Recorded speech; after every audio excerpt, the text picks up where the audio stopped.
theater.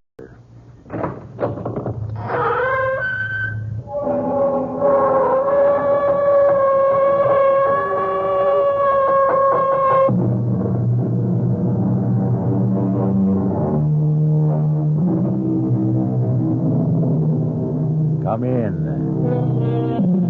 Welcome. I'm E.G. Marshall. Join me in a journey over a strange terrain. A terrain filled with terror and clouded by suspense. And ask yourself, how long is a minute? What is eternity? And learn, perhaps, that one can be as long as the other.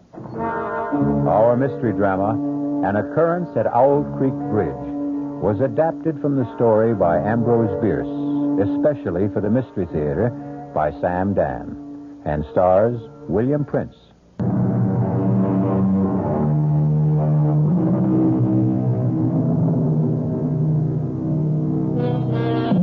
They're going to hang Peyton Forrester. Hang him by the neck until he is dead.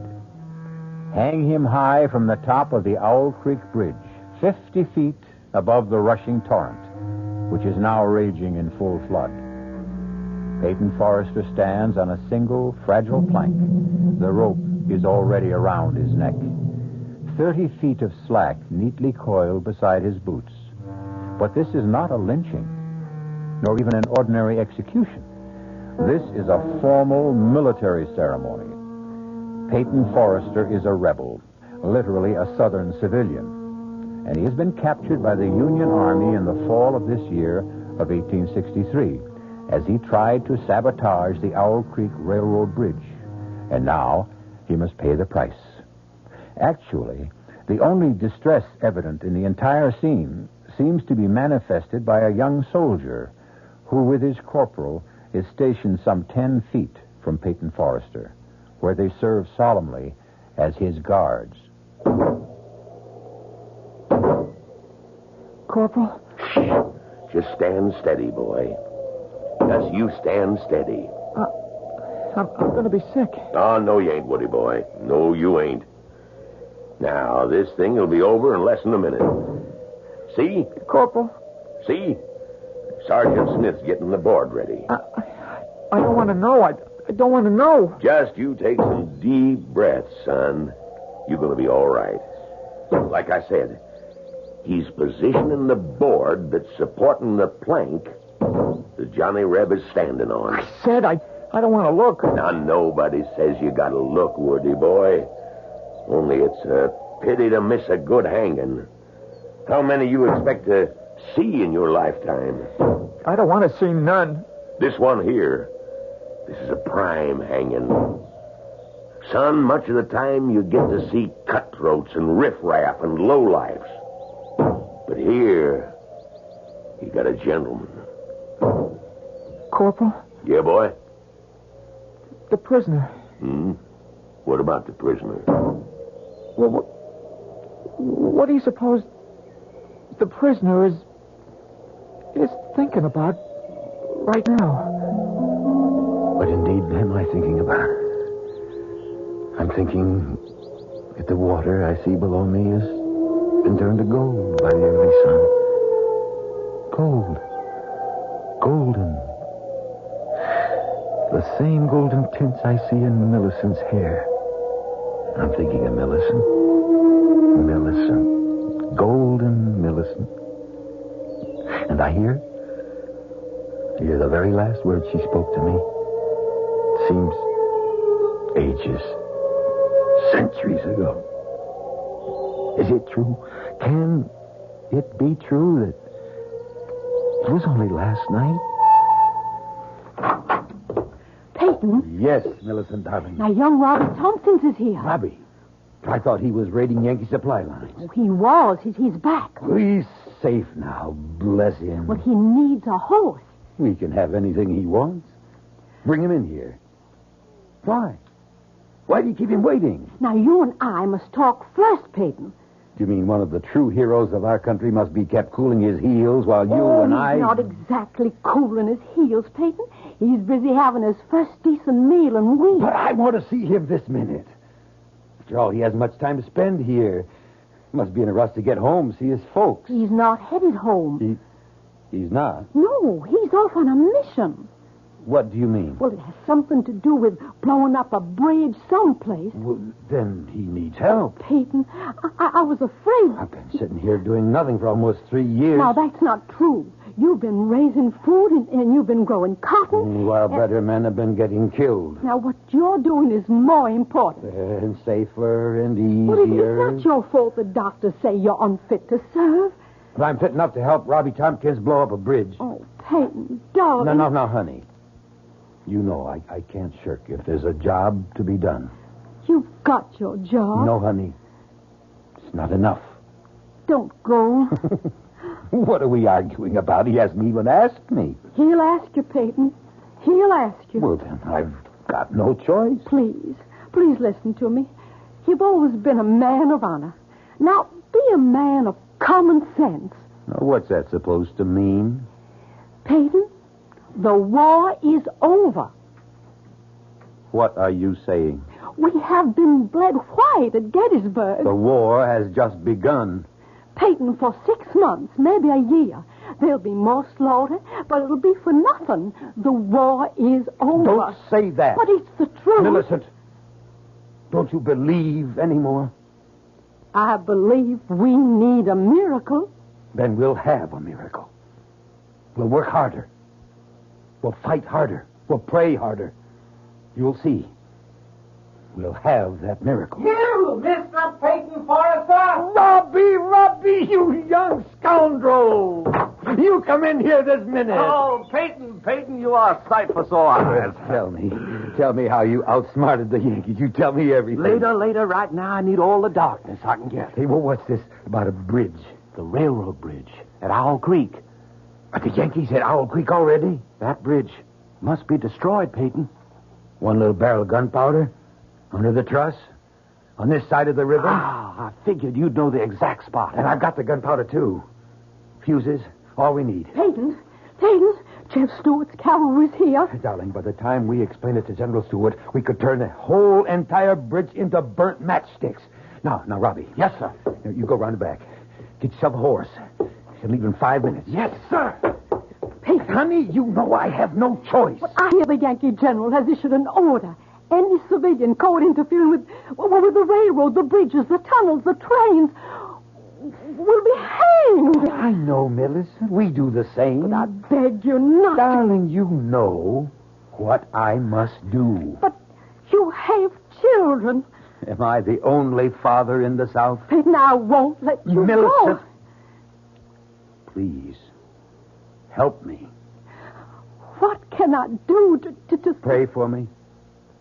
Pray for the miracle.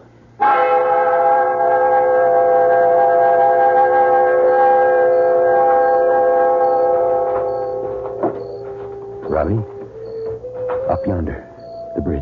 We must be right in the middle of the Yankee camp, Peyton. Keep low to the ground. They won't see us. So I said to Mama, I promise I ain't going to take up with any bad women. I hope, Woody, you kept your promise. Well, I ain't had a chance to test it one way or the other so far, Corporal. To tell the truth, Woody, actually there ain't no such thing as a bad woman. That should be a corporal. Maybe 5, 6 men. Let's move to the right. Now. Hey, Corporal, you hear something out there? Son, you start seeing Johnny Rebs behind every tree and we won't get a wink of sleep. Yeah, but I'm sure I heard... Spence is supposed to be pulling guard duty out there. Hold it, Robbie. There's a sentry between us and the bridge. Now I see him. Headed this way. We have to get rid of him. I'll do it. He doesn't know we're here. As he walks past, I'll jump him.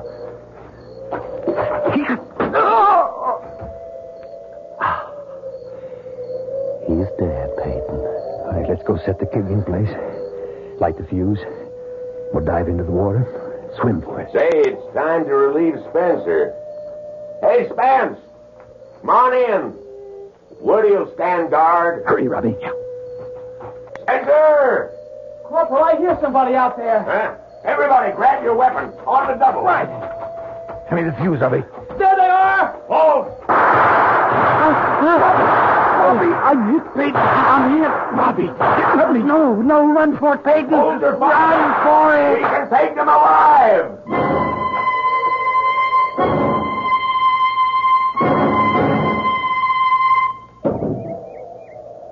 What's he thinking about, Corporal? Waiting there for the rope to snap. What must he be thinking about? What would any man be thinking about, Woody? The wife? The kids? I wish we hadn't caught him last night. It was our duty. It would have been so much better if we'd have shot him like his pal. You hear that, Woody? What? I hear nothing. Nothing. That's exactly it. Nothing. Sergeant Smith has just finished positioning his board. He has got it in a state now where one more blow releases the plank Peyton Forrester is standing on. And then, down he goes, till the rope snaps. I don't want to hear it. Look, the captain knows Sergeant Smith is ready. When he raises, then lowers his sword, Sergeant Smith is going to give that board one whack. And that's it. And Forrester knows it. He can see it.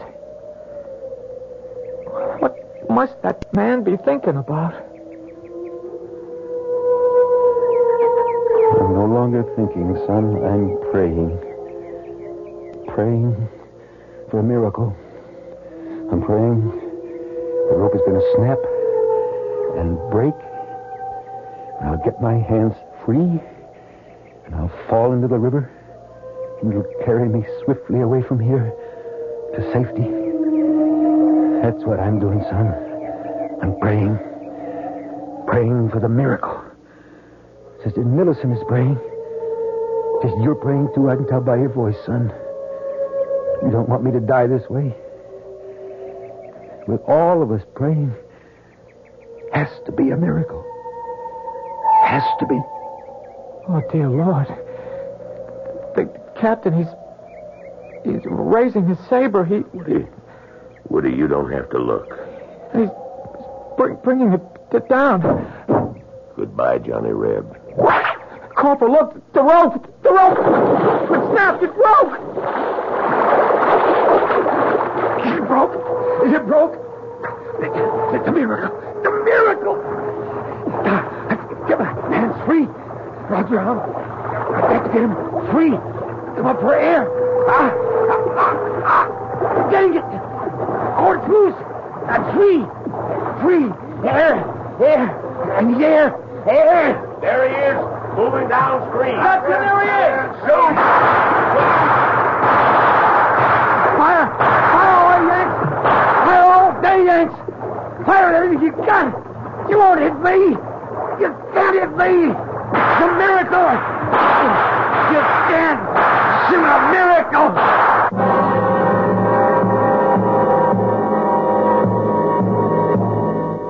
A miracle.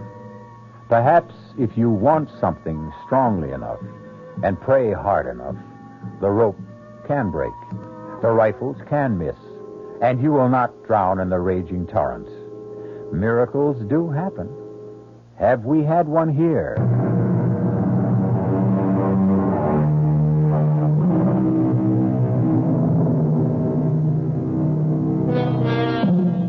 It is late in the year 1863. Peyton Forrester, a Southern civilian, has attempted to sabotage the railroad bridge high across Owl Creek. He's been caught by the Union Army and hanged from the bridge. No, not quite. As his living body hurtled downward, the rope that was supposed to snap and break his neck instead broke. Peyton has fallen unharmed into the stream. A squad of soldiers is in rapid but futile pursuit. a miracle. Miracle? You can't shoot a miracle. Spread the alarm. He's escaped. I've got to get to General Stewart. I've got to. If we destroy the bridge, the whole Yankee army on this side will be cut off.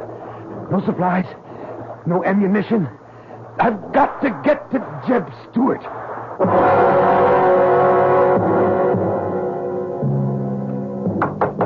Get away from here! Now get away, you tramp! Please, ma'am. I warn you, I got a rifle aimed at your head! I mean you no harm. I need your help. I'm Peyton Forrester. Peyton Forrester? No, just a second. I still got this gun aimed at your head. Good Lord! It is Mr. Forrester. Come in, sir. I'm Sally Watson. The Yanks are after me.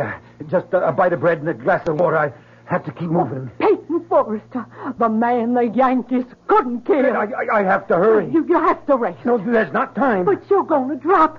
Sit down, sir. Sit for a minute. All right, just for a minute. Now, I got a piece of meat here, and I'll heat it with some beer. No, I don't have time. Just rest. There's a storm coming up. Storm? You can hear the wind. I don't hear nothing. Can't you hear the whistle of the wind? But the whole Yankee army's out looking for you, Mr. Forrester. Where's General Jeb Stewart? I reckon he's a good 10 miles southwest. I've got to get to Stewart. Now, first, you have something to eat. How far the Yankees come since last night? Well, I hear they're past Tuckersburg. Well, then that means they've already reached my place.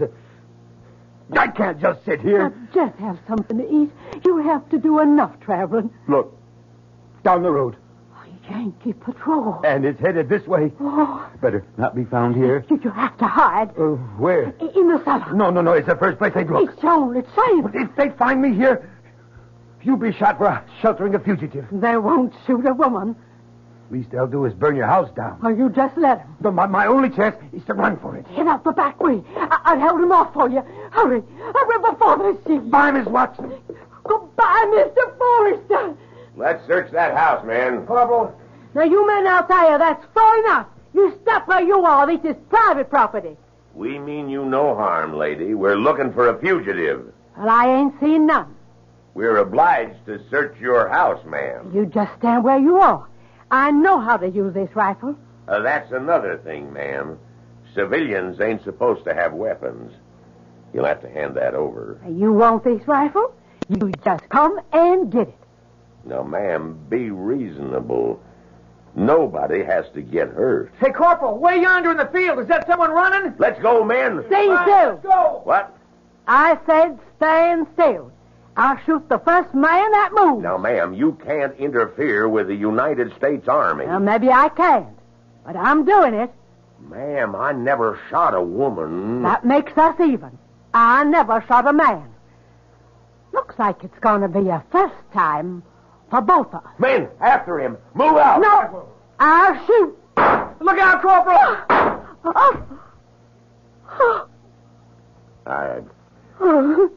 I'm sorry, man. I'm awful sorry. Run, Mr. Forrester. Run for it. They'll never catch us, sir. Nobody can ever catch you.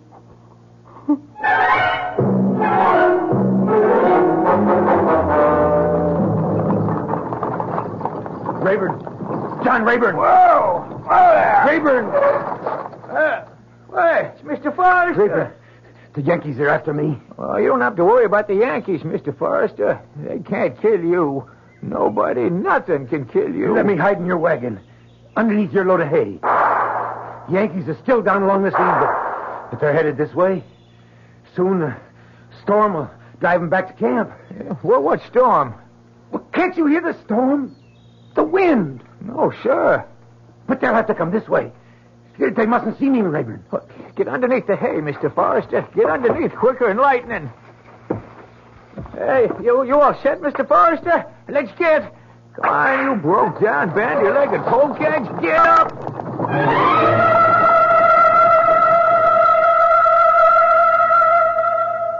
just no sign of him, Corporal. All right. Rest of you men, let's head back. I guess he got away, huh, Corporal? No, not for long. He's still a good ways from the rebel lines. We got men sweeping every square inch of the ground. Yeah. What's that? Well, since you come from the city, Corporal, that's a hay wagon. Yeah? We'll see about that. Hey, you! Yeah, yes, sir. Oh, there! What you got on that wagon? Guess I got me a load of hay. What else? Well, nothing else. Nothing else, huh? You sure? You're sure there's nothing living in that load? Well, there might be one or two field mice. Sometimes they get pitched in with the hay. Field mice, eh? Yeah, maybe. Maybe not. Well, let's see. Let's see about everything. You men, fix bayonets. Now, let us ventilate that hay a little bit. Just. That's it. Up and down. All the way across. Come on now, put a little muscle in there. That's not how I taught you to use a bayonet. Rush! Rush! That's it. Everybody's doing just fine. Anybody got himself a little red on this blade? No? Well, maybe there's just hay in there after all. All right, men, all right, that's enough. See? Bayonet's good for something else beside roasting potatoes. What's your name, Rebel? Zeke Rayburn. Mr. Rayburn, go your way. Go in peace. You're a fortunate man. Indeed you are. Get up! Get up, boy! Get up!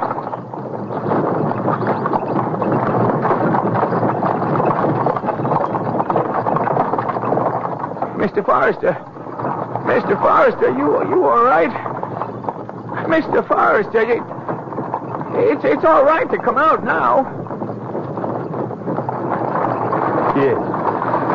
Yes, I'm all right. Had a bayonet thrust through my coat, but that was all. Oh, the Lord be praised, Mr. Forrester. The Lord be praised. You better get your load in before the storm hits, Rayburn. What storm, Mr. Forrester? Well, don't you hear it? Hear what? The wind. Can't you hear it whistle past your ears? No, sir. That must be my imagination.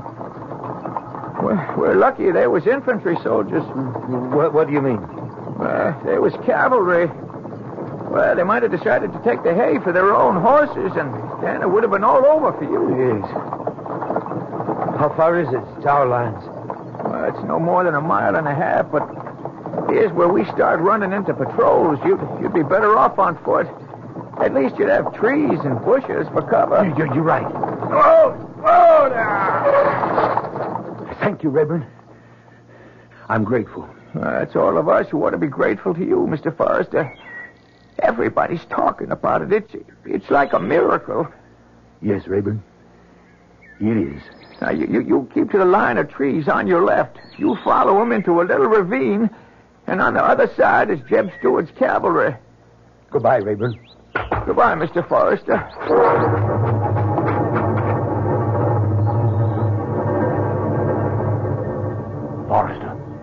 Forrester, don't be scared.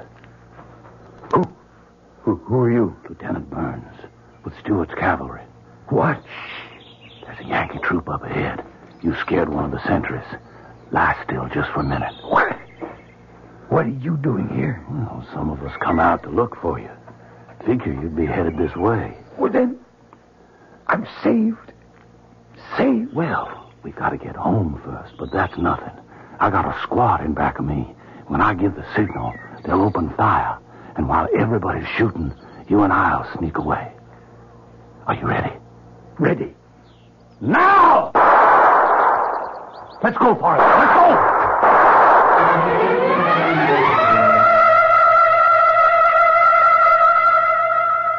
Peyton Forrester. General Stewart. Mr. Forrester, let me shake your hand. Word of your exploit has spread through the entire South. Sir, I can only say I prayed for a miracle. And we needed it. It's been a dark year for us. But now men, women throughout the country are taking heart once more. Thank you, sir. You had to make your way through an entire Union army to get here. I had help, sir. Loyal Southerners fed me, sheltered me, and even fought for me. We're going to win this war, Forrester. I've never been as convinced of it as I am now. I see new spirit in all my men. And it's all due to you. I only did my duty, sir. And, well, no. No, I can't say I did my duty. I failed. You failed? Yes, sir. I didn't accomplish my mission.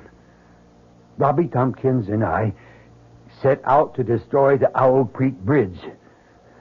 Robbie's dead, and the bridge still stands. The explosion was not strong enough. The bridge must be destroyed. But I don't have the men. But you don't need men. Oh, it's strange. What's strange? The wind feels like a storm, and yet the trees are still. Why do you say I don't need men to take Owl Creek Bridge? The wind. Why is the wind howling like that? Why don't I need men, Forrester? Because I'm not talking about an assault. Just give me one volunteer, and we'll accomplish what Robbie and I set out to do last time. You'll never get near the bridge. General, the Federals have at least 3 divisions this side of Owl Creek. If we destroy the bridge, we cut their only supply line.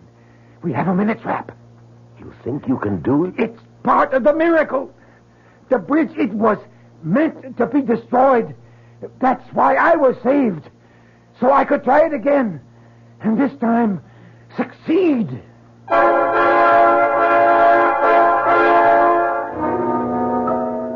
One miracle, evidently, is not enough. What Peyton Forrester is asking for is another. And why not? If it's a question of knowing how to ask, certainly Peyton Forrester has discovered the secret. However, it's also possible to run out of miracles.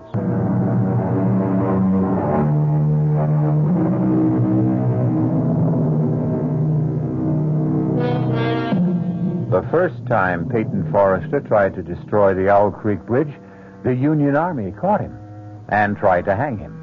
But Peyton prayed for a miracle, and somehow the rope broke at just the right moment, and he fell into the river unharmed. He has made his way to General Jeb Stuart, who has given him the gunpowder to try it again. I'm your volunteer, Mr. Forrester. Lieutenant Burns, you realize this mission must be performed in civilian clothes. Oh, I'm aware of that, sir. And you know the penalty if we're caught. Same penalty we exact from the Union spies that are caught, Mr. Forrester. We'll need the powder and the fuses, and I'll need some hair to make a false beard and mustache. What's that, sir? I should have a white shirt, and so should you, incidentally. Well, why, sir? Burns, do you know anything about medicine? No, sir. Yes, you do, Burns. You're a doctor. Me? We're both medical men. You see, my face is well known. I'll need disguise. I need a way to march up to that bridge as bold as brass. But how, sir? I told you. We'll be a pair of medical doctors. But who's going to believe us? Everybody. Why shouldn't they? We'll even have the proper papers.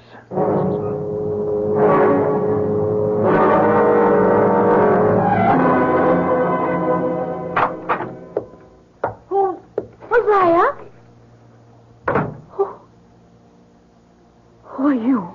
Millicent. Oh, Peyton. Oh, it's you. If the disguise can fool my own wife. But darling Yankee soldiers patrol through here all the time. Oh, I know. Oh, you're alive, and I prayed so hard. We prayed for the miracle, Millicent. Now, I want to see you more than anything in all the world, but why are you back this way, darling? The whole Union Army is after you. You should be hiding. I haven't completed my mission.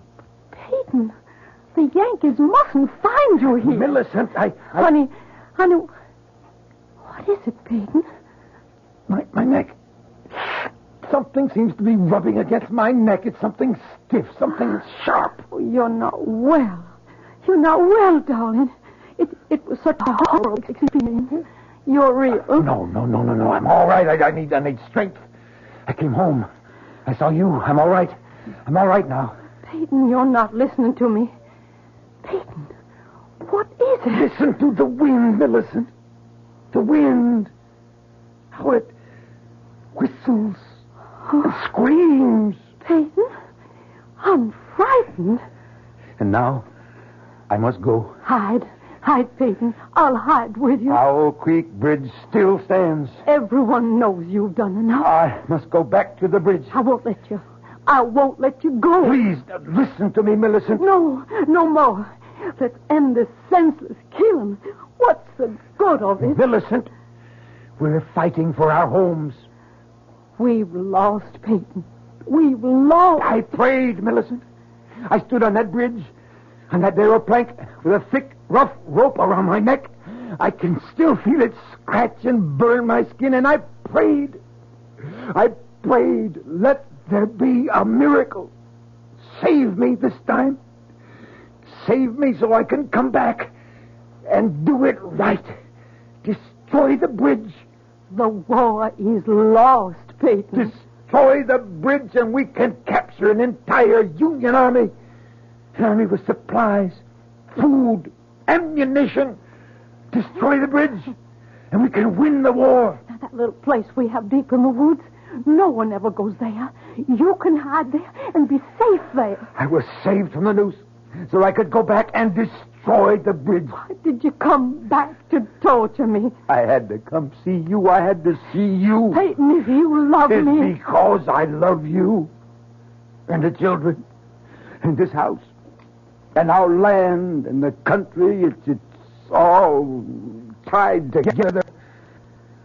Darling, I never knew how truly golden the highlights are in your hair. Till I saw the water in the morning sunlight. Stay, Peyton. Stay here. Don't ask me. Don't ask me again. Or I may weaken. Please, don't ask me again. Millicent, I must get to the bridge before the storm. Storm? What storm? The wind. Don't you hear the wind? How it howls. How it shrieks. I must go. Now.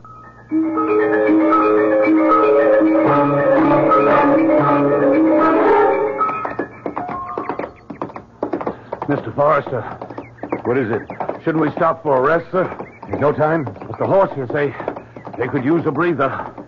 We have to get there before the storm. Sir, there's no sign of a storm. Oh, I can feel it. I can feel it coming. The wind's getting stronger. The wind, sir?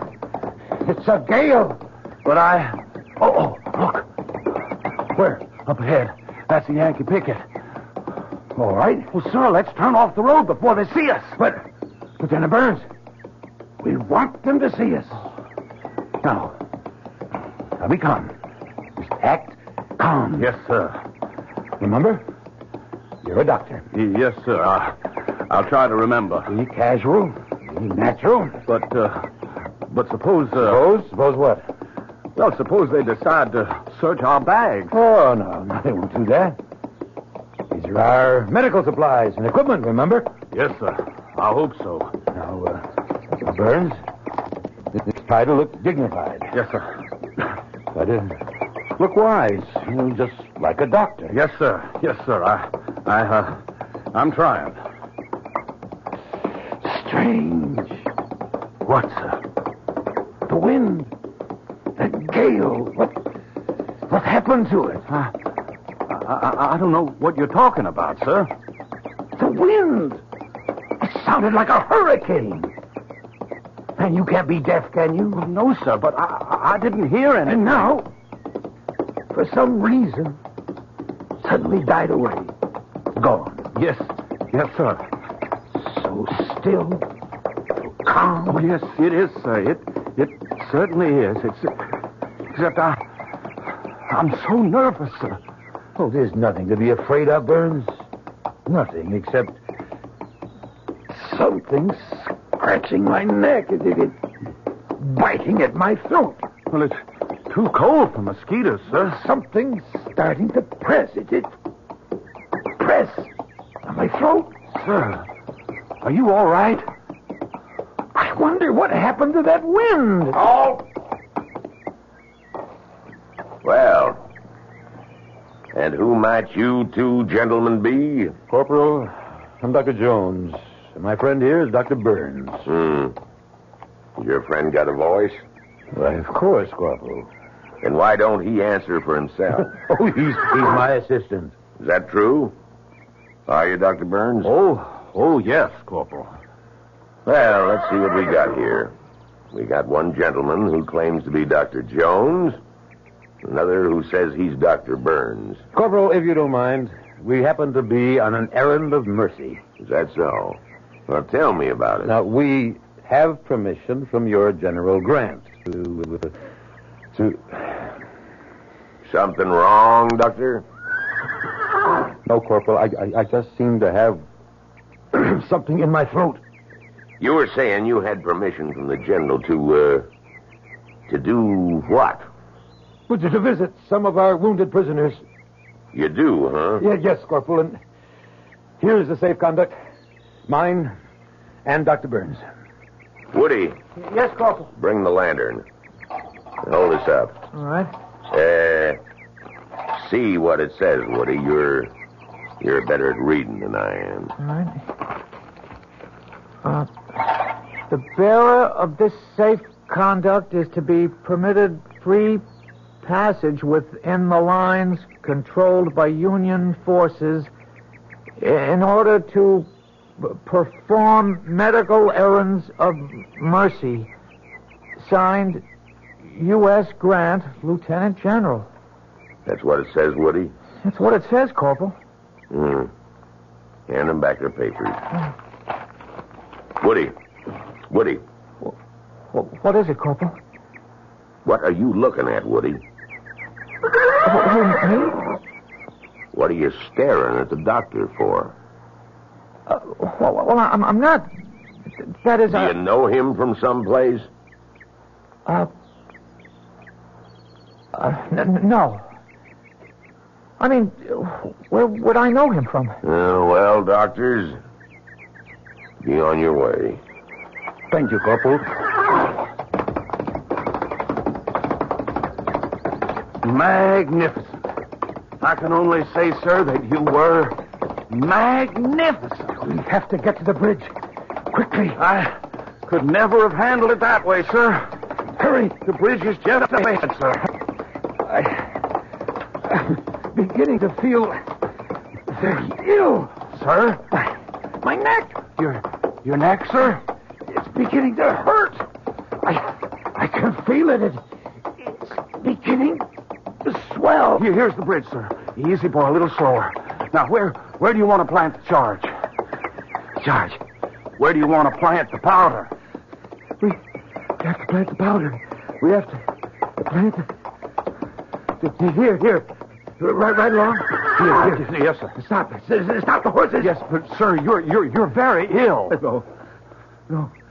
We could do this. Now, something's choking me. Now, I'll dismount. Yes, sir. Look, if we intend to walk our horses across the bridge. Yes, sir. Now. Oh, my throat. Place your sack against this support. Yes, sir. Now, quickly, the fuses in this bag. I've got them, sir. Why is it so dark? What do you want me to do, sir? Lay the fuse out along. I know, sir. I know. Hurry. Something's choking the life out of me. I've got them, sir. I've got them. Strike a match. Oh, I can't breathe. We're going to do it, Mr. Forrester. We're going to bring it off. My head. Nothing can stop us now. Burns. Something's choking. This one's ready. And now that one. Choking the life out of me. Whole sky is on fire. Everything. It's all a flame. Lit, sir. She's lit. This pain. She's going to go, sir. She's going to go. Now jump in the water. Jump for your life. I can't stand the pain. My head is going to explode. There she goes.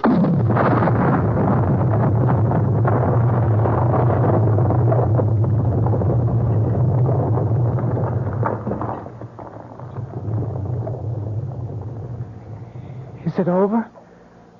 It's over, Woody. It's all over. I saw him drop.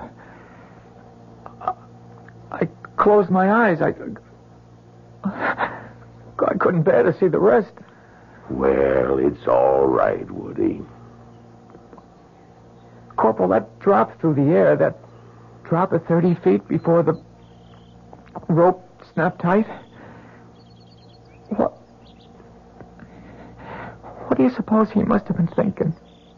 It only took a couple of seconds. I don't suppose he had time to think about nothing.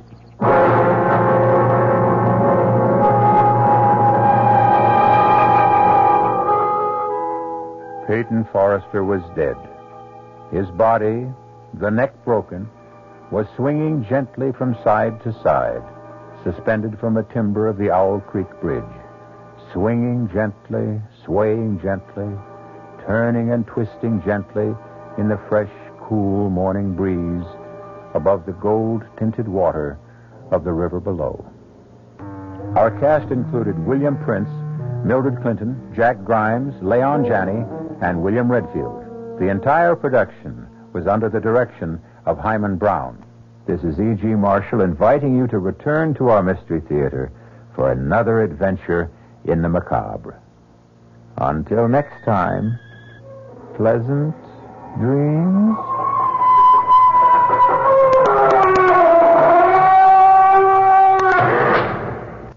The preceding Mystery Theater program is furnished by the CBS Radio Network. And now here's a scene from tomorrow night's tale on the WOR Mystery Theater. Reverend Stokes, I don't want a theological debate. I want you to tell your congregation the truth.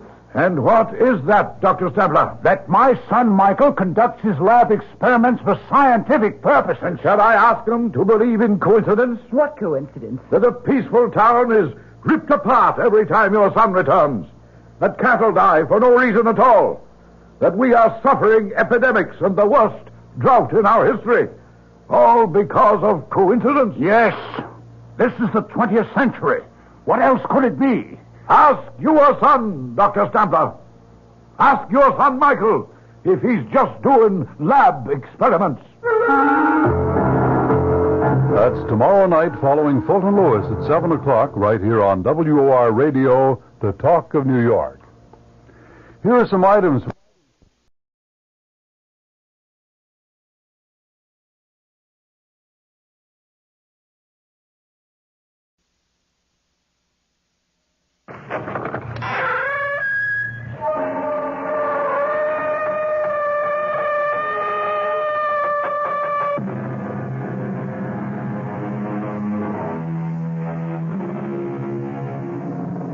Come in.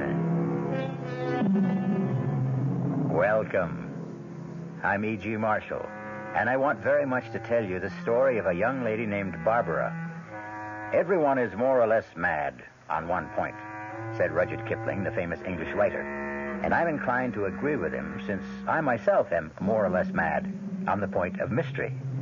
But our sweet heroine's madness took a strange turn, as we shall soon discover in the unfolding of the tale entitled All Living Things Must Die.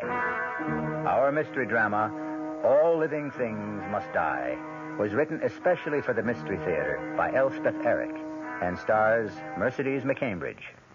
It is sponsored in part by the Kellogg Company, makers of Kellogg's Special K cereal, and by Anheuser-Busch Incorporated, brewers of Budweiser.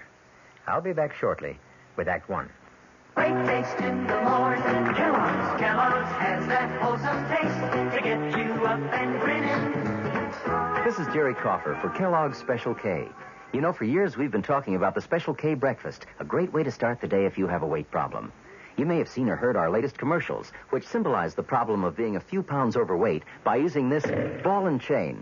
That's the sound effect.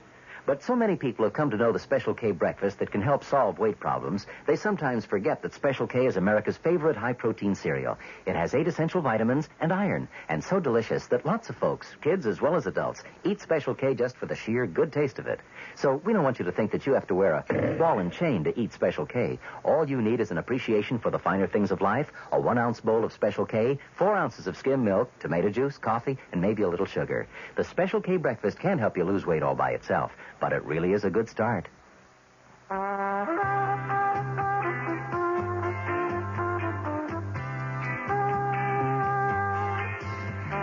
matter what you're saving for, that's what Suburban Savings for Suburban. Suburban Savings offers you an easy way to borrow without touching a penny in your regular savings passbook account. Just let Suburban loan you the money. It's called Suburban Savings Passbook Loan. You can borrow up to 90% of the total amount you have on deposit at reasonable rates, and you can pay off your loan at your convenience. When your loan is repaid, you still have all of your savings intact, plus interest. So if you need money, why not take a loan from Suburban without touching your savings? Suburban Savings Passbook Loan in New Jersey at Bayonne, Edgewater, Elmwood Park, Emerson, Hackettstown, Morris Plains, Nutley, Paramus, and Sparta.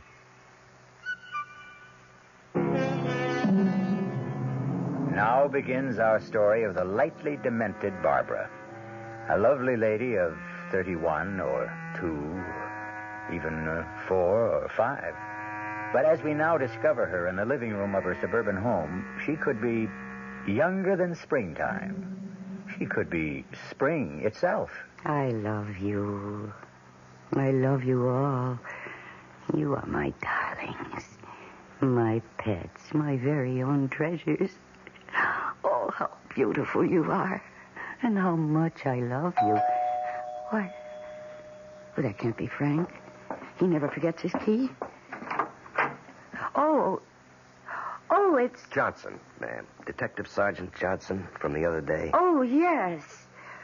Come in. I didn't realize you'd be back. Well, I was just checking up. Had any more of those obscene phone calls? No, not one. And it's such a relief you can't imagine. Mm-hmm. You had your number changed? Yes. And that seems to have done the trick all right. Well, good. Now, a lady like you shouldn't be bothered by things like that. Well, there's one other thing I hate to mention. No, go ahead. Mention anything you want to. We're here to serve. Well, it could be my imagination, but every once in a while, I see a man sort of hanging around across the street, not doing anything in particular, but just hanging around. Mm-hmm. Any special time of day? Yes, usually about this time. I see him through this window when I'm putting my plants to bed. Oh, you tuck them in, do you? Well, sort of. I talk to them, and sometimes I sing them a lullaby. I know that sounds silly, but, well, that's what I do. And then sometimes through the window, I think I see this man. Well, it's kind of hard to see out this window, ma'am. The plants sort of get in the way. Yes, I know they do, but they like it here. I tried other places, but they weren't happy, so... They are happy here, huh? Well, they haven't complained. Although I'm not sure about Annabelle. This one is Annabelle. That's Arthur. And that's Kenneth. Mm-hmm. And this is Marianne. And that spider plant over there is Michael. Oh, Michael's in great shape, isn't he? Oh, yes, he is.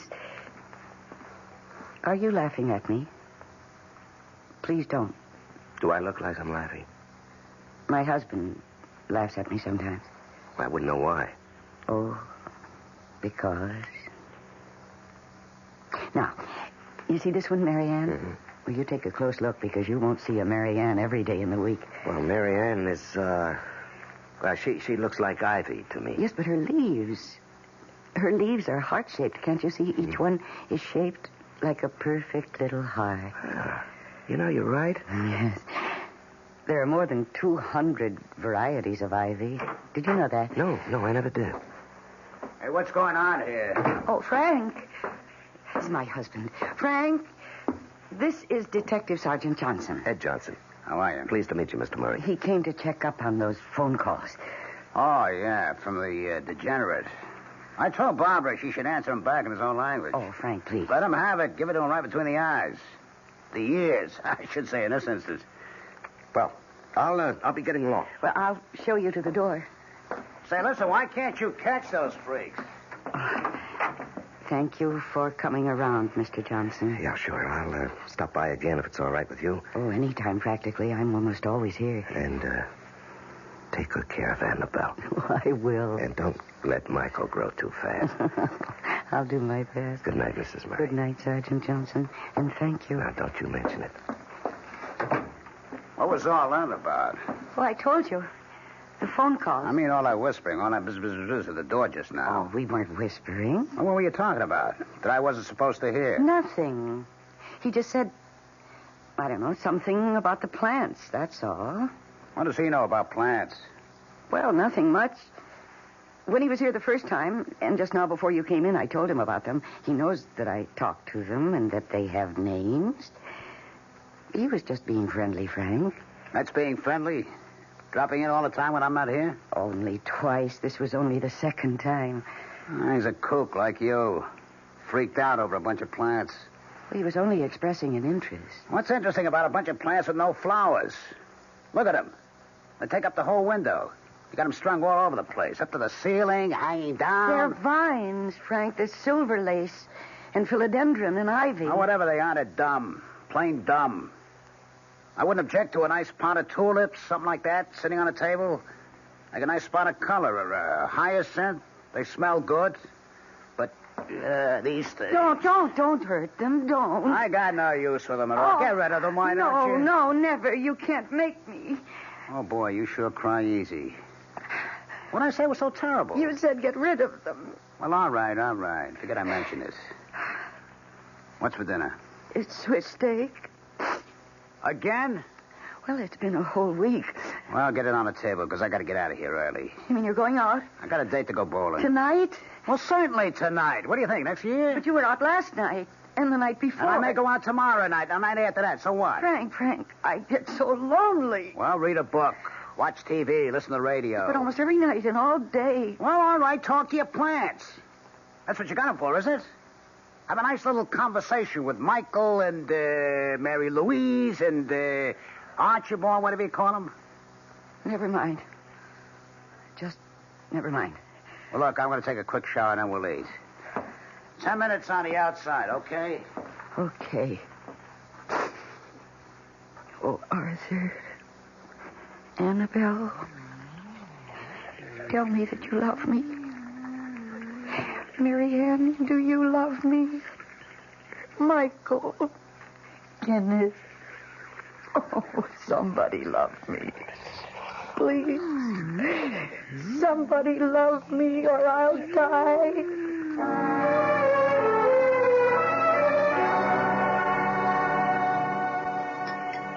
Hey, that Swiss steak wasn't bad at all. Thank you. Got any dessert? Just fruit. I'll take an apple with me. Frank, don't go for a minute. Well, I told you I got a date. No, I want to talk to you about something. I'll go ahead, but keep it short, will you? Well, Frank, remember when we got married? Well, how could I forget with you to remind me? Well, you said then that you didn't want to have any children right away. I don't believe in rushing into things like that. Frank, that was 10 years ago. Yeah, I know. But isn't it different now? Well, not necessarily. I mean, I think I'm too old for kids. Oh, you're only 45. Well, by the time my kid grew up, I'd be an old man. You're not really old. Well, aren't you kind of old to be having a kid for the first time? Frank, lots of women have children at my age. Lots of them. Well, I don't know if it's safe. Yes, it is. It happens all the time, and I'm very healthy. I'm very strong. You don't look too strong. Well, I am, because the doctor said so. When did you go to see a doctor? Last week. I don't like you doing that without asking me first. Well, I wanted to be sure before I talked to you. And the doctor says it would be perfectly all right for me to have a baby. As a matter of fact, he said it would be the best thing in the world for me. Well, I can't see it. On account of the loneliness, Frank, I don't think you realize how lonely I get. That's why I talk to the plants and sing to them. Because I haven't got anybody else. Well, make some friends, why don't you? That's not easy for me. Well, why not? I do it all the time. Anyway, it's not the same as having somebody right here in the house with me all the time. It's not the same intimate kind of thing. If I had a baby... Oh, Frank, I wouldn't ask for anything else ever. And I'd give that baby so much love and attention.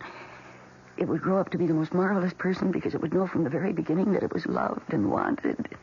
Oh, so much wanted. Well, I don't want it. You got that? A kid is the last thing in the world I want. Please. No. I live in this house, too, you know. I don't want a kid running around, messing up everything, making a lot of noise. Getting in the way all the time. No, it wouldn't be like that. Oh, yes, it would. No, I won't have a kid messing up my life, and that's final, so forget it, huh? You hear me? Forget it. Put it out of your mind. Okay? Well, I gotta get going. Guys are waiting for me at the bowling. Frank. All right, now what? No, I won't keep you a minute. I haven't got a minute. Please, less than a minute. Well, okay, spill it. When I was at the supermarket this morning, there was this dog. A dog? Oh, boy. Really, a very pretty dog, and so sweet. And he was just wandering around. Nobody knew who he belonged to, or if he belonged to anybody. He's just a stray, as far as anybody knows. No dog. And he has this cute little tail that curls up right over his back, and great ears that stand up straight and then flop over. And he's mostly black with a kind of white face. Barbara, we've been through all this. I will not have a dog in my house. Now, that is how it is, and I don't want to talk about it now or never. You understand that? Yes. I gotta go. Frank? I said I gotta go. Just one more thing. There's this man hanging around outside. What man? Hanging around where? I was telling Detective Johnson about it. This man sort of hangs around across the street. And I thought, if he's a prowler or a dangerous kind of person, well, a dog would be protection for me, see, when I'm alone. What makes you think this guy is dangerous? I don't know that he is, but every night now when I'm watering the plants just before you come home, I can see him through the window, just sort of standing there and looking around. This window? Yes. He looks kind of shifty, Frank. And if I had a dog, I'd feel safe. I can't see it. Yes, right across the street. I can't see on account of these dumb plants. Don't hurt them. Why do they have to grow them so damn But long? just part them very carefully. Here, let me. Oh, no, I can do it. There. Can you see that man? I see him. Barbara, you're a nut, you know that? Why am I? That's the guard they hired at the high-rise. They pay him to watch the building. Of course he's here every night. That's what he's paid for. I didn't know that.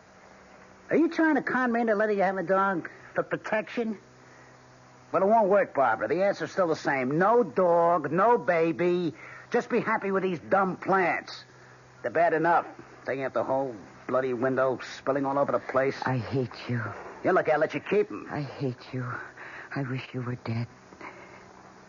What did you say? I said I hate you. I wish you were dead. Did you really say... Hey, what? What's this? The bloody plants are on my neck. Hey, Barbara, they're all around me. They're choking me. I can't get them off. Hey, Barbara, they're too strong. Barbara, don't stand there. Get them off. No. Get the scissors. Barbara, the scissors. I hate you. I hate you. I want you dead.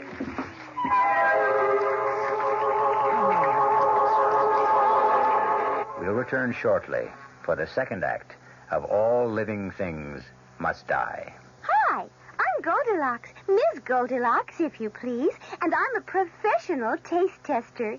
Here at my taste test laboratory, that's TTL for short, I taste test everything from porridge to diet drinks. Actually, there's not that much taste testing in porridge these days. There used to be. Once upon a time. I mean, that's how this Ms. got into the biz. But lately it's been diet drinks. I mean, with so many diet drinks going sugar-free, I've been really busy conducting taste tests. A rather unbearable assignment, to be sure. But then I discovered sugar-free diet 7-Up. Fresh, natural, delicious. My only problem is that sugar-free Diet 7-Up tastes so good that it broke my Goldilocks diet drink taste-o-meter. Well, sugar-free Diet 7-Up certainly has my seal of approval. This one's just right. Hey, Mom, what's for dinner? Hey, Mom, what you got? It's time to get ready for the great outdoors, and your ShopRite supermarket has everything you'll need for cookout dinners and fun in the sun. And for this week's dinners, ShopRite is featuring whole grade A frying chickens, just 37 cents a pound. Roasting chickens up to 4 pounds, 47 cents a pound. Choice rib steaks, $1.19 a pound.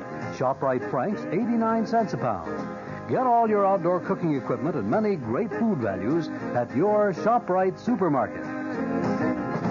She loves the family. She wants the best.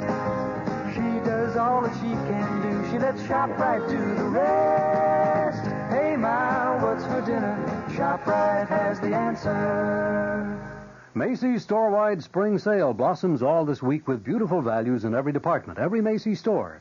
Values like a 40-piece Nyko ironstone service for $8, regularly $55, now just $39.99.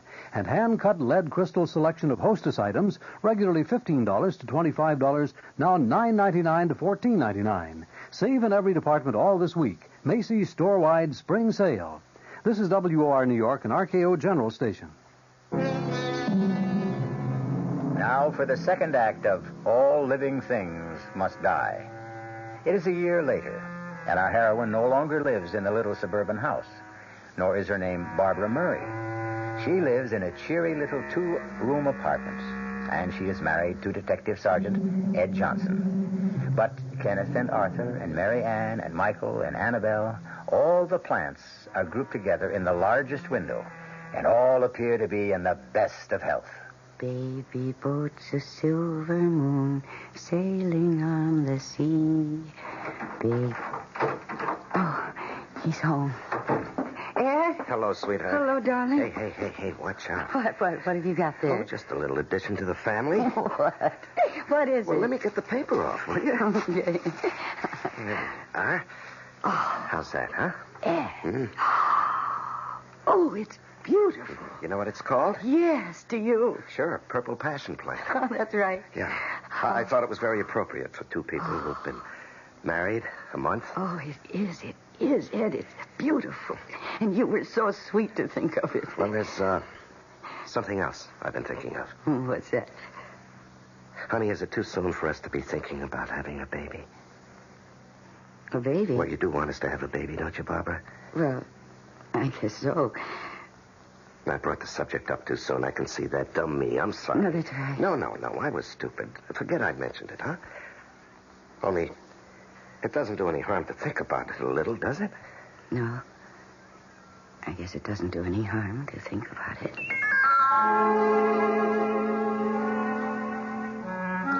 Oh, Cleopatra. You're growing very nicely, dear. It would take a little while before you'll be as long as Annabelle. And you'll probably never be as long as Michael. But then very few plants are. But you're so healthy and strong. And I love your purple leaves. You're very beautiful, my darling. Yes, you are. Oh, he's home. Darling, you're home. Yep, I'm home. Hey, look what I brought with me. What? Oh, no, it's a dog. Uh-huh. Oh, isn't he darling? Yeah. He wandered into the station house about a week ago. We've been feeding him, and he's been sleeping there. Look, his tail curls up over his back. Yeah, he's got a great disposition. Oh, my. Doesn't he belong to anybody? Well, we advertised in the paper 3 days running. Nobody answered the ad. You mean he's got no home? Nobody wants him? Well, not unless you do. You mean I can have him? He can live here with us. Well, would you like that? Oh, yes. Dog, I guess you got a home. Oh, I love him. Dog, you got yourself a mother. Look at him. Look how he's looking at you. Yeah. Come here, dog. Come here. Oh, he loves you. You can see it in his eyes. He just loves you. Well, I'm his father, aren't I?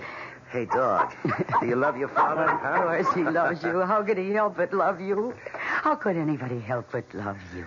Well, there's only one person has to love me. That's you. Uh-huh. But you have to, baby. It's absolutely necessary. It's essential that you love me, because if you don't, it's the end of me. Oh, Ed, I love you so much. I can't even talk about it. Just believe me.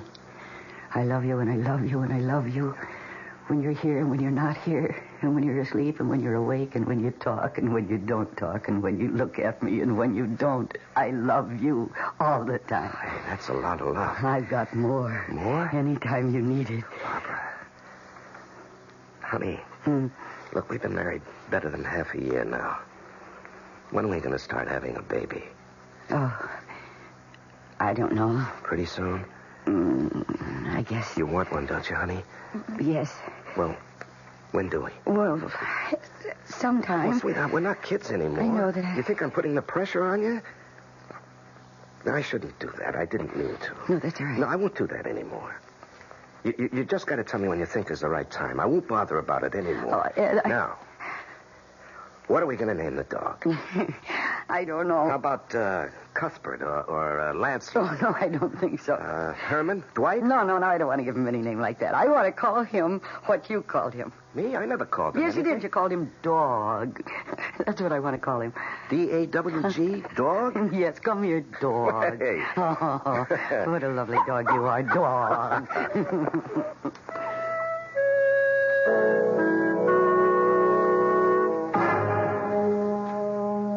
Hi, darling. Hello, love. How do you feel? I feel marvelous. Well, you look marvelous. How's the family? Well, I've been giving Annabelle a little too much water, but everybody else is fine. Oh, I brought you a present. A first anniversary present. Well, I have one for you, too. Here. That's an engagement ring. You never had one. Oh, Ed, this is lovely. Do you like it? Oh, yes, I love it.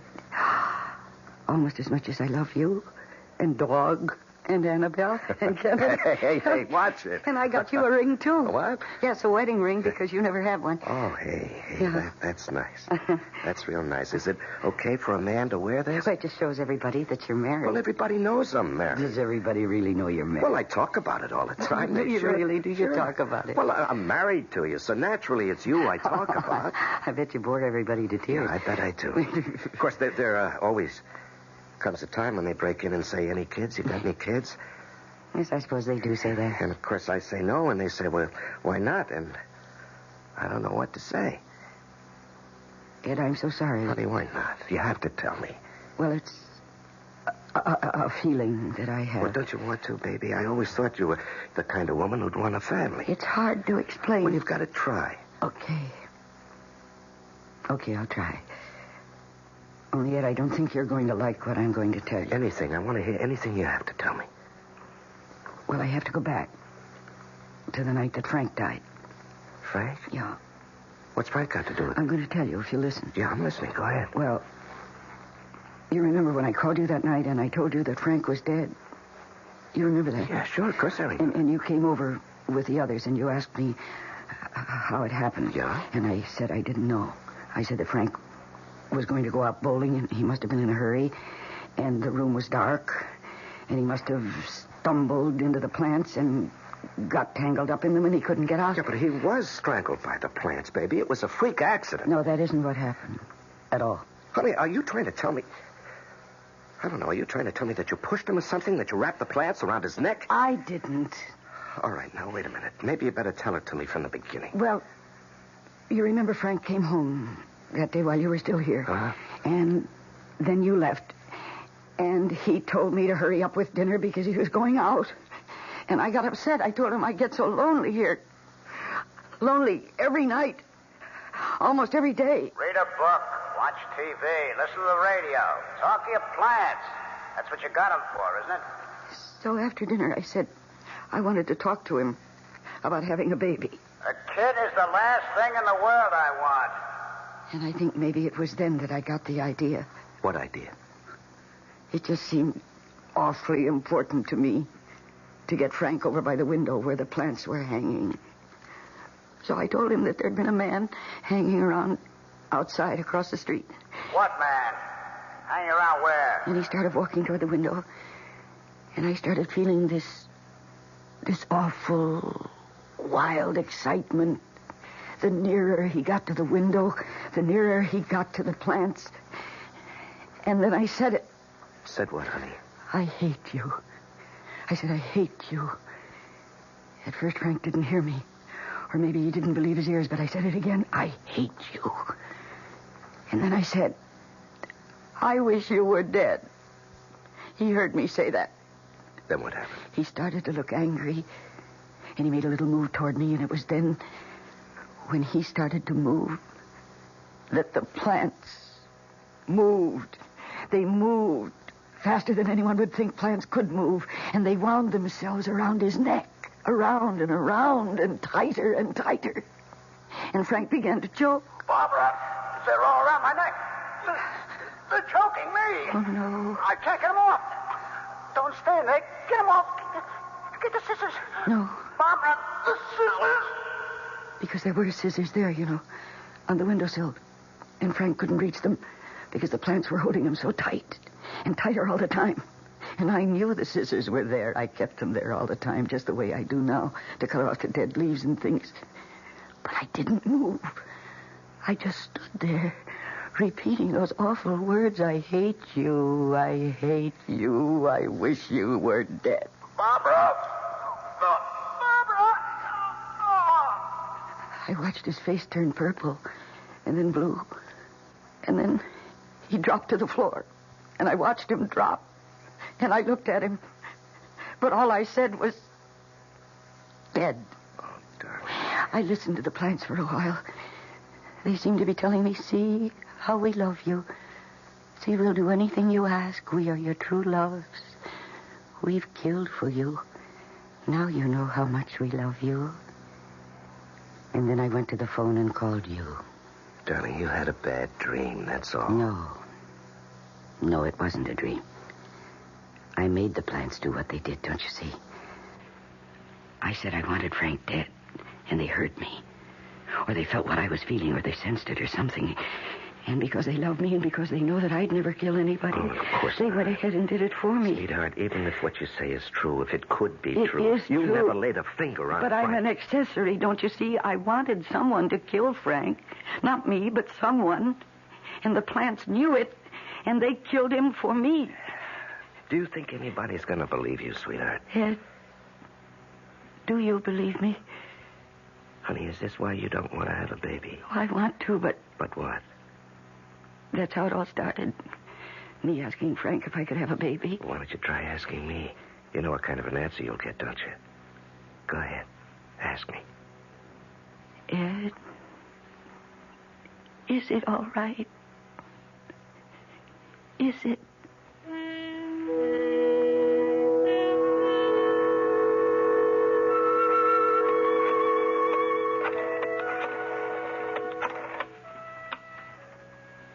Hello. This is Mrs. Ed Johnson. Yes. Well, I saw the doctor a couple of days ago, and he was going to have a test made to see if I... Oh, you can't tell me. It is? Really? Really? Yes, I believe you. Thank you very much. It's true. It's really true, dog. Michael, Marianne, I'm going to have a baby. Annabelle, it's true. Kenneth, Cleopatra, Arthur, finally, I'm going to have a baby. What do you think about that? Are you pleased? Are you happy? Tell me what you think, because you're very important to me. Yes, you're my best friend. I'm not young anymore, and there are people who think I'm, well, strange. I'm too emotional, that's what they think.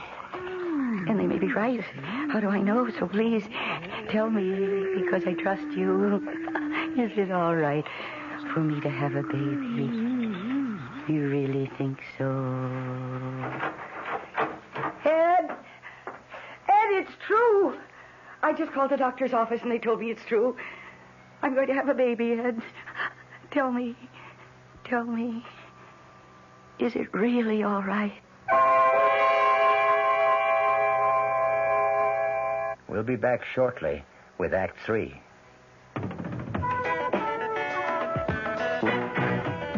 When you say Budweiser, When you say Bud, you said a lot of things nobody else can say. When you say bud, you've gone as far as you can go to get the very best. Yeah. When you say bud, you tell the world you know what makes it all the way. When you say bud, you say you care enough to only want the king of beers. There is no other one. There's only something less. Something less. The king of beers is leading all the rest. When you say Budweiser, you said it all. You said it all. Anheuser-Busch, St. Louis. Macy's store-wide spring sale blossoms all this week with beautiful values in every department, every Macy's store. Values like all wool pile oriental design rugs, regularly $200, now just $150. Save in the rug department on worsted wool, imported woven Saruk and Kerman designs. Save in every department all this week. Macy's store-wide spring sale. Aren't you glad? Aren't you glad for things that make a happy day? Aren't you glad? Aren't you glad you found the love to grow and stay? Aren't you glad that we're pulling together? Aren't you glad that we're feeling free? Aren't you glad? Aren't you glad? Aren't you glad? Aren't you glad? Aren't you glad? Aren't you glad just to be? Aren't you glad? Aren't you glad for feeling cool and clean all day? Aren't you glad? Aren't you glad you've done your best to stay that way? Aren't you glad? Glad we're getting together. Aren't you glad that the people smile? Aren't you glad you use style? Aren't you glad you use style? Aren't you glad? Aren't you glad you use style? Aren't you glad? We're still in a little two-room apartment, and the plants still hang in the window, but everything else is different, for it is precisely 8 months since we last heard her voice. There. They're gone. Ed, they're gone. What's that, honey? The movers have gone. They took the last chair out just now. Oh, I hope they don't break anything. Oh, sweetie, they won't. Don't worry about it. Oh, I don't worry about anything anymore. Do you mean that? Sometimes I try to worry, because after all, I used to worry all the time. I mean, I worried all my life, but now I can't worry. I've forgotten how. It's being pregnant. Well, maybe I ought to try it. Oh, I'm so sorry for you, you know that. How come? Being a man. You can't ever be happy the way I'm happy. I've got my own way. I feel so complete, so... So fulfilled? I guess so. As though there'd been something missing from the day I was born. And now I've got it. I was so unfinished before, but now I'm complete. Just you wait till we get settled in the new apartment, baby. Wait till we get the little baby's room decorated and the crib moved in and all that other stuff. Shouldn't we go over there now? Well, I suppose we ought to give the movers time to get there. No, I want to go now. I can't wait. Yeah, neither can I. Oh, honey. Isn't it wonderful how we always seem to feel the same way? Oh, honey, you never have that other feeling anymore, do you? What feeling? You know about how Frank died, the plants. Oh, that. You don't ever feel that maybe you shouldn't have a baby. Oh, no. Well, you know, when you first found out, you weren't too sure. Oh, but that was 8 months ago. That was before I started feeling the baby grow. Before I knew that it was going to be my baby, my child. And then I knew that if there ever was anything that was right, having this baby was that thing. And Frank? You ever think about him, about that night? I'm not sure it ever happened. I mean, I'm not sure it happened the way I said. I think probably you were right. I dreamed the whole thing. It was an accident, Barbara. Frank and the plants. It was a freak accident. I guess so. Now, come on, let's go over to the new apartment. Movers ought to be almost there. Yeah, okay. I'll take the plants down. Oh, no. I want to do that. No, honey, no. I don't want you doing things like that. Not now. 8 months. Holy cow. Oh, don't be silly. I know just how they're tied up because I did it myself in the first place. Come on, hand me the scissors. They're right there. Baby. Now you cut the string. I think I ought to. No, really. They wouldn't like anybody else touching them. I know what you can do. You can get those cartons we saved to pack them in and all that tissue paper. Go on, you do that. That'd be a big help. Okay, if you say so. Oh, here's the scissors. Right. Only take a minute. Yeah, I'll be right back. Now then, here we go. Now, Cleopatra, let's get you down first. No, Michael, you'll have to wait until last because you're so long and strong. It'd be hard to separate you from the others. Oh. Gee, it's hard to reach. I don't know if I can... Oh, maybe I should have let Ed take you down. My arms hurt. Isn't that funny? I never had any trouble before. Well, of course, it's being pregnant. It's this baby I'm carrying around with me. Are you a boy? Or are you a girl? Or are you twins? I think you're twins. Wouldn't that be heavenly? An old lady like me having twins. A boy and a girl. Oh, I don't care. I don't care about anything anymore. Except my husband and my child. I don't even care about the plants. Isn't that strange? For so long, so many years, they were my dearest friends. They were my only friends. And now, they just don't matter anymore. I know what I'm going to do. I'm going to leave them. Right here. You don't need them. We've got a new place to live. We're going to have a baby. We have each other. We don't need these old plants anymore. They can just stay right here. Ed, I just decided that we don't... Ooh. No, don't. Get away. Get away from me. Ed, it's the plants. They're choking me. Ed, the plants. I got the cart. Barbara. Oh, my God. They're choking me. The scissors.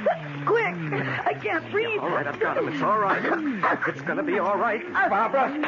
It's all right. Barbara, it's going to be all right.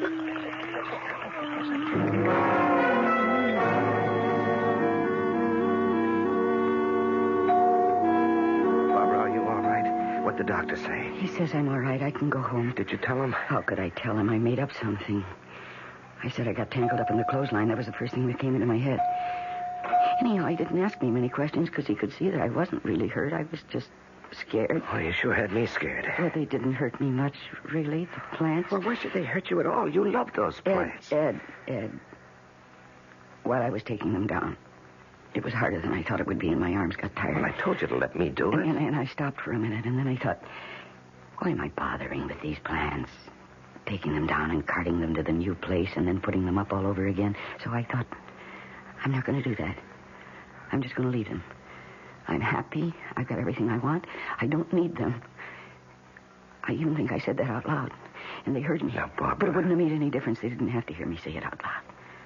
Because they knew what I was thinking. Honey. No, you see, you can't live that close to somebody for so long and so close without knowing what she's thinking. And they knew that I was going to go off and leave them. After all our years together, I was going to abandon them.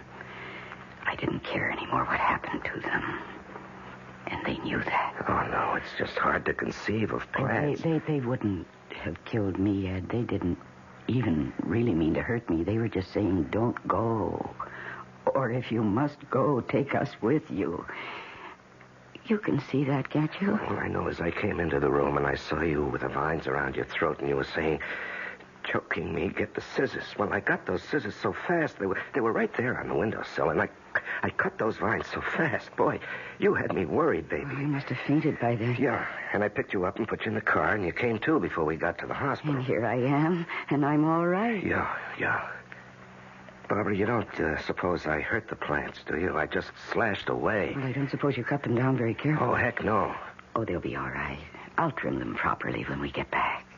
You're not going to leave them there? You're going to take them to the new apartment? Yes. Yes, I am.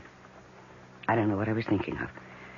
How could I just go off and leave the things that I've loved and that have loved me? I can't walk out on them. I forgot that. And they were trying to remind me. Yeah, I guess you're right. But then you always are. Well, I'm right about this. Yeah. Well, let's go, huh? Yeah.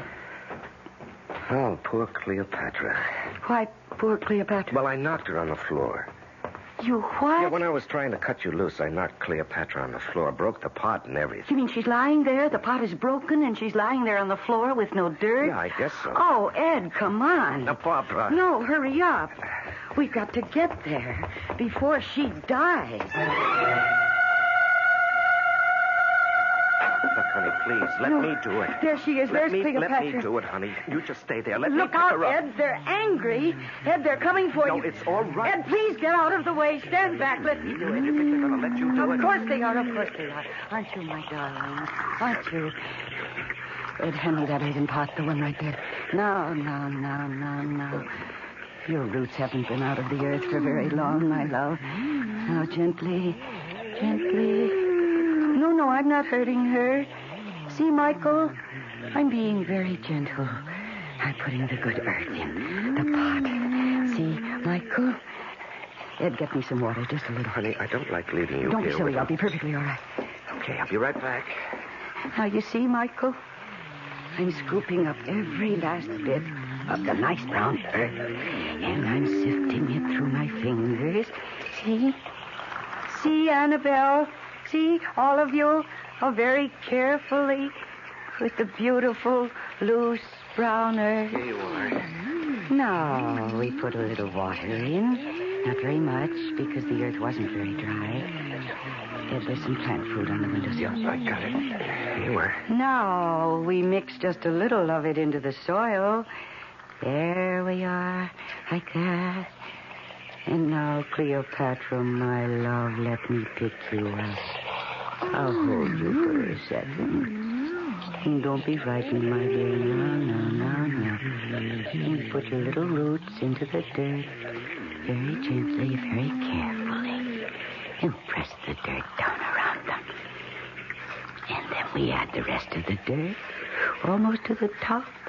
And we press it down. Not too hard, just enough to make you feel safe and secure. There we are. You see, Michael? Marianne? Annabelle, see? She's going to be all right. You think she really will be? Oh, yes. Yes, I'm going to set her here on the windowsill. And let the sun pour all over her. Well, shouldn't you start taking down the other plants? No, not yet. They've had an awful shock. Yeah, but, honey, the furniture movers at the other apartment, they must be going crazy wondering where we are. Well, you go. You take the car and go over there. What about you? Come back for me later. Okay. Like in an hour? Well, make it a couple of hours. Okay, baby.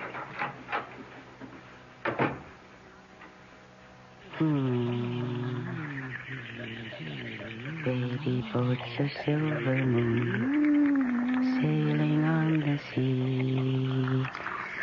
Yes, my dear ones, rest, my darling. Sail, baby, sail out across the sea. Only don't forget to sail home again to me. Only don't forget to sail home again to me. The next time you pass by a plant, stop and look. Make a little bow or tip your hat. And if its leaves flutter and make a sound, listen. It may be trying to tell you something. I'll be back shortly. Commuting. We're big on that. Time is money in the business world. That's why Ozark offers commuter flights that get you there and back the same day. Don't ever let a few hundred miles stand between you and big business opportunities. If you're long on work but short on time, let Ozark make your day pay off. Commuting, we're big on that. Jet to Champaign, Urbana, Peoria, and Springfield, Illinois. Call Ozark or your travel agent. Macy's store-wide spring sale blossoms all this week with beautiful values in every department, every Macy's store. Values like Lee's Broadloom. Save $2 to $4 a square yard installed over sponge rubber padding. 35 styles, 500 colors. Regularly $12.99 to $21.99 a square yard. Now sale priced $9.99 to $17.99. Save in every department all this week. Macy's store-wide spring sale. Our cast included Mercedes McCambridge, Larry Haynes, and Ralph Bell. The entire production was under the direction of Hyman Brown. Radio Mystery Theater was sponsored in part by new sugar-free diet 7-Up. This is E.G. Marshall inviting you to return to our Mystery Theater for another adventure in the macabre. Until next time, pleasant dreams.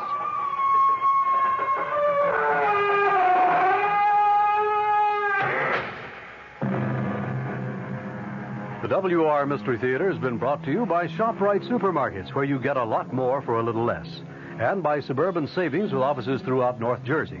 The preceding Mystery Theater program was furnished by the CBS Radio Network.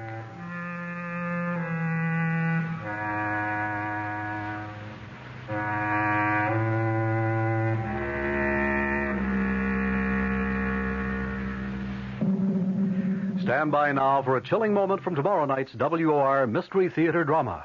You belong to her now, Claude. You belong to Venus. What are you saying? You made a vow to the statue. I was only joking. We were all only joking. Perhaps. But she took it seriously. But it's only a statue. It's the statue that stood in the shrine of the Temple of Venus. It is the Venus herself. But what does she want? She wants you. I didn't mean it. You saw it was all in fun. She wants you, Claude. She wants to love you. And then, as she's done so many times in the past, she'll kill you. Tomorrow night's thriller is called Venus Deal.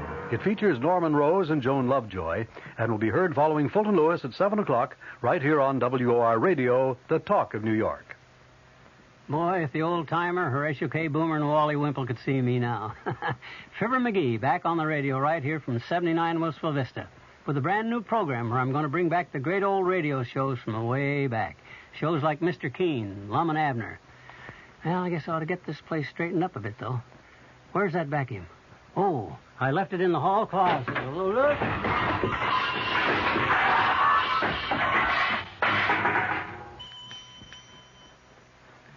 Hear the good old days of radio tonight at 9:05 right here on WOR New York and RKO General Station. I'm Fulton Lewis in the Mutual Broadcasting System studios in Washington, D.C. Now, my commentary. President Nixon goes before the television cameras and radio microphones tonight to explain to the nation why he will only partially comply with the House Judiciary subpoena for tape recordings of some 42 White House conversations. It is not known just how partial the president's compliance will be. Most bets are that he's going to deliver some of the tapes in their entirety. Others may be edited with discussions which the president feels are not germane to the House committee's impeachment inquiry excluded. In some other cases, Chairman Peter Rodino's panel may just get written transcripts of the tapes, not the tapes themselves. Knowing that that would not satisfy the Judiciary Committee, Chairman Rodino has said that he will be satisfied with nothing short of complete compliance with the subpoena. President Nixon tonight is likely to strike out at some happy middle ground, or a middle ground that he thinks would be happy, selecting perhaps some mutually acceptable third party who would vouch for the authenticity of the transcripts and who would ensure that any areas which are edited out are in fact non-germane. Again, though, that is not likely to satisfy the Judiciary Committee, which has insisted all the way along on getting only the original materials. The president, of course, has until 10 a.m. tomorrow to formally comply with the subpoena. It is an unprecedented situation in which a House committee is clearly treading on what some constitutional attorneys regard as sacred executive territory. The Constitution, remember, establishes 3 separate but totally equal branches of the federal government. Each has a right to remain aloof from the other. The president, in other words, if he so chose, could probably duck behind the so-called executive privilege in refusing to even partially comply with a House committee subpoena. It would be a contest that would eventually wind up in the federal courts, no doubt the Supreme Court. And technically, even if the Supreme Court were to side with the Congress, the president could just challenge the court to enforce its ruling, knowing full well that the Supreme Court has no enforcement powers. You can be sure, though, that even though these options may have crossed Mr. Nixon's mind at one time or another, they have never been seriously contemplated. There is an element of politics in his present dilemma. An impeachment threat is breathing heavily down his neck. He must be certain, on the one hand, that in responding to the demands of a panel of the House of Representatives, which has been charged with the initial impeachment inquiry, he does not establish any precedents which would do irreparable damage to the doctrine of separation of powers. The president must be equally certain, on the other hand, that he does not go so far down the road of executive privilege that he waves a red flag in the face of a potentially bullish Congress angering it to the point where, for sheer spite, it might remove Mr. Nixon from office. Well, yesterday, a jury in New York acquitted the two men who were at the top of the official totem pole throughout the Watergate scandal. The two men who, it was widely charged, were more to blame than any to which Mr. Nixon may have known about or cooperated with. Men like former Attorney General John Mitchell and former Commerce Secretary Maurice Stans in their quote-unquote crimes. Well, after a long and heated and belabored trial, it turns out that a jury in New York feels that neither Mitchell or Stans did commit those crimes. They were not guilty of 9 charges of criminal conspiracy. They were not guilty of lying to a federal grand jury in connection with a secret $200,000 cash contribution to the president's 1972 campaign. With that court decision, the bottom literally dropped out of the case against President Nixon. How on earth could the president possibly be guilty of some criminal cover-up of a crime if a court feels that a crime was not in fact committed?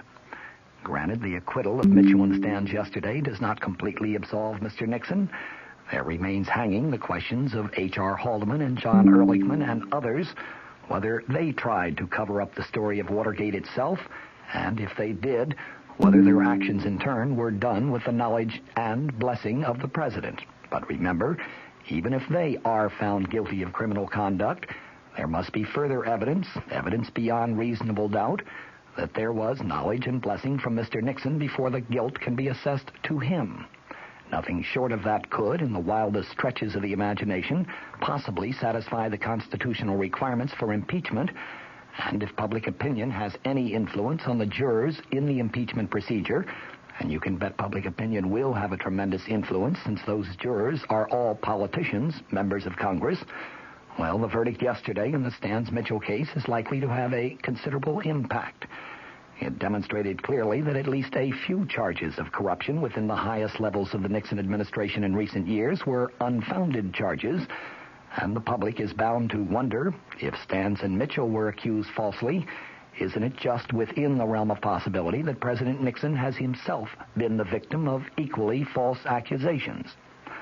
That verdict in this respect is probably the first really good news that Mr. Nixon has had since the Watergate era started a long 15 months ago. These are the events that shaped the past few days. The events of the next 24 hours are likely to go a long way towards shaping the political destiny of Richard Nixon as a person, and with him, of course, the political destiny of our entire nation. They will be hours of great historical significance, great historical importance. Another key point in the Stans-Mitchell trial was noted today by the foreman of the jury that acquitted the two former cabinet officers. She said that she and her fellow jurors doubted the truthfulness of one of the major prosecution witnesses, former White House counsel John W. Dean III.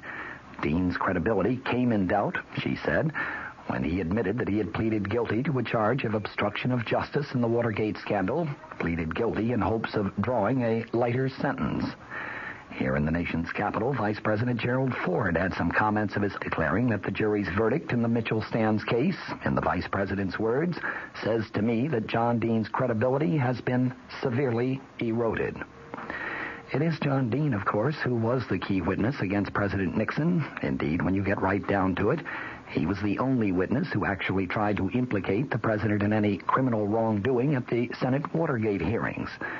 It is the same John W. Dean III who was slated to be a key prosecution witness in other cases which are still pending against other former high-level Nixon administration officials who have been accused of involvement in the Watergate scandal. You remove this John W. Dean III from the prosecution case, and that apparently is what the jury in the Mitchell-Stans case did, and all of a sudden you have a large sailboat with no wind in its sails. It's not going to go very far. Dean's credibility, rather his lack of credibility, was precisely what the Nixon forces hoped to establish, and apparently they have achieved that number one objective. From the Mutual Studios in Washington, I'm Fulton Lewis, and that's the top of the news.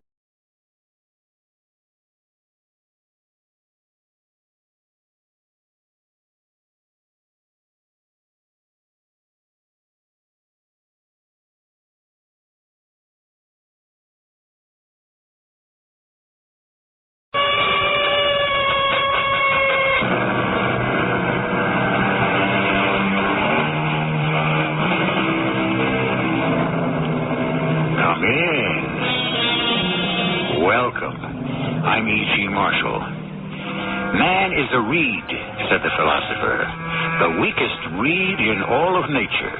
But he is a thinking reed. And that, of course, is the beginning and the end of the problem. Thinking, man's most useful and also most dangerous talent. For some, thinking may lead to delight. For others, it may bring on disaster. What do you do? Well, you can see what I do. What do you do? Who are you? I told you I'm a plumber. I got my truck outside. Once again. What do you do? Hey, for crying out loud, I'm telling you. A plumber. Hey! No, my friend, I will ask you again and again until finally you decide to tell me the truth. I told you the truth. I'm a plumber. Some people simply take longer to learn than others.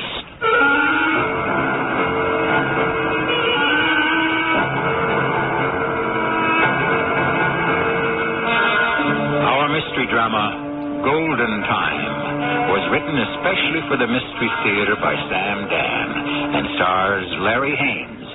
I'll be back shortly with Act One.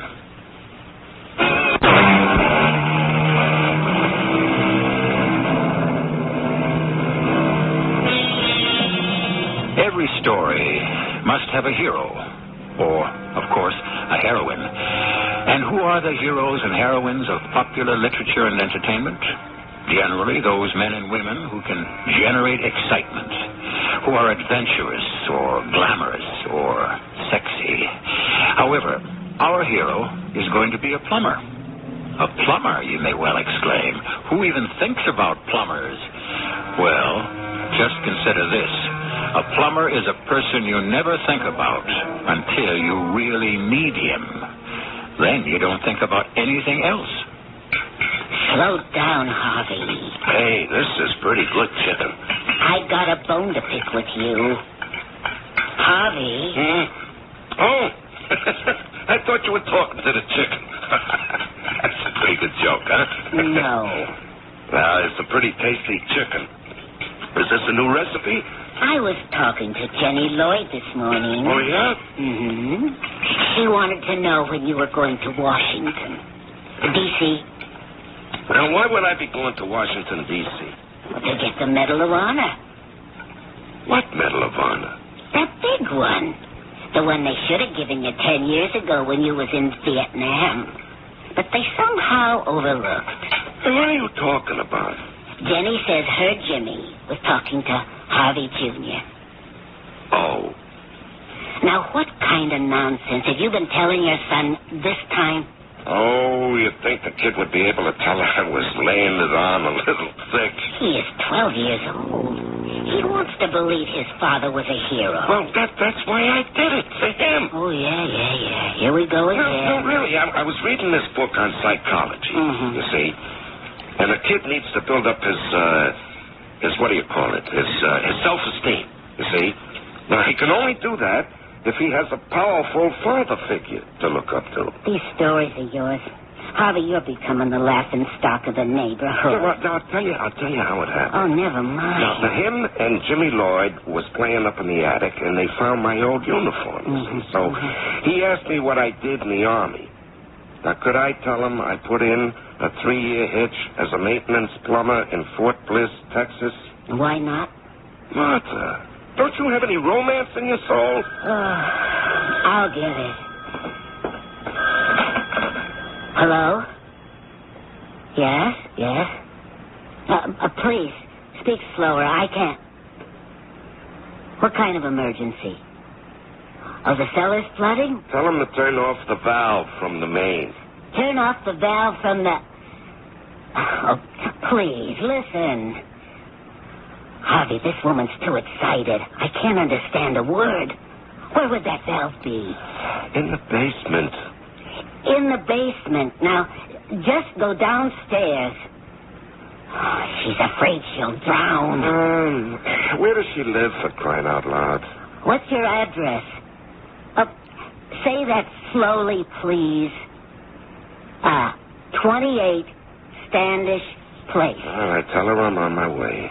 You realize this is overtime, after hours, and it's golden time because this is Saturday night. Ma'am, he is on his way. I'll see you later, huh, Martha? Take your time. Hey, you're sore at me. Why do you have to become the neighborhood character with these stories of yours? Look, I'll be back as soon as I can. Hey, Martha, how do you know it's on the level? How can you be sure it's not a put-up job? What are you talking about? Well, maybe that phone call's a trick so I can get out of here to see some dame. Huh? Who in her right mind would want you? Now get out of here, will you? Why are you so anxious to get rid of me? Maybe you got a guy. After 15 years of being married to you, who in his right mind would want me?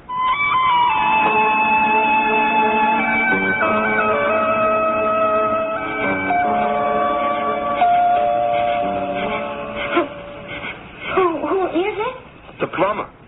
The plumber? That's what I said, lady, the plumber. How do I know you're the plumber? Lady, you're paying for my time. You want to pay me to stand out here on the doorstep? Just a minute.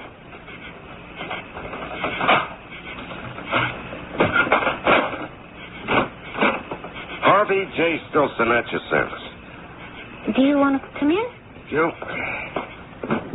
Just, show me where to go, huh? This way. Huh. You know, years ago, if your name was Carpenter, it was because carpentry was your trade. And people who ground wheat into flour, they were called miller. Down these steps. Yeah, those things don't mean anything anymore. Even my name, Stilson. You know the Stilson wrench the plumbers use? Well, that's just a coincidence. Oh, hey. That's a good thing I'm wearing my boots. Look at that water. Do something, please. Please do something. Yeah. Where's the shut-off valve? I see it. Please do something. Lady, you know what they say. The more haste, the less speed.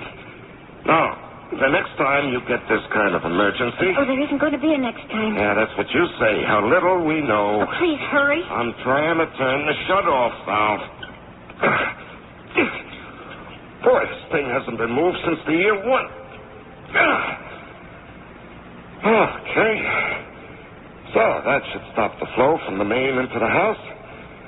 Now, where's the leak? Will it stop flooding? Well, as soon as what's in there now empties out, nothing more's coming in. Then you better go. Wait a minute. Don't you want me to fix the leak? I don't care. Well, you better care. You won't be able to use any water in this house. Kitchen, bathroom, nothing's going to work. You better go. Is that all you want me to do? Just shut off the supply?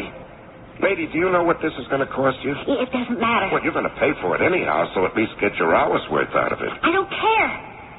Wait a minute. Is there something the matter? No, nothing. It's just that there it is. Yes, sirree. I can see where the water's coming from. It's behind the wall here. You've got this wood paneling. Oh. Boy, this is old stuff. You must have had a leak here for a long time. The water's been eating it away. How much do I owe you? Now, wait a minute. Yeah, this section of wood comes right off. It really doesn't matter. There it is. Well, a blind man could see it now. That pipe is gone. Yes, sir, there's a hole worn right through. All right, all I got to do is replace it. There's no big involvement. It'll all be done within the hour, lady. It'll cost you a nickel extra, just $2.50 maybe for material. I don't think you really have... You know how old this house must be? I'll bet you any amount George Washington must have slept here. This is a lead pipe. Lead. Maybe we could call you another time. Well, I'm here now. Lead. You know how long it's been since plumbers used lead pipes? That's how we got the name, from the Latin word plumbarius. That means a man who works with lead. Really, let's just end it here. I'll give you your money. No, we've gone way beyond lead. Even copper, brass, too. They're old hat. Plastic piping. That's the wave of the future. Please, I don't want you to do any more work. No, it'll take no time at all, lady. Let me just get my little wrench here. And... Hey, what is this? That's a big plastic bag, huh? What's this, white powdery stuff inside? Stand still. What? Armand. Don't move. Do not turn around. Just hand her that bag. Good. Who is he, Clara? Well, who do I look like? I'm the plumber, for crying out loud. As I have said, stand very steady, motionless, while I see if you are armed. Armed? With what? What is he doing here, Clara? Hey, look, can I turn around? He came to fix the leak. What leak? Well, can't you see the basement is knee-deep in water? You shut up.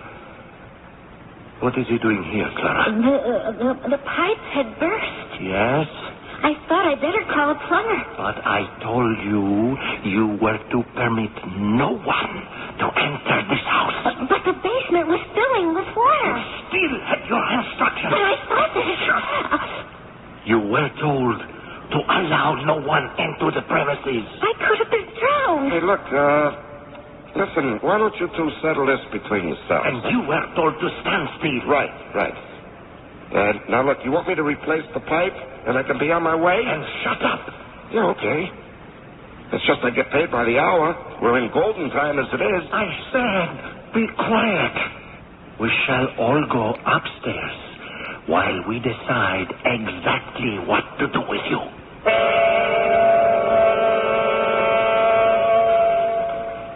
What is in his toolkit? Just wrenches and things? No, according to your identification here, you are Harvey J. Stilson, a plumber, huh? Well, who else would I be? Where did you get his name, Clara? The telephone book. I just opened a page to plumbers, and his place was the nearest. Now, look, folks, there's one thing I want you to know about I me. told you to be quiet. Yeah, I know, but this is important. I know how to keep my mouth shut. Start now. All right, I can see I walked in for something here that, some kind of activity, maybe, right? And you don't want it known. Now, look, I'm a master plumber. I'm also a master at minding my own business. I can walk out of here, there won't be a peep at it. I am telling you to keep your mouth shut. Yeah, I won't even charge you for the call. How about that? You know how much money you're ahead? For the last time, not another word. Okay. What do we do now? This is not humorous, my friend. Don't get him angry, please. And you be quiet too, Clara. No, you didn't answer my question. What do we do now? How do you top this? Where can you go for an ending? You know, if I have to tell you another time... I just got wise to it. It's a gag. Clara and Armand. Smooth and slick. You stash the plastic bag of sugar downstairs, so I think it's some kind of dope, right? Armand. That's just the right kind of foreign touch. And Clara, the good-looking gangster's girlfriend. And that's what you think this is, huh? A joke. Oh, that's what I know it is. Sure, my old buddy Jack Lloyd and a couple of the other guys. It's a practical joke. I wouldn't put anything past that bunch. You wouldn't? Yeah, they got together. They rented this old house, busted a pipe, hired the two of you. She calls me. You walk in and act real smooth, real tough. So what are you going to do? Try to scare me? Get me real nervous, real frightened. Maybe beg you not to kill me, huh?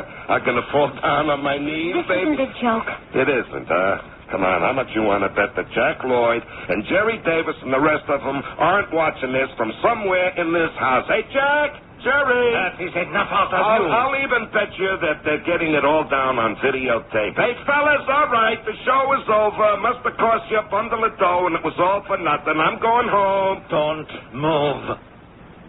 Ah, come on, that gun doesn't scare me. Please. Come on, that's empty, or it's just got blank cartridges inside it.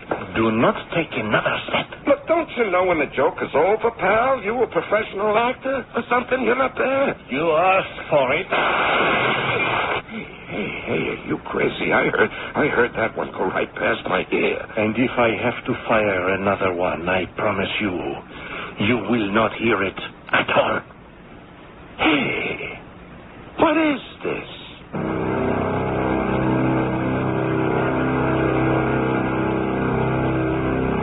A very good question. I think we can all safely assume that whatever it is, it's not a joke. Clara and Armand, particularly Armand, appear to be very serious people. Now then, here we have a man who leads a rather humdrum, prosaic existence. He yearns for high adventure. He may get enough to last him a lifetime, although it could turn out to be a rather short lifetime. I shall be back shortly with Act 2.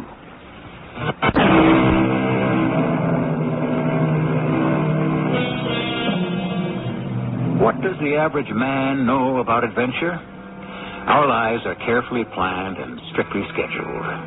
We perform our daily task to earn our allotted portion of daily bread. When is there time or opportunity to face and conquer danger?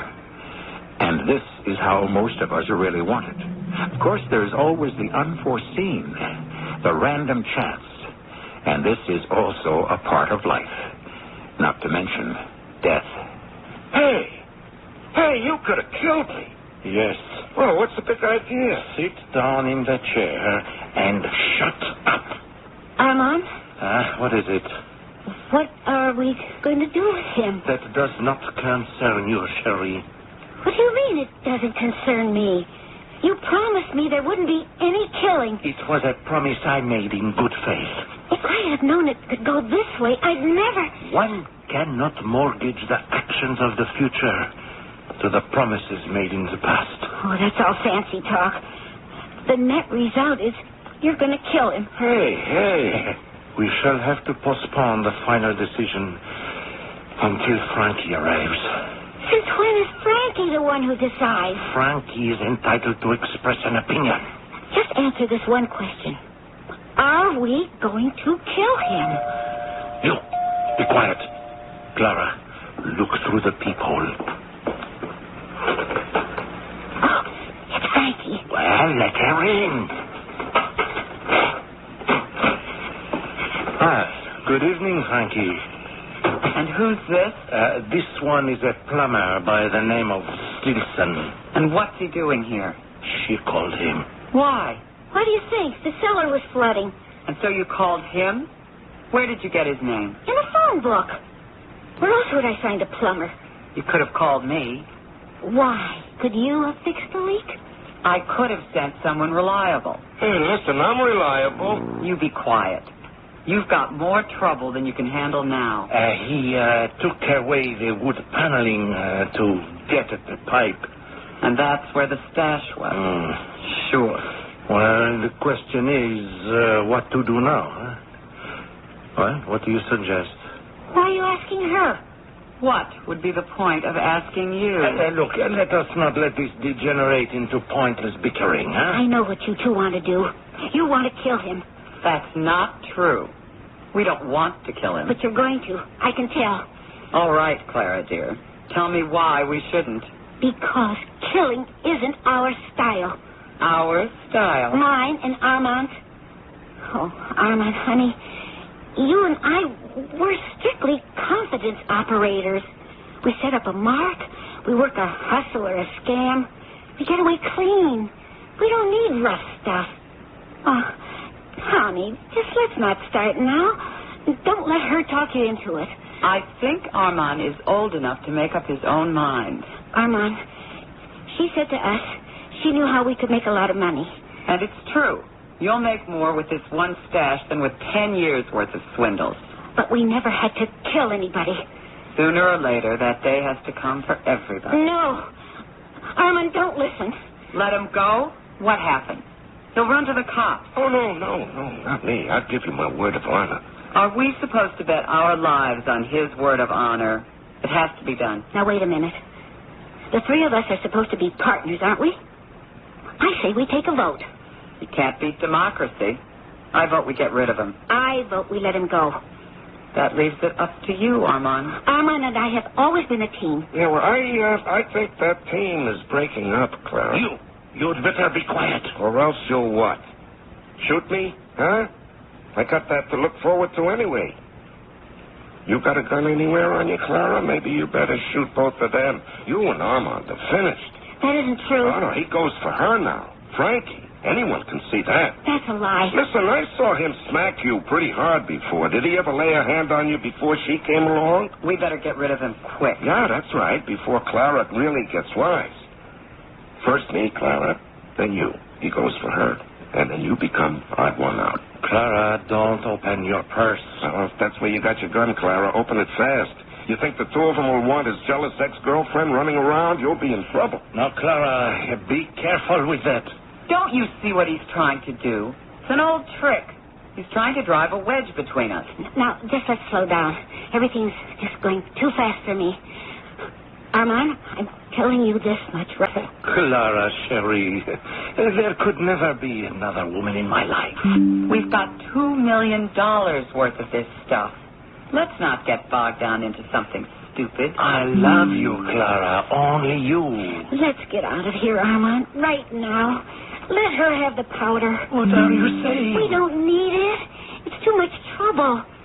We don't need her either. Darling, it's $2 million. But we'll have to kill somebody for it. Isn't it worth it? No. Armand, why do you keep talking about it? You've got the gun.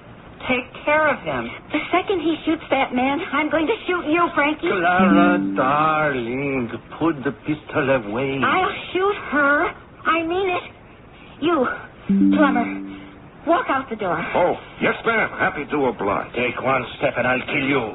What do you say, Frankie? Why do you and I quarrel, huh? We never used to quarrel till she showed up. Darling, we're just business partners. There's nothing between Frankie and me. Don't you believe him? Can't you see what's happening? You and I are starting to fight. You're the one that got us into this thing. You're the one that called him here. It's all your fault. Tell her not to say another word. I'll say whatever has to be said, my angel. I thought you loved me. I do. How can you love me if you don't trust me? I feel terrible about this. But everything is going to be all right. You see. You just let me take care of it, huh? Well, just tell me that you love me. Of course I love you, my darling. How could you ever doubt me? Well, but this man, do we still have to... Yes. When? Just before we leave. When are we going to leave? As soon as they get here with the money for the powder.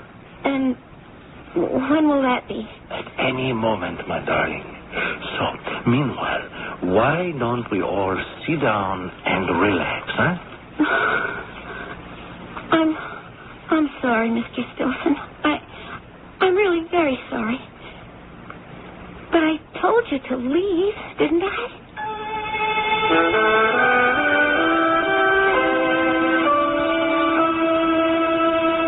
What time is it?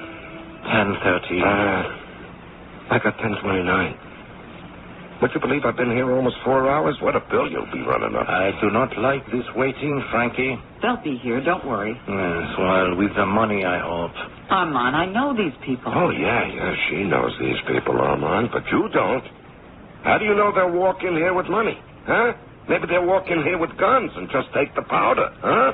Have a good time, but it won't work. What do you think, Armand? Is this the kind of double-cross you would pull if they were friends of yours? Armand, I'm scared. There's nothing to be scared of, Clara. This is a kind of new business for us. We know nothing about it.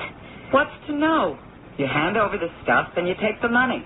That's all. Yeah, but how can you be sure? Okay. Let's put a stop to it.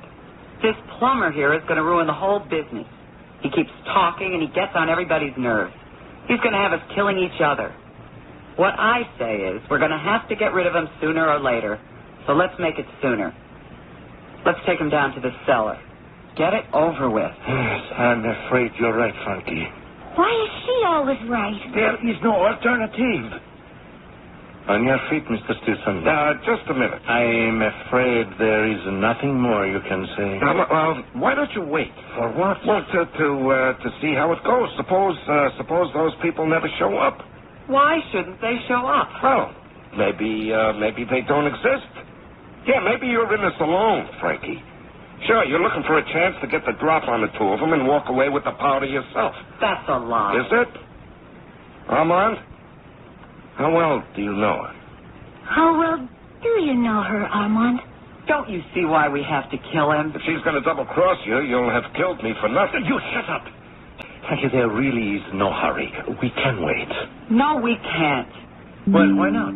Because it means you don't trust me. And why should they trust you? I'll shoot you myself. I bet you don't, Frankie. I bet you're working so one of them has to do it. You don't look like a girl who takes chances. They're here. I'll open it. What is it? I can see through the people. It's the police. The police? Mr. Stinson, do not open your mouth. Say one word and I shoot. How do we do this, Armand? You and I will take the plumber downstairs to the cellar. Yes, but we have to open the door. They can see the lights are on. Why are the police here? The police are here because they're looking for me. Why should they be looking for you? Because my wife is worried. She knows I'm at this address. We'll take him downstairs, Armand. You, Clara, open the front door. Tell him he's gone. No, you can't do that. His truck is still outside. Tell him he's still working in the basement. And one word out of you, mister, and you're gone. Keep the gun on him, Armand. Let's go. Downstairs. Clara, remember, if you try to save him, the police will capture us all. We'll spend the rest of our lives in jail. Clara, I love you. Move. One sound out of you and you're gone. Through there.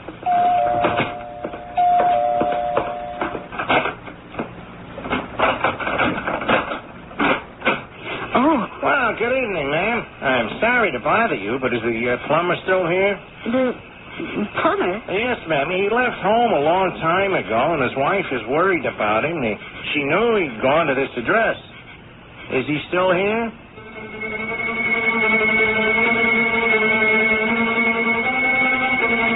Well, now, how do you suppose Clara will answer that question? These things are never really simple for those who are under the gun. And this is one of those stories where people live from minute to minute. Therefore, let us relax for just a bit. And are you an unpublished author? Do you have...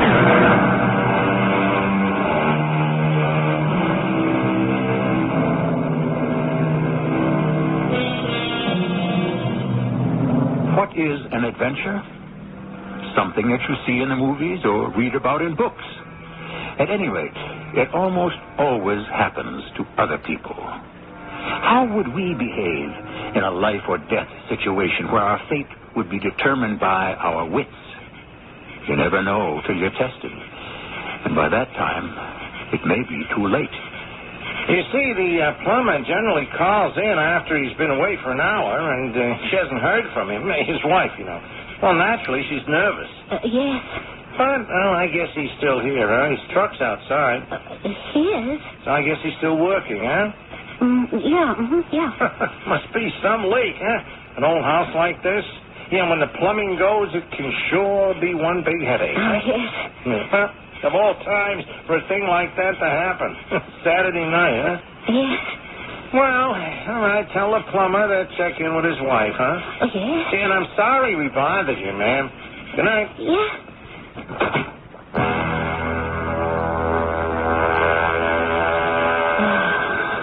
They've gone. Yes, we heard. You did a splendid job, Clara. Oh, but the police know he's here. It changes nothing. Look, Clara, we've got 2 million bucks staring us in the face. And that is what you should be thinking of. Just as soon as my friends get here. If she's got any friends, and if they ever get here... You're still in there pitching, plumber. I don't blame you, but you're finished. Let us leave him here and go upstairs. Listen, I understand you're on golden time. Why don't you fix the leak? It's a splendid idea. And right off the bill, huh? We'll see that your wife gets the money. We wouldn't want to cheat a working man. What do you think we are? Bunch of crooks? Hello? Oh, it's you. I made some coffee for everybody. You made some coffee. Sure, that figures. What figures? Yeah, she wouldn't make the coffee. I thought you'd like to have a cup. It's damp down here. Yeah, thanks. I love coffee. You know, Martha says I drink too much. Martha? Martha, my wife.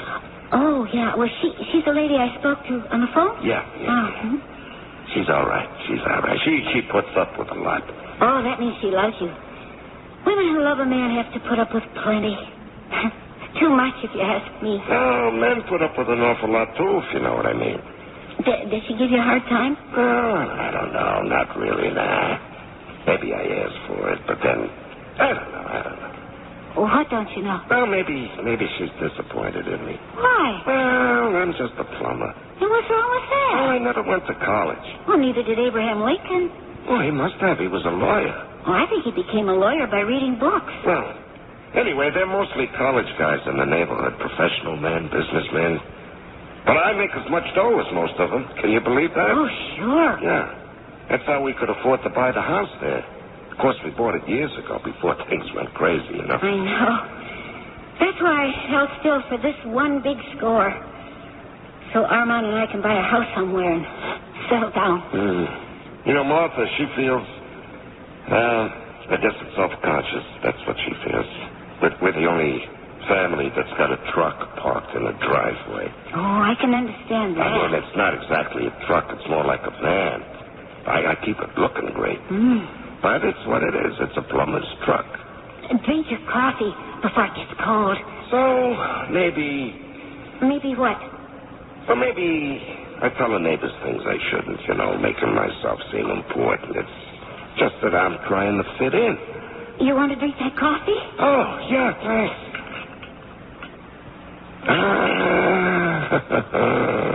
What's the matter? This is how you're going to do it, huh? Do what? Yeah, with the coffee. Instead of a bullet, this is quieter. It's easier. And you don't have to worry. Maybe I'll fight back and somebody else can get hurt. Now, come on, tell me, what did you put in here? Cream and sugar. Oh, I should have asked. Maybe you like it black. Huh? No, I like lots of cream and sugar. Maybe I didn't put in enough. Go ahead. Go on, taste it. I swear I didn't put anything in the coffee. I wouldn't do a thing like that. I really don't want to kill you. You're going to let the other two do it. I'm sorry. Yeah, I'm sorry, too. For you. Nobody has to be sorry for me. Okay, so they kill me. The cops are going to know what happened here. They will, won't they? Yeah, but we'll be long gone. You'll be gone. But your description stays. What description? Your dear friend, what's her name? Frankie. Frankie and Johnny were sweethearts. I should say Frankie and Armand were sweethearts. I know Armand. Yeah, famous last words. I know who he goes for. She's not his type. Yeah, you sure? Yes. He always comes back to Clara. But suppose there's no Clara to come back to. Well, I'll always be waiting for him. Well, what good is that if you're waiting in jail? Because that's where you're going to go. You may even get the death penalty, thanks to Frankie. What's Frankie got to do with it? Well, if you can't see it, why should I tell you? Oh, you're bluffing again. Trying to get me scared and nervous. Am I? Armand loves me. Do you understand? He loves me. Armand's got nothing more to do with this thing. I don't care how you think it looks. Armand's the boss. Oh, I know Armand. He has to deal the cards or there's no game. Okay, I'm dead. Follow this now. Who killed me? You did, and the cops know it. How do the cops know it? Well, that's how she staged it. Here, let me refresh your memory. The bell rings. She goes to the peephole. It's the cops. Clara, you open the door, huh? Yeah, Frankie and Armand hustle me downstairs.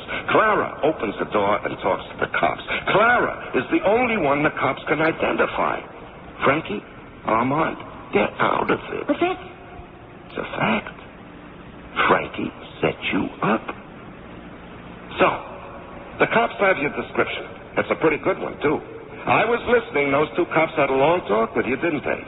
And so they'll remember you very well. Now, tell me something. You have a record? You ever been arrested? They'll never trace me. So, now they got your description. Blonde? I was brunette at the time. Ah, come on. You can change your hair. But they're looking for a pretty girl of, 29? I'm only 26. All right. Your height, your weight, all this stuff gets fed into a computer. They press the right buttons and zap, zap, zap, out comes the name Clara Smith or Jones or whatever you're using. But they know who you are. Oh, you're bluffing. Oh, you'd like it to be a bluff, wouldn't you? Tell me something. What's the split? The split? Yeah, the $2 million. How does it split? 3 ways? Or $1 million for her and $1 million for you and Armand, seeing that you're a team? Well, we hadn't decided on that exactly. Ah, that's your first mistake. Armand has never double-crossed me. Oh, well, Armand never played for such high stakes either. Now, tell me, are you worth $500,000 to him? Huh? Are you? How about her? Why shouldn't she want to keep the dough for herself? All of it. Because what? Because she's so generous? She's so fair and square? Listen, kid, make a deal for yourself. A deal? Yeah, the best deal you can get. With me. Now, listen. You know who I am. You're the plumber. No. That's my cover. Cover? Yeah, you know what a cover is. Did you ever go to the movies? Now, listen, I've been following Frankie all on my own, you see. And I was staking out this house, waiting to go in and make the pinch when everybody showed up. Now, I see this plumber pull up in his truck. Ah, what a great way to get in. I tell him who I am, and I have him wait in the truck. And I take his tools, and I come inside. You're a cop? Sure, I'm a cop. What do you think? But you knew how to fix the pipe. Oh, well, listen, that's easy. Undercover cops, they get training. They get training in all the trades. Plumbing, carpentry, electricity, TV repairs even. So they have an excuse to enter suspicious premises. You see what I mean? Oh, yeah, I think so. Yeah, now, look, I have to get out of here and establish contact with my superiors. But... Now, here's the deal. You will not be prosecuted. But Armand... Okay, Armand gets off, too. We only want... Yes, that's poisoned, huh? No. Just some stuff to knock you out so that you could be handled easier. All right. Now, the deal. You and Armand walk away. I only want Frankie. Oh, you got her. And the powder. But it's worth... It's worth your life, your freedom. Huh? Is that a deal? Remember, this way you're really rid of Frankie. Now, that should be worth something. It's worth a fortune to me. You'll see. It's for the best. Now, you and Armand go back to those little con games of yours where no one really gets hurt. Now, that's what you want, isn't it? I guess so. All right. Now, let's figure out a way to get out of here. I already know it. When are your friends going to be here, Frankie, huh? I told you. Don't worry. But they're 3 hours late now. They're flying in from Europe. You have to expect delays. It's 2 in the morning. I can hardly keep my eyes open. Why don't we all take a nap? No. I think we all better stay awake. Why don't we all have some strong coffee? Why don't you make some? They're fast asleep. Are you sure? I know when Armand is dead to the world. And the other one, you should hear her snore. Snoring. That's the most unsexy thing a woman can do. You promised me Armand and I would get away. Would I break my promise? Well, you'll have to help me get Armand into the car. I give my word, I keep my word. Let's go.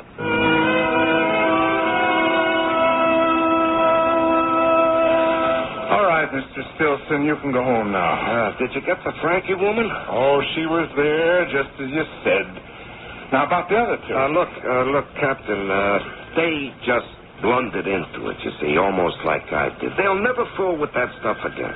Still, it's your duty to tell us. Captain, I had to make a deal. Now, you got Frankie. She's the one you want, and you got the powder. $2 million worth. There's, quite a reward. It belongs to you. Reward? But you'll have to accept it quietly. Quietly? You mean it won't appear in the papers, on the radio, or the TV? Oh, no. What's oh, no? This whole business has to be kept secret. Why? For your own protection. You mean I won't be able to tell anybody? Not a soul. Not even my wife? Not even your wife. Why? Suppose one day you have a serious fight or she decides to divorce you. Oh, but you Captain... did your duty as a citizen. You're getting thousands of dollars as a reward. Shouldn't that be enough? No. No, it isn't enough. Not really. I'm sorry, Mr. Stilson, but that's the way it has to be.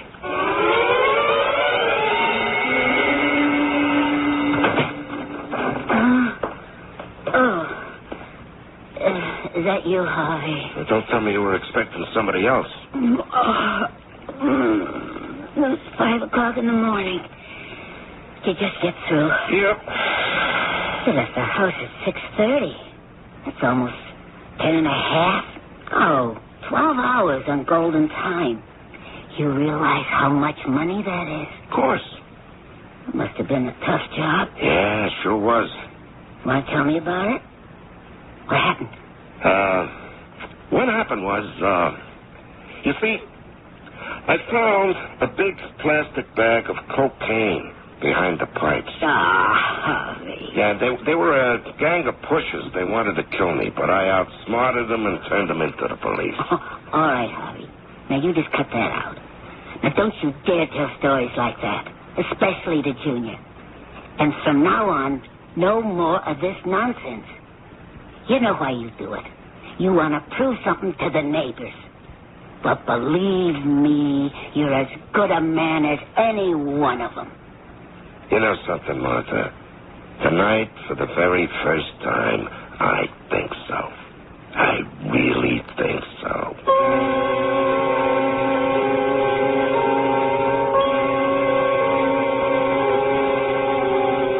And why not? You must admit he carried it off brilliantly. He was forced to live from minute to minute, improvising every difficult and dangerous step of the way. How many of us could have brought it off? Think about it, and I shall return shortly. You've had a bad... You lost everything. You gave up everything. You became a drifter. Look, Frank... Something inside you said, no, this can't go on. Joe Driscoll is not going to be a bum for the rest of his days. Joe Driscoll is going to make a comeback. I'm so glad you feel it, and you're going to make good. I know it. So this woman, you don't need her anymore. How can you say that? Well, you needed her in the beginning. You needed her, the idea of her to wake you up. But you're all right now. You can make it on your own. Frank, are you trying to tell me this girl is only in my imagination? This is E.G. Marshall, inviting you to return to our Mystery Theater for another adventure in the macabre. Until next time, pleasant dreams.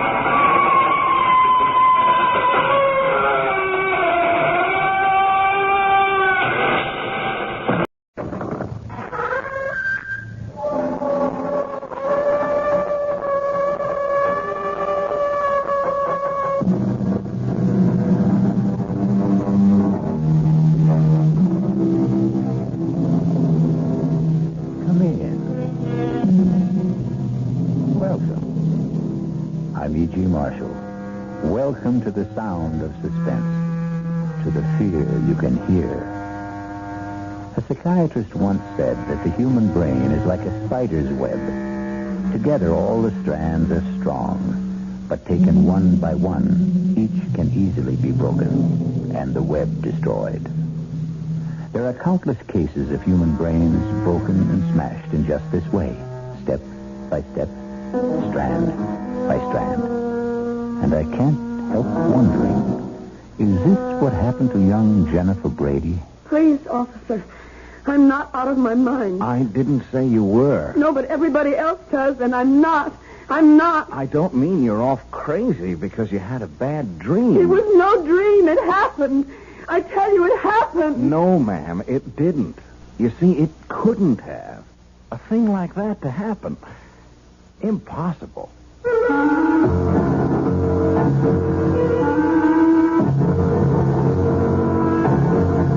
Our mystery drama, Honeymoon with Death, was written especially for the Radio Mystery Theater by George Lothar and stars Lois Nettleton. It is sponsored in part by Anheuser-Busch Incorporated, Brewers of Budweiser, and by the Kellogg Company, makers of Kellogg's Special K cereal.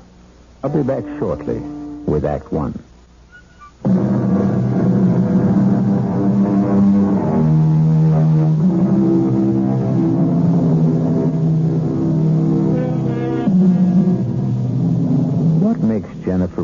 thinks she's going out of her mind.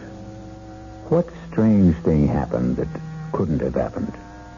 Perhaps we can find out together. It was a wonderful honeymoon, Howard. I can't tell you how much I enjoyed it. Adored it. But you know something? Howard, you know something? What, Jennifer? What? It's wonderful to be back home. These last 10 days driving back from San Francisco, I kept thinking, when, oh, when will I be back in my own bedroom, in my own bed, in my own little old New York brownstone house? Oh, I shouldn't have said that, should I? What? Said what, Jennifer? Am I bothering you with all my chatter, Howard? Bothering me? How could you possibly bother me, sweetheart? I'm just trying to catch up with all that mail Margaret left on the living room table. Oh, hey, I haven't seen that negligee before. I saved it for a homecoming night. Like? I can see a whole month of honeymooning hasn't changed you a bit. When I've got a bride as beautiful and sexy as you, our whole life is going to be a honeymoon. Now, tell me, what was it you shouldn't have said? What? Oh, I've forgotten. Something about your own little old New York brownstone house. Oh, well, what I meant, it's not just mine anymore. It's yours now, too. And your sister Maggie's. You both inherited this old brownstone from your father. Though I must say I think that we, have the better of the bargain. What do you mean? I much prefer this top floor apartment, don't you? Oh, yes.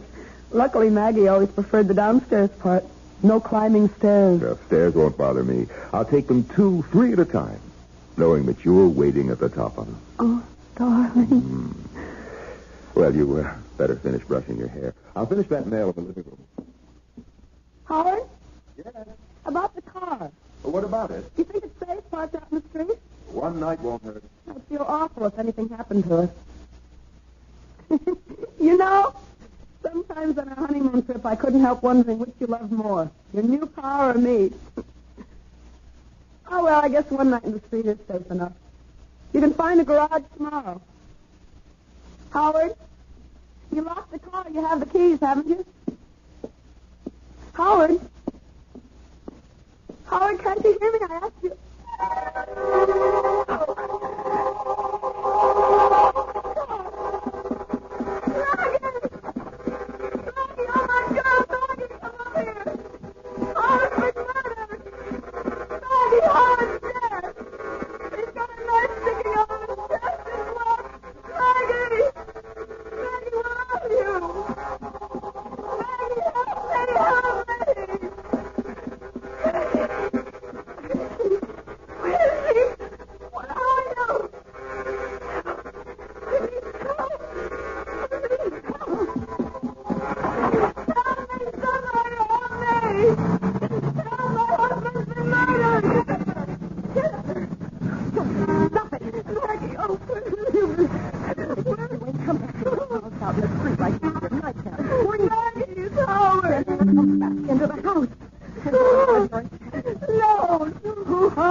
Hold on. I'll phone Dr. Sullivan. Maggie! Howard is dead. He's up there in our apartment. Dead. Jennifer, please, now try to control yourself. There's no one named Howard here. What do you mean? No one named Howard? You know Howard Lansing, my husband, the man I've been on a honeymoon with for a whole month and home just a few hours ago. Stop looking at me like that. All right. Now, look, Jennifer, I'll tell you what I'm going to do. I'll go upstairs, and I'll see if anybody's there. Howard's there. All right. If this Howard is there, and if he's dead, then I'll phone the police. All right? Yes. But if he isn't, then I'm going to phone Dr. Sullivan and have him come right over. Now, that agreed? What's that? It's just the front door bell. Oh, yes, officer? Officer Helmut, ma'am. Ed Helmut. Anything wrong? No. What do you mean, no? My husband's been murdered. He's upstairs dead, a knife in his chest. Jennifer, please. Officer, there is no one upstairs, dead or alive. Well, then what was all the screaming about? I'm walking the beat just up at the corner, and I hear all this screaming. It's nothing. Believe me, it's nothing. Officer, will you do me a favor? Oh, sure, if I can. Would you go upstairs, please, and see for yourself? Officer, my sister is a highly emotional woman. Please? Would you please? Sure. Make you feel any better? Sure. Oh, Jen, what am I going to do with you? You know what Dr. Sullivan said. Dr. Sullivan? He said if you had another one of these attacks, you were going to have to be... I am not having an attack. I am as sane as you are. Don't look at me like that, Maggie. I am. Well, officer? Well, there's nobody up there, ma'am. Nobody. But there is somebody. My husband, Howard. He's sitting in a chair with a knife in his chest, blood all over. No, ma'am. But that's impossible. Impossible, I tell you. It's impossible. I couldn't. Maybe you want to see for yourself, huh? I'll go up with you. Officer, thank you very much, but there's no need. I do want to see for myself, will you? Sure. I'll come with you. Well, no, on second thought, what's the use? I mean, I'm really very tired of this sort of thing. What sort of thing? Never mind, officer. Just, you go ahead. Now, is this the room where you, thought that, huh? I can't believe it. It's impossible. You can see for yourself. 5 minutes ago. 5 minutes ago, I tell you. In this chair. He was sitting back in this chair, and there was a knife sticking out of his chest. The mail was scattered all over the floor. Mail? We'd just come back from our honeymoon. We'd only been in the house a few hours, and Maggie had left all the mail that had collected for a month on the table, on this table. Well, you can see, ma'am, no mail. And blood. There was blood on the carpet, some of the mail. Well, no mail, no blood. You don't mind me saying so. I think you... Well, maybe you had a dream, a nightmare, huh? Please. I'm not out of my mind. I didn't say you were. No, but everybody else does, and I'm not. I'm not. It don't mean you're out of your mind because you had a bad dream. It was no dream. It happened. I tell you, it happened. Howard was here in the living room reading the mail. I was talking to him from the bedroom. I had just taken a bath, and I was brushing my hair. Wait. I know. I hadn't emptied the tub. The water's still there. It must be. I'll show you. I don't understand it. Tub's bone dry, ma'am. Hasn't been used. Now, not tonight, anyway. His clothes. Howard's clothes. He'd empty his suitcases and put his clothes in the closet. Here's his suitcases, too. Just ladies' clothes. Yours, ma'am? Yes. Now, hey, don't cry. Hey, look, this dream you had. It was no dream. Okay, so maybe you imagined... I didn't imagine anything.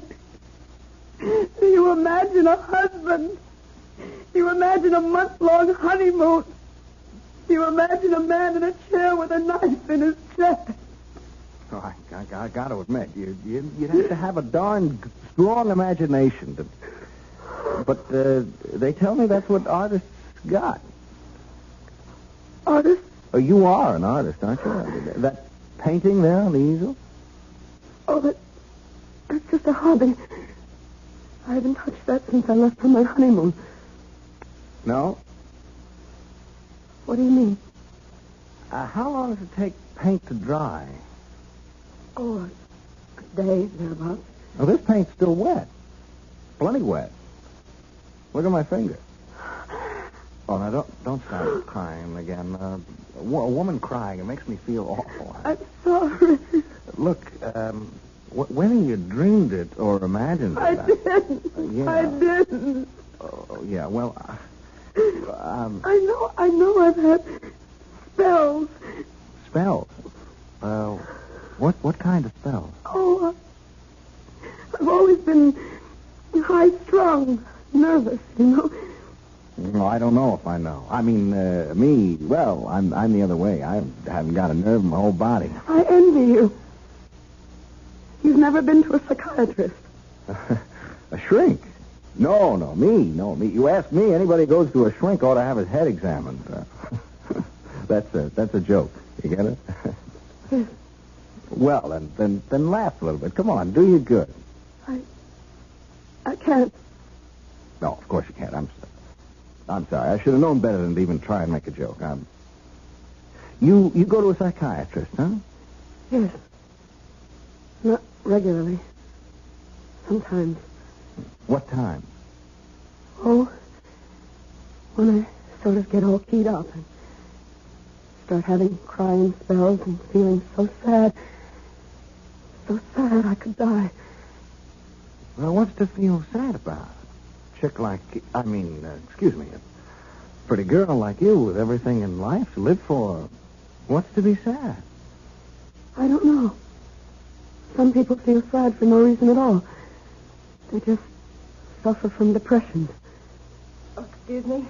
Oh, yes, ma'am? Jennifer, Dr. Sullivan is on his way over. I just phoned him. All right. And, officer, thank you very much for trying to help. Oh, not at all, ma'am. Not at all. Glad to do what I could. I'll show you out. Oh, that's okay. No. Sorry, I'll come with you. I'll be just a minute, Jen. Officer, I wanted to ask you, you don't have to say anything about this, do you? I mean, put it in your report or anything? Oh, no. There's been no damage or anything like that. Does she get this way often, your sister? Well, often enough. She hallucinates, you see. Huh? Come again? Hallucinate? It means, well, just what you saw. She was totally convinced there was a murdered man up there. Her husband, no less. Well, you saw for yourself. Husband. Jennifer's never even had a boyfriend. A cute doll? A pretty girl like that? Well, it's all part of her condition. She's afraid of people. Men, especially. I wish she could become less afraid, more outgoing. If these spells of hers get any worse, she may lose her mind altogether. Oh, say, I hope not. A sweet kid like that. I sure hope not. I know, so do I. Well, looks like we've had a little shower. Street's wet. It was drizzling a little when I came in. Well, good night, ma'am, and if you need... Wait! The car!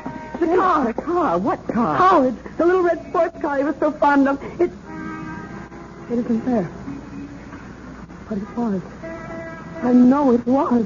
Officer, thanks again, and good night. Good night, ladies. Jen, dear, until Dr. Sullivan gets here, I think you should lie down and rest.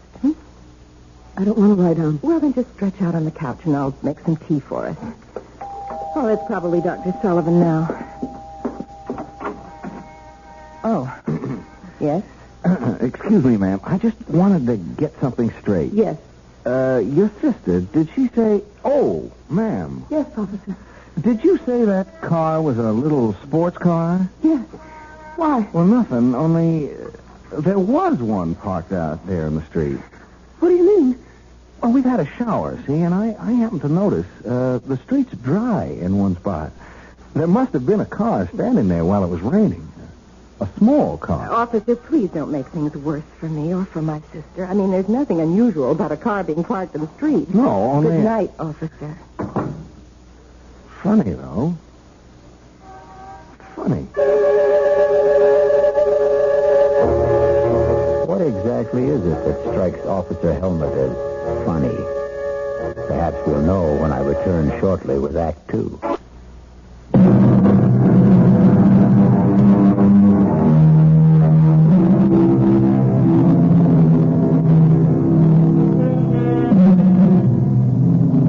Has a horrible murder been done? Or is Jennifer Brady losing her mind? Did she find the body of her husband, Howard Lansing, seated in the living room with a knife in his chest? Or did she imagine the frightful scene? Is she married?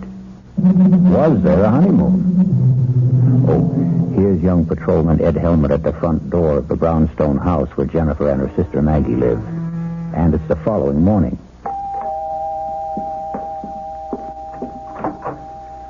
Oh, it's you.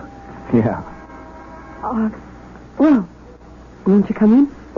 Thanks. Thank you for, what you did last night. Oh, just doing my job, Mrs. I don't know what to call you. I don't know what to call myself. I don't know if I'm Mrs. Howard Lansing or Miss Jennifer Brady. Not after last night. Well, suppose I just call you Jennifer. You can call me Ed. Ed Helmet. What are you doing here? Well, I'm off duty, see. I'm on the 4 to midnight beat, and I just thought I'd drop around and see how you were doing. Oh, well, I'm all right. You mind if I ask you a couple of questions, Jennifer? No. It's your job, isn't it? Well, yes and no. In fact, being off duty now, I'm kind of asking these questions on my own. You know what I mean? I don't. Not really.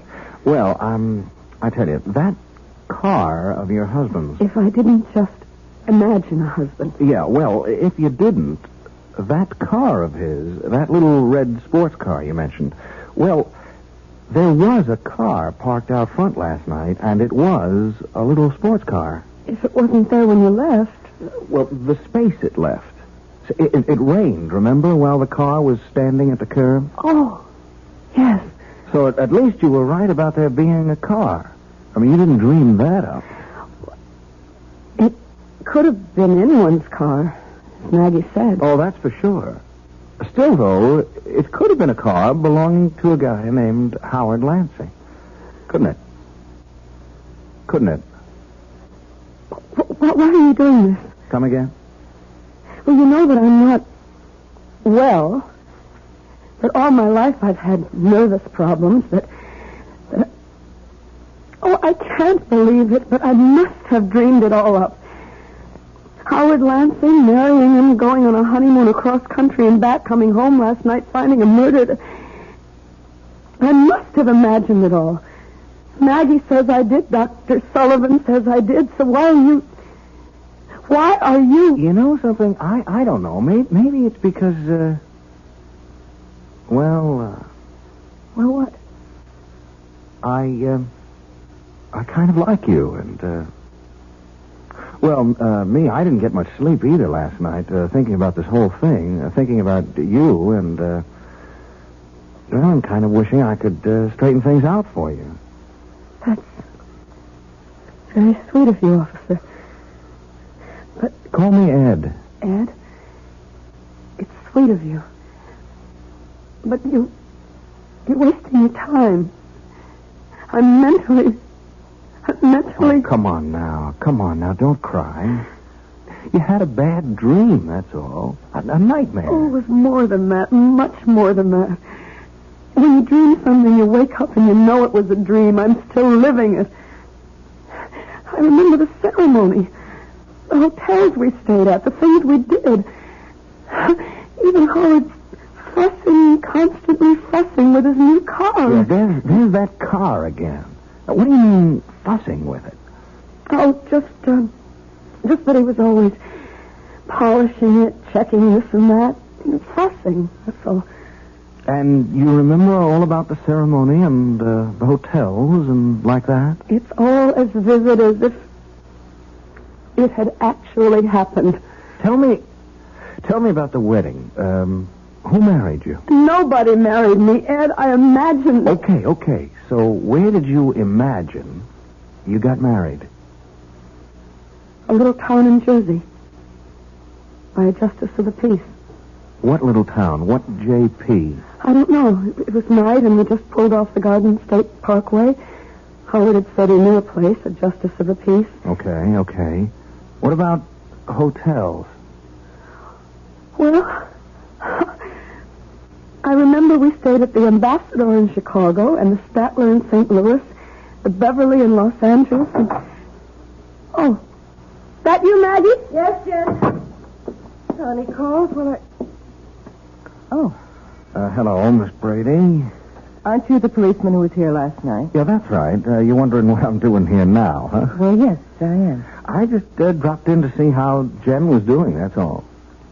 Jen?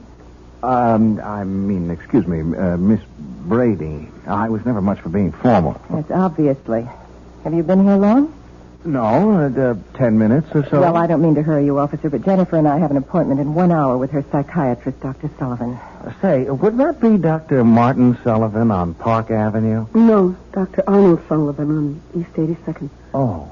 You seem terribly interested in Jennifer's psychiatrist. Me? Oh, no. I just ask a lot of questions. I trained myself. You trained yourself? You're going to laugh. I know you're going to laugh, but would you believe I want to be a detective someday?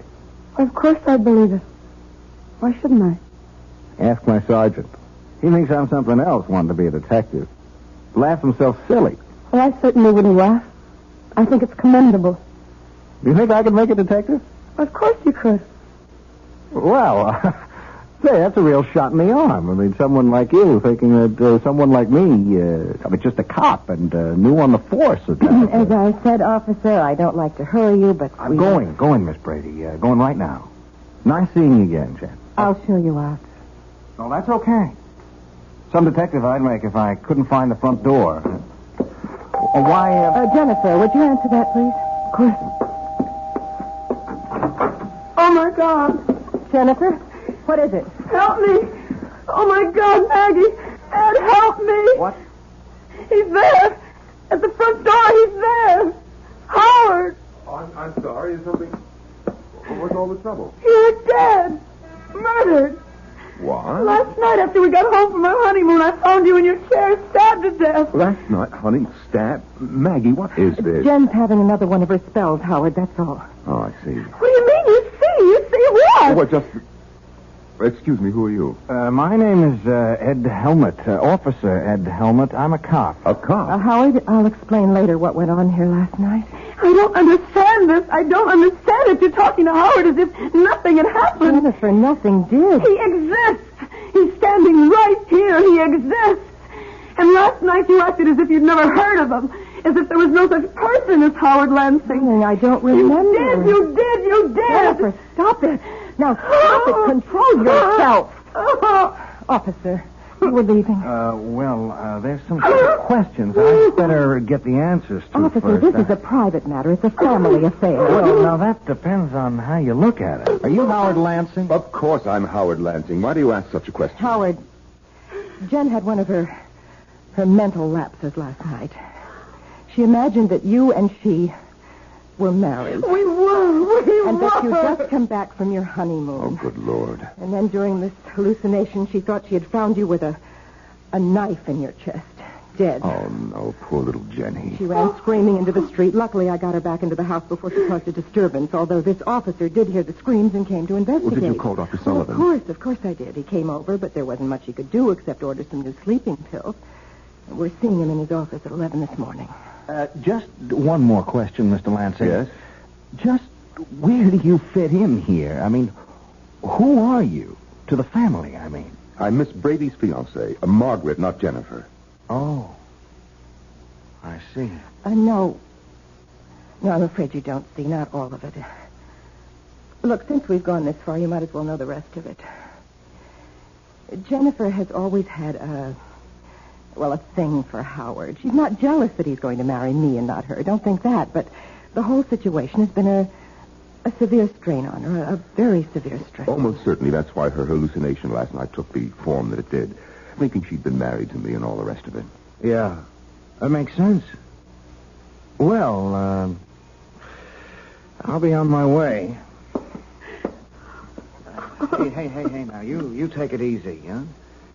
And me, if it's okay with you, I'm going to be in touch. I'll see my way out. Hey, Mr. Lansing. You have got a little red sports car. Well, yes, that's it. Parked at the curb. Why? Well, Jim, Miss Brady, she seemed to make a big thing out of it. On the honeymoon that didn't happen, I mean. Big thing? Well, what I mean, she said you were always fussing with it, polishing it and like that. Sure looks as if you do. Well, I do. I'm a sports car buff, if you want to know. I wish I could own a car like that.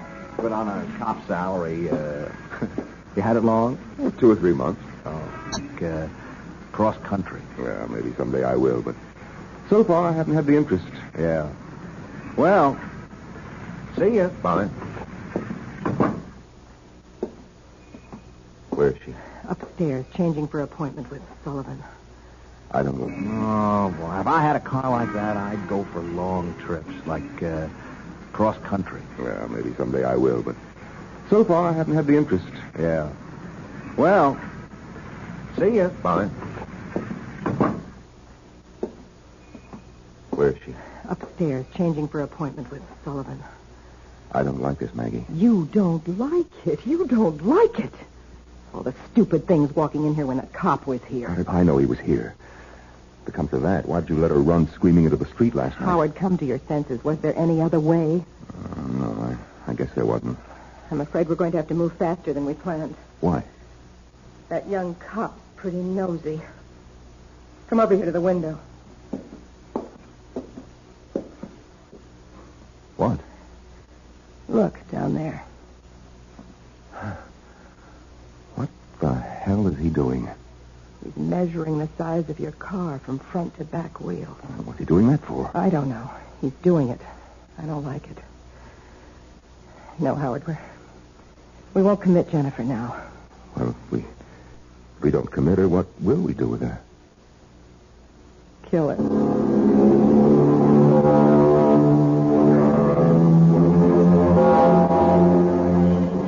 Clearly, Maggie and Howard faked his murder. But how could they have managed it? And how will they kill Jennifer? We'll return shortly with Act 3.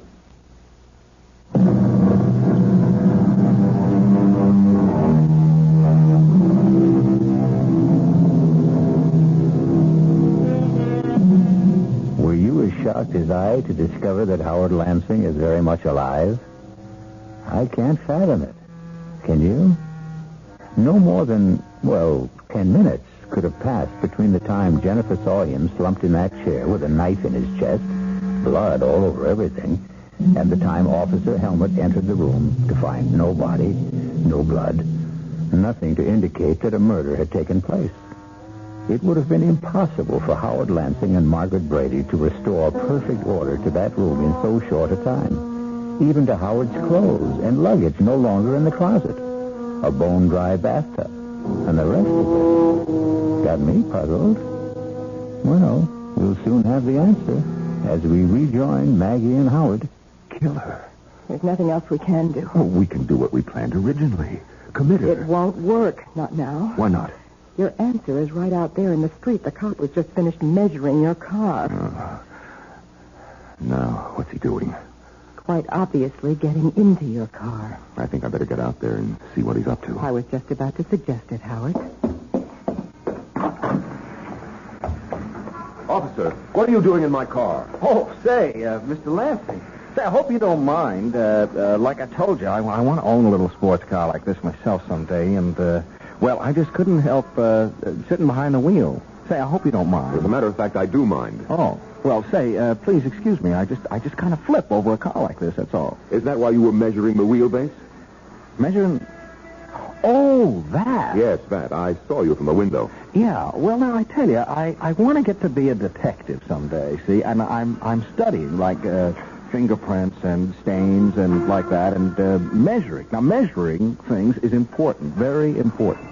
You'd be surprised how important measuring things is. So I take every opportunity to measure things. Yes. Well... Like last night. Were you here last night? No, I was not here last night. Funny. What's funny? Well, last night, Jennifer, Miss Brady, she said a car, in fact, your car was parked outside here. Only it wasn't. I mean, when we looked, no car. Well, I just told you that... Yeah, but there had been a car. You see, it had rained, and the car was standing out here during the rain and left a dry space in the street. And I measured that, too.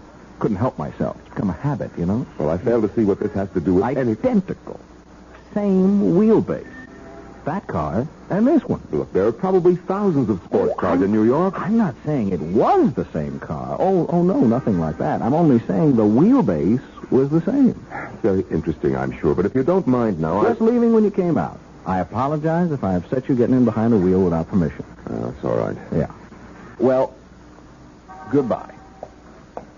Oh, by the way. Now what? You got 11,243 and 9/10 miles on the speedometer. 1,000 or so more than you said you had. I just thought you'd like to know. Thank you. I'm deeply grateful for that information.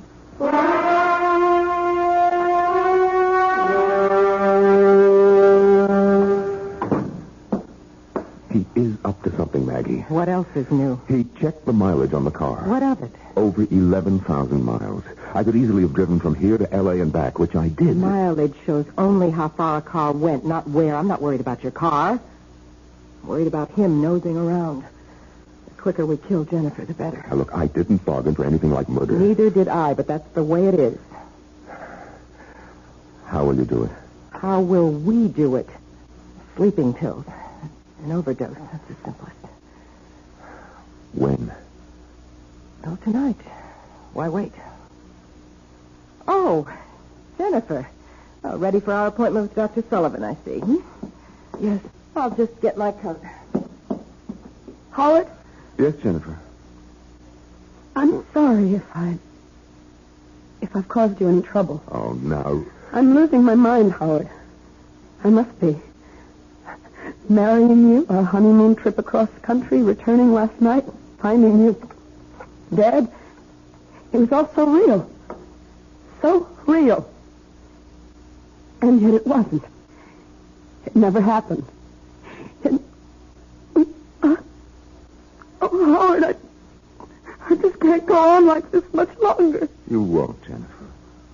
Believe me, you won't.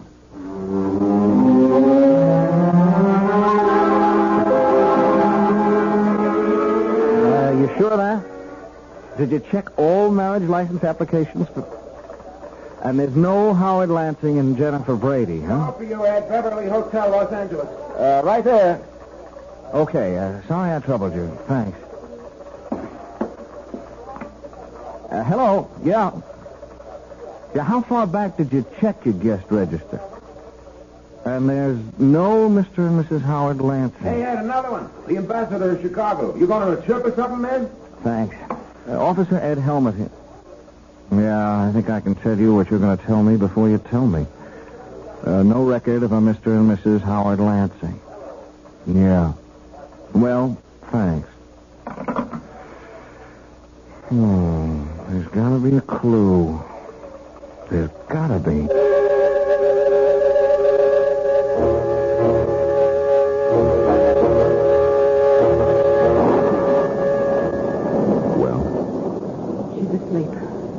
How many pills did you give her? Enough. What's the matter, Howard? Why that look on your face? I'm a murderer. I'm just beginning to realize it. I am a murderer. Not yet, Howard. She won't be dead for a while. How can you be so calm? You frighten me, Maggie. I've never seen this side of you before. You've got to be kidding. All the time we spent planning this. To commit her, not murder her. What's the difference? We're not doing all this for peanuts, you know. We inherited $1.5 million from my father, Jennifer and I. You and I will have all of it once she... Who could that be? I'll see. Wait. No, I guess we can't pretend no one's at home. The lights are all on. And my car's parked out front. Oh, it's you. Okay if I come in, Mr. Lansing? Oh, well, now, Thanks. Rotten night out there. Just plain rotten. It's Officer Helmut, Maggie. Yes, so I see. Getting to be a regular visitor, aren't you? To be honest with you, Miss Brady, it's a real nasty night, and walking a beat, I didn't think you'd mind if I came in for a few minutes. Also, I wanted to see how Jen's getting along. Jen is getting along very well, if it's any concern of yours, which it is not. Oh, well, I only... Officer Helmet, circumstances beyond my control brought you into this house last night, but I do control whether you'll keep coming here like this. Please leave. Oh, well, now, wait a minute, Miss Brady. I like your sister, and I have reason to think she likes me. Now, wait a second. Just wait a second. I also think she needs somebody like me, somebody to lean on, to protect her. And further than that, I'm here on official business. Official business? I'm placing you both under arrest on a charge of...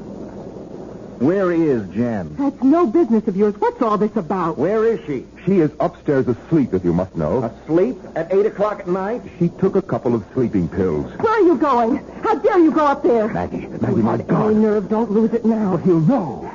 He'll know she took an overdose. That's all he will know. He will know that we gave it to her. He's arresting us. For what?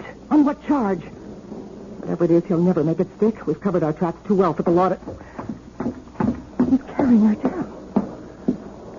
All right, baby. It's going to be all right. Operator, this is Officer Ed Helmet. I want an ambulance sent to 127 Brockhurst, and fast. An ambulance? Why an ambulance?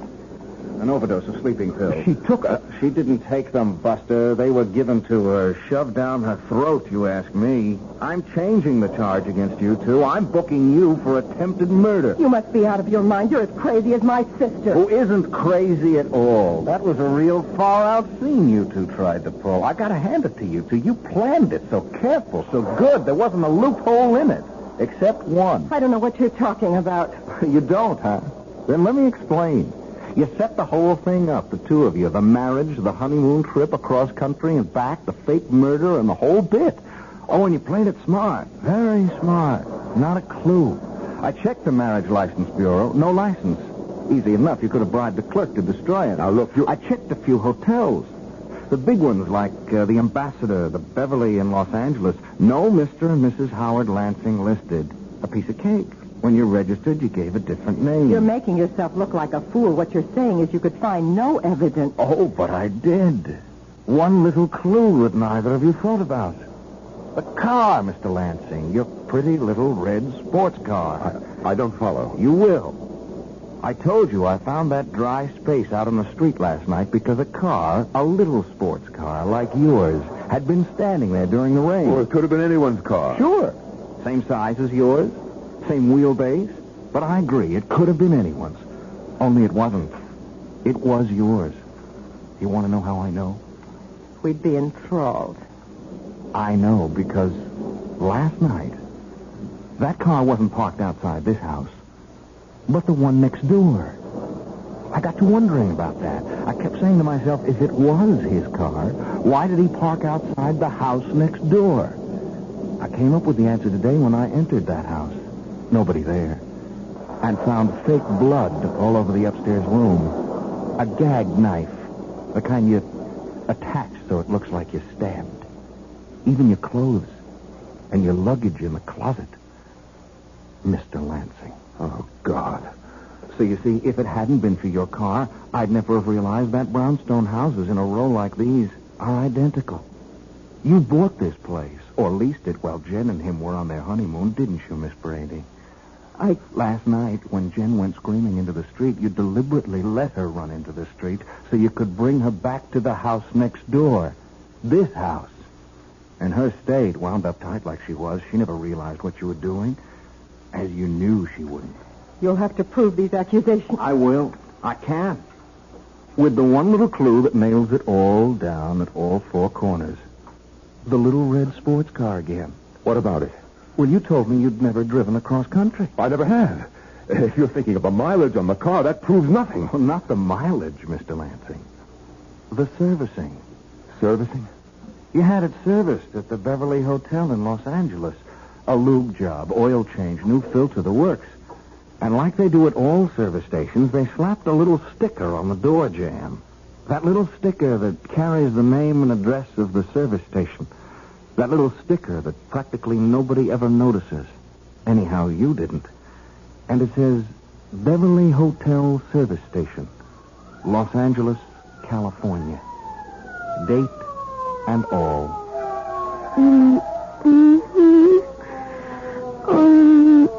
Easy, Jen. Easy. You're going to be okay. From here on in, you're going to be just fine.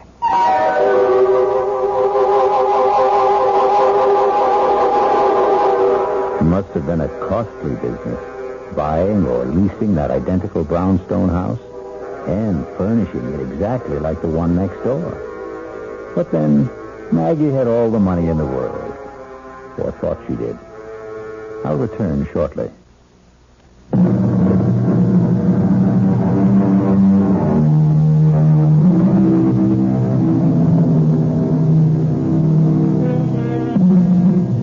Yes, like a spider's web, so strong and yet so weak, the human brain can be broken.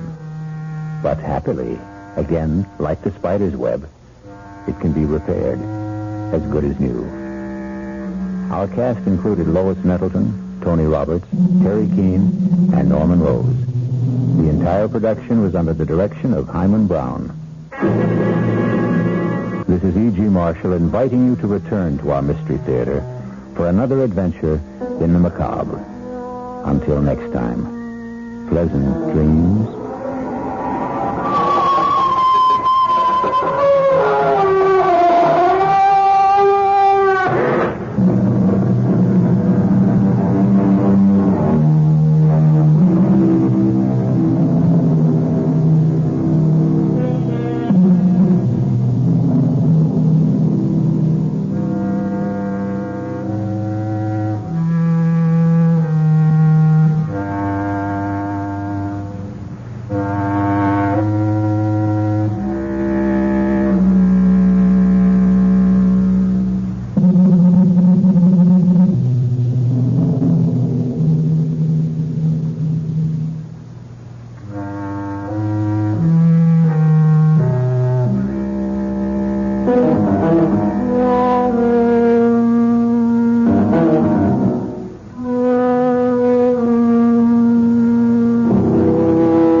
Come in.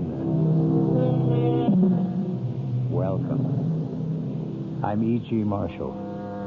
Welcome to the terrifying world of your own imagination.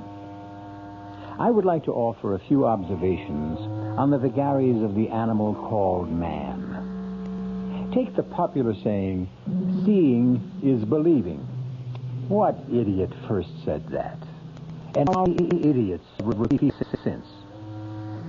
Do you believe in love? Tell me the color of it. Do you believe in truth, goodness, mercy? What shapes do they come in? No, my friends. Seeing is not believing.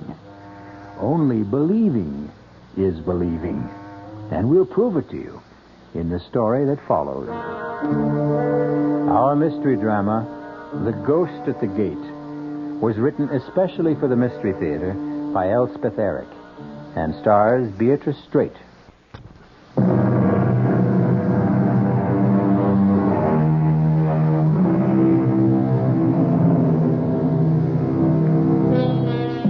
With how much ease believe we what we wish? An English playwright named Dryden wrote that in the year 1679. Brilliant man, Mr. Dryden. But wait, listen to this. Men freely believe that which they desire. Someone else seems to have had the same idea. And he wasn't a 17th century English playwright. He was a Roman emperor named Julius Caesar. proving once again that no man in any age has a monopoly on wisdom. Now, let's get on with our story.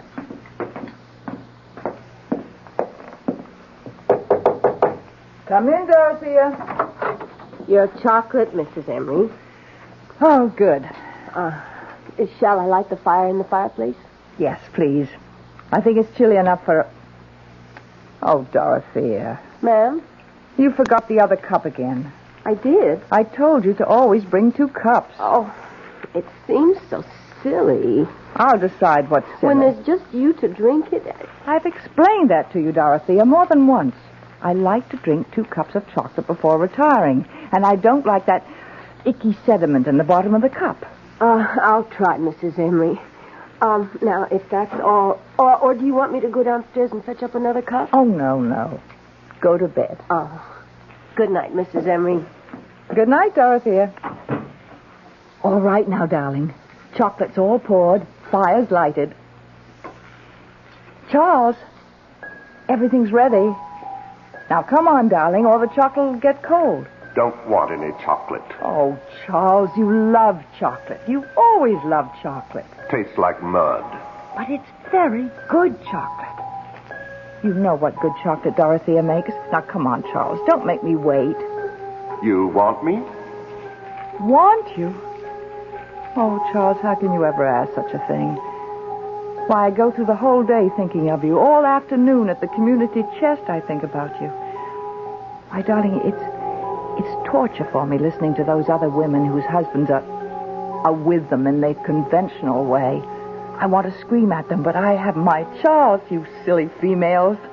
Every night he comes to my bedroom, and he's tall and handsome and brilliant and romantic and adorable and manly, and we sit and talk together, and he...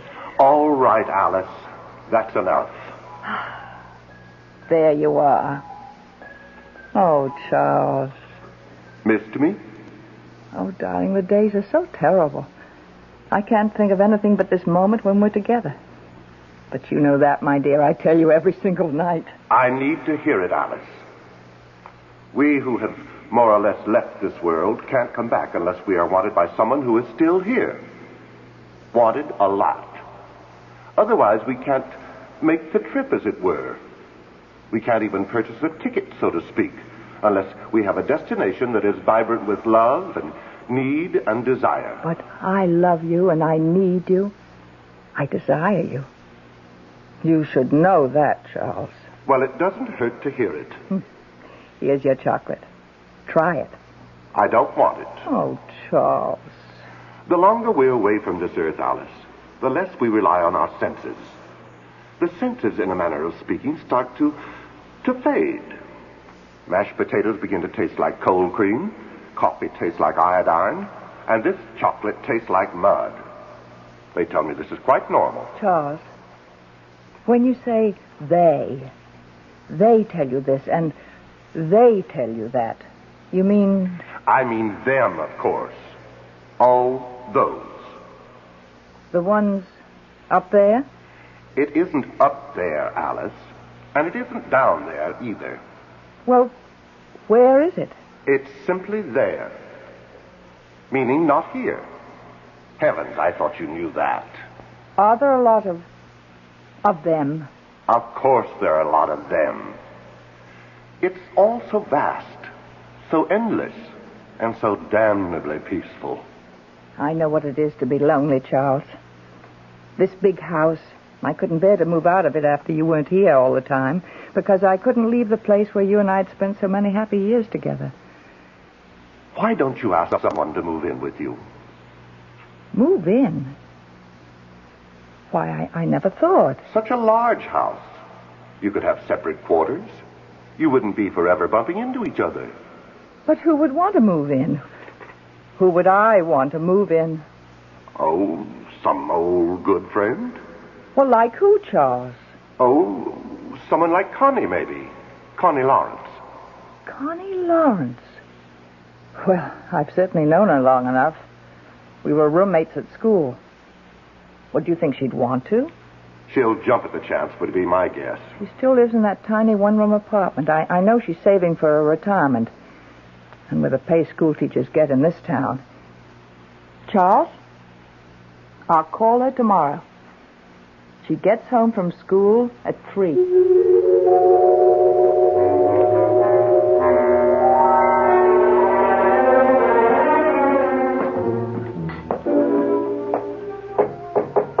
Come in, Dorothea. Your breakfast, Mrs. Emery. Thank you. You don't want 2 cups in the morning, do you? Oh, no. No. Coffee doesn't leave that icky stuff the way chocolate does. Actually, I think I won't have chocolate at night anymore, Dorothea. I feel like trying something else.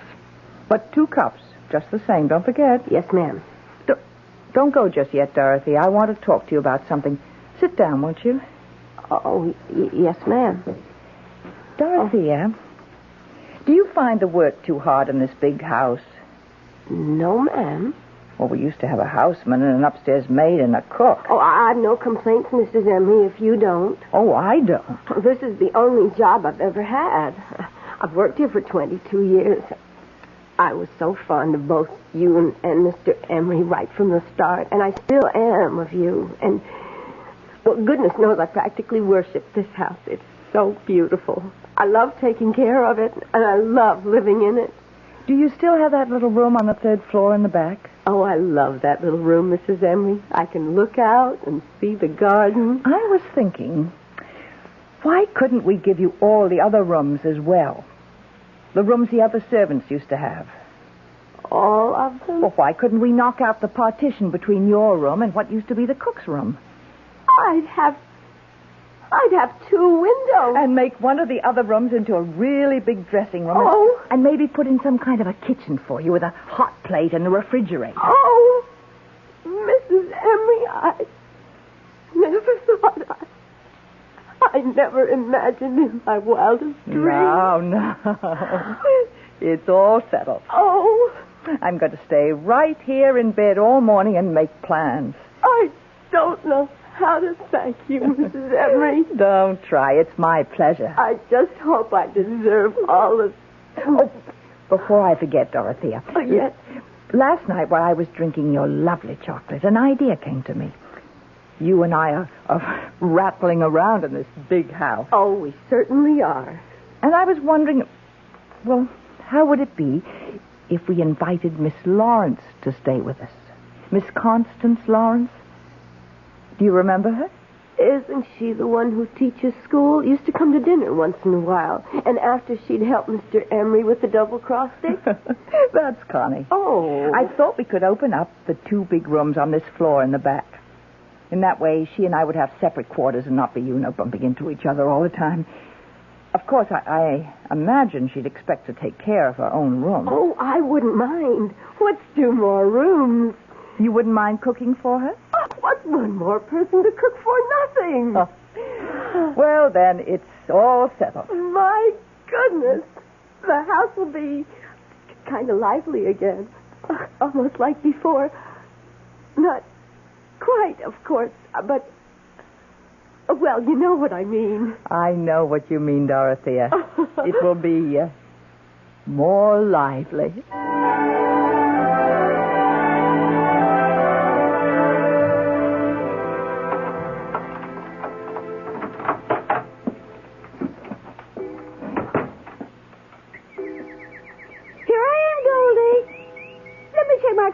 Will you? Then I'll scratch your head for you. Oh, dear. You're just going to have to wait. I'm sorry, Goldie. Hello? Connie, this is Alice Emery. Alice, how are you? Long time no see. Well, I don't get out a great deal. Maybe we could have dinner some evening. Would you like to come here? Well, I thought you might like to come here. Well, if you'd rather. Heaven knows your dinners are better than mine. Connie, I want you to come here for good. I mean to live. To live? To live with you? Why not? We've known each other practically all our lives, and I've got this huge house. I've got Dorothea to look after us. You could have your own quarters overlooking the garden. We'd live quite independently since I'm in the front and you're at school till 3, and by the time you get home, I'll be at the community chest. We'll just meet for dinner. Maybe have a little nip together first. Oh, Connie, say you will. Oh, Alice, I don't know. I've lived here for so long. That tiny little place? High time you got out of it. But I'm used to it. And then there's Goldie. You know, my canary. Bring Goldie with you. We'll find a nice sunny window. Alice, it's all very tempting, but I don't know. Think about having 2 big rooms and vegetables out of the garden and being waited on. And Connie, think of the money you'll save. Well, yes, but all the same... You've just got to say yes, Connie. Take the afternoon to think about it and call me back. I will, Alice. I'll call you soon. Fine. Bye. Bye, Alice. Oh, dear. It all sounds so luxurious. 2 rooms and fresh vegetables. And someone to cook for me. But I can't leave this little place. I can't give up my afternoons. Why, I couldn't live without my afternoons. I know this place is small and dark and furniture is dingy and the bathroom is old-fashioned. But we've never minded, have we, dearest? Have we? It's a very small place, Connie. But if I move into Alice's house, I might lose you forever. You might never come to visit me again, and all my lovely afternoons would be really over. You're not to worry, Connie. You mean we can go on as we always have? Only we'll have more room. Well, if you say so. Trust me, Connie. Oh, I do trust you, Charlie. Haven't I always trusted you? All these years.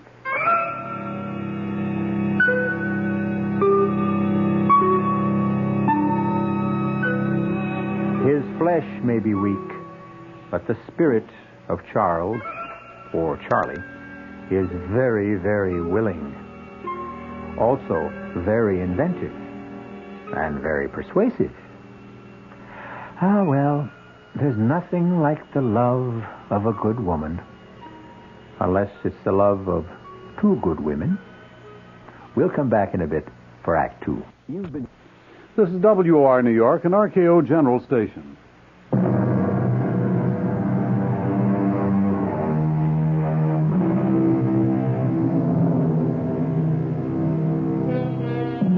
Now we come back to our story. We seem to have uncovered a triangle here. Connie, Alice, and Charles, or Charlie, as Connie calls him. And the apex of the triangle is naturally, if you will pardon my chauvinism, the man. Listen now to the second act of The Ghost at the Gate. What a lovely dinner that was, Alice. Was it, Connie? It was the wine that made everything taste so good. Whatever gave you the idea of bringing home a bottle of wine? Alice, it's the first anniversary of me moving in here. Don't you realize? I've been here a month. Well, for heaven's sake. Why, it seems like a week. Or it seems like you've always lived here. I don't know which. It has worked out, hasn't it? Has it ever worked out? I was so afraid it wouldn't. You know what? It's meeting just for dinner that's done it. Leading separate lives except for dinner. Connie, let's have wine every night. This wine. What kind is it? I can't quite make out what the label says. Oh, it's in French. Oh, so never mind. It's got a picture of a house on it. If it's French, it's a chateau. I didn't know that. You're very clever, Alice. Save the label, and I'll order a case of it.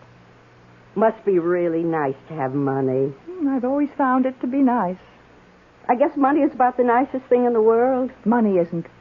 Love is. Oh, yes. First comes love. Friends come second, then money. How about friends who have money? Oh, Connie, you're very witty tonight. So are you, Alice. Witty and profound. Seriously, though, Connie, you have been happy here, haven't you? Oh, Alice, my beautiful room, the marvelous food. Having Dorothea to make my bed and clean up, it's heavenly. You're stuck with me. Oh, I am so glad, Connie. You can't imagine how glad. Is there any more of that wine? More than half a bottle. Oh, good. Let's... Mrs. Emery? What? Oh, Dorothea. What is it? It's after 9 o'clock, Mrs. Emery. You don't say. I was wondering, should I bring your clear consomme upstairs to you? What clear consomme?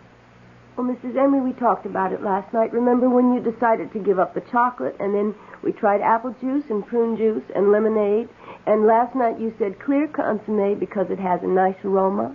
Well, I did say that, didn't I? Uh-huh. What time did you say it was? 9:15. My goodness. What's the matter, Alice? Past time. Past my bedtime. You want the consomme? Oh, to heck with the consomme. I'll take the wine. You don't mind, do you, Connie? Why, no, Alice. Oh, let me have your glass, too, all right? Sure, Alice. I've got my glass, Connie. Forgive me for eating and running. Alice, it's your house. I simply didn't realize the time. 9:15. Heavens. She'd better not drink any more of that wine. She's not used to it. Neither am I. Only tonight we were celebrating my being here a month. Mm-hmm. Why did you want 2 glasses, Dorothea? Oh, she always wants 2. 2 cups, 2 bowls, 2 glasses. One of her little ways. But tonight she took my glass. Do you suppose she wants me to join her? I wouldn't know, Miss Lawrence. Maybe. Maybe she's always expected me to join her after dinner, only she didn't want to suggest it. When I moved in here, we agreed that we'd lead absolutely independent lives, not get in each other's way. We've been very careful about that, going to our separate rooms after dinner. Maybe all this time she was hoping I'd stop by her room on my way to my room, and I never noticed Dorothea. That must be it. I wouldn't really know. I never guessed. Oh, how self-centered, how insensitive. I'll never forgive myself. I'm going up there right now and apologize. Can I clear the table now? Do whatever you like. She's got to forgive me. That's all there is to it. Dear, sweet, generous Alice. She'll understand. She'll know I didn't mean to hurt her feelings. Alice, may I come in? Come on, darling, have some wine. Alice? Connie and I had it for dinner, and we just loved it. Try it, Charles. Charles? Not at all bad. Nice bouquet. Charlie! Charlie! Where did you come from, Connie? You never told me. How could you, Charlie? Charlie? Just give me a moment and I'll explain everything. But I need a moment to think. Then I'll explain.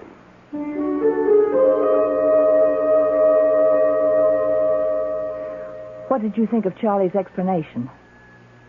I've heard it all before. How he needs lots of love to make the trip from there to here. He always needed a lot of love, even when he was just here. Well, he got a lot. Did he really spend all those afternoons with you? I mean, before he left here and went there? 5 afternoons a week. Alice, do you hate me? I should. I know, but do you? I guess I do when it comes right down to it. I'll move out. I'll move back to my one room. But I don't want you to move out. Oh, we were having such a good time. Remember how we were laughing and carrying on at dinner? I haven't laughed like that in years and years. Could have been the wine. There's half a bottle left. Should we? Let's. You don't think we'll turn into a couple of alcoholics, do you? Not on half a bottle of wine. Light white wine. Well, here's to what? Here's to Charles. To Charlie. I feel as if I've just buried him. Said goodbye forever. Did he really come to see you 5 afternoons a week, Connie? At 3 o'clock.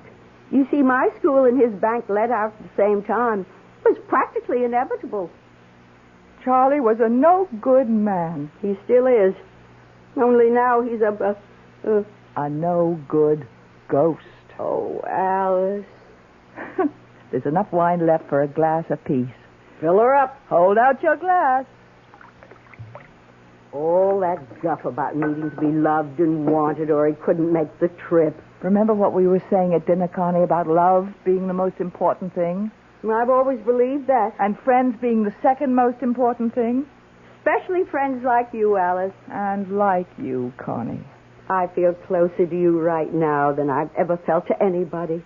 My mother, my father, my canary. We've been through a lot, Connie. Just in the last half hour. And yet we're still friends. Isn't that amazing? Truly remarkable. It must mean something. Something very profound. Like what? Like there are times in a person's life when love isn't the most important thing. Friends are. A friend is. Yes. Stupid ghost. Silly, pompous ghost. You believe in ghosts? Certainly not. Neither do I. Never have. Except Charlie, of course. Why should Charlie be an exception? He is for you, too, Alice. You know he is. Tell me something. Why do you believe in him? Because... Why? I want to. That's why I believe in him, too. Is that wrong? Not wrong, but you've got to stop, and I've got to stop. We can't have him visiting you in the back of the house from 3 to 6 and then coming to see me in the front of the house from 9 to 12. Now that we know, it wouldn't be nice. Well, we couldn't be friends anymore. Oh, Alice. But if we don't believe in him, if we don't desire him, then he'll have to go back there and stay there. He won't be able to come here anymore. He can't make the trip. Connie, can you do it? Stop wanting him? Yes. Of course I can. Why, I'm having a wonderful time. I don't need him. Neither do I. We'll be better off without him. We'll be free, Connie. Liberated women. Let's drink to that. Right you are, bottoms up.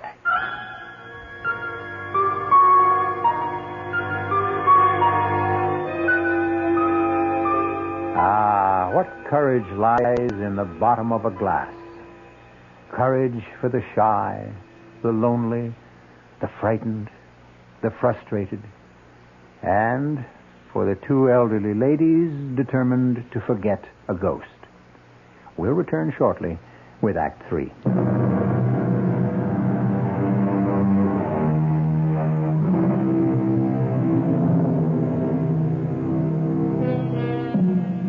Alice and Connie are bravely resolved to forget the man both had loved so long. But what of him? Poor, lonely, unloved ghost. Doomed to live on forever in the there. Banished forever from the here. What of him?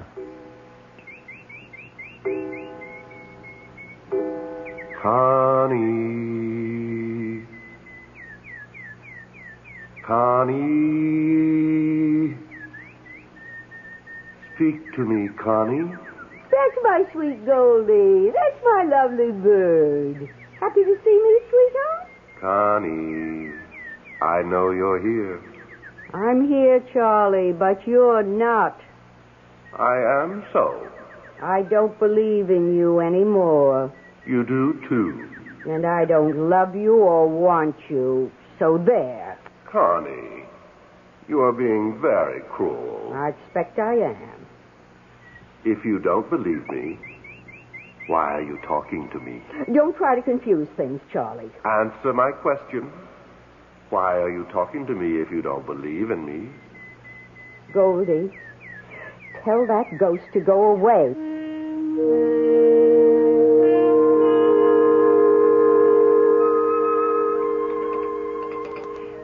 How did it go today, Connie? Oh, he was around. I could hear him. What did he want? The usual. Be loved, to be wanted. I told him no more of that. You had a conversation with him? Not much of a one. You haven't stopped believing. Have you stopped, Alice? I think so. You haven't. If you'd stopped, you wouldn't say, I think so. You'd know. Oh, Connie, how can I know? Mrs. Emery, What is it, Dorothea? do you want clear consomme in your room tonight or what?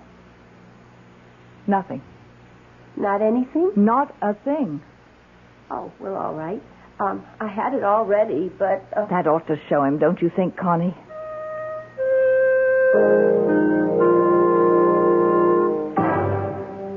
Alice. It's Charles. It's Charles, Alice.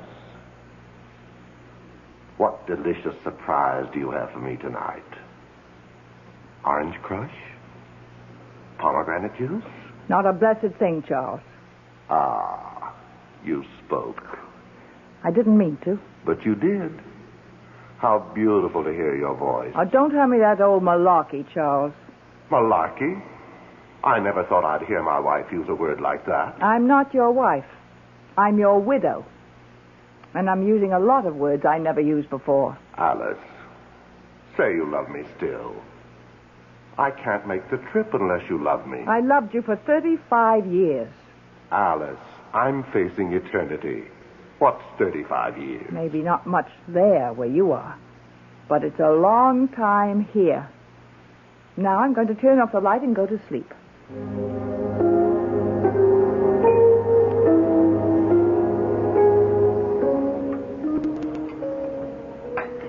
I was talking to him before I could stop myself. It was the same with me. But he couldn't complete the trip because I wouldn't say I loved him. Same here. And I really don't think I do love him, Connie. I think I just got into the habit. Me too. What does he want to hang around for? I can't imagine. Must be so beautiful there where he is. Why should he want to come here? He says it's very peaceful there. Sounds heavenly. Not much like here. Alice, that's why he keeps coming back. He can't stand the peacefulness. He isn't having any fun. I bet you're right. No worries, no troubles, no arguments, no problems. He can't stand it. That's the way he was when he was here. That's why he took up with me. Why else would he want to have a clandestine affair in the afternoon with a middle-aged school teacher when he had a wonderful wife like you? He was bored. He wanted a little excitement. He still wants it. Funny. I always thought people changed when they left this terrible world. I guess they don't. I hope I change. I'd hate to go on the same way for eternity. Being petty and jealous and suspicious. Oh, no. Well, how can it be so peaceful there if everyone's the same as they were here? Maybe. Maybe the others don't stay the same. Maybe they accept all that eternal peace and enjoy it. In the meantime, Connie, while we're still here, we have a problem that must be dealt with. Let's face it, neither of us has stopped believing in Charles completely. Alice, I don't know if I'll ever be able to stop completely. Maybe there'll always be some little corner of my mind that goes on believing that Charlie is here. It's the same with me. And as long as we both have that last little shred of belief, he will be here, wandering around the house making bleating noises. But we won't answer it. We've got to be strong. Use firm measures. Like what? Like rejecting him utterly. How do we do that? I have 2 rooms in the front of the house. 2 big rooms with a big bath between. Would you consider taking one of them? Why, That would be what I call rejecting him utterly. He'd never try to visit one of us if the other one was there. Could I bring Goldie? Of course you can bring Goldie. I'll get a canary, too, of the opposite sex. You'll hear some real singing then, all right. Let's skip dessert. Let's go upstairs now and look at the room, and you can decide what furniture you want to keep and which you want to get rid of. It's all terribly exciting. Oh, Alice, I don't want to be dead for a long time.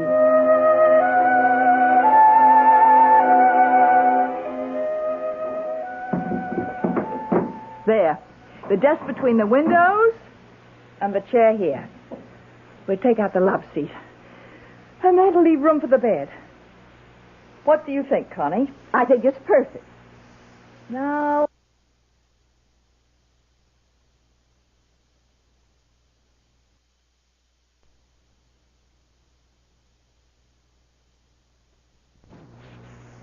Alice. Listen to him. He sounds miserable. I expect he is. You really dye your hair, Connie? Do it myself. Want me to? I'll show you how. I wonder why I ever let myself go gray. You look lovely. Sort of a pale ash blonde. Pale ash blonde. I like the sound of that. Connie. Connie. Where are you, my darling? Poor old thing. Don't you give in. Oh, I won't. I won't. Be strong. Oh, I will. I swear. Connie. Now, you said blue for the walls. Now, what shade of blue? Aquamarine, turquoise, robin's egg? Turquoise. Good. And we'll put white crisscross curtains at the windows. With turquoise tie-backs. You're right. And we'll get a turquoise and white spread for the bed. Beautiful. Could I possibly have a white rug? A white shag rug. Why not? Alice. Connie. Somebody.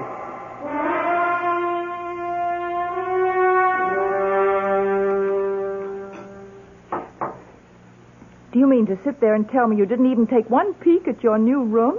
I wanted to wait till you got home from community chess. Well, right after dinner, we'll look at it together. What if the color is wrong? The painter showed me a sample. Pure turquoise. We'll eat fast. I can't wait to see it. Dorothy had the bed moved in. Oh, Connie. I hope we'll get along as well as we've been getting along after you move in. We will. We will. And Charlie will go back there and settle down. He'll be much better off. He'll thank us. If I know Charles, he won't. Well, if you don't know him, I don't know who does. Unless it's you. You know, you're right there. Connie, I had a thought. What if I went to the community chest in the morning instead of the afternoon? That way, when you get through school, we could do things like go to the movies. Oh, Alice, for fun! And you know what else? Weekends, we could take a train into the city and see a play. Or a concert. Or go to a museum. Oh, Alice! All those things I've been wanting to do, only I didn't want to do them alone. And you know what else?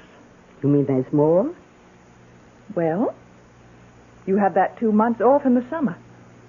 We could go to Europe. Europe? I'll pay, of course. Now, don't argue. I'm your rich friend, so I'll pay. Alice, say it again. We're doing the right thing by Charlie, aren't we? Charles must stop being a ghost and settle down. And be happy. He will be happy, won't he? Charles will be happy there in whatever way they are happy there. Just as we will be happy here. I dare say the ways are different, but to each his own. Isn't that the expression? Oh, Alice, you do have a way of making everything sound simple. It is simple. If you stare the facts in the face and don't waver. I hope we're not being selfish. We're being realistic, that's all. Sometimes realistic and selfish look like the same thing, but they're not. Finished your coffee? Uh-huh. Then guess what we're going to do? Go look at my new room. Yes, only wait a minute. Dorothea! I simply can't wait to see it. Yes, Mrs. Emery. You know that case of French wine I ordered? Did it come? The one with the picture of the chateau on the label. It came last week. Well, will you uncork a bottle and bring it upstairs to my suite? To our suite. Oh, Alice. And 2 glasses. Yes, Mrs. Emery. Connie, you and I are going to drink to a brand new life. 3 new lives. Yours, mine, and his. Come along.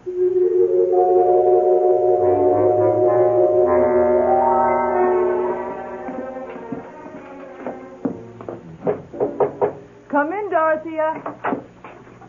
Oh, good. The wine's arrived. Just set it down here, Dorothea. Yes, ma'am.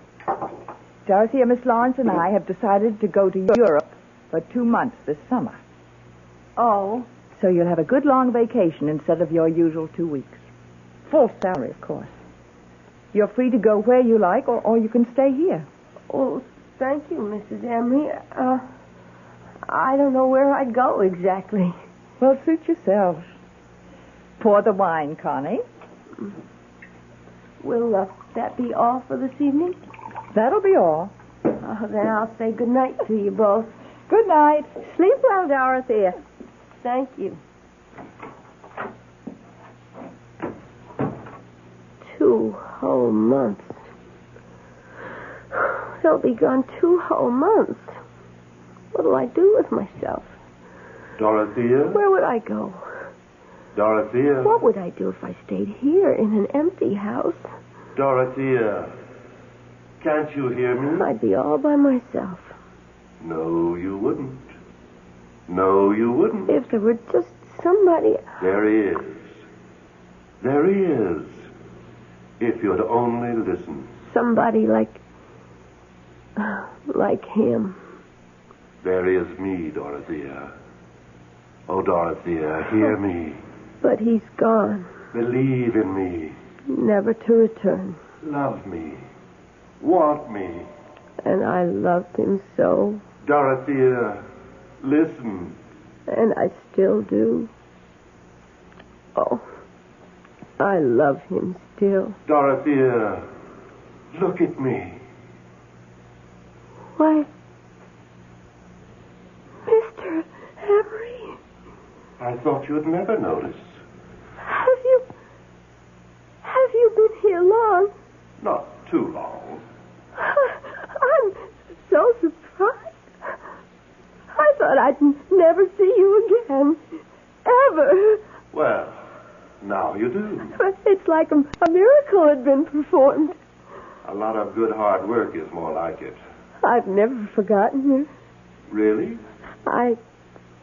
Well, I know it was just that one weekend when Mrs. Emery went to her 25th college reunion, but I've never forgotten. That was quite some time ago. I was younger then, of course. You haven't changed, Dorothea. Not an iota. Oh? Still fresh, plump, and adorable. Oh, you mean that? I've never meant anything so much in my life. Or since. Dorothea, could you love me? But I do love you, Mr. Emery. You do? I've never loved anyone else. Not since that weekend. You came up to my room on the 3rd floor, don't you remember? That tiny little room. Yes, I do remember. Oh, you're going to be around for a while? For a long while, Dorothea. Practically indefinitely. Will you be here this summer? This summer, and this fall, and all next winter and next year. For as long as you want me, Dorothea. Oh. Come on. Let's go up to the 3rd floor. Mr. Emery, could I ask you something first? Anything, Dorothea. Anything. Do you mind if I call you Chuck? Of course I don't mind. Then come on, Chuck. Follow me. I'm right behind you, Dottie. Right behind you.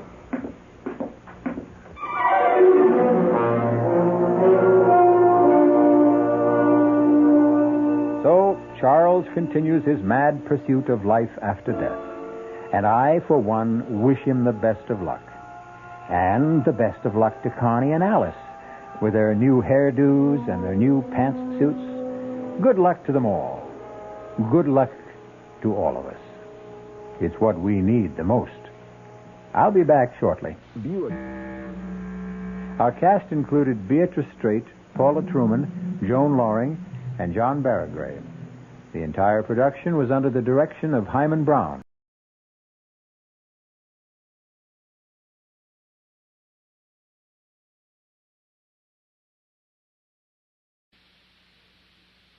The CBS Radio Mystery Theater presents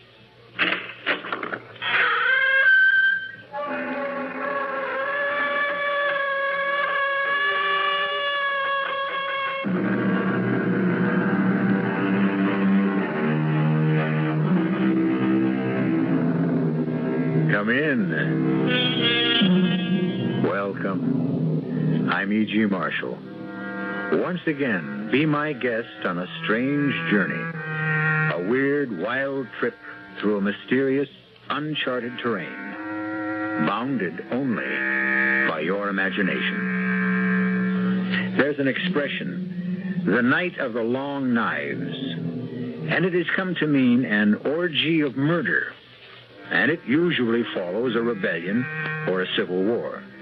It's a time when many of those on the winning side take the opportunity to settle some personal scores. Why are you leaving, Roberto? It isn't obvious. Who can live here any longer?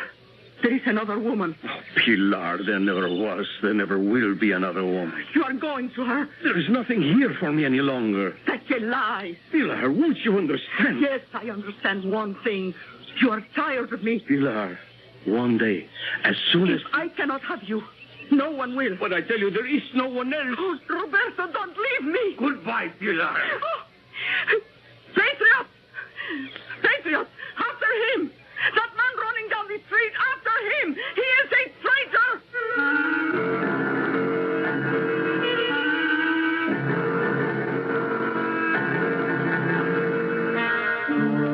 Our mystery drama, The Longest Night, was written especially for the Mystery Theater by Sam Dan and stars Bryna Rayburn.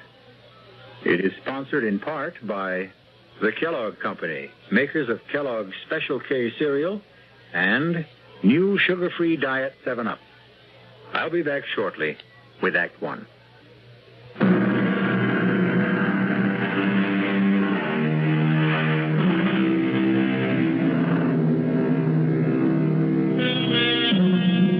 You're about to discover one of those little-known, out-of-the-way restaurants where the food can only be described as heavenly. It's a safe bet you've never heard of a place called Mama Pilar's. It is located in a tiny seaport village called Puerto San Jorge in an obscure Latin American country. It's a long way to travel for dinner, but be assured it's worth it. Mama Pilar's doesn't look like very much. It's small, dark, narrow, but don't let that put you off. Seated at his usual table near the door is a chubby, pleasant-looking middle-aged man named Ciriaco. Ciriaco is unable to talk, but his guitar speaks for him. Tonight, the only customers in the place are Pete and Marge Miller, and they are obviously young, North American, and newly married. This is the finest restaurant in the entire world? Darling, taste is the test. Now, come on, bear with me. Pete? Whose picture is that on the wall? He's just like one of those funny admirals in a Gilbert and Sullivan operetta. Marge, come on, don't talk like that, as if... As if what? Well, as if you're back home in a free country. Well, you see that picture everywhere. Is he some local wheel? Angel, he is the wheel. No kidding. He is the generalissimo, numero uno, a maximum leader. Even so, he looks like a pig. Marge, now you can't talk like that in public. Besides, he's the client. He's the man I was sent here to sell, and you better pray for him. How can I pray for him? Instinctively, I hate him. You can see evil all over his face. Well, he's a very sick man. Oh, really? I understand he has severe ulcers, yet eats like a pig. Ah, now you said the word. Here she comes. Who? The great lady, Mama Pilar herself. Welcome to this house. You don't remember me, Mama Pilar? Oh, of course I remember you, Senor Miller, but, well, I thought it best not to say so. Oh, why? Well, I see this charming young lady as your wife. Perhaps she is not supposed to know you were here before. Now, what would you like for your dinner? Mama Pilar, we are in your hands. Good. I hope you are hungry. He's quite a character. It's amazing. This dictator, what's his name? Oh, General Zorilla. Zorilla. He actually does look like a pig. Now, Marge, you simply cannot. Darling, I've come from Iowa. I know a hog when I see one. You are a guest in a foreign country, and you should have enough good sense You're always so afraid I'll say something to embarrass you. We will have to socialize with this man. You'll be proud of me. I'll chatter so charmingly no one ever will suspect that I've got a brain in my head. Oh. What is that? Oh, divine aroma. Uh-huh. Well, you taste it. Now, good friends, your dinner. Oh, what is that? Food, that is all. That's all. What's a song? Notes. But it's how these things are put together. Oh, thank you, Senora. You have been married long? Well, this is our honeymoon. And also a business trip. Oh, well, can the two be combined? You will be here a while? My company is working on a development plan with General Zorilla. Ah, yes. The leader will make us into a great nation. One day we will all be rich. Oh, sure. He promised. Well, don't bet on it. You think he lies? At least, I think. Marge. No. Tell me, Senora. Who has poisoned you against our leader? The traitors? The cowards and doubters who fear to believe? Oh, you are a foreigner, so how can you understand that I love my leader because I love my country? When he fought the old government, that unholy alliance of thieves and oppressors, when he called for volunteers, I gave this man, my only son. Go, I said to Ramon, follow him. And today, my Ramon is a captain. And one day he will invite me to the capital city and present me to the leader. Forgive me, I talk too much. Well, see what the wind blew in. A beggar. Mama Pilar. Yes, old woman. You found me. If you are Mama Pilar, I have a letter for you. A letter? For me? From your son. From Ramon? How is he? When did you last see Ramon? I have no time here. Take your letter. But I want to talk to you. Oh, well. A letter. Oh, that devil, Ramon. You'd think he'd come by to visit his old mother. No. Well, he is busy. Senora, you read, I am sure. Me, I never did learn. Would you be... I'm sure that it must be something private between you and your son. Oh, no, Ramon, no. Someone will have to read it to me. It would be a favor, Senora. All right. What does he say? His letters are always so amusing. My dearest little mother, when you receive this letter, I will be dead. Read. Our leader has betrayed us. We thought we fought for freedom, but he has made slaves of us all. Mama, he is a madman, and now that he realizes I know him, he will kill me with his own hands. Avenge me, Mama. Avenge me. My last thoughts are of you, the loving son, Ramon. You lie. You make up this ugly falsehood because you hate the leader. I'm sorry. Mama Pilar, can we help you? Leave me. Well, if you need anything, we'll be in the capital city. Goodbye, Mama Pilar.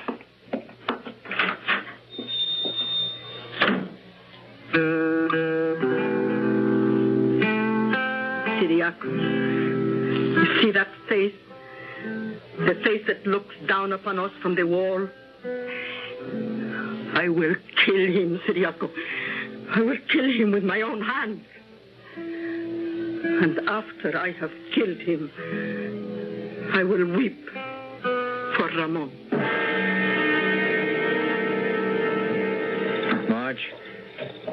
Marge, darling, I'm sorry a thing like this had to happen.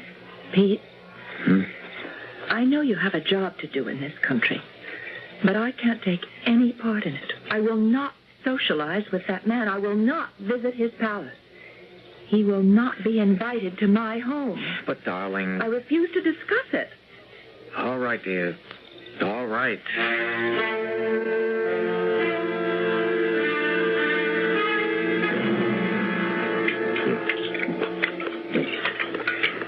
My leader, you are breaking your diet. Shut up. Yes, my leader. What appointments have I this afternoon, Escobar? Dr. Suarez is due here at any moment. Then the young North American engineer, Senor Peter Miller. Is there more meat? My leader, what will Dr. Suarez say when he sees you have broken your diet? I am starved. Dr. Suarez. Get rid of that slop. I gave you a diet. No. What are you doing? I must eat. I'm not a bird. I'm a man. You're a self-indulgent fat slob. See, Escobar. See how he talks to me. Here you address our leader. Be quiet, you obscene little rodent. You, open your shirt.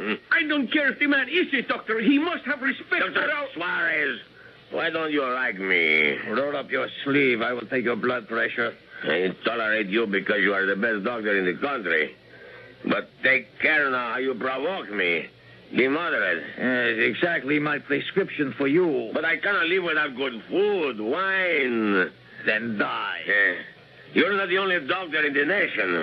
Indeed not. Fetch some quack, some boot-licking flatterer. Tell him what to prescribe. I'm sure the charlatan will oblige you, and in 3 months you will be a dead man. Good day. I will be here tomorrow. He's right. The dog, moderation. I'll see the North American. Stand in, Senor Peter Miller. Moderation. Moderation and abstinence. That's the way to live forever. You must keep me to that diet, Escobar. Keep me to that diet, yes. Your Excellency? Yes, sir. I have here the report on all the preliminary studies. Have you, Yes, sir. An overall program to build hospitals, schools, bridges, aqueducts, drain swamps. We can transform the entire country. Can you? Now, if you'll examine these papers. Enough. Sir? Be silent. Mr. Miller, do you know what you are? You, sir, are a barbarian. You enter a man's office, and with absolutely no regard for the amenities, you start slapping your business documents all over his desk. 1,000 pardons, Your Excellency. Is it your impression that you will have me sign these documents and be on an aircraft bound for the United States within the hour? No, sir. I'm completely at your disposal, sir. I understand your lovely wife is with you. How is she? Fine. We shall hold a reception in her honor tonight at the palace. I'm afraid she's not feeling well. It's been a long trip. She's not a good traveler. Oh, I am sorry. Perhaps tomorrow. Yes, sir. Or the day after.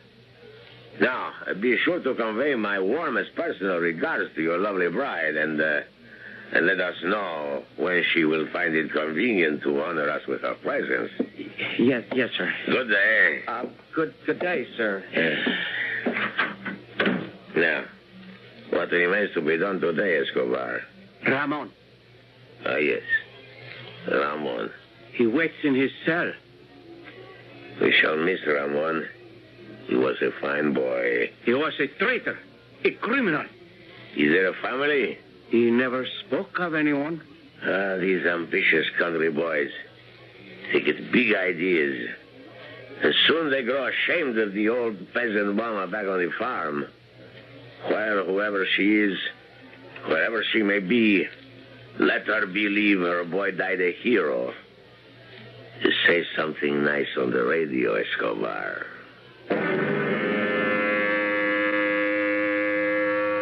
Yes, my friends, this brilliant young soldier, a hero of the Holy Revolution, was one of our leader's closest companions.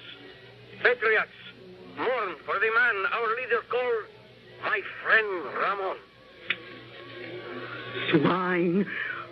Oh, I will avenge you, my little Ramon. I will avenge you. Oh, Siriaco, did you get the flowers? Oh, what a beautiful bouquet. Oh, thank you, Siriaco. Oh, thank you. And now, dear friend, we must practice. I will stand outside the palace gate and wait for him to come. Now, you pretend to be the pig. Now, you are leaving the palace. Start walking toward me. I call out, my leader! You hear a woman's voice. You look. You see a peasant. Her face, it shines with adoration. I hold out this bouquet, and because you are a depraved and evil man, the sight of sincerity must always amuse you. You step forward to receive my homage, my gift. I extend it eagerly, lovingly. And as you reach out to take it, my right hand withdraws the knife from inside the flowers, and I step and thrust.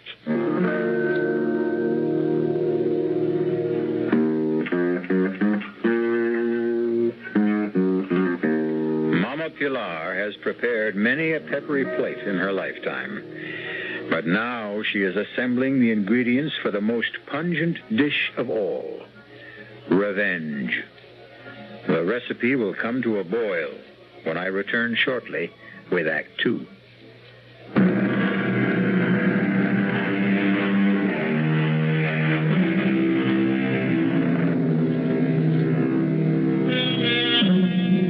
Intense love, violent hate. These can be two sides of the very same coin. And just as a coin can be flipped, so can the human emotions. Mama Pilar worshipped General Zaria, the dictator of her country, until he murdered her only son. Now she regards him as a pig to be slaughtered. And with this object in mind, she approaches the presidential palace.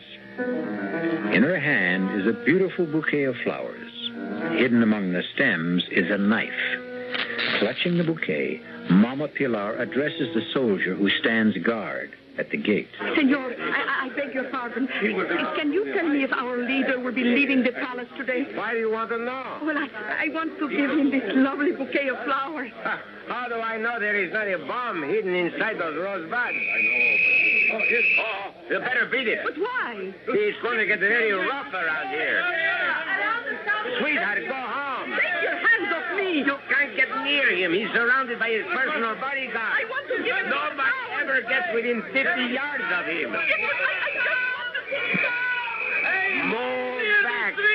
Move back, sweetheart. I have a gift for my leader. I have a gift. Run, sweetheart. They love to hit.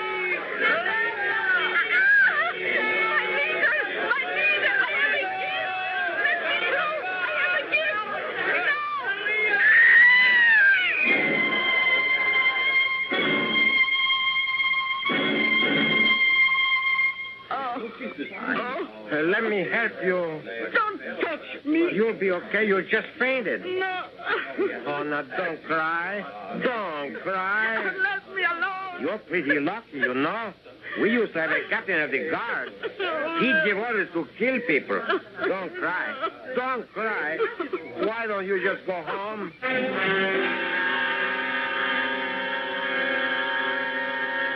You must sign these death sentences, my leader. How much longer must I wait for food? Till 2:30. It's 3/4 of an hour.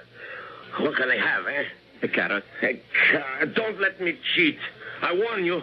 Don't let me cheat. Yes? It's Senor Peter Miller. Admit him. Let him in. Dr. Suarez. A swine. But he's right. You must not let me cheat. Your Excellency? Sit. Thank you. I hear the reports of a field. Tell me, Mr. Miller, why doesn't your wife like me? Oh, sir. Now, you may ask, why should it matter to me if the spouse of some machinery peddler, which is all you really are, dislikes me? Well, but sir... I have feelings. I dislike being snubbed.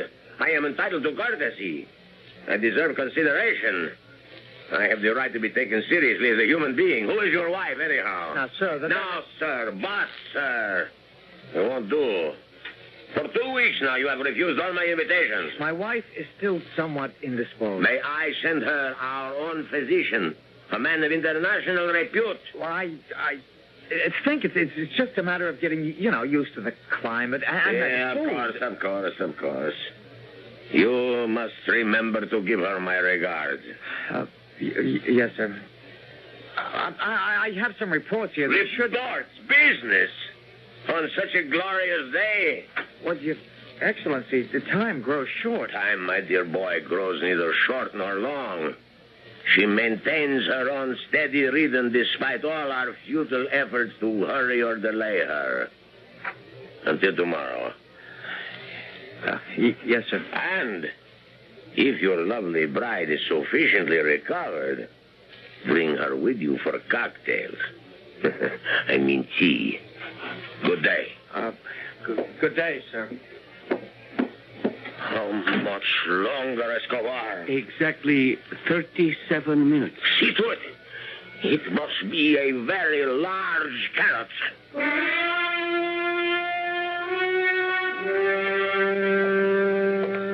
Hello, Robert. Hello, Pilar. Human beings. What an astonishing lot we are. After all that has happened, we meet by chance, and it's... Hello, Roberto. Hello, Pilar. We have not met by chance, Roberto. I have come here to talk to you. Oh? The last time you talked to me, you denounced me as an enemy of the revolution. It was here. Right here. On this very street. Please, Roberto. Well, you did.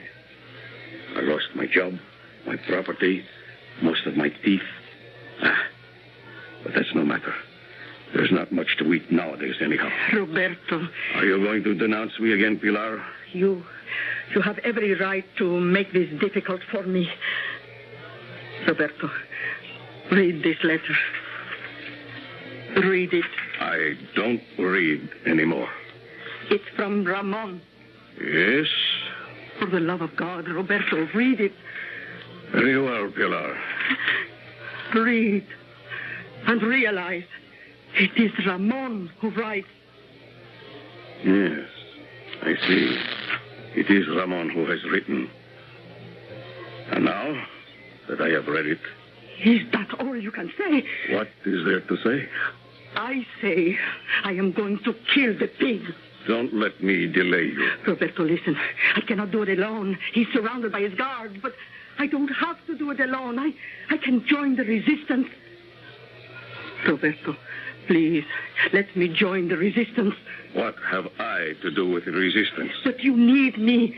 The resistance needs me. I am tired. I am strong. I fear nobody. And I have grown old. And I can help the resistance. Pity me, Roberto, pity me. Fighting resistance will meet tonight. Oh, thank you, Roberto. In your cafe. In my... Why not? It's the safest place in the city.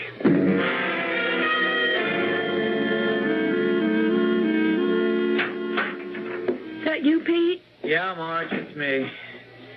Oh, what about dinner? We'll have to send out. Oh, I see. I'm still being punished.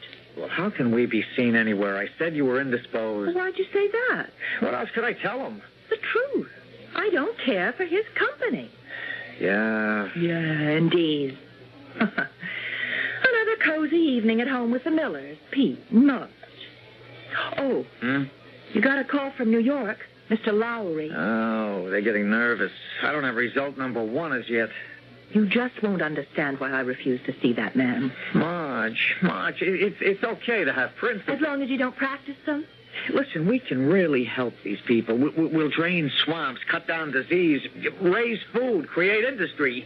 Give them the strength to rise up and fight him. That's how to destroy Zaria. Well, Honey, I'm right. You know I'm right. Okay.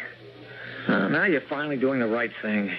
You really do believe that my only mission is to keep you happy. I'm not a human being in my own right. Oh, for crying out loud, there you go again. What do you mean? There I go again. Marge. I have no thoughts, no feelings of my own. I'm even required to give up my own honeymoon because you don't have the backbone to stand up to a two-bit would-be Hitler who needs your machinery more than you need his business. I didn't say I would... Said enough. Where are you going? I'm indisposed.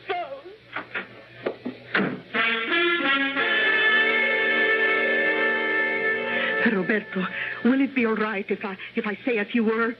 Yes. I will tell everyone who comes here tonight. Never despair. Never give up. Can I say this at the meeting? Of course. You told everyone about the meeting to come here? Yes. Good. Well, when will the meeting begin? Now, I call the meeting to order. Who wishes the floor? But where is everyone? Here. You lied to me. You didn't tell the others. I couldn't tell the others. They are dead. But you said the resistance would meet tonight. The only organized resistance to Eduardo Guillermo Carlos Vicente Zorrilla, known as the Pig, is assembled in this room. My precious Pilar, the strong and the quick are now the weak and the dead. You stood by while that obscene swine destroyed the resistance. Now you call on it to avenge your son. Our son. I would have acknowledged him. I would have married you. What kind of man marries a woman out of pity? What kind of woman denounces a man out of hate? Is there any new business? Any proposals? I propose we kill the pig. There has already been violence enough. Other resolutions? None? Unless the chair hears to the contrary, this meeting stands adjourned. Good night, Pilar. Good night, Roberto. Good night, Ciriaco.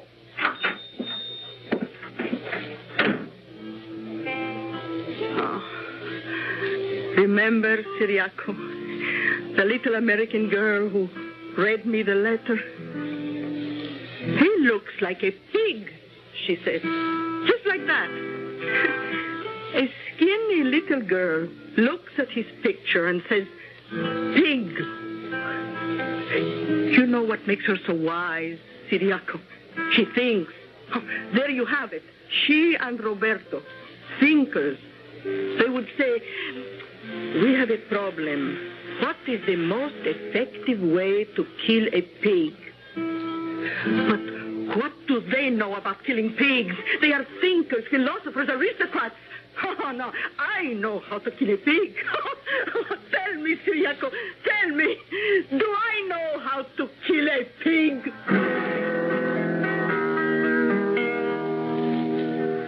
There are probably many ways to kill a pig, but all of them have one basic requirement for success.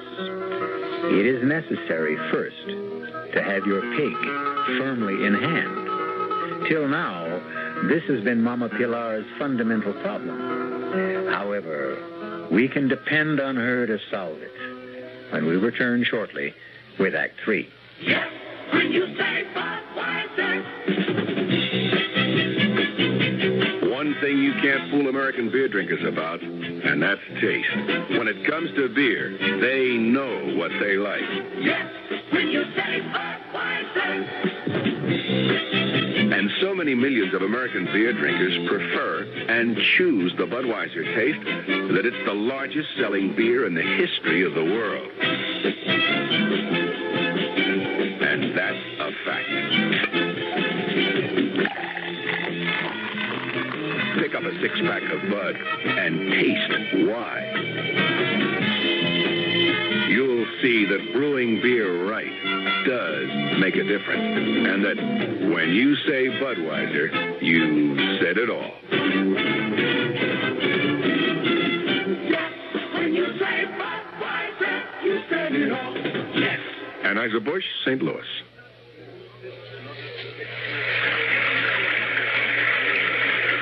Sometimes a gentle rain in one place adds up to a raging torrent in another. A torrent that can uproot lives as well as trees. To remedy the things that can be remedied in a disaster, America has a unique emergency force, the American Red Cross, America's good neighbor. Red Cross is on call 24 hours a day, every day, to cope with emergencies, whether they're on the next block or a continent away. Most of the help that's given is from volunteers. The money's from volunteers, too. Volunteers like you. If you need help, join us. If you can give help, join us. The American Red Cross. Help us help people just like you.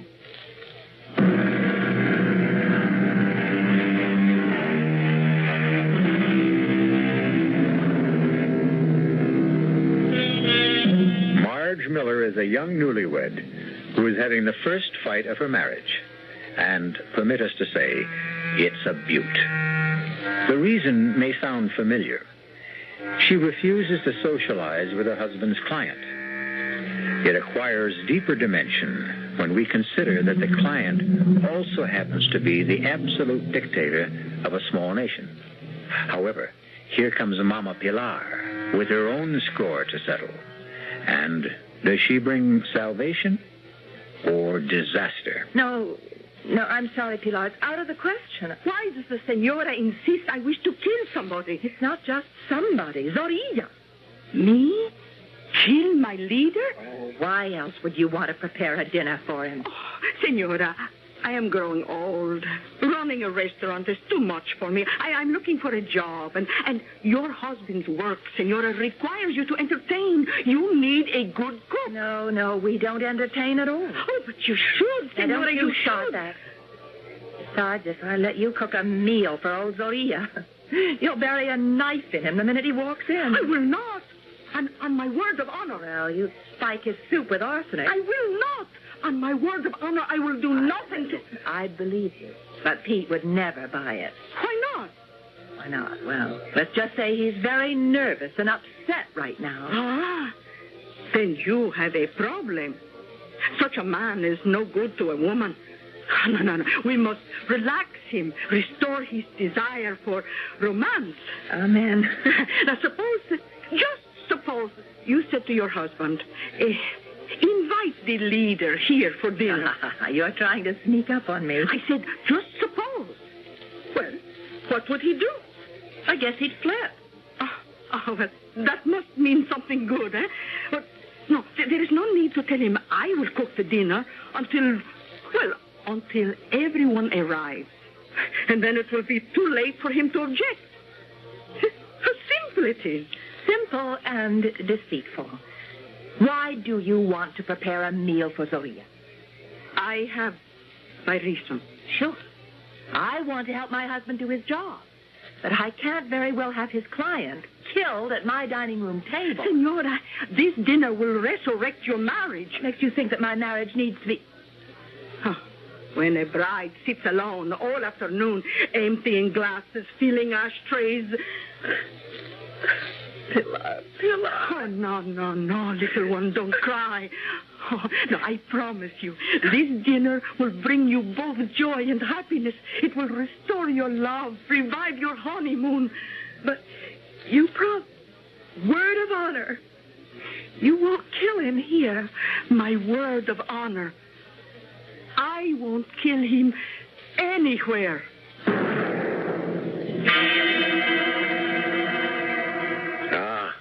Mr. Miller, now I understand. If my wife were as charming as yours, I would also keep her hidden. Oh, thank you, Your Excellency. Well, we want you to share an important event with us, Your Excellency. This is to be Marge's first home-cooked meal. Oh, no, dear, I didn't say I would cook the dinner myself. I hired some help. We even have music. Siriaco, play for us, please. Excellency, your eating schedule. Oh, yes. Yes, Escobar. Thank you. My dearest Mrs. Miller, someone to cook. Oh, certainly. Pilar! Marge, what are you doing? Relax. No matter what happens, remember, I love you. Your Excellency. Your name is Pilar? Yes, my leader. You are not from this city. I would know that hill country accent anywhere. Now, don't tell me. Puerto San Jorge. I was born there, my leader. That's the real country. Those are the real people. Now, my good Pilar, prepare for me 2 boiled eggs, 3 minutes. You tell the time? Oh, yes, my leader. 3 minutes, no more, no less. Tea with 1 teaspoon of skim milk. Toast. One dry slice thin. But, Your Excellency, we... I am on the strictest diet, my dear. Oh, forgive me. Please, forgive me. I didn't know. Pilar, you'll serve all of us eggs, tea, and toast. I forbid it. No, you are so sweet, sympathetic, sensitive, my dear, but I must forbid it.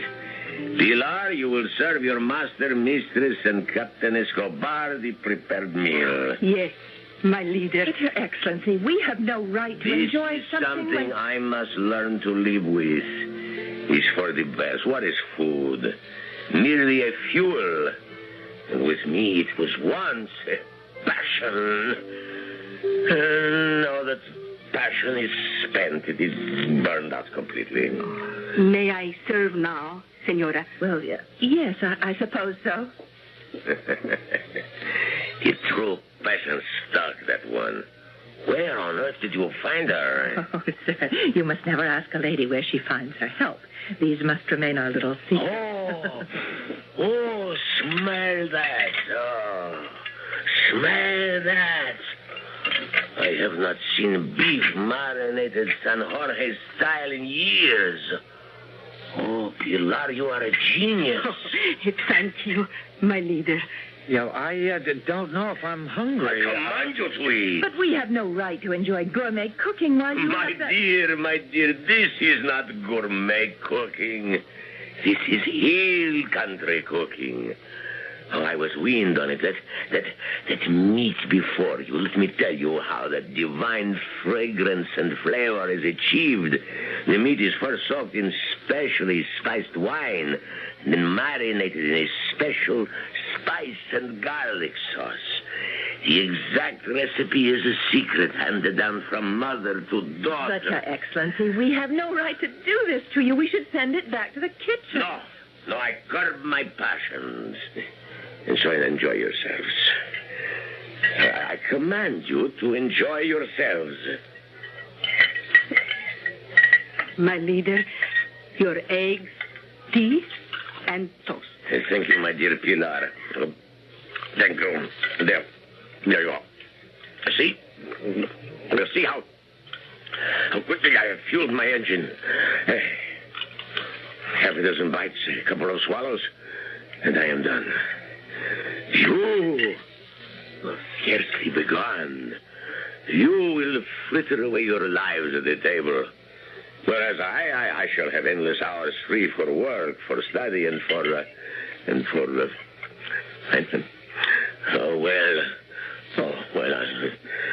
don't see how just perhaps the tiniest piece of that meat could do me any real harm. Pilar. Yes, my leader. Let go of her arm, Escobar. My leader, I am only doing my duty. You deserve a decoration. Make note of it. Now, Pilar, that piece, and that one. Oh, fine. Splendid. Oh, this is every bit the way I remember. This is the foods of the gods. The gods, Pilar. My leader? A special spiced wine is always served with this. Oh, I have it here, my leader. Yes, this is... Oh, good. I'm renewing myself. More meat, Pilar. Where did he put it, Pete? Where? I don't know. Your Excellency, your diet. You shouldn't eat this much in a week, a month. Pilar. Yes, my leader. My glass is empty. My plate's empty. Oh, this is heavenly. Where has the shining light been hidden? Pilar, more meat, more of everything. Oh, you work for these good people, Pilar. Yes, my leader. And when they go home... Oh, well, I must find another place to cook. No. I must eat no more. I have eaten too much. I should have eaten nothing. Take it away, Pilar. Remove everything. I must not eat no more. I must not. My doctor is right. Your doctor lies. What have you said? Oh, please, my leader, I meant no harm. All my life I have prepared food. It's never hurt anyone. How can a doctor blame food? Yes, my kind Pilar. Oh, all the men in my family, my father, my brothers, my son, they always ate what I cooked. Not one was ever sick. My leader, this is food. This is life. It was so good. So good. My leader, who ever heard of doctors at the hill country? My father died at 95. My father was drowned at 86. He was trying to swim the San Jorge River to visit the most beautiful widow in the province. Mr. Miller, Mrs. Miller. Yes, sir. You have made me aware of something I seem to have forgotten. My roots. I lost them. But I find them here. Just in time. Yes, I shall be nourished by the food of my peasant ancestors. Escobar, dismiss that quack Dr. Suarez. But, Your Excellency... Mr. Miller, why have you come to this country? To make your fortune, eh? Well, your fortune is made. Create, build, construct, send me engineers, teachers, technicians, designers. Have the necessary papers ready for signature in the morning. Your Excellency. See? You are successful beyond your wildest dreams. Thank you, Your Excellency. Thank me by giving me this woman, Pilar. Would you like to live in the palace? Oh, my leader, what does a peasant woman know of a palace? The kitchen. You shall rule over the kitchen. I? Me? To cook for my leader? Oh, but I am only a plain peasant woman. Escobar, it was a plot. A plot, Excellency? A clever plan to kill me. How? They would starve me to death. Oh. Pilar, is there more meat? Oh, yes, my leader. Of course, I've learned a lesson, even from my enemies. Moderation. I shall enjoy good food, but in moderation. And what does my leader desire for his breakfast? Do I solicit your advice on the training of troops, the administration of justice? Do not consult me. Prepare what you choose. Is there dessert? Oh, of course, my leader. I'll go and help Pilar serve. Pilar, see? I gave you my word of honor. But you are going to kill him. You see that man? He can't help himself. Neither can a pig. It's the nature of the animal. But Pilar, look at him. A knife, a bullet, a few grains of poison. Much too swift, much too merciful. No, this is better. I have seen swine stuffed like him. They die slowly, badly, in agony. Much better. Oh, be happy, Senora. I have kept my word. And you have won your husband again. Pilar, the dessert. Oh, time once again to stuff the pig. Coming, my leader. We have a simple sweet. A simple sweet? Yes, senor. We call it the Mountain of San Jorge. Whipped cream, ice cream, chocolate, preserves, nuts, fruit. Oh, Pilar. Dear good friends, you have renewed my life. Your slave, my leader. Escobar, have Dr. Suarez shot at once. There is plenty more in the kitchen, my leader. I can hardly wait for breakfast. What shall we have, Pilar? Oh, you said for me to surprise you. No, you will serve me always, Pilar. Say that you will serve me always. You are my leader. I will serve you to the death.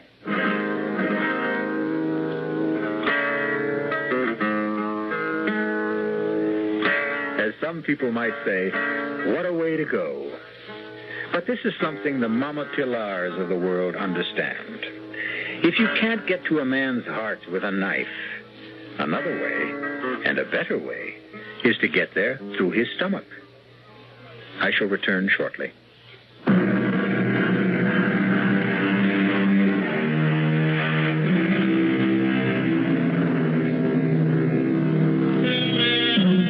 You may have heard it said, the pen is mightier than the sword.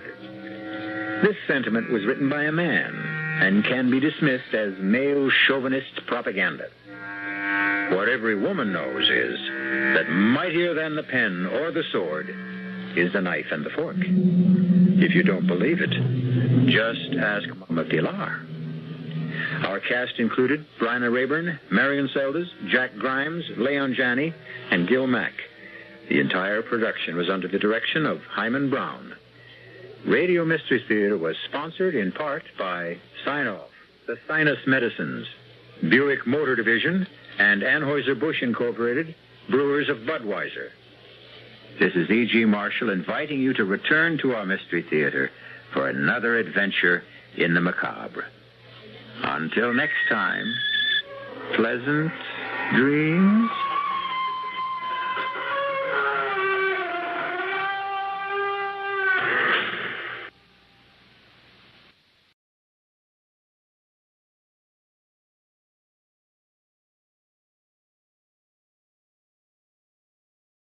And now, Mystery Theater.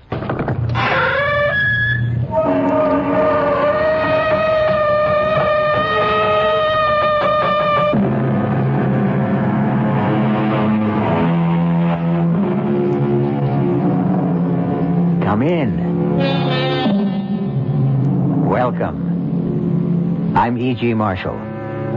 Lend me your fears. It happens now and then that a man will vanish without warning, disappear completely, without leaving a trace.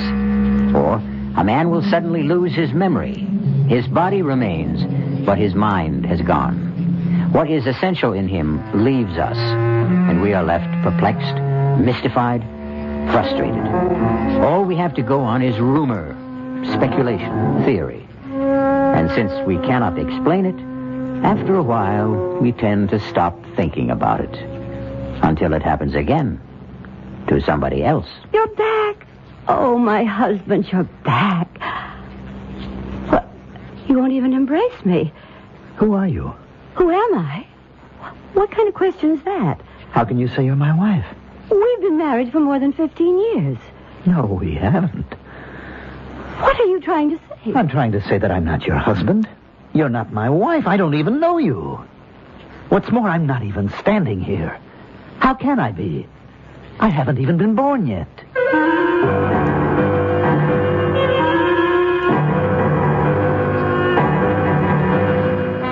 Our mystery drama, A Long Time to Die, was written especially for the Mystery Theater by Sam Dan and stars Mandel Kramer. I'll be back shortly with Act One.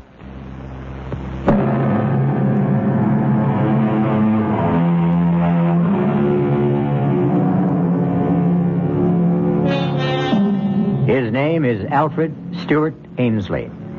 He's 41 years old. Average height, average weight, average looks. Nothing about to make him memorable. Indeed, he has never in his life done anything to bring him notice from beyond the circle of his immediate family, his close friend, his rather esoteric profession. His name was in the newspaper twice. First when he was born, and then 30 years later when he was married. Right now, his name is on the front pages of newspapers in every country of the civilized world. Alfred Stewart Ainsley, quiet, unassuming, has it in his power to shake the government of the most important country in the world, and perhaps alter the very course of history. Alfred, do you want a drink of water? Water? Darling, I know this is difficult, but... Feel okay, Al? No, Jerry, he's not feeling okay. Can't you see there's obviously something wrong with him? Al, what is it? He's pale. He's sweating. Now, look, Al, you're not the one who's being investigated. If you're not feeling well, we can ask for a recess. The chairman's just come in. The committee stands in order. Mr. Ainsley, we will resume with your testimony. You are still under oath. I would like to continue along a line of questioning initiated by Senator Selby. Would you turn, please, to page 684? Read it out. Question. Is it possible that Congressman Carstairs could have forged the secretary's handwriting? Answer, Mr. Ainsley. Senator, I would have more examples of both gentlemen's manuscript. Mr. Ainsley, you were given these specimens to analyze overnight, were you not? Or were you not, Mr. Ainsley? Well, you took those samples. You examined them. Say yes. Yes. Very well. Now, are you in a better position to answer my question?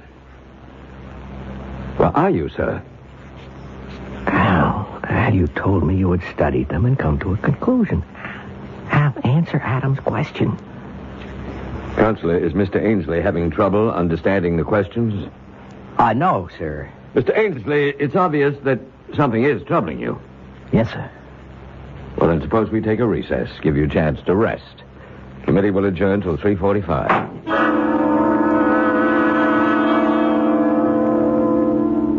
Well, Al? You want to talk to me? I never saw that before. Saw what? A man makes smoke. The way you make smoke. Al, are you serious? We have pipes, and we put the tobacco in the pipe, and that's how we smoke. But you're holding something. What's that called? All right. I can play along if that's how you want it. This is called a cigarette. Cigarette? You mean you never heard of it? No. Well, that's odd. Right here in your pocket. Put your hand inside your shirt pocket. You have a pack of cigarettes. How long do you want to play this game? It isn't a game. Tell me what it is then, Al. You call me Al. I'm not Al. You're not Alfred Ainsley? No. All right, who are you? My name is Mahatwiki. Yes? In your language, it would be Running Beaver. That sounds like an Indian name. Indian. That word, Indian. Yes. In this language, in your language, it would be Indian. You claim you're an Indian? Yes. Well. You don't believe me? Just tell me how you got here. I was sent to the north to scout the, you would call them the Iroquois. Scout? Yes, to see if we should make war. War? Make war or become allies. I was on my way home to my tribe. I was at the place where the mist covers the rocks. I walked into the mist, and there was a noise. What kind of noise? Loud thunder, a flash of lightning. It was as if someone had hit me over the head with a club. I knew nothing. Then I was sitting in a strange room in strange clothes, and strange people were talking to me on a subject I know nothing about. You claim to be an Indian. You talk about fighting in wars. Well, that would be before the white men came to this country. I've never seen men like you and these others. There's one small detail that troubles me. How does it happen you speak English? I don't know. You don't know? I don't know. I was returning to my people. They live near the banks of the Great River. The Great River? The Potomac. As I told you, something took place in the mist. I awoke. Now I'm in a strange place. I find that I can speak the language, but I don't know what anything means. Where is this place? Who are you? I'm your doctor, your friend. My name is Carl Stitzer. And who am I? Al Ainsley. You're a collector of and a dealer in autographs, historical papers. You're considered one of the top experts on handwriting. I don't know what any of that is. What is it that you know how to do? To track? To scout? To hunt? All right, Al. I've gone along as far as I can. Now, let me tell you something. Your testimony can destroy Congressman Carstairs. I don't know anything about this Carstairs. If you testify that, in your opinion, Carstairs forged those papers, then not only will Carstairs be destroyed, but the principles he stands for will be discredited. You believe in what Carstairs stands for, Al. I am not Al. You're torn, Al. You don't want to examine those documents. I don't even know what documents are. Because if they are forgeries, you will put an end to Congressman Carstairs' political life. And you can't bring yourself to do that. I am a stranger in a strange land. I need a friend. You're afraid to find out if Carstairs is guilty. You can't face the consequences. When a man finds himself in such an intolerable situation, he tries to escape. You're a doctor. In my language, that means a medicine man, a magician. You've escaped to a remote past, to a long-gone, buried, forgotten world. You don't believe me. You don't believe me. Doctor, what is it? Think, Joan. Think carefully. How long have you and Al been married? 11 years. And how long had you known him before that? We were kids in school together back in the first grade. Then you've known him all his life. Just about. Has he ever been interested in Indians? Indians? No, not that I know of. You don't have anything in the house like, handicrafts, weapons, books? That would have to do with Indians? Mm-hmm. Nothing at all. Does Al have a secret life? Doctor, I'm not going to answer any more questions until you tell me what you're driving at. Well, see that he gets plenty of rest. No visitors, no excitement. And please keep in constant touch with me. Doctor, can't you tell me anything at all? No. But I do have to ask you one more question. Does he know how to shoot a bow and arrow? Oh, what kind of a question is Just that? answer it. I would say no. Mm-hmm. Well, maybe we better find out.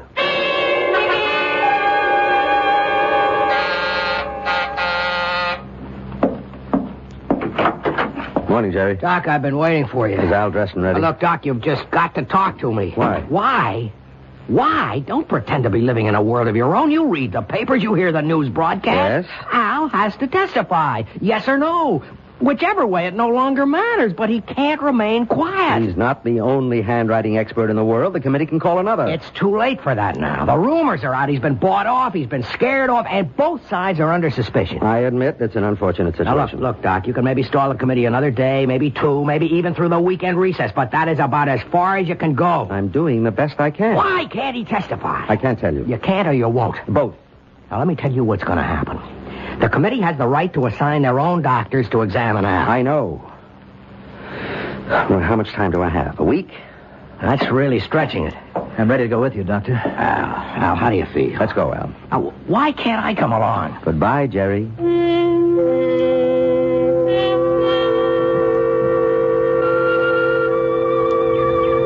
A fox has been by here. Is that so? Mm-hmm. You can see his tracks. Well, I can't. This valley looks familiar. And yet, so strange. Where are all the animals? There's no sign of deer or wolf. Where are the animals? If you really are running beaver, you wouldn't believe what's happened.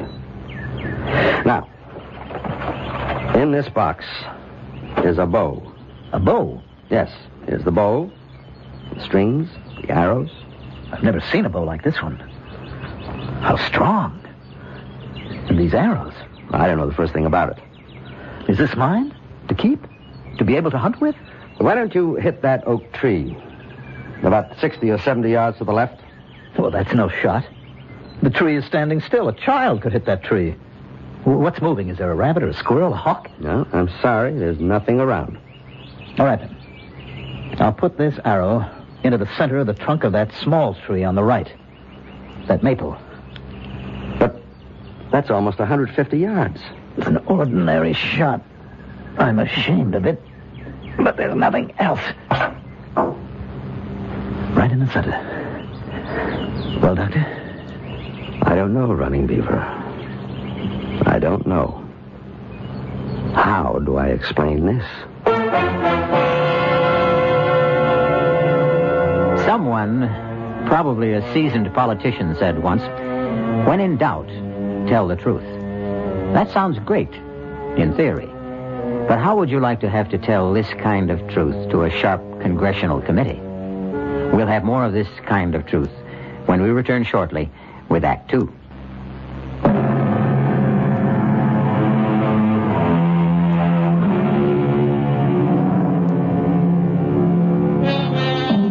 There's a beautiful stretch of countryside running along the boundaries of Washington, D.C. and Maryland. Hilly, wooded, charming. It's the site of many lovely homes. Some 500 years ago, it was just as hilly, just as charming, much more wooded, wilder, of course, filled with game, and inhabited by Indians. Running Beaver! Running Beaver, it's you! Stop! Huh? You're alive. For days, the council has been waiting for you, Running Beaver. The council? You're ill. You've just returned from a long, hard, dangerous journey. But you're the only one who could do it. Now, what bothers you, Running Beaver? You act as if you don't even know me. I'm your friend, your blood brother, Eagle Wing. Come, we must go to the council immediately.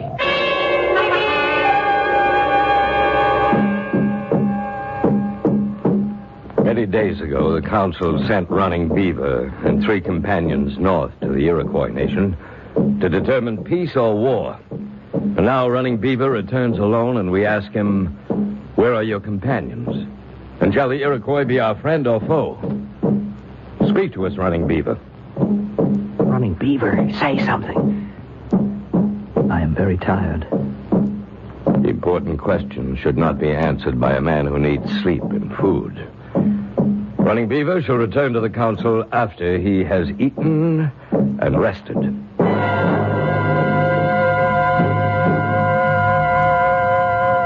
Sit, my husband. I have meat, corn. I was so frightened. So afraid the Iroquois would kill you. Sit, rest, and eat. Now, I will tell you the news about the boy. The boy? Our son. He's been chosen for the Wolf Society. You always wanted that. Your mother brought him this bearskin robe. You're not eating. It's not cooked. It's the way you like it. Is something wrong? You don't look right. Perhaps you'd better see the medicine man. The medicine man? Red Bear. He always liked you. There is something wrong. This is not like you. Not to be hungry, to be so quiet. You're frightened. Why are you frightened?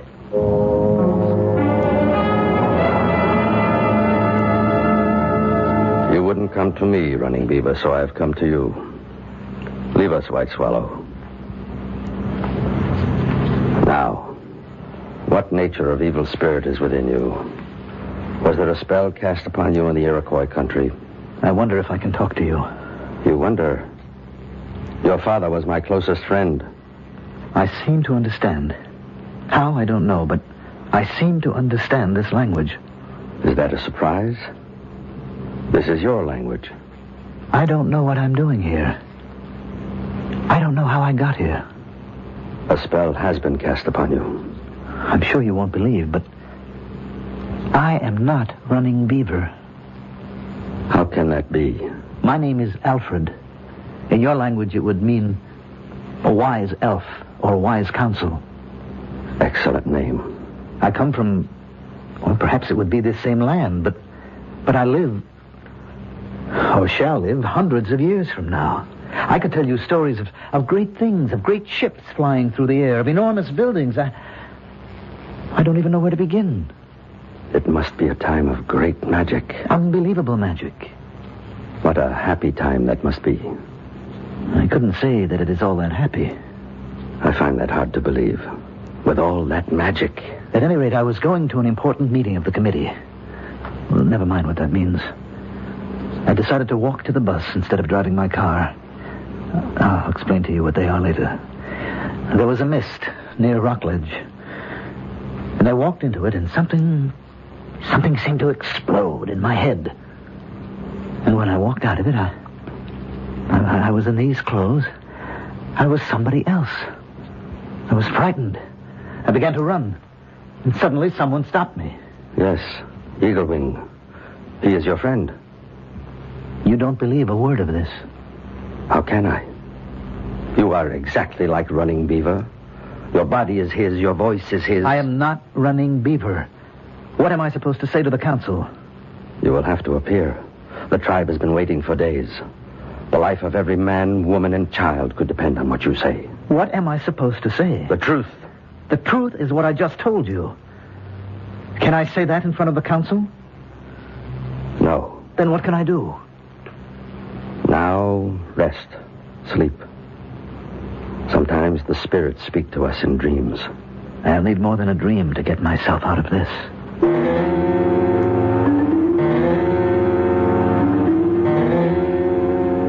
Running Beaver? My husband? Are you awake? Oh, what a dream. Joan, you'll never imagine. Oh, no, I'm still asleep. Running Beaver? Can you eat something now? Cold. Oh, here, wear this robe. Your mother made it. My mother? Please, can't you tell me what's wrong? Running Beaver, may I come in? Who's that? Your oldest friend. Do you mean you don't know Eagle Wing's voice anymore? Running Beaver, you must come to the council at once. But he's not well. I know he's not well, but there's trouble. trouble? There's talk all over the village. Now, what happened to the 3 men who went with you to the Iroquois? Did you kill them? Kill them? How could he kill them? They were all his friends. What passed between you and the Iroquois chiefs? Running Beaver, you must tell him. I don't know. I don't know.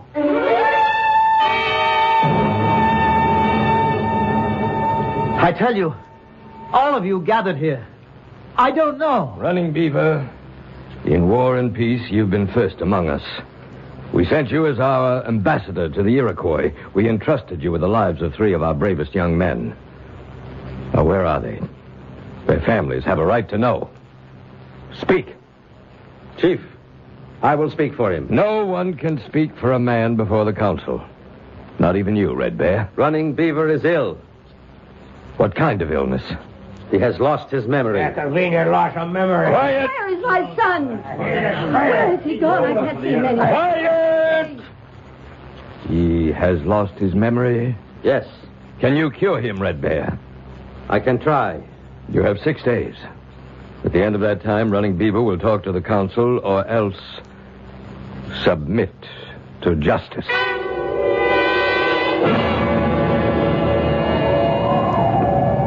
Why did we come out here? I'm so cold. Where is your knife, Running Beaver? Knife?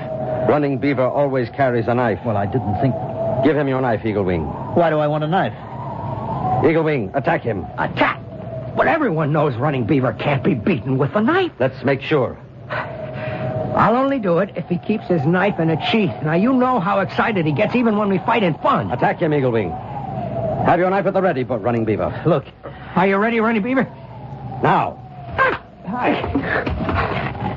What did you do that for? Did I catch you off guard? Look, I am trying to tell you people, I am not... Eagle Wing, go back to the village. But I... Do as I tell you. I was never able to do that. Go back to the village. Him. There is magic here. Yes, I'm going. What did I just see? You saw a man knock me down. You don't know how to fight with a knife anymore. When did I ever know how to fight with a knife? I can't believe it. I was just a quiet kid when I was in school. And I suppose you can't shoot with the bow. No. Or throw the lance. I'm trying to tell you I am not your Running Beaver. Then we have magic. Call it what you want. But we have trouble.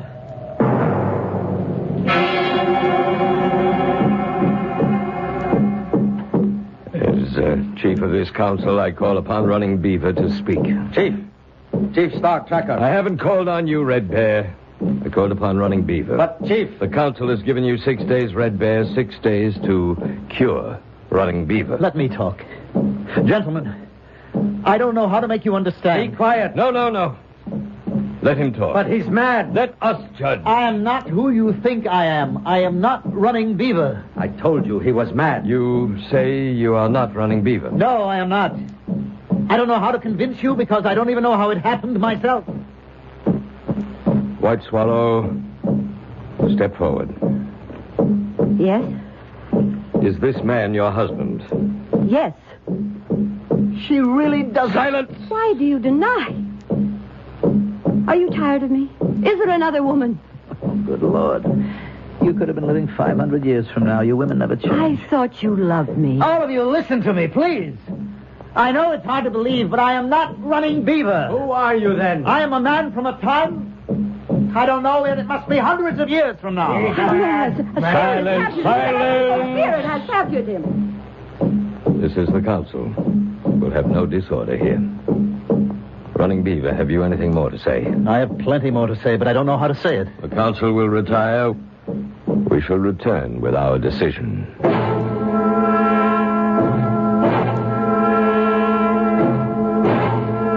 Red Bear, what are they going to do with me? Well... It's not good, is it? It will depend. Depend on what? Stark Tracker is a devout believer in magic. I think he believes you. Well, then it can't be bad. But the people are angry, and 3 young men are missing. Probably dead. The people feel it's your fault. But... Probably the council will declare that you have been possessed by an evil spirit. It's all nonsense. I'm sure you know what you think. But you asked me what I think. What will happen? The evil spirit will have to be driven out of you. How? Or shouldn't I ask? By fire. By By lance. By arrows. You mean they'll kill me? That's how we drive out the evil spirit. Is there anything I can do, Red Bear? I don't know, but I'll try to think.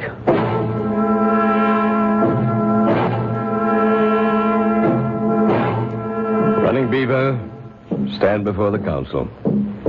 You have been ordered to report. You refuse. I tried to tell you. Therefore, the council has decided to drive the evil spirit out of you. No! Tell them, Running Beaver, tell them! We must have silence. Tonight, Running Beaver, the council will drive the spirit from you. Wait! He has the right to ask for judgment by combat. What are you saying? Must I remind the council of the law? Very clever, Red Bear. No one dares. Silence! Silence! Well, you've heard the challenge. Who will fight Running Beaver? Your reputation has just saved you. No one will dare to meet you. No one? No one will accept the challenge? Are we a tribe of trembling women? Must I, at my age, save the honor of the people? I'll fight him. Eagle Wing, you're his best friend. No longer. After all, he denies he's Running Beaver, doesn't he? The council accepts the offer of Eagle Wing. May the one who is right win. Clear a space. Wait. The law says each contestant must fast and pray for 3 days. No. Silence! We shall obey the law. We shall meet again in 3 days. What did you get me into? I got you 3 days. What good will it do me? You could learn to fight with a knife. Well, you've been a quiet, unassuming handwriting analyst all your life. You've never so much as swatted a fly in anger. Now, suddenly, you have to fight to the death with knives, no less. And how is the other fellow doing? The one who has to face the Congressional Committee? We'll see how it all comes out when we return shortly with Act 3.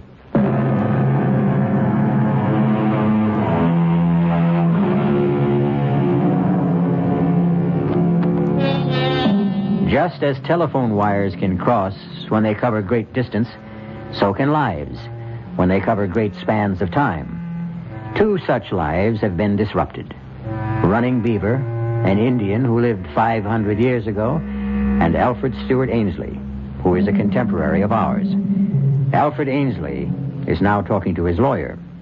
That is, his lawyer thinks it's Alfred Ainsley. We know it's Running Beaver. Al, level with me. Is this a stall? I keep telling you, I don't know what you're talking about. I can't help it. I talk to the reporters. I talk to the committee people. Nobody understands you. You keep saying you're a friend of Al Ainsley. Yes, Al. We've been friends since college. Then you should know that I am not Al Ainsley. My name is Running Beaver. I'm an Indian. I lived about 500 years ago.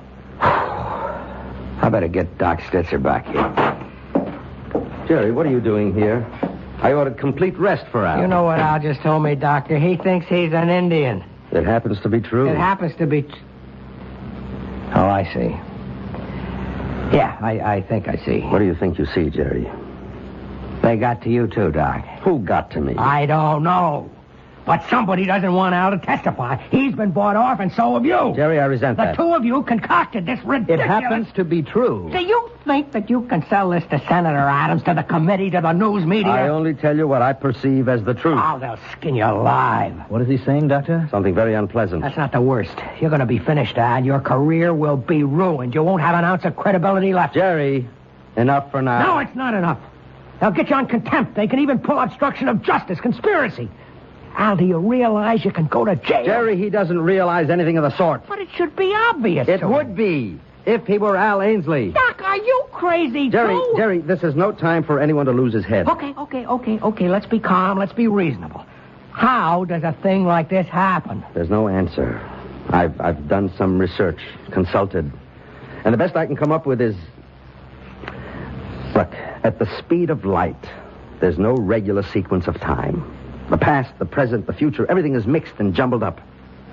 Everything becomes a storm of pure energy. Doc, what can I do to convince you guys? Sometimes In rare cases, our thoughts, our ideas achieve such intensity that they, too, become a form of energy and carry our minds into this raging storm. And minds can be mixed up and thrown from one body into another. I can't believe I'm sitting here listening. Whatever to the reason, he's not Al Ainsley. Oh, get a hold of yourself. Jerry, now you can't excite him anymore. I'll throw you out of here. You may not have to throw me out. I want to leave. Now, Al, in exactly 3 days, you'll have to appear before that committee.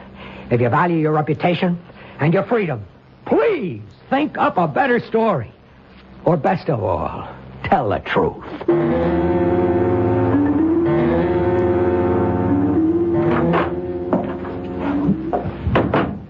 Are you awake, Al? I brought you some tea. This is the first chance I've had to talk with you.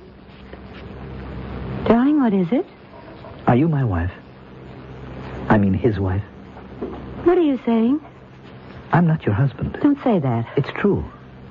I know you, darling. I've known you all my life. Who knows you better than I do? I am not Al Ainsley. There's someone else, isn't there? Another woman. Please. I knew you were timid, but I didn't think you'd go this far. I have a wife. What? Her name is White Swallow, and we have a son. Al, I don't know what your game is, but you won't get away with it.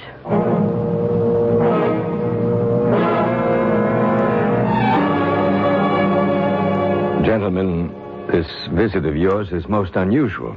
I know it is, Senator Adams. I have no right to conduct committee business privately. Senator, we just wanted to acquaint you with certain facts. And? Well, please just listen. No matter what you hear, just listen. Then use your own judgment. Go ahead, Al. Senator, I am not Alfred Stewart Ainsley. You're not? I am running there. I am a Potomac Indian. But this is most unusual. Dr. Stitzer and I, we believe that I lived 500 years ago. Somehow, I have occupied the body of Mr. Ainsley.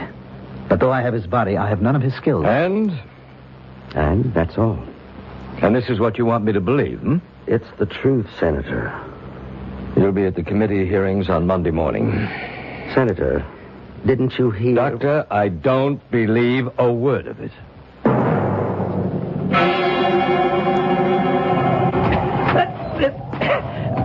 It's no use. It's no use. Watch the knife. Watch it constantly. Don't look at your opponent's eyes. Oh, Red Bear, I'll never learn. You may not be running Beaver, but you have his great body, his strength, his agility. I'll tell you what I don't have, his desire to fight. Are you a coward? No, I just don't believe in violence. Strange. I can't kill anybody. The council has already decided, Red Bear. But this will be murder, Chief. He isn't running Beaver. He does not know how to fight. A man who doesn't know how to fight? Impossible. He is not one of us. He's from another time. Well, how does he happen to be here, then? There is a place, Chief, where the soul that belongs to each man is put into his body. Yes, we know that. It is the sacred, haunted place where the mist meets the rocks. There's always thunder there. Evil, malicious spirits have an opportunity to play tricks. And so... I understand. I even believe. But the council has spoken. He does not know how to fight. He will have to learn. Keep the knife low and moving. It's no use. I just can't kill anybody. Even to save your own life? Suppose I kill Eagle Wing tomorrow. Then what? At least you'll be alive. To do what? To live out my life here in an alien place doing things that I hate? Fighting, hunting, killing? No, I'm better off dead. You'll have to testify before the committee. I can't. You'll be ruined. Well, if that's the only way... Relax. Think. Don't fight against Alfred Ainsley. Accept him. Let his thoughts flow into your brain. Let his knowledge come to you. Why? So you can get past the committee. And then? What do you mean, then? Then what will I do? Live here as Al Ainsley, away from my wife, my son, my friends, my people? Never to hunt, never to fight?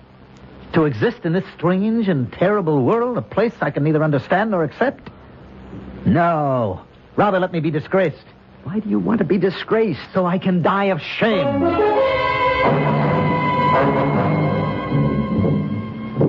Wake up, Running Beaver. Wake up. It's time to start out for the fighting ground. So early? You still refuse to fight him as Running Beaver would? Yes, I refuse. Why? I told you. I want to die.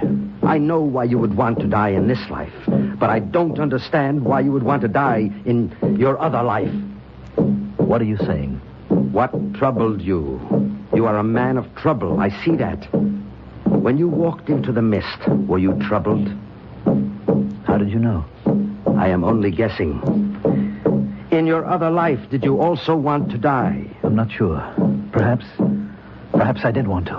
Why? Because I would have to say something that oh, you couldn't understand. That would have to be something you hate? Yes. Yes, I would have to ruin a man that I had always respected. Does he deserve to be ruined? Yes, because he broke faith. And you did not have the courage to do your duty. In other words, you are an even greater coward than I thought. Maybe. Would you rather die under Eagle Wing's knife, or... Or what? Or go back. Do your part as a man. Face your responsibility. Go back? Testify against... Isn't that what must be done? Isn't that what truth and justice demand? Yes. Then you'll go back. But how? How can I go back? Are you sure you want to? Yes. You'll do what's required? Yes.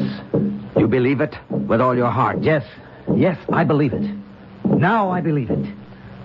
Then come with me. Where? To the place of mist. The sacred place. Where you became Running Beaver.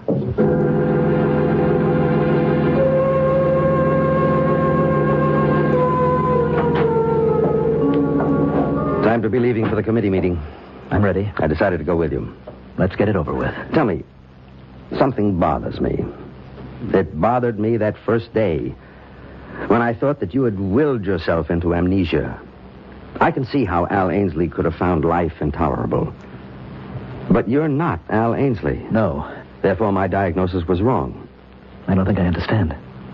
Why was life also intolerable for Running Beaver? Why were you trying to escape as Running Beaver? To escape?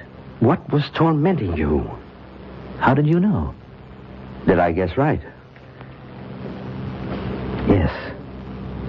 From what were you trying to escape? I had gone with 3 others to the Iroquois as an ambassador. The Iroquois promised peace. I knew it was a lie. My 3 friends were bribed. On the way home, they plotted to kill me. I was too smart, too strong.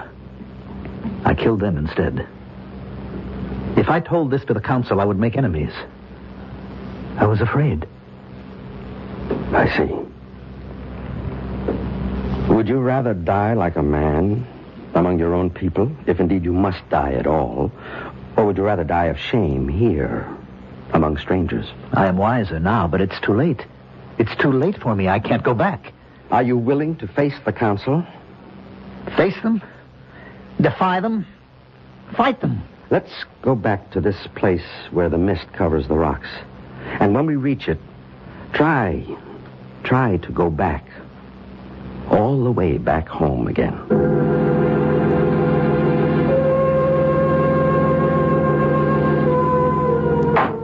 The committee will stand in order. Mr. Ainsley, are you finally prepared to report your findings? Yes, Mr. Chairman.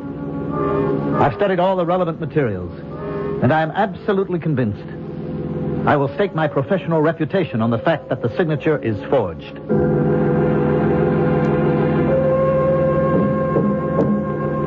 I say this to the council.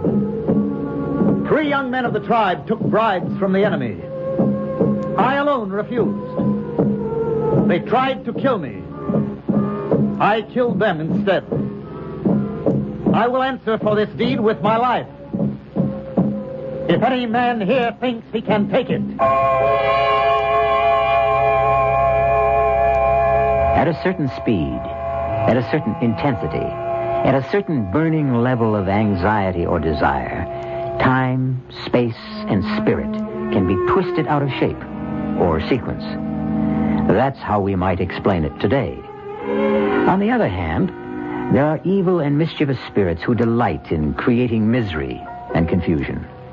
That would be yesterday's explanation. Choose one or the other. Or supply your own. I'll be back shortly.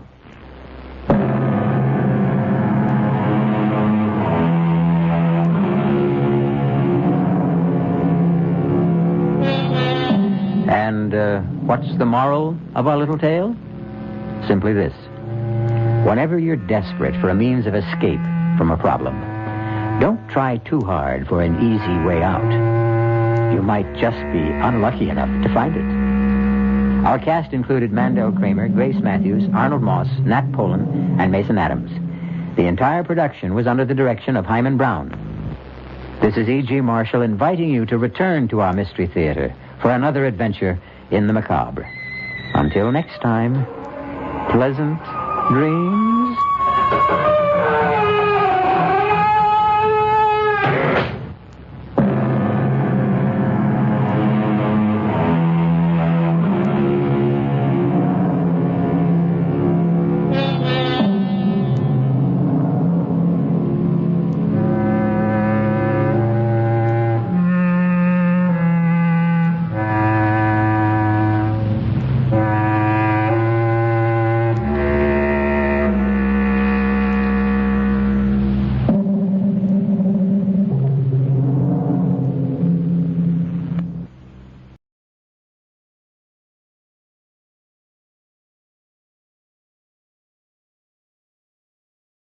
Mystery Theater presents...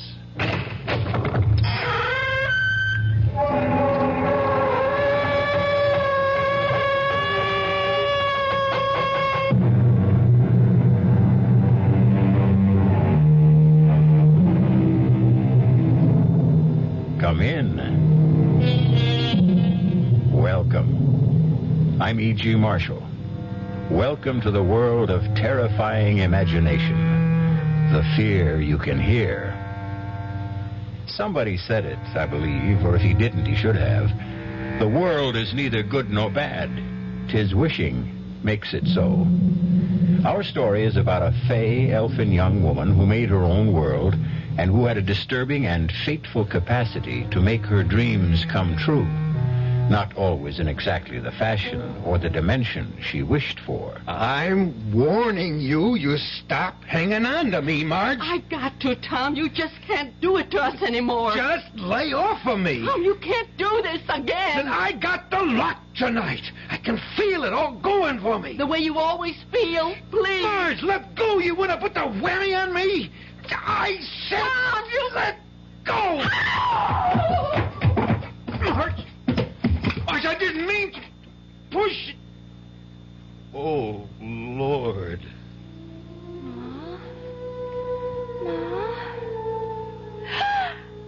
Ma!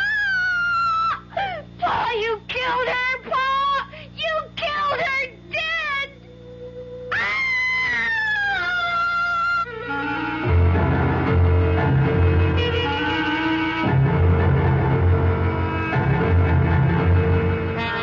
Our mystery drama, The Wishing Stone, was written especially for the Mystery Theater by Ian Martin and stars Clarice Blackburn and William Prince. It is sponsored in part by the Kellogg Company, makers of Kellogg's Special K cereal, and by new sugar-free Diet 7-Up. I'll be back shortly with Act 1. Hello, Ms. Goldilocks here, and welcome to my professional taste testing laboratory. Oh, Papa Bear, could you bring that case of sugar-free Diet 7-Up over here? Another case? Ms. Goldilocks, you're drinking this sugar-free Diet 7-Up like there's no tomorrow. You can't still be taste testing it. Oh, no, Papa Bear. Sugar-free Diet 7-Up has already earned my seal of approval. It's fresh, light, natural, delicious. I drink it because I love its taste. Now hurry up. Okay, here. This sugar-free Diet 7-Up really tastes delicious. Ladies, if you're tired of switching from one diet drink to another, take some advice from Ms. Goldilocks. Try sugar-free Diet 7-Up and you'll say, yes, this one's just Right. I'll bear witness to that, Goldie. Project Hope is reaching out, bringing hope to more countries around the world this year than ever before. Newest addition to Hope's international programs is Ethiopia, where Project Hope's doctors, nurses, and other medical specialists will be working side by side with Ethiopians, teaching while they treat. Since 1960, Hope has trained more than 7,000 physicians, dentists, nurses, and other healthcare personnel, has helped establish new schools of nursing, dentistry, and physical therapy in several countries, and assisted in the development of hospitals, teaching institutions, and public health services. Hope's work has been heralded by heads of many nations, its services requested by many, many more. Hope is training and sharing. Hope is treating and caring. Health is what hope's all about. Help Project Hope reach out. Help Hope reach out. Right, Project Hope, Room A, Washington, D.C.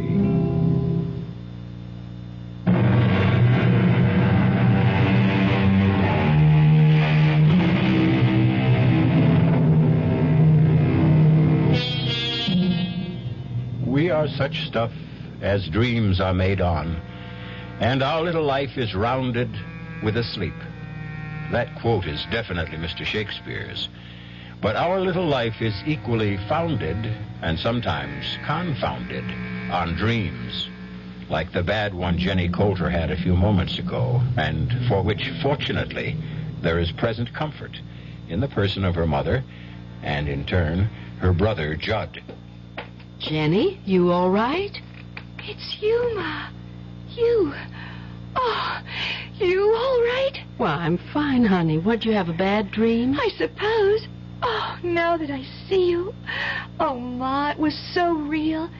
I saw you lying there at the bottom of the stairs, and your head, oh, it was turned to the side like... Well, now, don't let it upset you. Here I am, right as rain, and it was only a dream. But it was just like I saw it happen. He pulled his arm away from you while you were hanging on, and you went tumbling down. He? Who's he? I don't want to talk about it. Oh, was it your father? Yes. Who else would it be? Judd, what are you doing up? I heard Jenny Lou cry out. Oh, it was just a bad dream is all. You okay, sis? I'm just fine now. You go on back to bed now, son. What did you dream the old man did to Ma, Jenny? Ma was trying to stop him from going out gambling again, and he sort of pushed her off him and she tumbled all the way downstairs. Now, that's enough fussing about nothing now. You get back to bed, Judd. Okay. Good night, Jenny. Good night, Judd. You want I should close the door, Ma? No, I'm coming back to bed myself right away. You're not scared no more, are you, honey? No. As long as I know you and Judd are close by. But I sure was scared. No, my baby, you're just so sensitive. Everything touches you close like a little old butterfly sitting on a leaf with your feelers reaching out all a-tremble. I like being butterfly. That's a pretty sort of thing to think on. So you just keep thinking on it and hustle yourself back to sleep. Good night, Jenny. Good night, Ma. I love you. And I love you. Sleep tight. Ma? Sakes alive, Judd. You like to startle me out of my wits. Come away from Jenny's door. I thought I told you to go on back to bed. Was you and Pa having an argument again tonight? When? Well, right now, that she might have heard. Your father isn't even here. He went on out after you kids went to bed. Yeah, I bet he's over the stove is playing poker. Oh, Tom don't mean what he does. He's sick. Yeah, and so am I. I'm sick of him.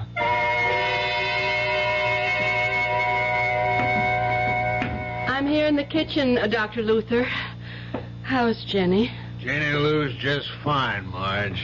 She's getting dressed, and I'm going to drop her off at school on my way into town. It ain't the encephalitis again. You got to stop worrying about that, Marge. It's not so easy. After last year getting put back one grade after missing all her classes. It won't take her long to jump back where she belongs. That's a right smart little girl. She used to be before. That's what I want to talk to you about. If I've told you once, I've told you half a dozen times that Jenny was one of the lucky ones. She came through it without a scratch, physical or mental. But such a long time. It was a very mild case, even if it was stubborn and protracted. It's just I worry so that she was somehow held back. Now, I want you to get that clean out of your mind, once and for all. But sometimes she seems so young. Lord, what do you want her to be at 16? I don't know of anyone fresher and lovelier and more unspoiled than your little girl. If she wants to cling to childhood a little longer, leave her be. Well, just so you're sure last year didn't hurt her none. There's only one thing I worry about with Jenny. What? Your husband. Lord knows why, but she thinks the sun rises and sets in her father. Once she settles for being a woman, she'll have to open her eyes as to what he really is. Oh, Tom doesn't mean to hurt anyone, Doctor. You told me yourself that he's sick. Yeah, I think it is a kind of sickness, but not one a doctor can treat. What am I going to do? I don't know, Marge. Oh, one thing I do know is I've got to go. People waiting at the office, but Tom is hurting all of you. Bad. Worse, maybe, than any of you realize. And in the end, Jenny Lou's the one he'll hurt most of all.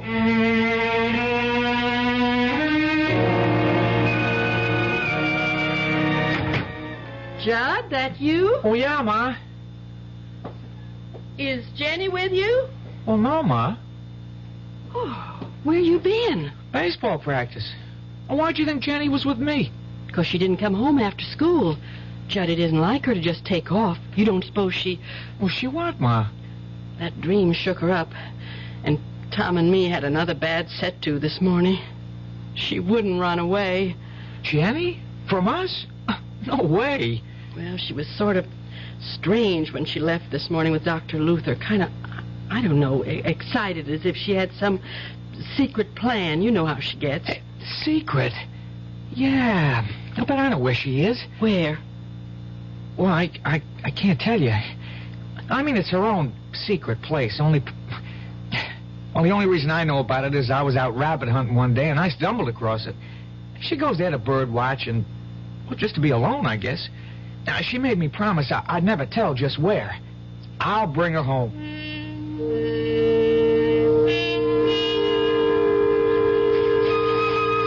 Jenny? Jenny? Jenny, what are you doing hiding out here? I wasn't hiding. I just came here to say a little prayer. Well, for who? Pa. Oh? And the sun was shining in like a big splinter of light, the way it does through the hole in the tree up there. Remember how I always used to think when we was little kids that it was God stretching down his hand to touch us? Yeah, it was a long time ago. Don't say that, because he is there. He was here today. Leastways, one of his angels was. What? I was kneeling and looking up into the sun, and all of a sudden, the birds was all still, and the whole hidey-hole here filled up with golden light that sparkled and spun. And right over there, he was standing. Who? Him, the angel of the Lord. And I could feel him all around me, in me, warm and kind, so kind. And then he touched my hand and smiled and just faded away. And then I looked in my hand and I saw it. Oh, wait, I didn't lose it. Oh, no, here. This is what I found in my hand. Well, let's see. Well, what is it? It's a conjure stone, all gold and shiny. A stone I can wish on. The angel said that? He didn't have to. I heard the words inside me. You can wish on this, Jenny. You can have anything you want in the whole wide world. just don't believe this is a wishing stone, Ma, do you? Jenny, right to the moment, I just gotta say I'm so fussed and fumed about dinner being ready and you kids not, and your father ain't home, I can't hardly think straight about...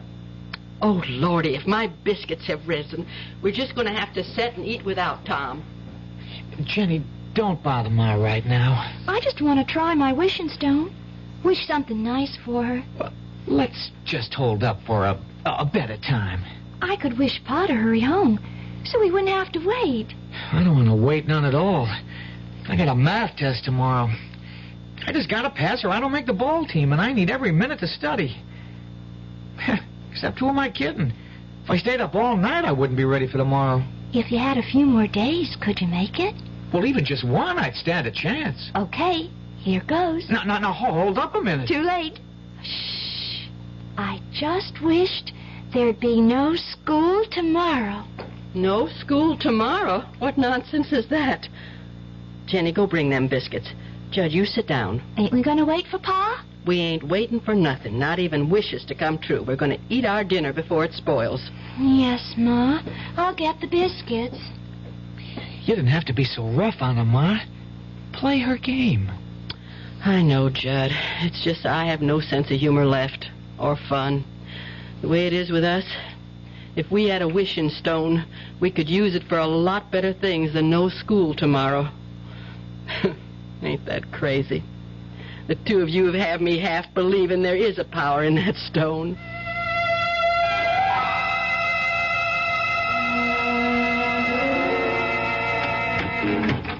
Hi, March. Tom? Where are the kids? As if you care. Gone to bed. Where have you been? What was the action tonight? Bingo? Horses? Pool? Nope. Tonight I got a pretty fair excuse. The only thing I was gambling was my life. What's that supposed to mean? I've been a volunteer helper at a fire. Now it's finally out. I couldn't hardly wait to get home and tell the kids the good news. What good news? That the school burned down. Good news for the kids everywhere tonight. No school tomorrow.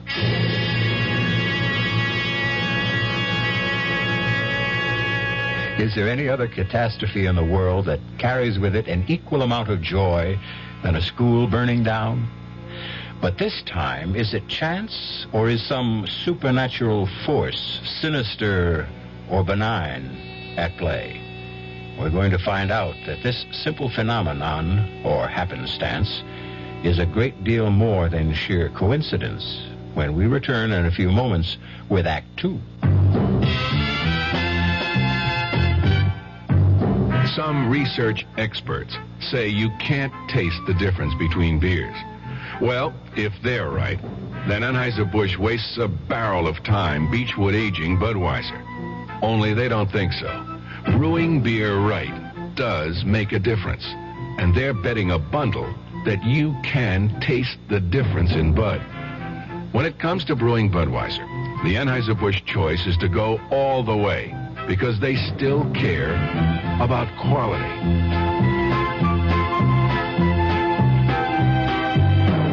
Look at it this way. If the Bud people have a choice between what some experts say and what beer drinkers say, well, you'd better believe they'll go with you beer drinkers every time. When you say Budweiser, you've said it all.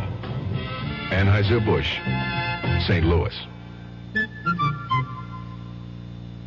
Don't let anyone con you into thinking it's wrong to turn in a heroin pusher. You're not ratting. You're doing your part to wipe out one of the most insidious epidemics racking our country today. So don't let anyone kid you.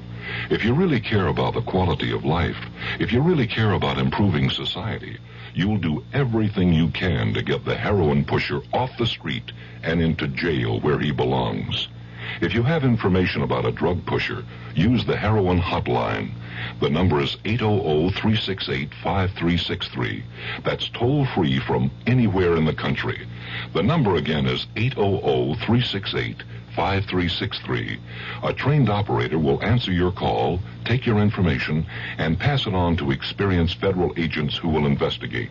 You'll make your own special contribution toward helping us wipe out what President Nixon has called public enemy number one. Call 800-368-5363.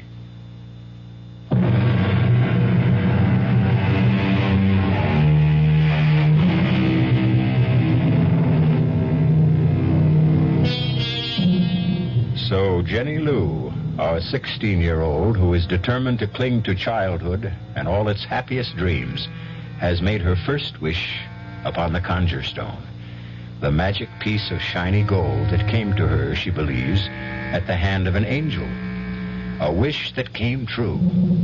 Well, this one was a harmless enough request, although the manner of its granting has been destructive enough, if indeed it was actually granted. If this is a wishing stone, it is potentially as dangerous as a nuclear bomb. Did you say the school burned down, Pa? It sure as Tucker did, Judd. Ain't that good news, Jenny? I reckon. I guess I didn't mean to do it that way. You didn't mean to do what? To burn it down. I just didn't want it to be. That's all I wished on. Hey, what was she talking about, Marge? Oh, it's just Jenny found Don't you tell him, Ma. Don't you tell me what? Oh, don't pay any mind to the young'un's nonsense. Just tell us about the schoolhouse and what happened. Well, sir, I just about finished trimming up Mayor Sackett's hedge, and I just started to get all my tools together to put back in the pickup when the fire horn went off. I heard that old horn go just a couple of minutes after. Hush up, Yeah, I run straight over to the firehouse, being that close, and we took off. By the time we got there, she was past all saving. And it's funny, you come to think of it, a brick building like that you wouldn't figure it'd turn into a regular torch. Well, how'd the fire start, Pa? Yeah, you wouldn't believe this. And neither does nobody else credit it. But according to old Sam Wallace, all of a sudden, a flaming arrow comes straight out of the sky and cut right through the brick walls and everything and hit the oil tank and blew her wide open. Oh, that drunken old no-good. Some custodian. I'll bet he was drinking and dropped one of those foul old stogies he smokes into all that rubbish he's too lazy to clean out of the cellar. Yeah, it could be. It's what most everyone thinks. Still... Still what? It's hard to tell someone who wasn't there.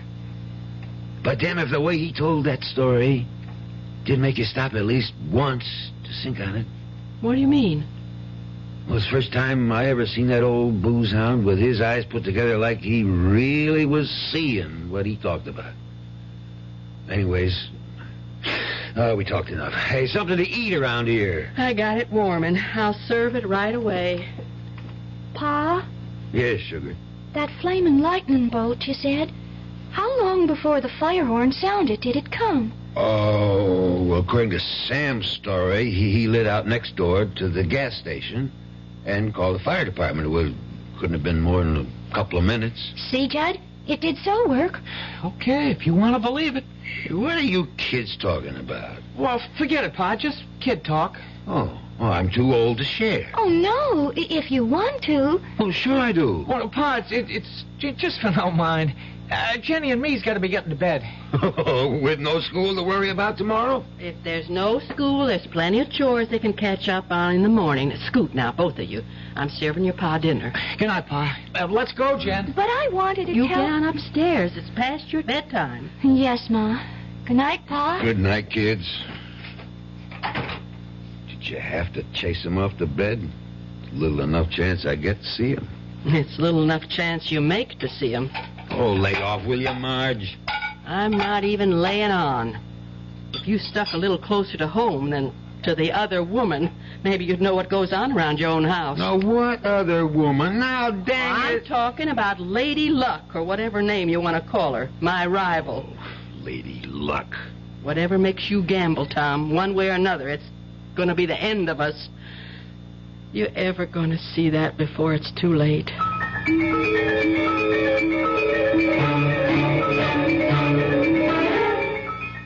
Why wouldn't you let me tell Pa about the wishing stone? Because. Because what? Because first thing you know, he'll take it off of you, that's why. Why would he? Because it's real gold? Jenny, that stone ain't gold. Then what is it? It's pyrite. What's pyrite? Oh, it's just what everybody calls... Well, it's a sort of metal. Well, anyways, whatever it is, it's real precious to me. It's my lucky charm. Well, that's why you better not let Pa know what you think about it. Why? Well, you know what he's like. He cares about gambling more than he cares about anything, and all gamblers are real superstitious. Now, if he knew you had a lucky piece, especially if he heard the crazy story about you and the school burning down, he'd have it offer you so fast that it'd set your head to spinning. It isn't crazy. You heard me wish on the stone for no school, and now there is no school. That was just happenstance. You don't think it happened just because I wished it? Of course it didn't. Then I'm going to prove it to you. What do you want me to wish for? I don't want you to wish for nothing. I got to show you. Look here now. I'm going to wish... Jenny. What, Judd? Oh, you sound so funny. Well, maybe it's because I feel like that. What way? Well, it's sort of, well, you know, superstitious like.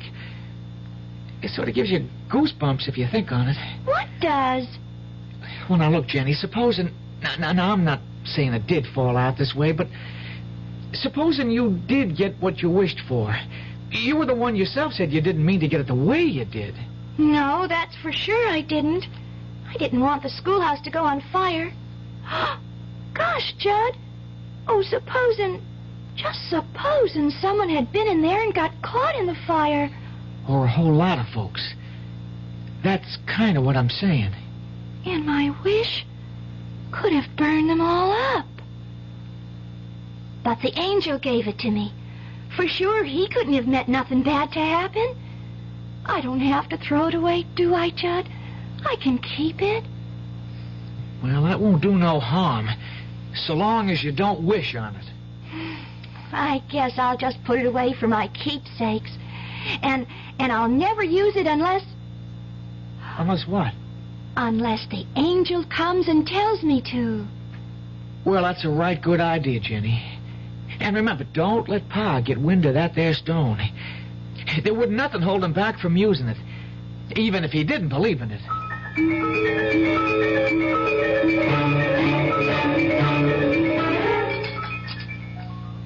It's going to seem funny going to school in the courthouse.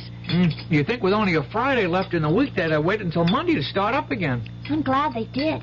I don't want to miss any more school ever. Then you better look out the things you go around wishing, Missy. Oh, she's took... I'm sorry, Ma. She's taking a pledge. What does that mean? I'm not going to wish on the stone anymore, because the wish you get might turn out bad for other folks. I think that's a very good pledge. Yes, only... Only what? I'll have to whisper. Well, don't mind me. I'm all finished. I got to get my books from upstairs. What's this you had to whisper? I was just going to say that with Judd's birthday tomorrow, I wanted to wish him a bicycle. He sure has his heart set on one. Well, you won't have to worry because he's already got one. Leastways, he will by later this morning. How? You see this flour tin? Yes. Watch this. Down under the flour, there in this old glass salt cellar's the money I've been saving up for most a year to get your brother the bike he wants. How come you kept it there? Your father, what he is, it had to be some real safe place to keep his hands off it. Who's that? Oh, it's your Uncle Al. He's driving me to work this morning. Get the door, honey, will you? My hands are all flour. Sure thing, Ma. Hi, Uncle Al. Ah, beautiful. Oh, my, you sure are as pretty as a picture. Getting to look more like your mother every day. And they don't come any prettier than that. Oh, you and your honey talk. You should have been on a TV instead of behind a cage. Thank God the bank don't keep its tellers there anymore. You make me sound like an ape. Me, Tarzan. You, Jane? No, me, Jenny. Well, as soon as I hear laughing, I knew you must be around, Uncle Al. Hi. Hi, Gabe. Give me some skin. Well, here's $5. I'm at you. Ooh. Say, that's some grip. You want to Indian wrestle? Oh, I'm going to be ready pretty soon to take you on. I think you're ready already. No, I got no time this morning. I got to catch a school bus. Come on, Jenny. We got to scoot. Goodbye, Ma. Oh, have a good day, son. Bye, Ma. And get a real swell you-know-what. I will. Be happy, Jenny. I am. Bye, Uncle Al. Hey, it's great to see you. We'll make it longer next time. Bye, Uncle Al. Come on, Bye. Jenny. Make next time soon. You can count on it real soon. Oh, they're swell kids, Marge. I envy you. Yeah, they're what I live for these days. Tom left already? No, he's upstairs, dead to the world. He rolled in this morning around 3, smelling like a brewery. That brother of mine, I'd like to knock his head off. The way he'll be feeling time he gets up this morning, you won't have to. It'll fall off all by itself. I got to talk some business to him. Like what? I don't want to get you involved in it, Marge. Well, if it's about money, I will be anyway. It is about money. And there's no use asking him. I went through his pockets last night, and he doesn't have 1 red cent. But he's got to. What for, Al? Jim Kenny called me at home late last night. The insurance agent? Yeah. Last payment on Tom's life insurance hasn't been made, and tomorrow's the last day of the grace period. But I gave him the money for that a month ago. You gave him the money? Oh, I was a fool, I know, but things had been going well for a while like they sometimes do, or anyways, I thought they were. And he asked me to trust him, and oh, Lord, what am I going to do now, Al?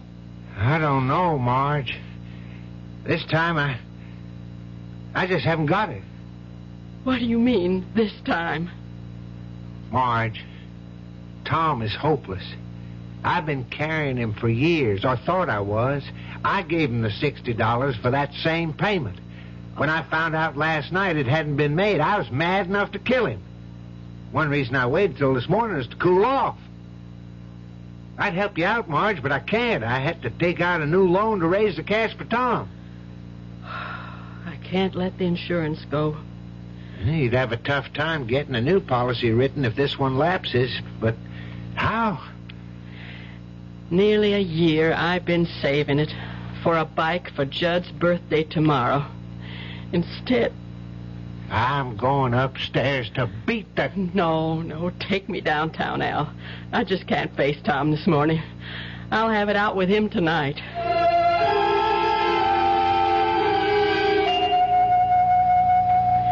After what you made me have to do today, how could you steal money out of my purse and leave to go gambling again? All I want to do is run it up till it's enough to pay you back. You're sick. I'm not going to let you take the money I broke my back making today. I'll bring you back 5 times this. And you're not stopping me. Oh, yes, I will. I'm warning you. You stop hanging on to me. I got to, Tom. You just can't do this to us anymore. Just lay off of me. Tom, you can't do this to us again. I got the luck tonight. I can feel it all going for me. The way you always feel. Please. Let go of me. You want to put the whammy on me? I said... Tom! Let go. Oh! Marge! I didn't mean to push... Oh, my God. Ma, what happened? Ma! Oh, Judd! It's just like my dream. He killed her. Pa killed her dead.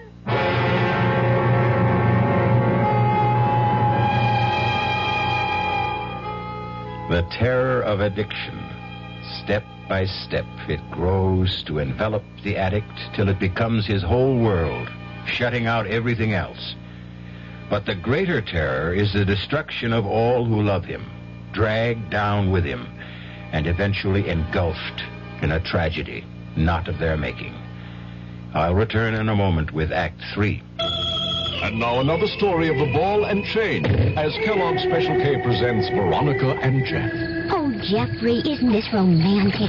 A out on a quiet lake at night with you rowing the boat. Yes, Veronica, it's really neat. Jeffrey, what was that? Frogs. Frogs that go bonk? They're pretty weird frogs. Oh, Jeffrey, you're such a card. You have a ball and chain, like the ones they use in those Special K commercials. Yes, Veronica. It symbolizes my few pounds of extra weight. But I'm going to get rid of it. How? By exercising. You know, like rowing this boat and eating smart at every meal, starting with a Special K breakfast. You mean a 1-ounce bowl of high-protein Special K, 4 ounces of skim milk, orange juice, and coffee? Precisely. It's less than 240 calories, and it tastes delicious. It'll help me get rid of this ball and chain. I'll help too, Jeff. After all, we're all in the same boat. You have a ball and chain, too. Your happy ending could begin with the Special K breakfast from Kellogg's. People can reach, people can touch, people can help, people so much. This is Paul Newman speaking. Ever been close to a family struck by cancer? Naturally, your feelings go out to them and you ask if there's anything you can do. And they say no thanks and you feel so helpless. Well, there is something you can do. You can tell someone in the family to get in touch with the American Cancer Society. Volunteers there are helping people every day with services, information, and counseling about local community resources. That can mean arranging transportation or homemaking help or informing them about existing rehabilitation programs. When your cancer crusader calls, join the people who care about people. Give generously. We want to wipe out cancer in your lifetime.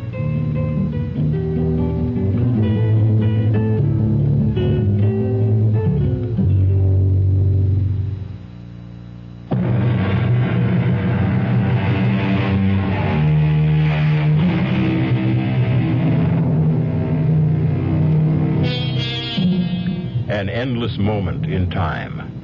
A few dreadful seconds ticked away, with every heart crying out to take them back again, to make this just a bad dream and not reality. 3 people frozen in horror. The 4th sprawled at the bottom of the stairs, her neck bent at an impossible angle, frozen in, what, unconsciousness or death? Now, at last, the man brings himself to move. Marge. Don't you touch her, Pa, or I'll kill you dead. Oh, son. I'm not your son. I'm your enemy. Jenny, call the police. Emergency. We got to get Ma to the hospital fast.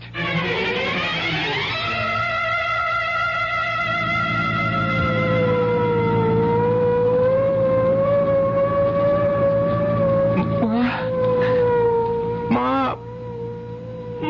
Okay, kid. Just take it easy. She's not going to die. You're not going to let her die, Doctor. Just hang in tough, kid. We'll do our best.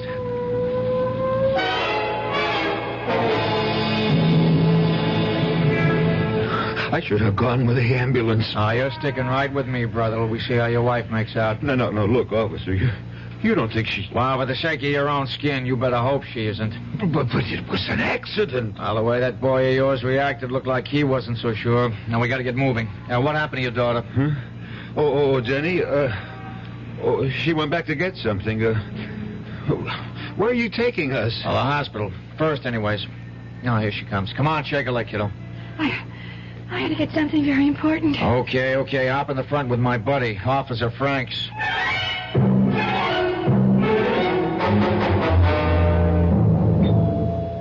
Okay, Harry. Straight to X-ray. You got a family doctor, kid? Yeah, Dr. Luther. Oh, you know his number? No, but I can look it up. Okay. Tell your doctor to get here as fast as he can. It's that bad? I wouldn't want to fake you out, son. It's not good. Can I phone Dr. Luther? He's on his way here. Is Ma going to die, Judd? I don't know. I'm scared, real scared. So am I. Judd? What? I'm going to break my pledge. You forgive me? What pledge? I brought the wishing stone. I'm going to wish on it. I'm going to wish that Ma's going to be all right, just like it never happened. If you want to, Jenny, go ahead. Can't do no harm. What can't do no harm? For me to use my wishing stone? Your what? Shh, quiet.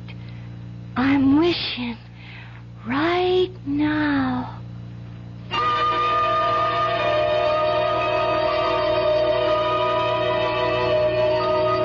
Are you the intern brought the Calder case in? Yes, officer. How is she? I'm waiting for x-rays right now.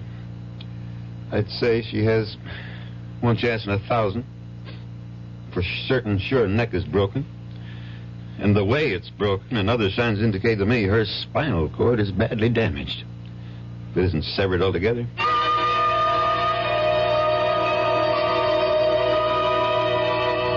I just can't understand it, Dr. Luther. When I brought Mrs. Calder in, I'd have sworn she was in deep coma. I was sure her neck was broken, spinal cord severed. There's no indication of that from my examination of her. Not the slightest in these x-rays. I know, but not in this second set. Was there a first? Yes. And that's the funny thing. When we developed them, everyone was fogged. And we don't know why. Well, these are perfectly clear. So is my patient's condition. I see no reason why she shouldn't go home. Cheer up, son. All interns make mistakes. I made a few buttes in my time. And I'll say this for you. If you have to make one, make it on the gloomy side. They're the ones that don't hurt anyone or anything. Except maybe your pride. Well, I can't understand it. That cop said it flat out that Marge was a goner. Well, maybe he was just trying to put the fear of God into you. Well, if he was, he sure succeeded. If it'll do any good. You think I made a stone, Judd? You think I don't blame myself for what might have happened? You think I wasn't ready to kill myself if anything happened to Marge? I don't know, Pa. Pa wasn't trying to hurt Ma, Judd. It was an accident. An accident that wouldn't have happened if... Well, Pa wasn't sick with gambling fever. Well, I've learned my lesson this time. I'll never gamble again. Oh, Pa. Oh, that makes me so happy. I'm glad, honey. And it means I won't have to use the stone again. Mm-hmm. I can save up what's maybe the last wish for something special for all of us, instead of having to use it to stop you from gambling. What stone? A wishing stone. The one I used at the hospital to wish Ma well again. Oh, that's right. I forgot. Listen, Duchess. Let me see that stone. Don't show it to him. Why not? I don't know. It's just a sort of hunch that... Wait a minute. Here comes the doctor. How's Marge, Dr. Luther? She's fine, more's the wonder. Oh, a few scrapes and a bruise or two and a lump on the head. Nothing a good night's rest won't take care of. Thank God. You should. It's a miracle she didn't break her neck in a fall like that. That intern at the hospital was sure she did. But she didn't. No, Judd, I told you she'll be as right as rain. Well, can I go up and see her now? Yeah. She was asking for you. And the kids. She wants to see you alone a moment first. I'll go right up. Just to put your mind at rest, or maybe more hers, she doesn't want to prefer any charges against you. So you can tell her my report to the police will call it just an accident. She slipped and fell. I'll tell her, Doc. You got off mighty lucky this time, Tom. You better not tempt fate again. Well, I won't.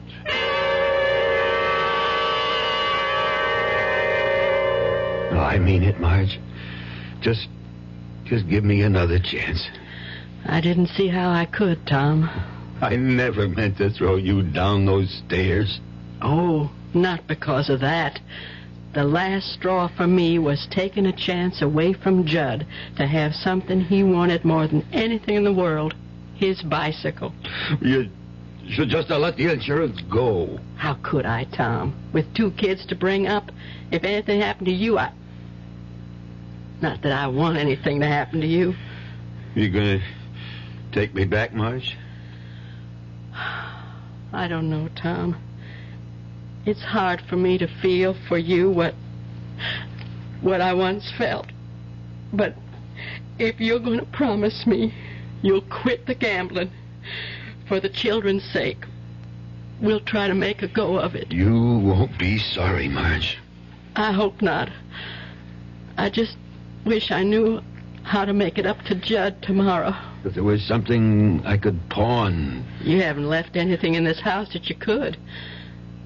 Except the one thing you could never get your hands on. Well, what's that? My wedding ring. Do you think I could get enough on that? Well, not enough to pay for it all, but for a down payment. Then I'll take that night job, cleaning sewers you made me turn down to pay it off. I don't want you working in any sewers. Anyway, you can't work day and night. Well, I can't till I get Judd his bike. Well, we'll see. I'll take the ring down in the morning. No, sir. Dr. Lewis doesn't want you out of bed. I'll take it down. You? Can't you trust me, Marge? Well, if you can't trust me now, then what hope do I have, or any of us, I can ever be trusted? Well, you got to. Or I swear to God, I'd just as soon be dead. All right, Tom. I'll trust you.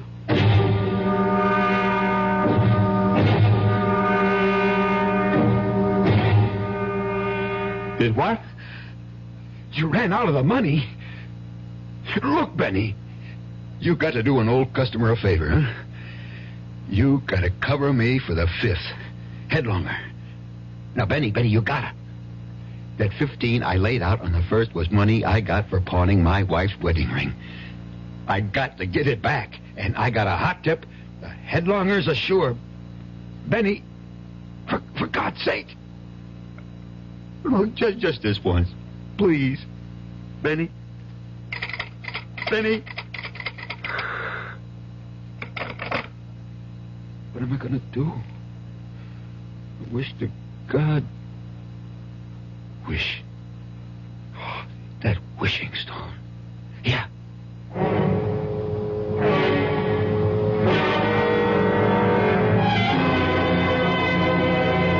Where's Jenny, Judd? Oh, I left her down by the pond. We were skipping stones. I just came up to see how you were feeling. Fine. I'm going to get up. Your pa didn't get back yet, did he? No, ma'am. I ain't seen him since early morning when he pulled out in the pickup. Well, you go on back down and keep Jenny company. I'm going to bake me a cake so we can have a real birthday celebration. Oh, it's all right, Ma. I don't need a cake. You're going to get a lot more than you bargained for. Now, go on. I don't like Jenny down by that pond alone. You know she can't swim.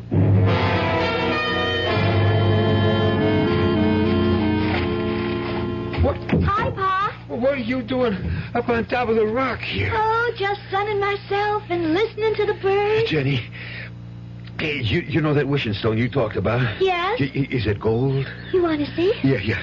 Here. Oh, damn. It's nothing but pyrite. Isn't that a kind of gold? Yeah, fool's gold, and not even worth as much as a piece of charcoal. No, Pa. No. Don't throw it away. It's still good for one wish. You think this makes any wishes come true? It made the school burn down, and Ma got her neck unbroken. Your Ma. Why'd you grow up and stop your daydreaming? Don't you know nobody ever got nothing by wishing? I've been doing a kind of wishing all my life. Look at where I end up now. Well, I'm going to wake up your little Miss Bright Eyes to show just how tough a world this is. Pa! Please don't get mad. If this was a wishing stone, well, nobody ever needed it more than me right this moment. So look at this. I'm going to make a wish. I need money. I need it bad. So I'm going to wish that old Nick himself comes climbing up out of the middle of this pond with a sack of gold on his back for me. And I ain't going to be greedy. And I ain't going to ask for much. Just say like a 10. No, make it $20,000. Okay. Now, I'll rub the stone, and I wish. You see? It ain't no wishing stone. It don't make dreams come true. It's a nothing. Ah! Oh, Jenny, help me! Pa!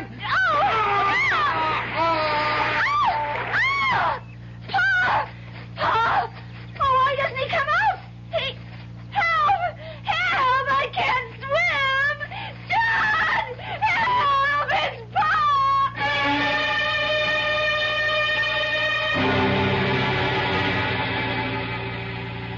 I don't know how I'm I'm going to tell the kids, Al. They're not really children anymore, Marge. They know. I guess I do baby them. I won't anymore. In a lot of ways, they're better off. Tom... Well, Tom had a cancer that he just couldn't cut out. Even my wedding ring, he... Oh, I didn't want him dead, though. Well, he is. And it was of his own making. Kind of queer, isn't it? What? Him trying to show Jenny Lou her wishing stone wasn't worth a darn, and he ended up having his wish come true? Not quite. The policy's only for $10,000. There's double indemnity for accidental death, Marge. Tom got everything he wished for. The full $20,000.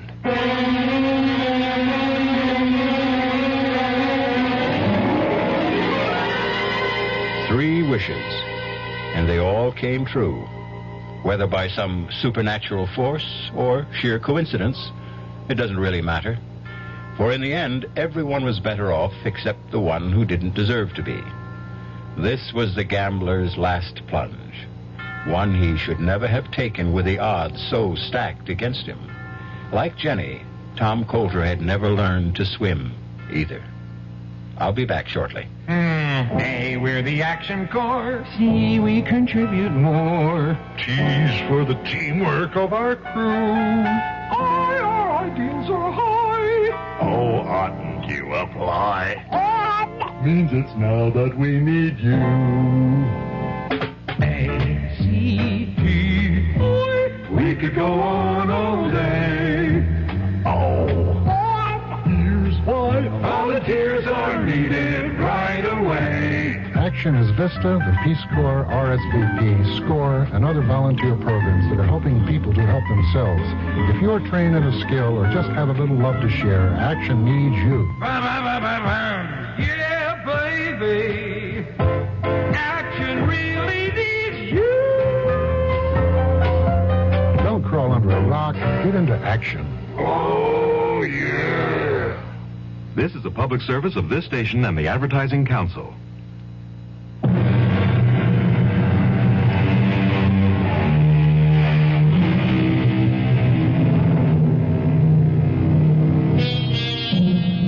As for the wishing stone itself, since it lies buried deep somewhere in the mud at the bottom of the pond, no one will ever know if it had the power to grant wishes.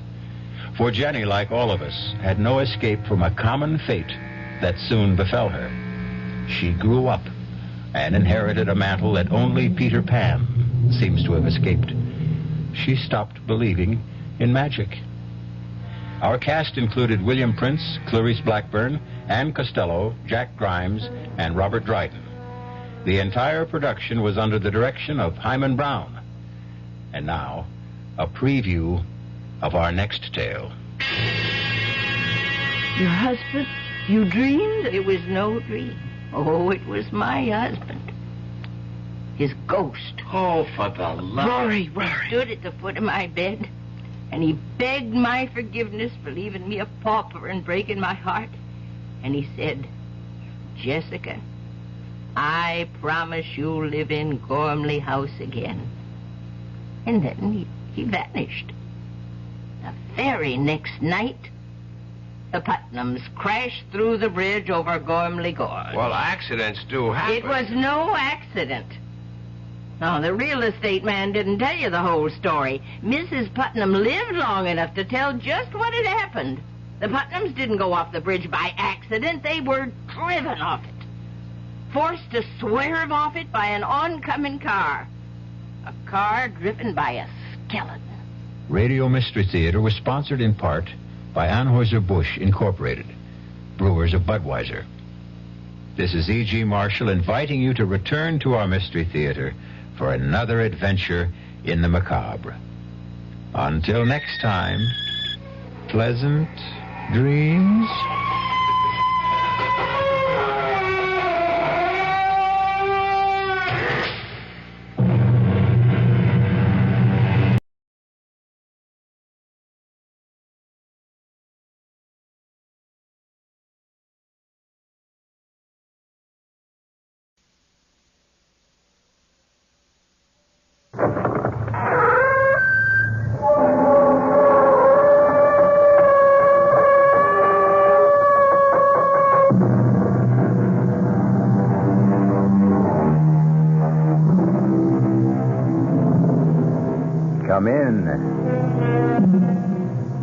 welcome. I'm E.G. Marshall.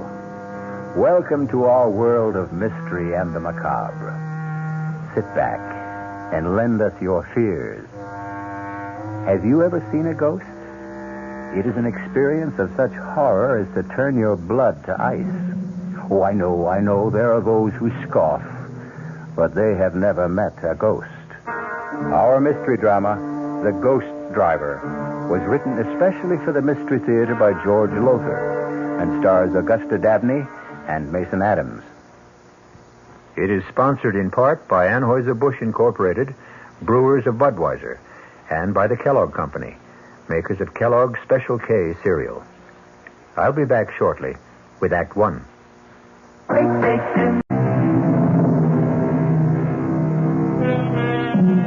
Do ghosts exist? Mel Stout doesn't think so, but his wife Liz feels differently. If it had been up to Liz, they'd never have bought Gormley Lodge on top of Manitou Mountain in Colorado. Why? Because according to local legend, the former owners, the Putnams, had been sent crashing to their death by a ghost driver who came at them head on. Now, in the living room of the lodge... Liz, I've had it up to here with that brother of yours. now, I mean, he Mel. promised to help finish painting his living room before the Duncans arrived tonight, and where is he? Mel, I'll tell you where he is. He is out on the slope skiing, enjoying himself as usual. Well, do you just be reasonable now? If we didn't have Rory, where would we get a ski instructor? I'd like to know. We certainly can't afford to hire one, any more than we could afford to have this place painted. Oh, I'm sorry. It's just that I've got so darn much on my mind. Liz, I just hope that I haven't made the mistake of my life and yours. We'll make a go of the lodge. We're off to a pretty good start. The Duncans arrive tonight, and they're booked for a full week. And the Todds and the Morgans arrive next week. Yeah, and after that? Well, darling, our newspaper ads ought to get us more customers. Just ask yourself, darling, what would you rather be doing now? Painting the living room of your own ski lodge with paying guests arriving tonight? Or slaving away at your old accounting job in Aspen? Well, at least that brought a check in every week. Oh, Nell, you've wanted to be your own boss for years. And so we bought this old mansion on top of Manitou Mountain to start our own ski lodge. The old Gormley Mansion. And we're going to keep at it until we make a success of it. Liz, you're marvelous. Oh, there's somebody at the front door. I'll get it. Oh, Mrs. Gormley. Come to pay you a visit, Miss Stout. My first formal visit. Well, that's very good of you, Mrs. Gormley. Well, won't you come in? All right, Jason. You heard the lady. Wheel me in. Yes, Mother. You know my son, Jason. You've met? Yes, briefly. Mel, the Gormleys have come to pay a visit. I see you, Mrs. Gormley. Jason, hope you don't mind if I finish this painting. Oh, go right ahead. I'd give you a hand, old as I am, but my arthritis keeps me in this wheelchair. Jason, why don't you... No, thanks. I couldn't think of asking a fine arts painter to do... Fine arts. You hear that, Jason? Mr. Stout complimented you. Called the mountain scenes you paint fine art. Well, they are. Why, I saw some of them in the ski shop in town. They're very good. Do you sell many? A few. Oh, just enough to cover the cost of the paint and canvas. Oh, yes, and a quart of whiskey now and then. Mother, please. Well, now, if they don't hear it from me, Jason, they'll hear it from others. A drink now and then. Now and then. Tell the Stouts how you play Russian roulette with that old revolver of your father's when you're drunk. Stop it, Mother. Stop it. Perhaps you'd like some coffee, Mrs. Gormley, or tea. It won't take a minute. No, thank you. We won't be here that long. Now, I've come to do for you what I did for the Putnams. Them that bought my house out from under me 3 years ago. Out from under you? Mrs. Gormley, are you saying that we have done that? Forced you out of your house? Well, haven't you? Oh, it's not your fault. Jason's father left us destitute. Left me destitute, I should say. With a son too lazy to support his old mother. So I had to sell this beautiful place. Mother, the Stouts aren't interested in all this past history. Well, they'd better be. If they value their lives. Value our lives? Well, Mr. Halliday didn't tell you, of course. Tell us what? About how the Putnams met their death. Why, yes. The real estate man told us about the accident. That was no accident. No more than my husband's death was an accident. He died in the same way? His car crashed off the bridge into the gorge? Right. 800 feet down into the gorge, to the rocks 800 feet below. But no accident. Suicide. The Putnams didn't commit suicide. Not them. My husband, Jason Sr., raving drunk and suicidal, but theirs was no accident either, the Putnams. He drove them off that bridge. Who? My husband. Now, wait a minute, Mrs. Gormley. If your husband was dead... Hi, I'm back. Oh, sure. Naturally, Rory. Now, the painting job is nearly done. Oh, now, don't get uptight, Mel. I just didn't remember till I was out on the slopes. Hi, Mrs. Gormley. Jason. Paying a little social call? It's anything but social. Mrs. Gormley, are you saying that your husband, even though he was dead, somehow killed the Putnams? Liz, come on now. All right, I'll tell you. After my husband's death, when I realized I'd been left penniless, and that I'd have to sell this place, I fell into a state of depression. When the Putnams bought Gormley Lodge, well, they were going to use it as a winter home, not turn it into a ski resort like you.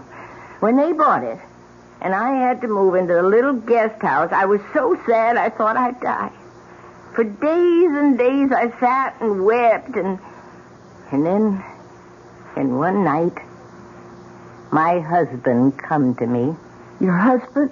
You dreamed? It was no dream. Oh, it was my husband. His ghost. Oh, for the love. Rory. He stood at the foot of my bed, and he begged my forgiveness for leaving me a pauper and breaking my heart. And he said, Jessica, I promise you'll live in Gormley House again. And then he vanished. The very next night, the Putnams crashed through the bridge over Gormley Gorge. Well, accidents do happen. It was no accident. No, the real estate man didn't tell you the whole story. Mrs. Putnam lived long enough to tell just what had happened. Well, you can ask the sheriff. The Putnams didn't go off the bridge by accident. They were driven off it. Forced to swerve off it by an oncoming car. A car driven by a skeleton. Good heavens. That's what I wanted to tell you. And now you know. Good day. Well, what kind of a put-on is this? She's trying to scare us out of here. I'm trying to save your lives. You're trying to get back into this house. That's what you're doing. Just the way you moved back after the Putnams got killed and lived here a full 3 years until now. Rory, have some respect. Respect? No way. She may be old, but she's as shrewd as they come. She frightens you off, then moves back in again and stays until some other sucker comes along. I warn you. Just let us know when your husband's ghost shows up again. It did. What? Last night. Oh, man, this is the neatest ripoff I've Shut ever... up, Rory. Will you... Your husband's ghost? Last night? Yes. And he used the same words. Jessica, I promise you'll live in Gormley Lodge again. Oh, I beg you, listen to me. The Putnams wouldn't and went to their death. Oh, Mrs. Gormley, you're really out of sight. You know... You... So smart. You're so sure of yourself. You think he isn't watching and listening, my husband? Do you think he doesn't know how you insulted me? And do you think he'll not repay you? Oh, yes. If people are to die this time, too, you will be the first. Now, be warned. Jason, wheel me back. Be warned.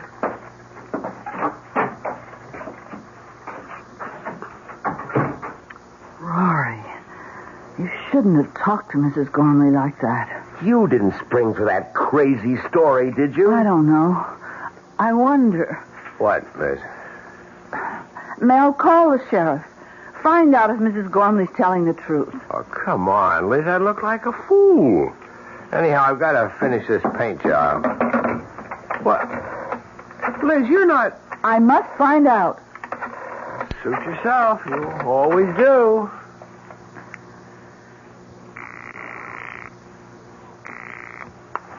Sheriff Harper speaking. Oh, Sheriff, this is Elizabeth Stout calling. We're the new owners of Gormley House. Oh, yes. What can I do for you, Mrs. Stout? Well, we just had a visit from Mrs. Gormley. Oh? What do you mean, oh? Oh, nothing, Mrs. Stout, only she can be a little hard to take, getting on in years. Yes, well, what I wanted to ask you, of course you remember the accident to the Putnams 3 years ago, crashing off the bridge over Gormley Gorge. Yes, I remember. Well, according to Mrs. Gormley, Mrs. Putnam lived long enough to tell you what had caused the accident. Is that so? Yes, it is. And what did she tell you? Well, now, Mrs. Stout, she was near death. Maybe out of her head with pain and shock. What did she tell you, Sheriff? Did she tell you that they had been forced to swerve off the bridge because of another car that came straight at them? A car with a skeleton driving it? Well, as I said, she was out of her Did head. she? Yes, that's the story she told me. Thank you. Goodbye. So? Mrs. Gormley told the truth. Oh, the Putnam woman was dying. Anybody in that condition is liable to say anything. I suppose. Now, look, just get off it, Liz. We put our life savings, every cent we've got in this place, and I'm not leaving, ghost or no ghost. Well, speaking of leaving, I'd better get on down into Manitou and pick up the Duncans at the airport. Well, it's a bit early, isn't it? Or have you got some cute chick in town that you'd like to spend an hour or so with? Mel, you put me away. Don't give me any ideas, Rory. Well, it's a bit early, isn't it? Or have you got some cute chick in town that you'd like to spend an hour or so with? Mel, you put me away. Don't give me any ideas, Rory.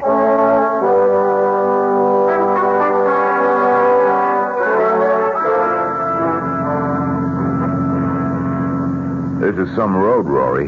You drive it often? In the dark, I mean? A few times, Mr. Duncan. Well, it's frightfully steep and curvy. Now, don't push the panic button, Mrs. Duncan. I'll get you to the top of Manitou Mountain safe enough. You'll be enjoying a hot toddy in front of the fireplace at Gormley Lodge before you know it. Maybe you better slow down a little. Ah, it's okay. That was just a patch of loose shale. You much of a skier, Mr. Duncan? Oh, I do okay. My wife will need some lessons, though. I take it Gormley Lodge has a pro. Oh, the best. Me? Well, fine. Say, this road is steep and curvy. Must be pretty spectacular. Views, I mean, in the daytime. It's spectacular enough right now, what I can see in the headlights. We've got some views, all right. Here's one. It's real cool. From the bridge over Gormley Gorge. Steep? 800 feet straight down. Yeah, it's too bad there isn't a moon tonight. I'd stop on the bridge and let you have a look. What's that sound? We're crossing the bridge now. A wooden bridge over Gormley Gorge. About 500 feet across. Hey, what's it? Lights of a car. Coming fast. That damn fool is coming straight at us. Get over! A skeleton driving that car. Hey, we're going off the bridge!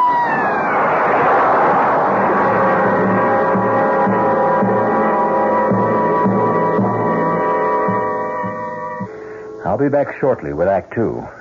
If you have the nerve to return, that is. Hello, Fox. It seems like only yesterday that I was a little girl tasting porridge. You know, this one's too hot. This one's too cold. And now I conduct taste tests on diet drinks. And there's one I must tell you about. Sugar-free diet 7-Up. It has a fresh, natural, delicious taste. It drives my taster meter crazy. Sugar-free diet 7-Up. This one's just right. Hey, Mom, what's for dinner? Hey, Mom, what you got? How about a no-cook dinner for a change? Serve a delicious spread of sliced meats, cheeses, salads, and crisp rolls from ShopRite's appetizer counter. You'll love the freshness, the fine quality, and the pleasing variety. This week's best buys are ShopRite freshly sliced chicken roll, half pound, 69 cents. Imported Switzerland Swiss cheese, half pound, 89 cents. ShopRite liverwurst, 99 cents a pound. Fresh macaroni salad, 39 cents a pound. So relax. Pick up a ready-to-eat dinner at the ShopRite appetizer counter. She loves the family. She wants the best. She does all that she can do. She lets ShopRite do the rest. dinner, ShopRite has the answer. Hello, Amco. My automatic transmission just got automaticing. I was wondering, do you service Chevrolets? Do we service those sensational Chevrolets? Ma'am, Amco has serviced over 3 million automatic transmissions of all kinds. Ah. Nearly 900,000 Chevrolets alone. Ooh. Do we service Chevrolets? George, pitch pipe, please.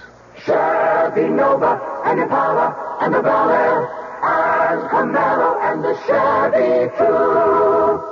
Oh, my. Yep, we know them. Every Chevrolet automatic make and model on the road today, from the oldest Biscayne to a bright, spanky Caprice. By the way, what sort of Chevy did you say you had? A Chevy Mustang. Well, no matter. Nobody knows your automatic transmission better than Amco. AA MCO. There are over 500 AMCO centers coast to coast. Consult your yellow pages for the AMCO center nearest you. AA MCO. AMCO. This is WOR New York, an RKO General Station.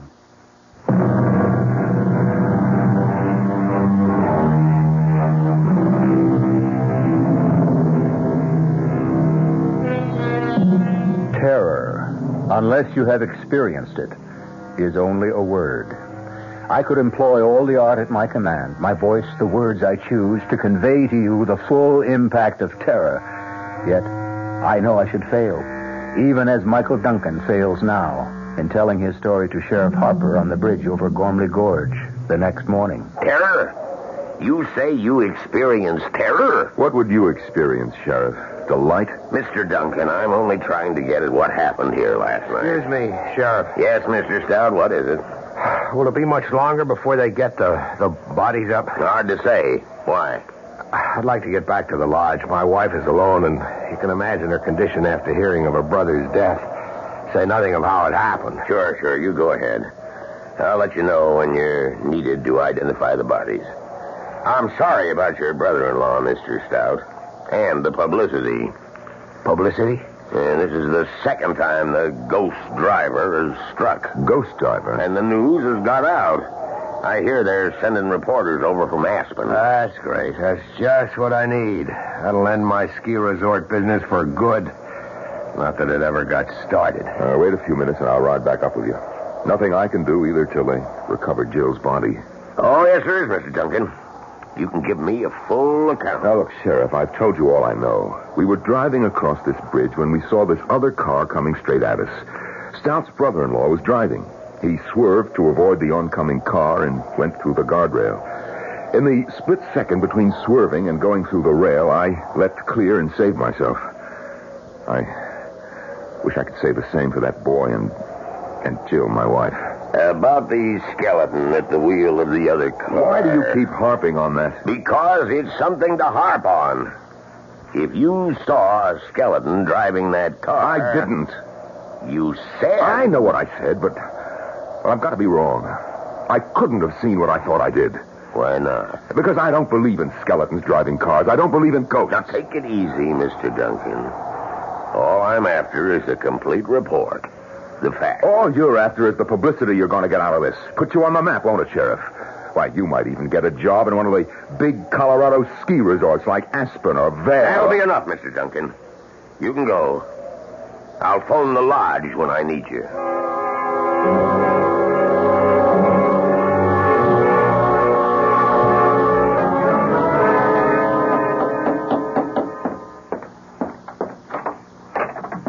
Mrs. Gormley.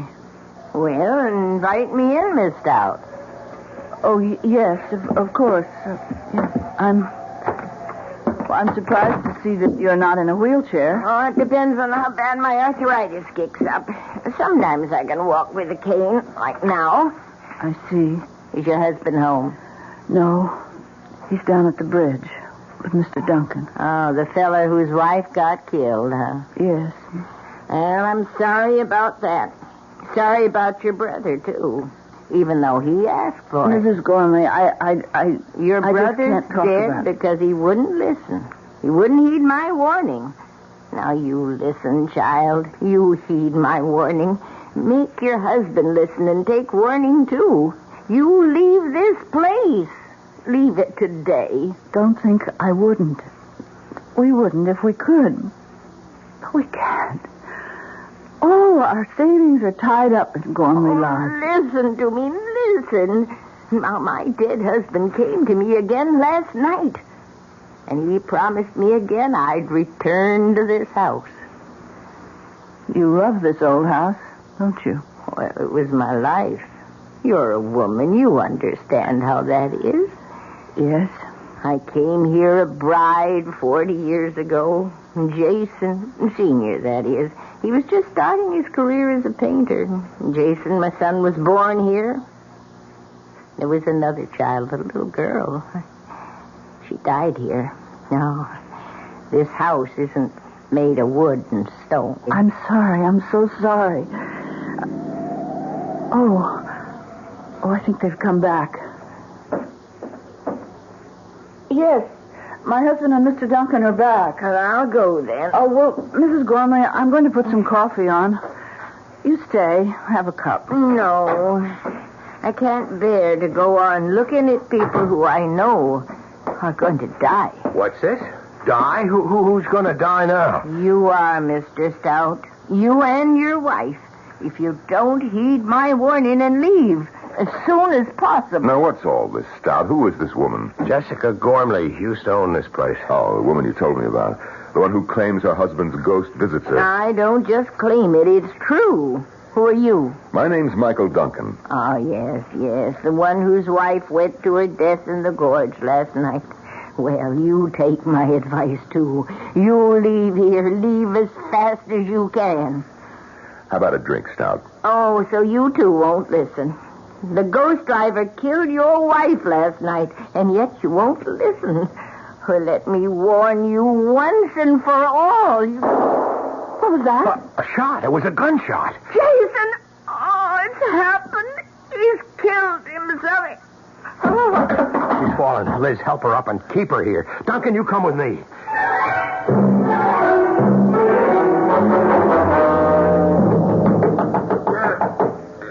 Come. Yeah, Mr. Stout. What do you want? Oh, you're okay, Jason. We heard a gunshot. What of it? Well, we've heard of you and your little games like Russian roulette, and we thought that I'd shot myself? No such luck. Come in if you want to. Oh, the gunshot we heard. I fired it. Deliberately. You fired that shot deliberately? You ask a lot of questions for someone I haven't even met. This Mike Duncan, he and his wife are to be my first guests. It was his wife who got killed last night. Oh. I'm sorry. How did you escape? Flung myself from the car just before it went through the guardrail. Well, you'd better keep an eye out for the old man's ghost. He'll be after you. Mr. Gormley, I don't believe in ghosts. Now, why did you fire that revolver? What business is it? All right. I'll tell you. You'll think it's nutty. I'm sure. I've been playing Russian roulette with this gun for years, ever since my father died. And I always win. Or lose, depending on how you look at it. And how do you look at it, Jason? I give it to you straight, Mr. Stout. I want to lose.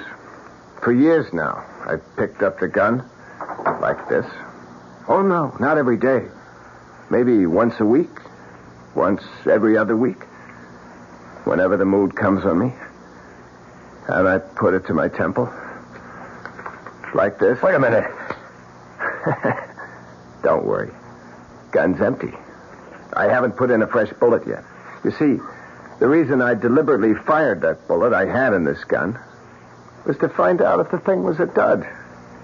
It wasn't. Too bad. May I shake your hand, Mr. Duncan? You're the first man I've ever met who says what he thinks. You want to kill yourself? Go ahead. I like you. You do speak your mind. And now, gentlemen, if you'll excuse me, I've got to get back to this painting of mine. By the way, what do you think of it? Pretty lurid, isn't it? That's just the right word for it, Mr. Stout. See? There's the car swerving and crashing through the bridge. The oncoming ghost car with the skeleton at the wheel. All in flaming color. I knock out one an hour. I slap a frame on it, and I sell it in Manitou for $20. So excuse me, will you? Business is going to pick up, thanks to last night. And I want to be ready to supply the demand.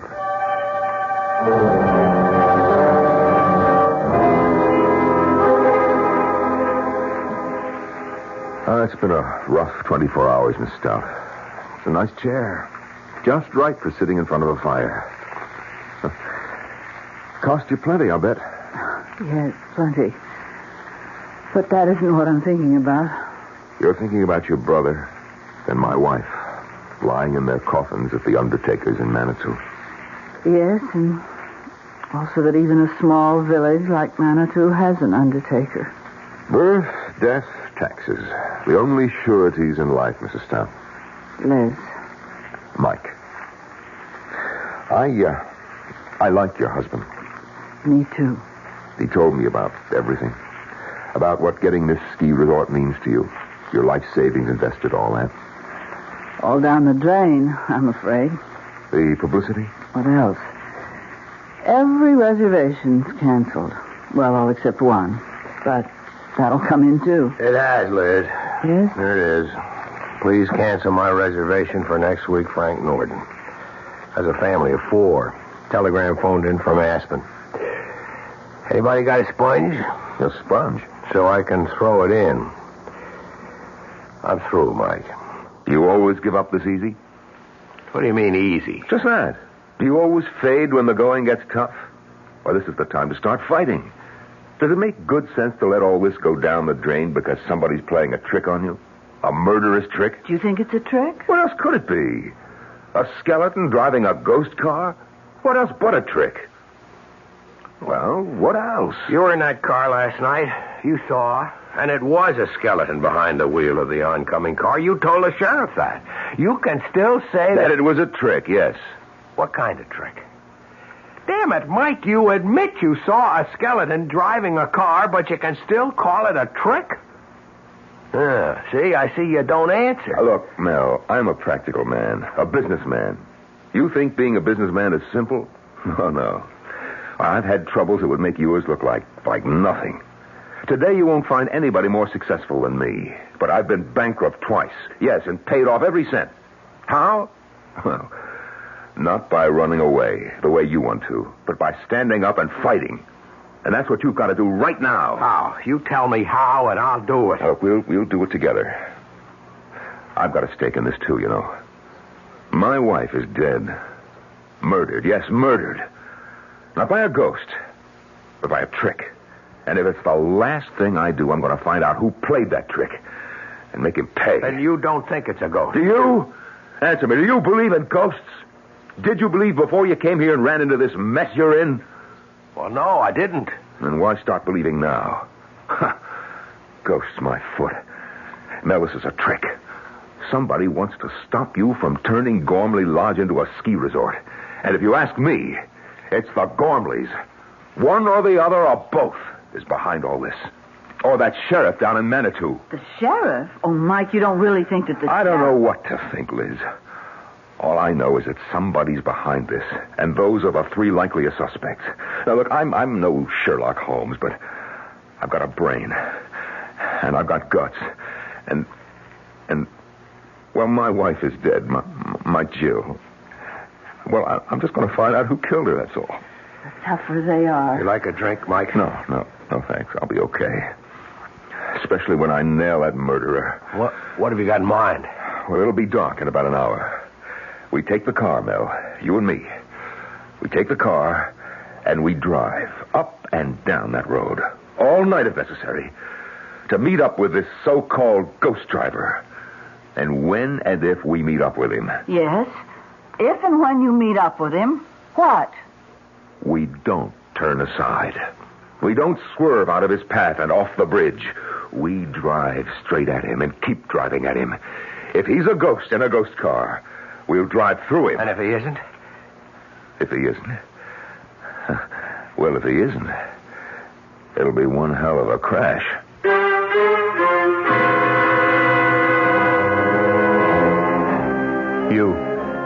You out there listening, what would you do If you were Mel Stout, would you accept Mike Duncan's challenge? I'll be back shortly with Act 3. Ever see a beer drinker pour his beer real easy down the side of the glass? Maybe you do it yourself. If so, the Budweiser Brewmaster thinks you're missing something, especially if you're a Budweiser drinker. You see, Bud is brewed, so it will kick up a healthy head of foam. Exclusive beechwood aging and natural carbonation make it a lively brew. Well, anyway, pouring Bud plunk down the middle of the glass helps bring out the best in that clean white Budweiser foam and real beer aroma. It also helps you get the full benefit of a taste, smoothness, and drinkability you'll find in no other beer at any price. Remember, brewing beer right does make a difference. Next time, pour that Budweiser right down the middle and see for yourself. Anheuser-Busch, St. Louis.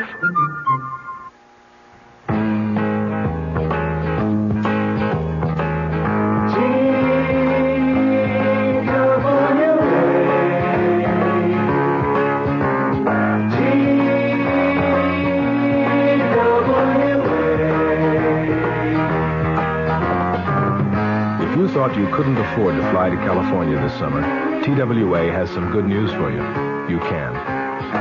Thanks to TWA's demand schedule service, you can fly to California for only $125. Just make your reservations 90 days before you want to go and put down a $20 deposit for each way. For all the details, call your travel agent. TWA's demand schedule service. Now you can afford to fly to California.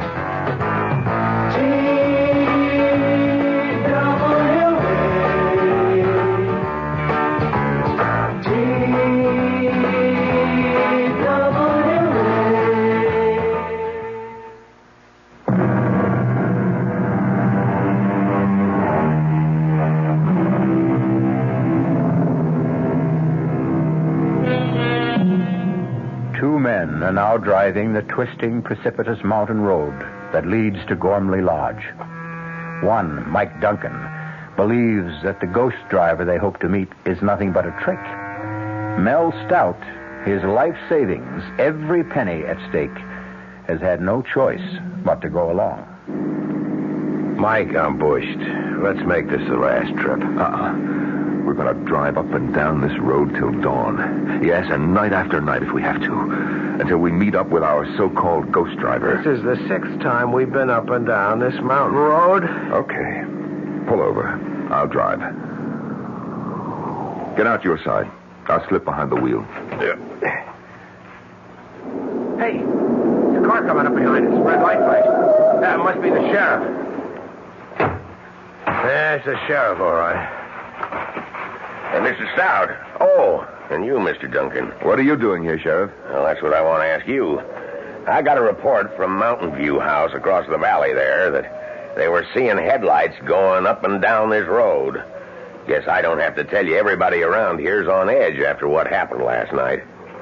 Now, what are you up to? We're not up to anything, Sheriff. We're driving this road in hopes of meeting up with whoever or whatever killed my wife and Mr. Stout's brother-in-law. And get yourselves killed in the bargain? Oh, no. You drive on up to Gormley Lodge, and when you get there, stay there. You make that sound like an order, Sheriff. That's what it is, Mr. Stout. Well, I guess we better do like he says, Mike. I don't think so. Oh, you don't? No, I don't. This is a public road. We've got a right to be on it. Unless we're doing something that breaks the law, and we're not. You're a kind of troublemaker, Mr. Duncan, aren't you? Sheriff, I never go looking for trouble, but I know how to handle it when it comes my way. Now, either you arrest us for breaking some law or other, in which case you'd better be prepared to back it up, or I'll sue the town of Manitou and you for false arrest, or get off our backs. I'm not on your backs. I'm trying to save your lives.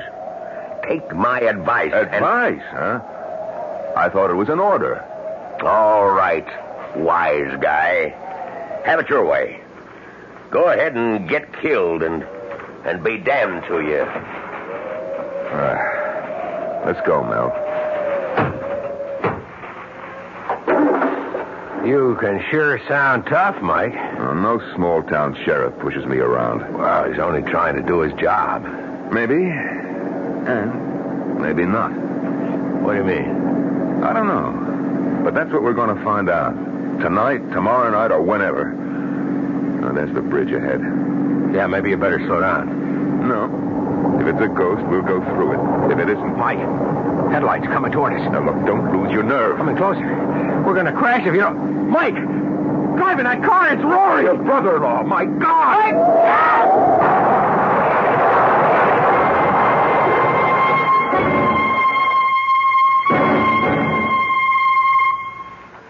Mel, Mike, I can't believe it. Can't believe it myself, Liz. Not only what we saw, but getting out of it with our lives. The fates were with us, Mel. I lost my nerve. I have to admit that. I just couldn't keep driving straight at that awful thing coming toward us. I couldn't help myself. I swerved at the last second. Well, thank God we hit that stanchion instead of going off the bridge. But Rory driving the other car, it's impossible. Rory's dead. We're burying him tomorrow. Rory's dead, that's for sure. But it was Rory driving that car, that's for sure, too. Then ghosts do exist? Mel? Yes, hon? After the funeral tomorrow, let's get out of here. Let's go away from this place as fast as we can. And go where? Oh, back to Aspen, of course. Liz, we're broke. We haven't enough dough left for a motel room. Where would we stay? How would we live? Mel, I didn't know things were that bad for you. Putting this place back in shape cost me just about every penny I had. Well, look, would a loan help? You'd be willing to... Oh, sure. I like you two, and, well, the way things turned out, we've gotten to know each other real fast. Practically friends. So, well, if you can use a loan... That's generous of you, Mike. It is generous of you, Mike, and I appreciate it, but... No, thanks. What'll you do? Do what you said I ought to do. Fight this thing.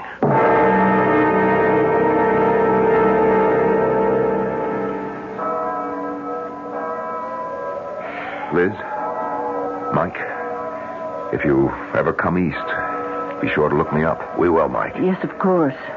You won't change your mind about the loan? Can't. Would only be putting off what's bound to happen. Unless... Unless what? Unless I can find the answer to what goes on here. There's something bothering me, something I feel that I saw somewhere but didn't pay much attention to at the time. Well, what about it, this something? It's just something that's bothering me is all. Something that just could give me the answer to all of this. Well, good luck. You deserve it. Oh, there's the taxi that's going to take me to the airport. Goodbye, Liz. Goodbye, Mike. Bye-bye, Mike, Bye. and thanks. Well, we'd better get on back, Liz. Liz, you coming? Yes. Mel, you better know it now. No matter what you intend to do, I won't be staying.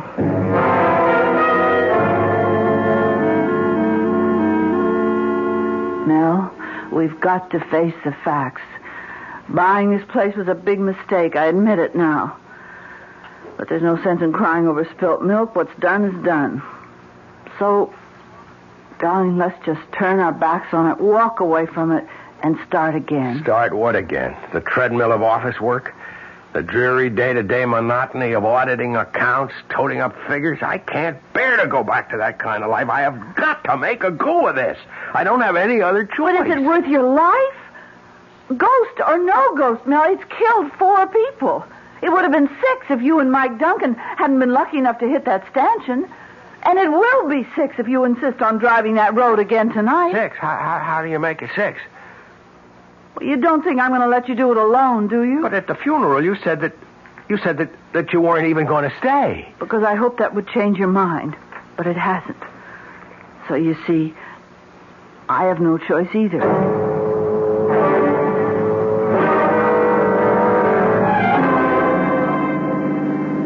Just like last night with Mike. From the top of the mountain down to Manitou, then back up again and again, and no sign of him. But he did show, finally. And Mike lost his nerve, swerved aside at the last second. Let's hope I don't lose mine. Will it matter? What do you mean? Well, if you lose your nerve, we'll go off the bridge. If you don't, and the ghost car isn't a ghost car, we'll be killed in a crash. If there is a crash, but there won't be. You seem awfully sure of that. I am. You remember at the cemetery I told Mike there was something I had seen but hadn't paid any attention to? Yes. And that if I could only remember what it was, I'd have the answer to all of this? Yes. Well, it's come to me. Driving up and down the mountain tonight, it suddenly came to me. See, it wasn't something I'd seen. It was something I'd heard and paid no attention to. Something I knew but didn't realize what it meant. And if I'm right, Liz, if I'm right... What is it? What did you remember? We're on the bridge now. Let me concentrate on driving. Mel? Mel! Mel, there it is, the ghost car. It's coming straight for us. Yes. And behind the wheel, driving it, it's Rory! Oh, my God, it's Rory! Oh, we buried Rory. But it's his ghost, Mel! Get your hands off the wheel. Don't try to turn the wheel. We're going to crash! Mel! Mel!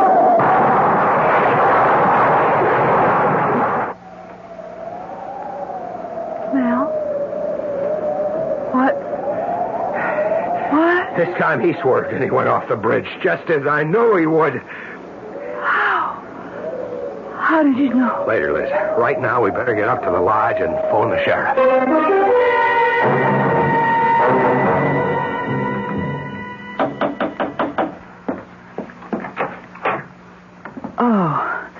Oh, come in, Mrs. Gormley. Mel? Mrs. Gormley's here. Please, won't you sit down? Yeah, thank you. Hello, Mrs. Gormley. I'm sorry about last night. I'm not. Mrs. Gormley, Jason was your son. Oh, he was the torment of my life. Every day I lived. Of course, I'm sorry he's dead, but I can only be glad it's over for me. Did you know that your son was the ghost driver? I suspected, but I was never sure. You see, it was Jason who wanted to go on living here in this house far more than I did. Oh, you can understand. He was born here. He grew up here. Started his painting career here in a fine, big studio upstairs. Tragic. Just tragic. Even more tragic if it hadn't been for you. How did you come to know? What made you realize that my son was the ghost driver? A gunshot. A gunshot? The shot he fired to see whether the bullet he used for playing Russian roulette was live or not. Well, I don't follow you.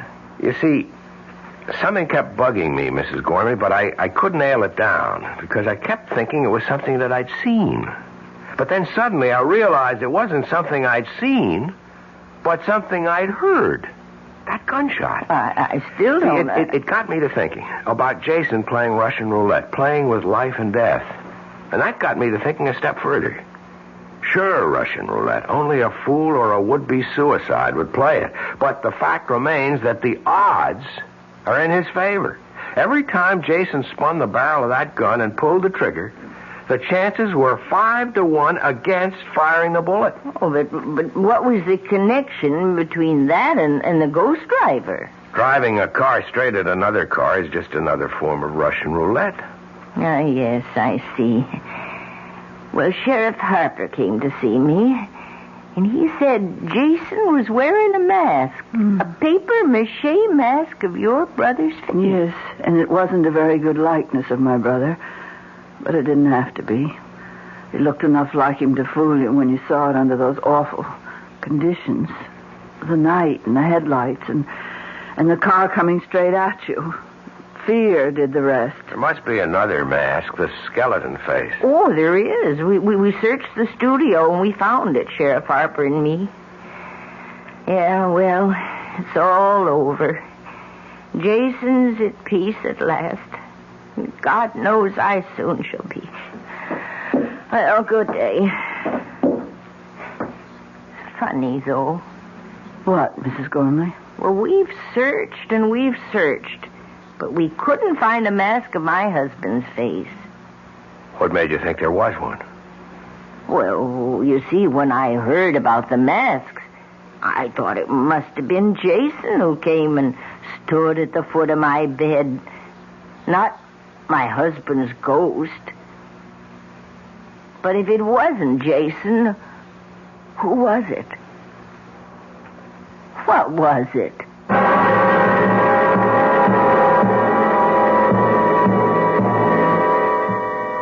An interesting question. What was it indeed? I'll be back shortly. Hi, Ms. Goldilocks here. Professionally taste-testing diet drinks can be very difficult, but I've just had to bear with it. Then I found sugar-free Diet 7-Up. It doesn't taste like other diet drinks. It's fresh, light, natural, delicious. Sugar-free Diet 7-Up tastes so good that I've taste-tested it hundreds of times, and each time I've given it my seal of approval. Yes, this one's just right.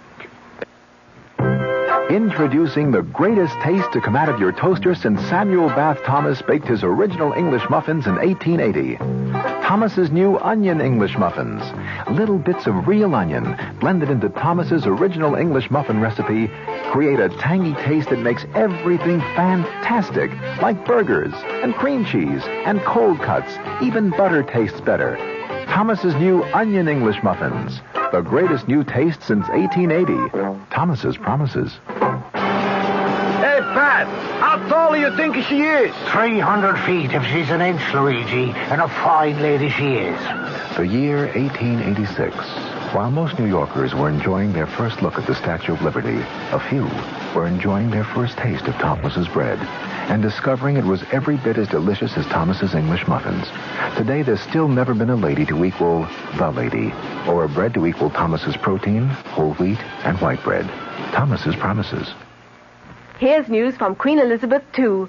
Now you can sail to Europe on Queen Elizabeth II and fly home free. I'll repeat that. Sail to Europe on Queen Elizabeth II and fly back to New York free. She reaches Europe in 5 luxurious days. You have ample time for touring because you fly back. Meals and entertainment on board are included. A whole new crowd of people are discovering Queen Elizabeth II because she's affordable. And she's fun. She has 9 bars, 4 swimming pools, 3 nightclubs, a discotheque, a gymnasium, a sauna, a casino, and 3 of the finest restaurants in the world. Sail first class grades A to H and fly home free. Sail tourist grades L to Q and S to U and fly home half fare. Flights are British Airways economy. You can stay in Europe up to 16 days. Call your travel agent or Cunard at 212-983-2510. Sail to Europe on Queen Elizabeth II and fly home free. Great ships of British registry since 1840. Our cast included Augusta Dabney, Mason Adams, Mary Jane Higby, Norman Rose, Nick Pryor, and Leon Janney. The entire production was under the direction of Hyman Brown. Radio Mystery Theater was sponsored in part by new sugar-free Diet 7-Up. This is E.G. Marshall inviting you to return to our Mystery Theater for another adventure in the macabre. Until next time, pleasant dreams. The preceding Mystery Theater program is furnished.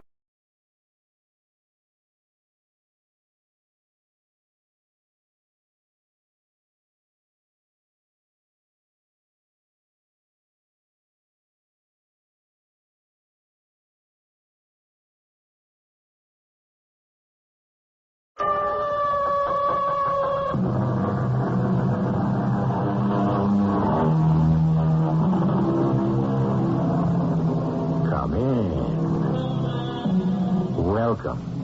I'm E.G. Marshall. Slander, whose edge is sharper than the sword, and whose tongue outvenoms all the worms of the Nile. From which we can see that Mr. Shakespeare did not look kindly upon slander. And yet, what would we ever do without it? With what would we fill our newspapers, our news broadcasts? What a world. Somebody's always eager, willing, and able to give us the dirt about somebody else. And we can't wait to hear it. How much money do you think she made, Captain? I don't know. How much money would a cleaning woman take home? This one took home just over $100 a week. On that kind of salary, how much money do you think she gave to charity? I don't know. Not an awful lot. How about 10,000 a year? What? And sometimes even more.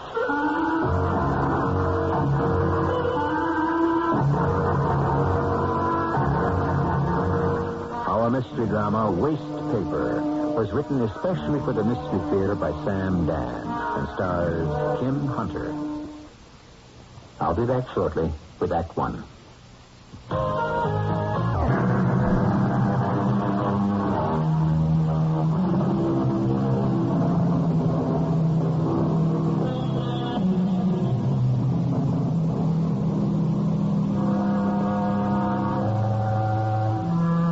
As long as crime is regarded as wicked, it will always have its fascination. When it is looked upon as vulgar, it will cease to be popular. It was Oscar Wilde, I think, who said something like that. And so, the major preoccupation of our society seems to be crime. After all, what fills most of the space on today's front pages? So let us proceed with our story, which begins in the office of Roger Williams, the captain of detectives. Send Melrose in here. Captain Williams here. No, nothing. Blank and zero. Yep. Bear with me. I'm putting one of my best people on it. You sent for me, Captain? I have an assignment for you, Detective Melrose. Did somebody lose a dog? Why, Melrose, you're with homicide now. Oh, did somebody kill a dog? I have a nice little case for you. Mm-hmm. A little something tucked away someplace where I can't do any harm. Now, Melrose, I have a homicide for you. A homicide? See? It happens. Finally, your very own homicide. What kind of homicide? It's not a page one homicide. Naturally. Don't say naturally. Already the morning paper has called for details. Make sure they spell your name with 2 L's, and so your career is launched. What are the details, Captain? The lady's name was Martha Malone, age 52.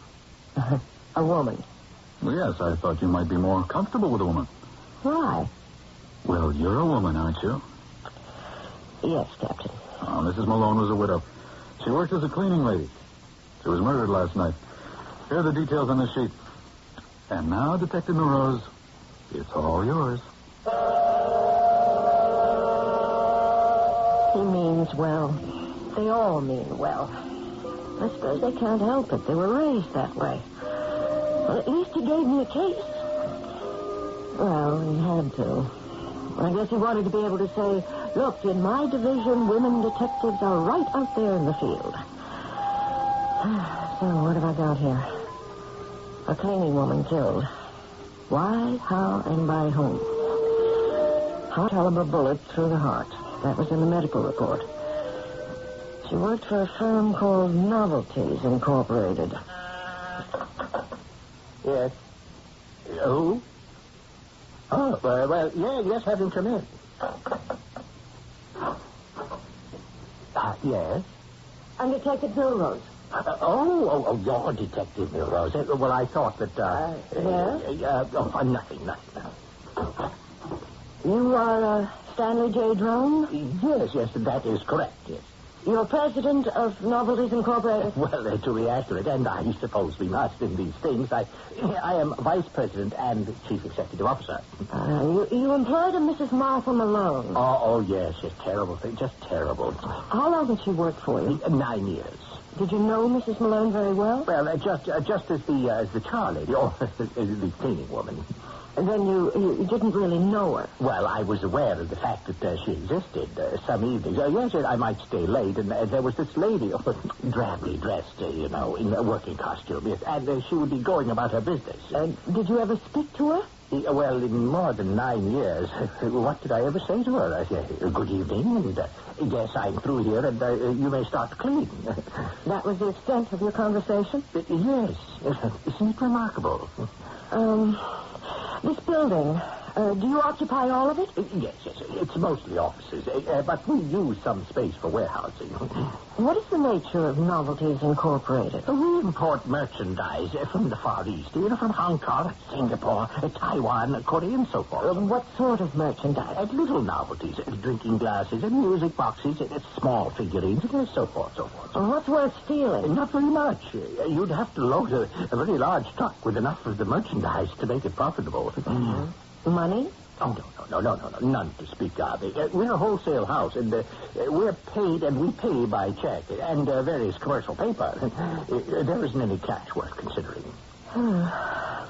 Mr. Drone, I understand you were the one who found the body. Yes. You see, I'm usually the first to arrive in the morning. Can you describe what you saw? Well, I told the police officer. I know. Please, tell it again. Yes, that makes sense. Well, I arrived here at 6:30, and I drove my car around to the back entrance. I took out my key, and I opened the rear door, and I walked in. And I heard it. The vacuum cleaner. Oh, my goodness, I said to myself, is the cleaning lady still here? Just a minute. When you described this to the police officer, you didn't mention a vacuum cleaner. Well, the state I was in. You heard the vacuum cleaner. This one here? Yes. I haven't had a chance to, well, anyhow, it has a certain sound to it. Yes? Let me turn it on. You hear? Usually the sound goes up and down because it's moving around and working. But when it's just on, it just has that same steady hum. Do you mind if I turn it off? Well, honestly, every time I hear a vacuum cleaner again, I'm going to have a nightmare. It was coming from my office, so I walked in. And there she was, lying on the floor, and I could see blood, and I knew she was dead. That vacuum cleaner is very loud, isn't it? Yes, something's loose there, I think. I've been meaning to have it fixed, but I guess now I'll just get rid of it. Thank you, Mr. Drone. There's nothing else you want to ask me? Not at this time.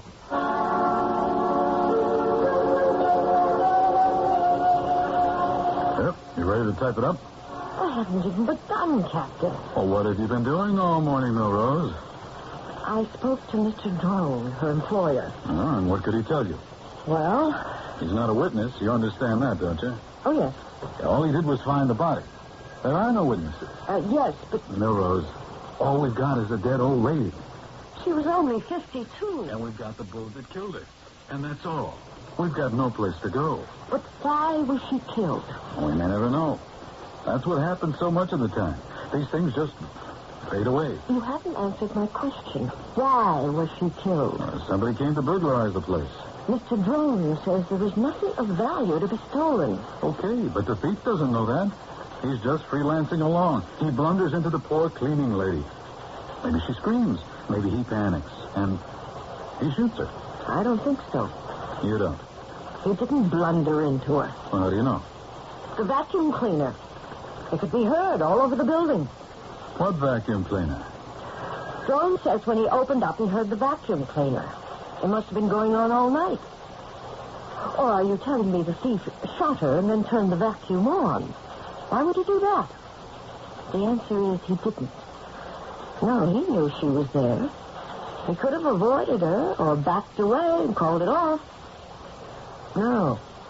He killed her deliberately. Maybe. But he could have confronted her to ask her, where's the safe, or some question like that. He'd have had to make her turn the vacuum cleaner off. With that racket, you could hardly hear yourself think. No, Rose, you're introducing a complication. And so I have to ask you the question you've been asking me. Why was she killed? I don't know. I want to find out. I'll give you one more day. One more day? Police work has become a matter of logistics and production. We must invest our resources where we have the greatest chance of a tangible return. It was hard to admit it, but he was right. On any given day, there can be 2, 3, 4, as many as 5 or even 6 murders in a city the size of ours. And they keep piling up. Some of them you know you can never solve. It's like casualties in wartime. You try first to save those with the best chance of recovery. Listen, Detective, don't become personally involved with your cases. Don't allow them to become part of you. Sometimes you just have to let them go. I still have a day. I know you feel a deep sympathy for this poor old lady, but without facts, evidence, and material we can hand to the prosecuting attorney, there'll be nothing we can do.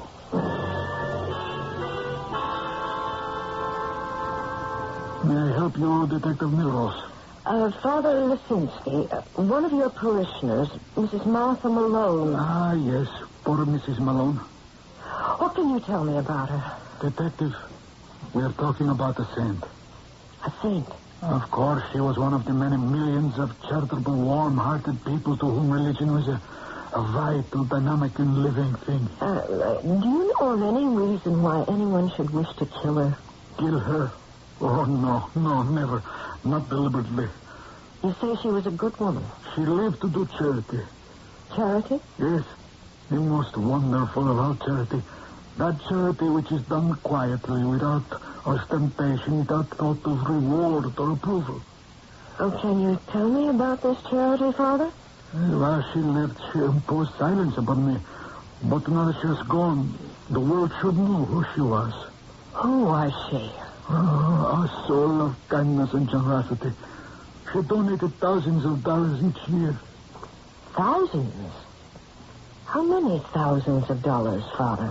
Oh, she would give 6, 7, sometimes 10,000. I see. She would bring me the money at intervals during the year, and she would say, Father, use this as you see fit. Pay a poor family's rent. See that the poor youngster may have tuition for college. And one year she actually gave you $10,000? Yes. Actually, it was last year. $10,000? Oh, and it did so much good. So much good. Yes, I'm sure of it. Sorry to bother you again, Mr. Drone. No, please. Yes, anything I can do. How much did you pay Mrs. Malone? I have the figures right here. Her take-home pay was, well, it would average $113.09 a week. Oh. Would you know if she had another source of income? Well, I would assume that if she had another source of income, she would work as charwoman. Or perhaps, yes, I have no right to make that assumption. How did you pay, cash or check? Oh, a payroll check. Our policy is to have very little cash on hand. Well, she would have to go someplace to cash the check. Yes, I have one here. It was canceled by the Citizens National. I see. Thank you very much, Mr. Drone. Captain, she was taking home $113.09 a week. That's $5,880.68 a year. And do you follow this? Where's it going? She paid $122.40 a month for rent. That's over $1,400 a year. Well, why is it important to know this? And then there were food, clothes, medical bills, car fare, and all the rest. So? So you would think she could barely make it through the year. Maybe not at all. All right. So last year, where did she get $10,000 to donate to charity?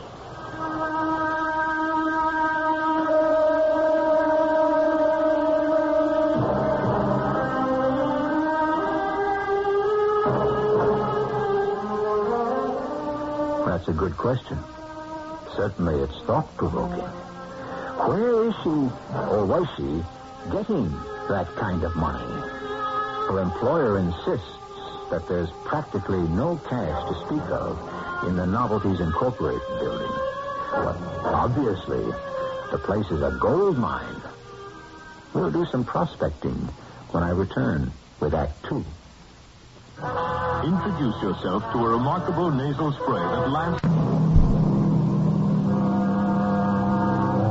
Annual income, £20. Annual expenditure, £19.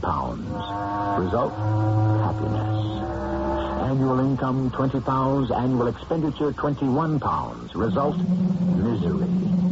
That made very good sense when Mr. Dickens wrote it. Spend less than you make. But we are confronted by a poor lady who only made some $6,000 a year, and yet was able to donate $10,000 to charity. How did she do it? I don't know. Did she have another source of income? We don't know. Money in the bank? She cashed her paychecks at Citizens, but she didn't have an account there. Did she have an account anywhere else? A safe deposit box? I don't know. Well, why don't you find out, Detective Milrose? I'll need more than a day, Captain Lee. Take 2 days. I needed 3, and I even had help. There was nothing. We searched her flat. No sign of any money or any place it could be coming from. Where'd she be getting that money?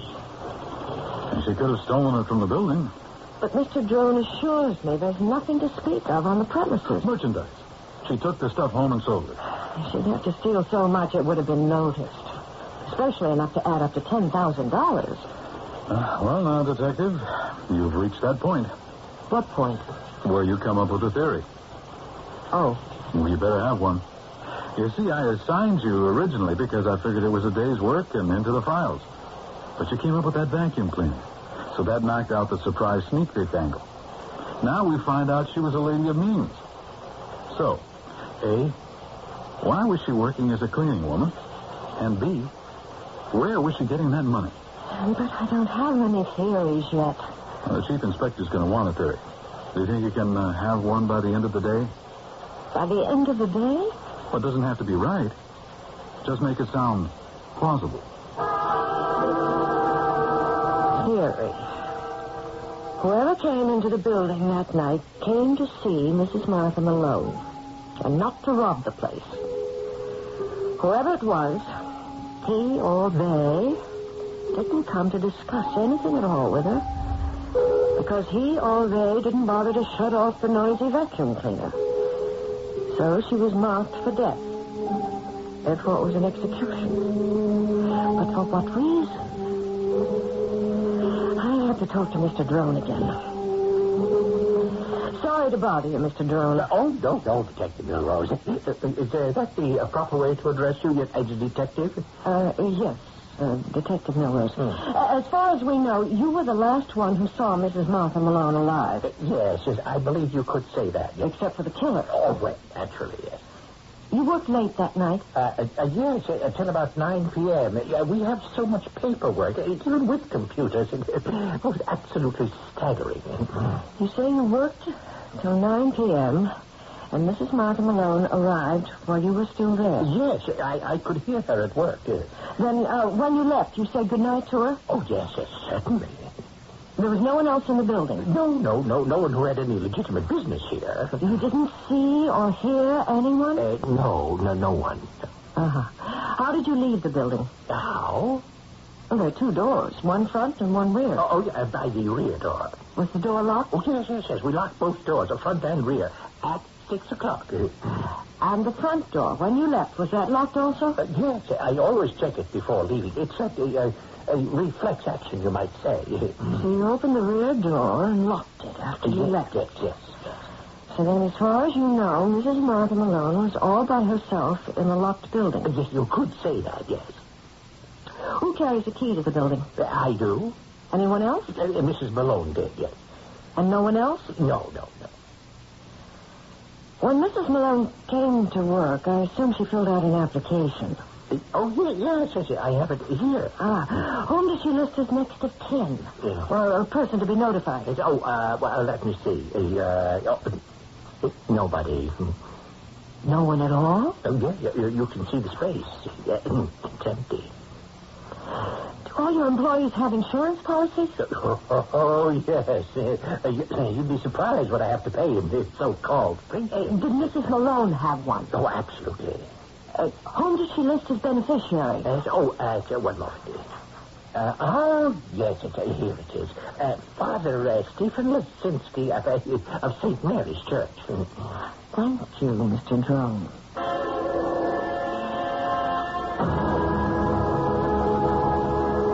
I checked with the morgue. Who had claimed Mrs. Malone's body for burial? The answer, Father Stephen Lisinski. After all she had done, I was not going to allow that beautiful soul to disappear into a nameless pauper's grave. I see. Father Lisinski, are you aware that you are the beneficiary of her insurance policy? Oh, yes. She told me to use the money for those in want. Why should she leave you the money? It's not uncommon for people to leave their money to the church. Yes, but she left it to you, personally. Even to the most devout, the church can sometimes seem extremely large and impersonal. I was someone she could talk with, relate to. But didn't she have a family? Well, she never spoke of anyone. She gave me what for a poor working woman would be a considerable sum of money. Yes. And I would say to her, Martha, are you sure you're not neglecting your own? And she would answer, the poor, everywhere, are my very own. Does she have any friends? She kept her own counsel. We have many activities in the church here, social affairs. I did want her to become involved, but she would always answer, I am not a mixer. Her name was Mrs. Martha Malone. What about Mr. Malone? I don't know. She never spoke of him. And that's all you can tell me about her, Father Lisinski? I'm so sorry. I wish I could be of greater assistance. Excuse me. Yes. Oh, I don't know about that. As a matter of fact, I'm not sure we can count on it anymore. Well, perhaps I can call her former employer and explain the situation. Yes, I have to let you know. Goodbye. Talking about Mrs. Malone, this was another example of her good works. This call I just received. Yes? You see, there was considerable waste paper at her building. Very nice quality. The small packages that they imported would be wrapped in it. At the end of the day, she would gather all these wrappings and bring them here. Why? It would be part of our scrap drive, and it would be worth some money when we disposed of it. Over the years, he demanded to a respectable sum. I must call her employer to see if he'll permit us to continue. Well, thank you very much, Father.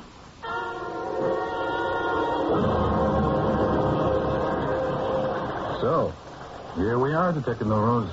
Where are we, Captain Williams? At that point where we must face the files. You mean this case is about to be closed? I'm afraid so. No. Why not? This woman was murdered. So were 9 other people since her body was discovered. But obviously somebody was out to kill her. I've already bought that. How can we just drop it? We're not dropping it.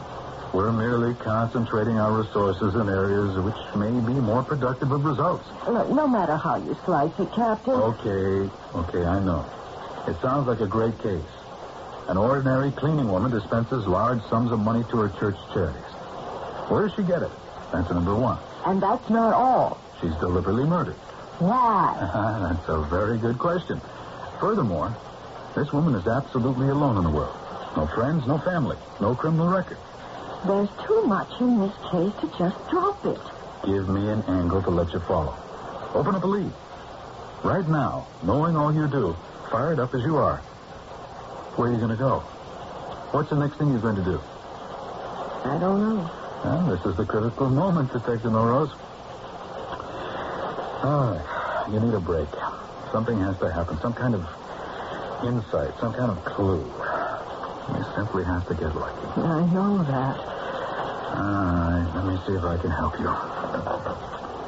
Give me Jerry Marks at the Journal Herald. Yeah, hold on. I could use a break. I don't want to let it go. Yeah, I know. But a couple of more important people have been killed this week. More important? Well, more noteworthy, more newsworthy, of more interest to the community at large. Oh, yeah, Jerry? That old cleaning woman that was killed last week. She wasn't old. Yeah. Well, could you run a picture of her? There's a good shot from the morgue. Yeah, sure. I know that nobody cares. Yeah, I know it was last week's murder. Look, let me put it this way. Why don't you do it? Because I'm asking you to.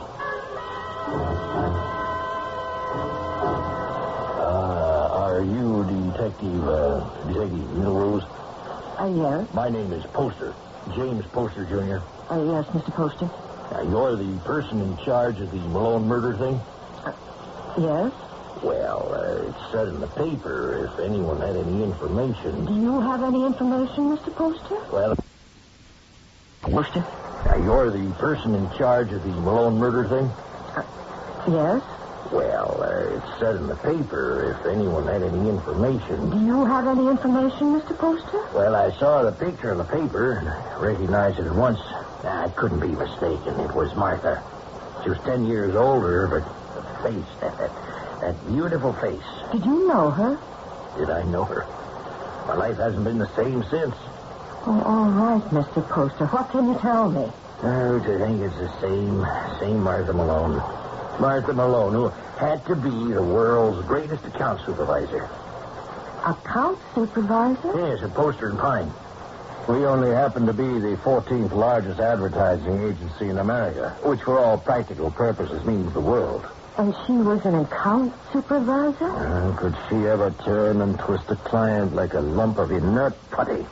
And that's what she did. She was in advertising. My dear detective, she was not in advertising. She was advertising. And she made money. Money? My goodness. Well, why did she leave? Why did she become a cleaning woman? Well, I didn't know she'd become a cleaning woman. I only know she dropped out of sight completely. Why? Well, it happened after Walter had been killed. Walter? Yes, her husband. It's just one of those terrible, unfortunate things. Yes? Well, one of her accounts was a company that made small sporting airplanes, and her husband was an enthusiastic amateur pilot. He was killed while he was flying one. Oh? Yes, and unhappily, there had been talk of some defective components in the manufacture. Yes? Well, you see, she insisted in all her copy that the planes were perfectly safe. Oh, I understand. Yes, and the day after he died, she said to me, I have been punished. I've led a life filled with falsehood, and now I shall do penance for the rest of my days. She was a very dramatic person. Did she say anything else? Yes, she said, from now on, I'll devote my life to hard labor and to charity. I'll give up everything I used to live for, all the vanities of the world. Next day, she was gone. Just like that? She vanished without a trace. Emptied her bank accounts. Sold everything. I never saw her again. She was a wealthy woman? Well, aside from her salary, she must have had several $100,000. And she gave it all up to become a cleaning woman. But why was she murdered? What did poor, wonderful Martha Malone ever do to anyone?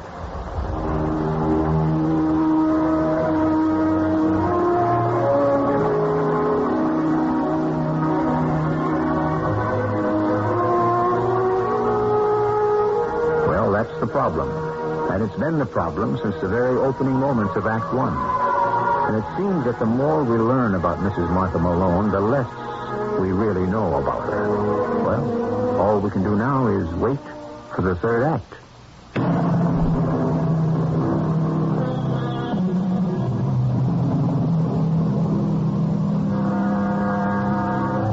The wonder is not that so few murders are solved, but that so many are. When the motives are obvious, when the witnesses are present, there is basically no problem. It's that random killing of someone for no apparent reason, by no one we know of, that usually slips into the back of the file folder. It may be filled with fascinating possibilities and intriguing twists and turns, but there is nothing solid for the police to investigate. So, since they can't, they don't. Is that what's building up here? All right. You've got an angle. That airplane outfit she was doing the advertising for. Maybe somebody who lost someone had it in for her. Oh, in the first place, the average person wouldn't blame her, but the company. I'll check it out anyhow. I did. There was a defective part, all right. But only her husband was killed. Yeah. Well, Detective, how do you feel? Don't take me off it. I won't. You have a whole new world to play with. Her past life, the glamorous lady. Did she have any enemies there? Oh, this Mr. Poster says she was well liked. An attractive woman is never well liked by everyone. We could assume that someone from her past tracked her down after 10 years and managed to get into the place where she worked and shot her.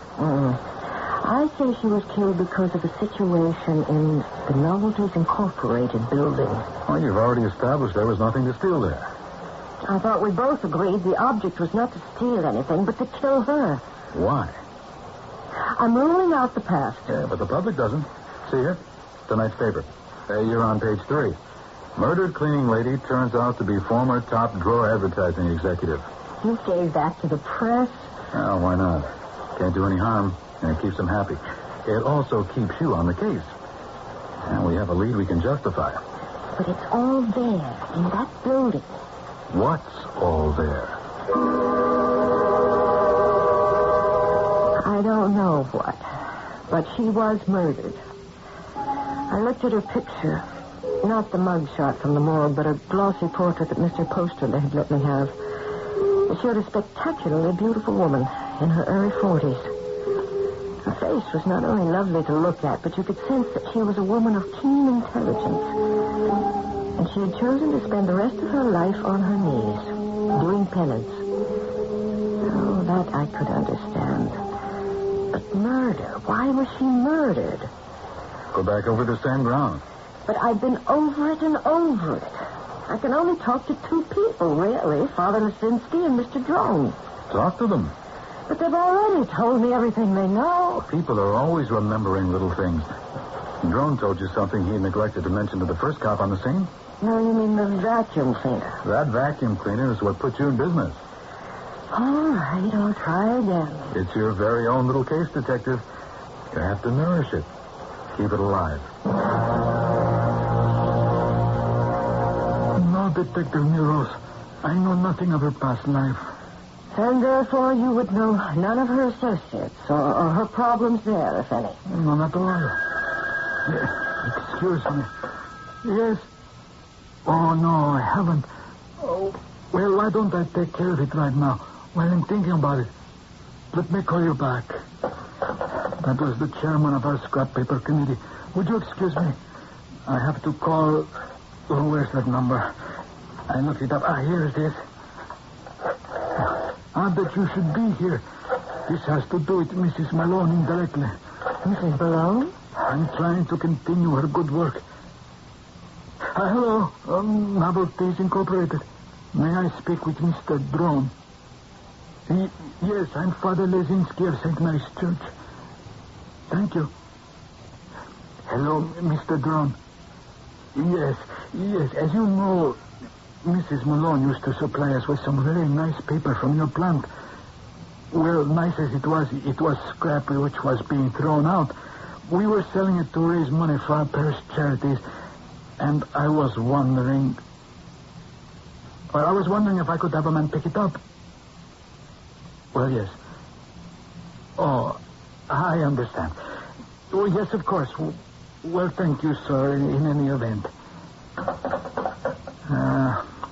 He says he can do it. Oh? He says he has made arrangements with a scavenger who pays him for the paper. Of course, I can see his point of view. Yes, that's true. It's odd. What is? It may have been my imagination, but he seemed quite frightened. Frightened? I think so. You're sure the word is frightened? Detective Muros, I'm more than sure. I know. Was this the break? The lead? The sudden flash of insight? I looked at Father Lisinski. I smiled to myself. If something really came of this, I would call it the revelation. I hope I'm not imposing again, Mr. Drone. No, Detective Muros. I'm glad to be of help. I understand that Mrs. Malone used to collect the waste paper and donate it to her church. You mean the wrappings? Yes. Yes, that's true. I understand that since her death, you've made other arrangements to dispose of them. Yes. I now sell them to a private scavenger. I see. A fellow comes by with a van at the end of the day. Who is he? Well, I believe I told you he's a private scavenger. What made you choose him? Did you go looking for a scavenger? No. As a matter of fact, he was, I would assume, going about soliciting business. He came in off the street, you might say. Well, that was rather something of a coincidence. What was? That right after Mrs. Malone died, he should call on you. Oh, no. It wasn't really. He called on me before. Oh. Yes, several times this past year. Well, why didn't you sell him the paper then? Well, I was going to. It certainly made sense, don't you know? It would be the same as throwing money away. Well, so why didn't you? Well, I had called Mrs. Malone into my office to tell her that she could no longer have the waste paper. And what did Mrs. Malone say? Nothing. You see, and I couldn't tell her. You couldn't? Why not? Well, every time I was about to, there was a look on her face. What sort of look? Well, I don't know, but I was afraid of that look. Why? Because it was the kind of look that seemed to go right through you. As if it could read every secret in your head, don't you know? Oh. So the next time this scavenger, came around to solicit the business, I just told him I'd made other arrangements. That my cleaning woman was donating the waste paper to her church drive. Well, what did he say? Well, he didn't say anything. When did this discussion take place? Oh, well, I'm not sure. It must have been 2 or 3 weeks ago, yes. What is the scavenger's name? It is A.J. Scoop, carting service. Thank you very much, Mr. Drone. Oh, yeah, if I can ever be of any more help, Detective. Here, in your wastebasket here. This is some of the wrapping paper.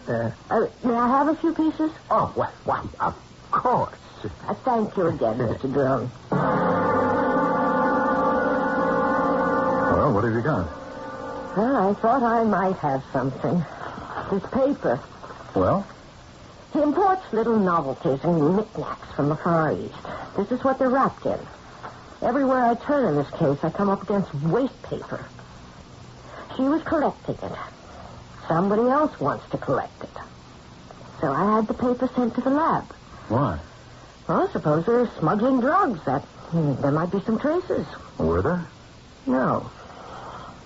Well, there might be an espionage angle. Photos, messages in invisible ink of some sort. Man? No. You want some help? Sure. Feel the paper. Smooth it out. Okay. And now crackle it in your fingers. Well?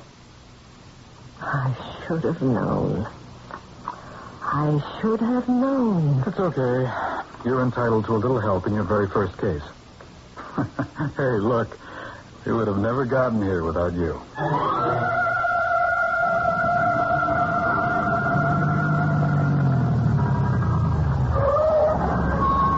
Yeah, that's the pickup van. And here's the address. A.J. Scoop Cart. Carting, we know what you're doing, Captain. Oh, there seems to be quite a few people there now. Yeah, we'll probably be able to bag everyone. You sure you want to go in? It's my caller, Captain. All right, let's go.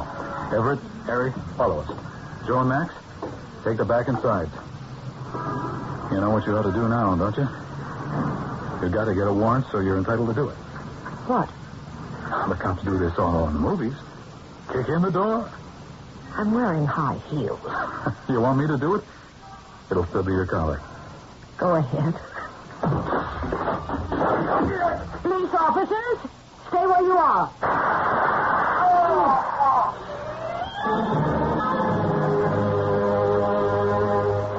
There you are. Page 1, the Herald. Page 2, the Record. Your first story. Detective Gertrude Milrose was responsible for the line of investigation that led to the arrest of a major counterfeiting ring. I had a great deal of help, Captain. The case was broken when Detective Milrose discovered that the paper used to wrap the novelties, which was imported from the Far East, is a very distinctive grade of Chinese rice paper. which is ideal for use in counterfeit bills. It is, by sheer coincidence, a closest match to the genuine paper used by the Treasury and is almost impossible to obtain. And that was why she was killed. Waste paper. Just because of some waste paper.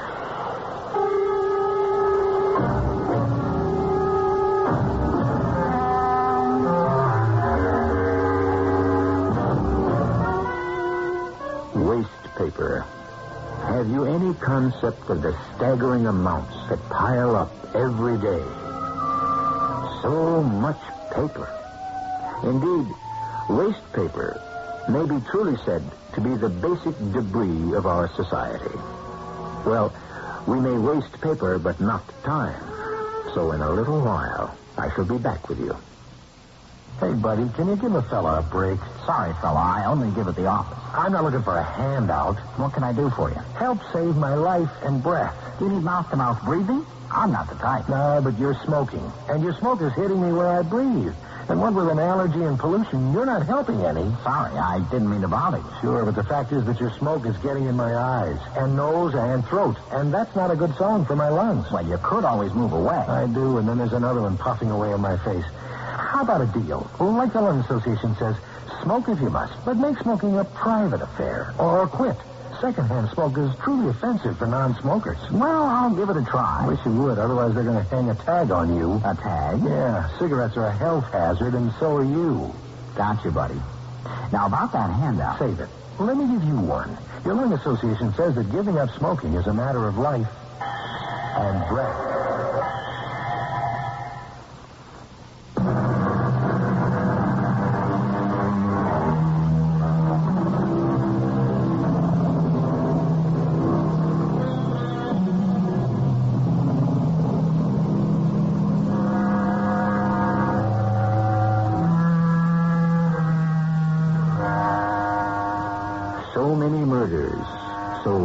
Solutions, and well, we know why. Needed is the flash of insight, that crystal moment of clarity when everything comes together. Indeed, it is like the vision of creativity to the artist. Artists and detectives, we don't tend to think of them in the same terms, but why shouldn't we? Without that certain something called inspiration, for all their hard labor, they are doomed to remain in the dark. Our cast included Kim Hunter, Lloyd Batista, and Earl Hammond. The entire production was under the direction of Hyman Brown.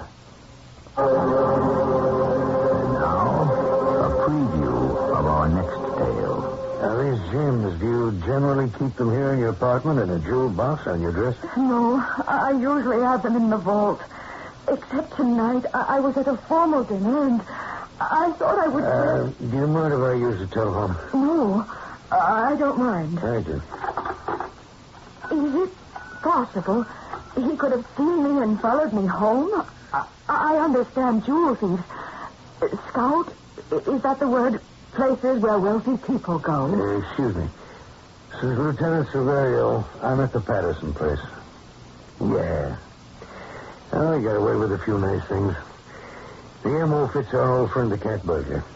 Yeah, the one who can climb up and down the walls. The cat burglar? Yeah, Jerry. I think you can chalk up another one. This is E.G. Marshall inviting you to return to our Mystery Theater for another adventure in the macabre. Until next time, pleasant dreams.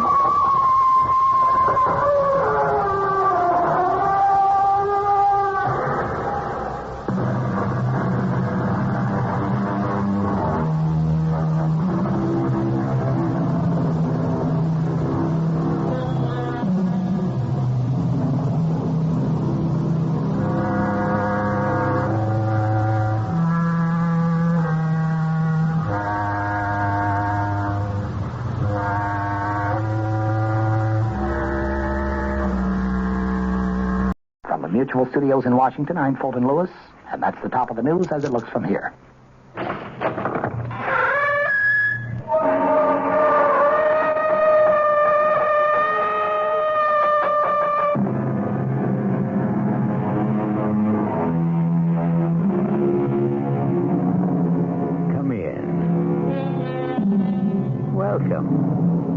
I'm E.G. Marshall. Welcome to the sound of suspense, to the fear you can hear. I have an unusual story about a father and son. You know, it is said that love and hate are two sides of the same coin. If this is so, Phil, the son, never believed it. His hatred blinded him to the extent that he lost all humanity and compassion for his father. This is Phil Coleman. It's not in the past. It's now. Every day of my life since I can remember. It was my mother's life, the life of my sister. It wasn't only his miserable life that was destroyed. It was all of us. My mother dead at 43. My sister, I don't even know where she is or what became of her. Now, look, Mr. Coleman, I can appreciate what you've been through, but if you won't take him, he'll die here in prison. Let him die.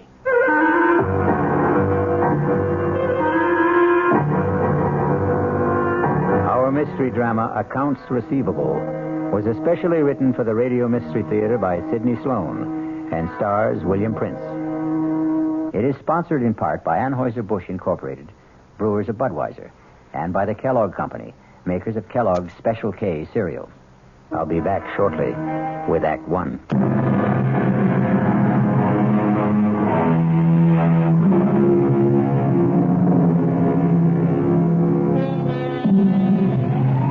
Bill Coleman parked his battered pickup truck in the prison compound marked for visitors.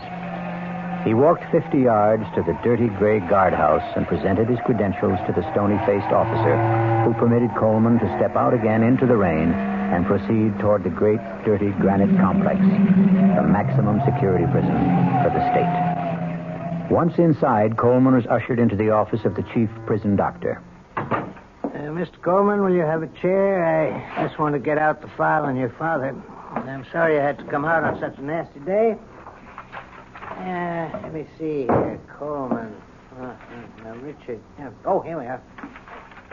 I don't really need to look at the file on Rich Coleman. I almost know it by heart. Caught in a police trap after being at large for 12 days after the payroll robbery at the Sphinx Tool and Die Company plant. Both his accomplices, Buddy Mayer and Mickey Montross, killed running from the police, and their share of the robbery recovered. Only your father held out, denying that he had any part of the money. Please, Doctor. I know the story. Yeah, I suppose you do. Do you think he hid his share somewhere before the police got him? I don't know any more than you do. $106,000. Your father was quite a celebrity all over the papers, TV, radio. Nobody talked of anything else at the time. He was something of a folk hero. Gunman? Bank robber? A folk hero? Now, look, Mr. Coleman, the reason I asked you to come is that I couldn't write what I wanted to say. I discussed the matter with the warden, and he approved of my plan. He will cooperate, and with his help, it won't be too difficult to obtain a parole. Parole?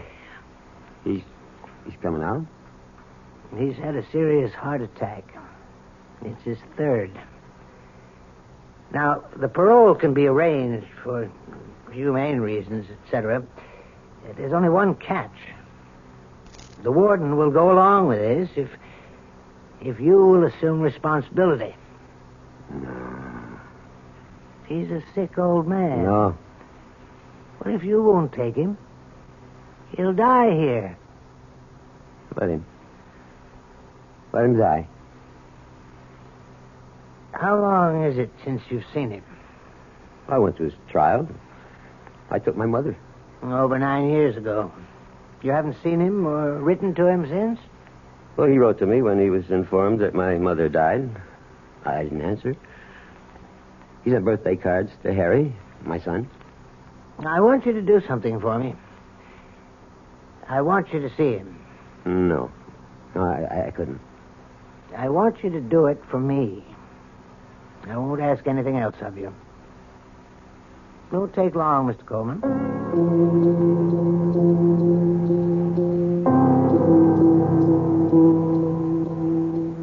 Rick? Think you can wake up a bit and talk? Oh, you, Doc. What do you want? I brought someone to see you, Rick. Hello? Rick? Who is it? It's your son, Rick. He's come to see you. So?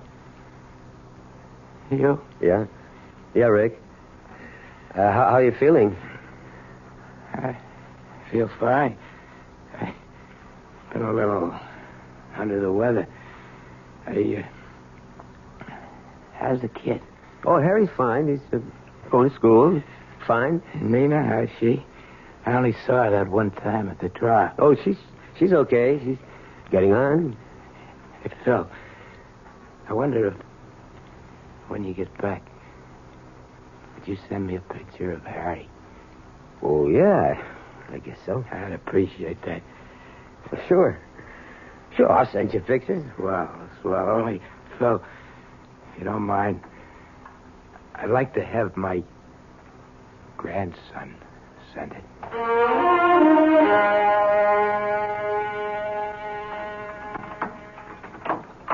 Phil, is that you? Yeah, Nina. Come on out in the kitchen. I'm fixing dinner.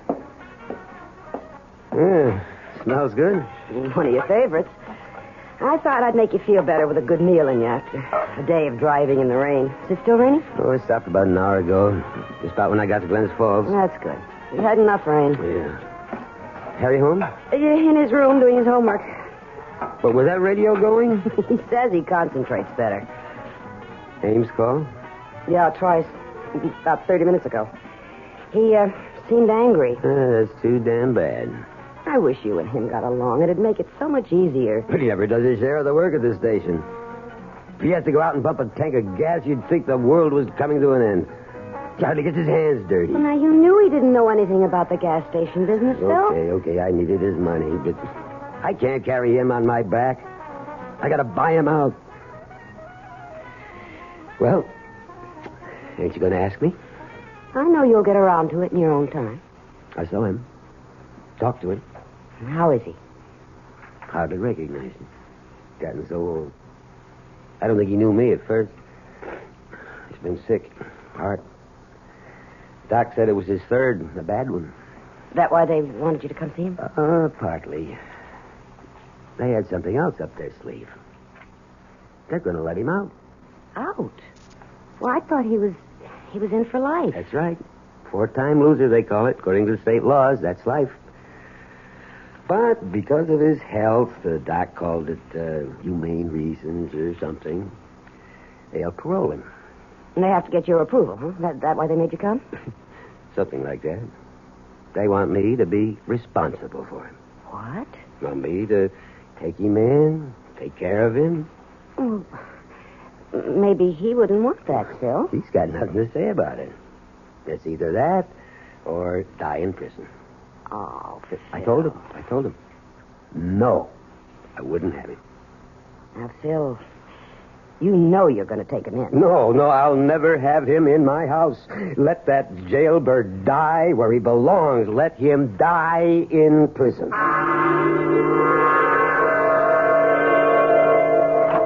Had this hot tip in the 7th. I Skitch! Just a minute, Lou. Can't you see I'm busy, Coleman? All right, anyway, so what happens? I plunge. I put 20 on his nose. Skitch, cut it short, will you? I want to talk to you. Lou, I'm sorry. I'll have to continue this later. Boy, have you got a nerve. Your damn telephone call's so important you can't wait on a customer. That punk, I knew he was there. Give me $2 worth. I'm trying to discourage customers like that. Looks like you're trying to discourage all of them. We're losing people every day to Ray Damon at the People's Corner. Good. Why don't you buy me out and go join up with your buddy Ray? You make me very happy. I can't talk to you anymore without getting into a fight. I want out, Coleman. I want it quick. Buy my half of the business and run things your own crooked way. Crooked? What are you saying? I'm wise to you, Coleman.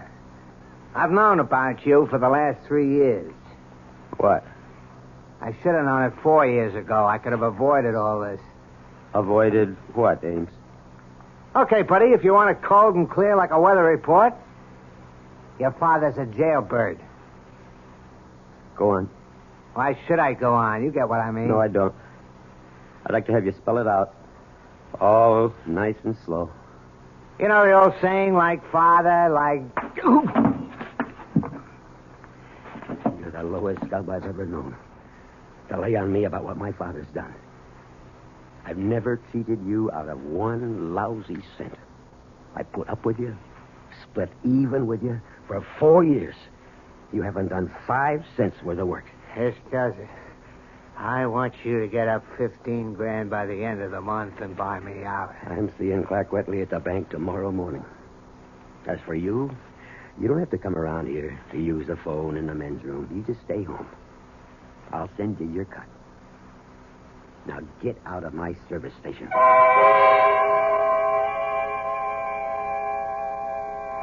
Hello, Mr. Wetley. I want you to excuse me for calling you at home after business hours. Well, you see, I can't make it down to the bank during the day. I've been trying for over a week. I'm kind of short-handed. Who, Ames? Oh, well, that's why I'm calling you. I want to buy him out. You see, it's a good business for one owner, but when you divide it in two... What I'm trying to say is I'm going to need a big loan from the bank. 15. Yeah, that's what he wants for his share. Well, he won't take less than that. Yeah, I know it's tough trying to do this over the phone. Maybe tomorrow morning. Oh, thanks. I appreciate that. Well, how'd he sound? Oh, I don't know. Well, that's a lot I'm asking for. Till suppose you can't get the money. What can Ames do? He called me on the phone at the station today. He says he's talking to his lawyer. And if I can't make it, he says he can force a sale of the property and a division of the proceeds. You know what that would amount to after we paid off the $5,000 loan to the bank and legal fees? Maybe $6,000 each. 5,000. Out of work. How long would it last? Nina, I'm desperate. I never felt so boxed in my life. I got only 10 more days till the end of the month. Oh, darling, don't worry. We'll manage. I'll get that. Yes. Yes, this is the Coleman residence. Who's... Well, yes, he's home, but I don't know... Who is it, Nina? Pardon me a minute. Phil, it's that doctor. The doctor from the prison? What do I need this for? At this time. I know what he wants, and he knows how I feel. Tell him to... No, give me that phone. Look, Doctor, why can't you leave me alone? You know, I don't want him now or ever. That's final. Goodbye. I can remember wanting a father so much it had hurt. I'd cry at night in my bed and quiet so my mother wouldn't hear. I'd pray. Please, God, let me have him around for a week, huh? A whole day. An hour. That's when I really believed in a God. I swore that if I ever had a kid, I'd love him, take care of him. Clean and honest like his father. I've never taken a cent that didn't belong to me, Nina. I know that, dear, and I love you for it. You're a good man. That wasn't the first time the doctor has called, was it? No, he's called at least 5 times in the last few days. Call him. Tell him that the old man can come. Oh, Phil. I don't know how we're going to manage. And so Phil Coleman yields to the pressure around him to accept his father into his home. The barrier of hate he has built up, however, will not dissolve. We'll return shortly with Act 2.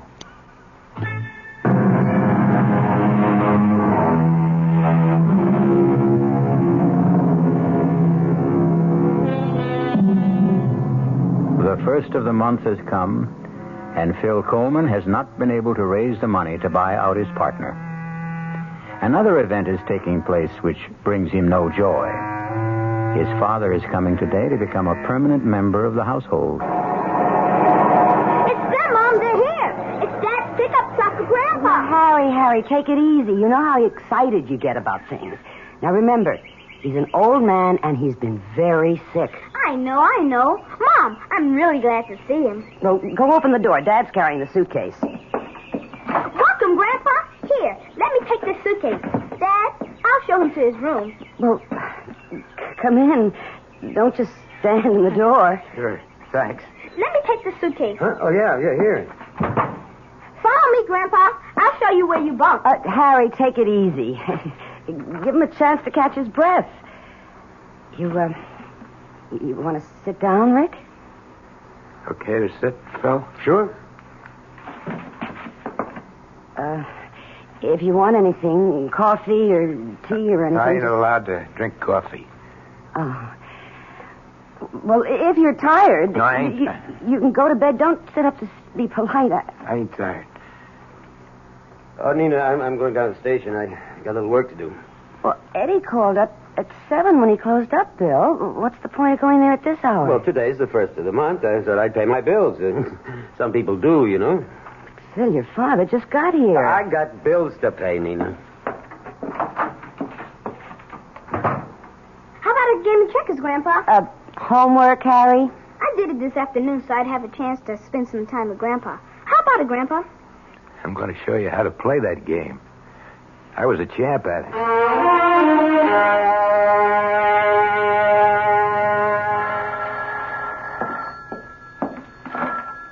Coleman Service Station. Oh, Mr. Wetley.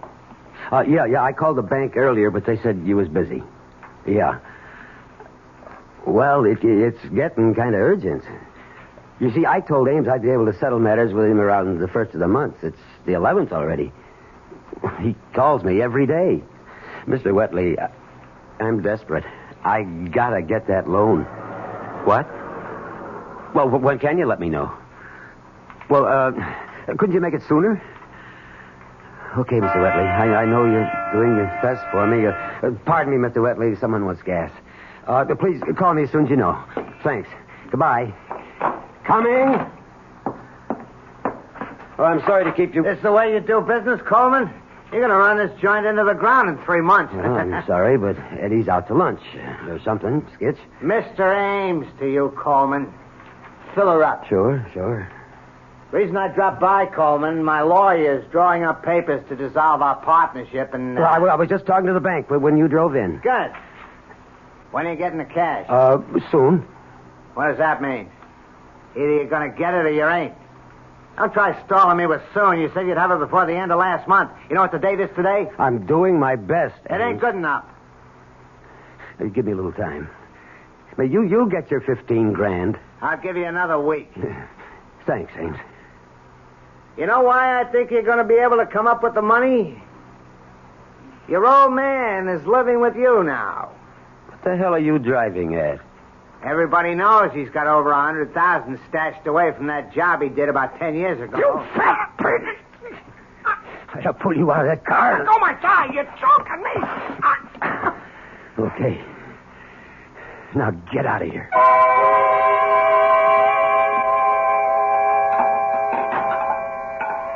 Coach says I'm a natural for basketball, Dad. All I need is practice. Yeah, good. Nina, you know I got to get back and relieve Eddie for dinner if the meal ain't ready. It's all ready, Phil. It's all ready.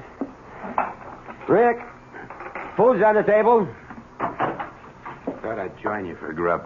I don't want to cause no trouble. Sit down, Grandpa. There was a man here to see you today, Rick. See me? Mm-hmm. Can't imagine who'd be coming around to see me. Maybe some old cellmate. Phil. Guess maybe Phil's right. One of my old buddies.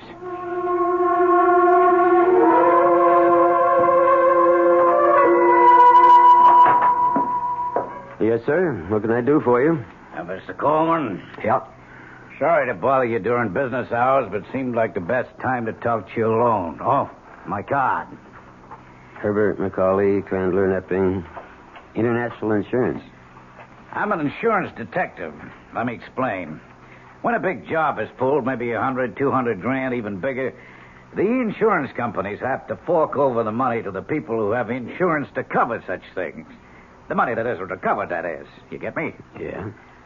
But what you don't know is the insurance companies never give up.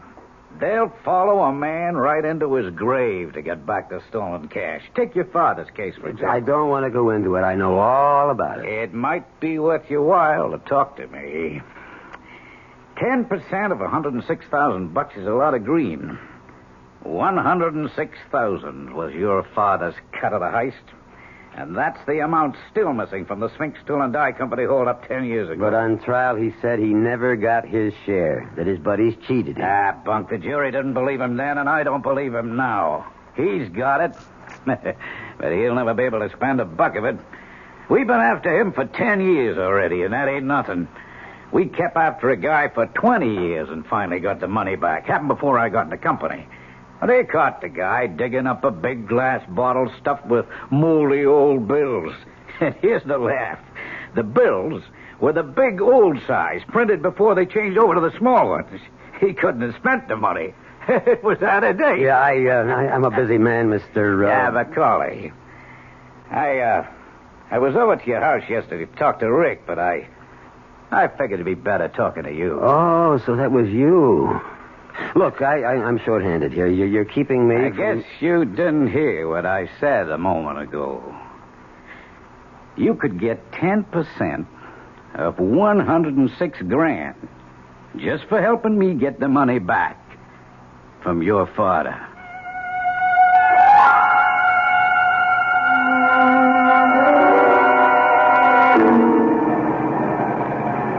Okay, now, what's the big mystery? Where's Harry? Didn't go to church last Sunday either. No big mystery, Phil. He's out with the boys practicing basketball. So you have to practice today?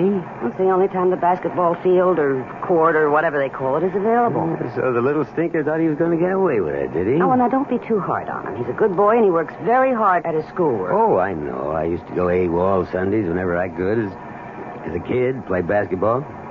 Used to make my mother sore. Once she came right out to the lot where I was playing and grabbed my ear and walked me 3 blocks like that to school.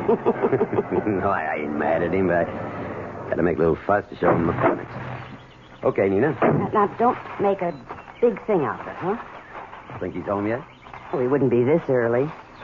Got your key? Well, the door isn't locked. Your father's home. Well, Harry, you're home. Hello, Mom. Hi, Dad. This is Mr. Kanaki, my gym teacher. Hello, How do Mr. you Coleman. do? I'm sorry to bother you, especially on a Sunday, but... Anything wrong? Well, Mr. Coleman, let me tell you that I know Harry's a good boy and an excellent student, and nothing is going to be done to spoil his record. Well, what are you driving at, Now, Mr. don't lose your temper, Phil? Mr. Coleman. It's just that Harry and 2 other boys have been playing basketball in the school gymnasium on Sundays. Well, what's so bad about that? Well, they had to break into the school to use the gym. And now, although they're all 14 and wouldn't be prosecuted for criminal action at that age, breaking and entering is a serious matter. Breaking and entering. And when we found the locks jimmied last week, we set a trap this Sunday. And what do you intend to do? Oh, well, frankly, we are not going to do anything. But we expect that the boys' parents will exert some sort of influence to keep this from recurring. You've talked to the other parents. Oh, yes, on the phone. 3 boys caught busting into the school. You call and tell the parents of the other 2 kids about it on the phone. But Harry's folks get a personal interview. Why? Well, you see, this is sort of difficult to explain, Mr. Coleman, but... Maybe I can help you. Wait, Phil. Harry, you go to your room. No, he better stay right here. Sit down, Harry. Now, Mr. Kanaki, I'll tell you why you came here to talk to me, personal-like. You know the name Coleman for a long time, don't you? Read about it in the papers? Well, really, it was your son who revealed that Rick Coleman was his grandfather. He turned in a theme last week to his English teacher, Mrs. Margolis, which rather shocked her. He used bad words? Oh, no, that wasn't it. He seemed proud of the accomplishments of his grandfather, extolled his talent, so to speak. Now, aren't you making a lot more out of this than is really there? Well, I told Mr. Gilchrist I didn't want to come here, but he insisted.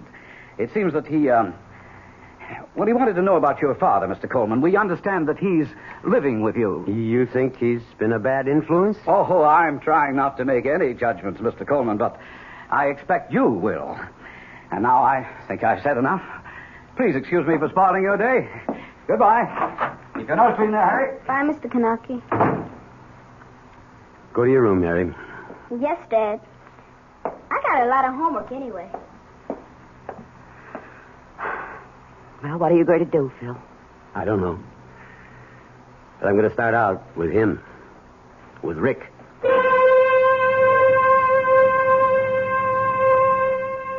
In Phil's mind, his father's influence was spreading like some evil disease. Now even young Harry was infected. But what he neglected to notice was the change in his own character. We'll be back shortly with Act 3.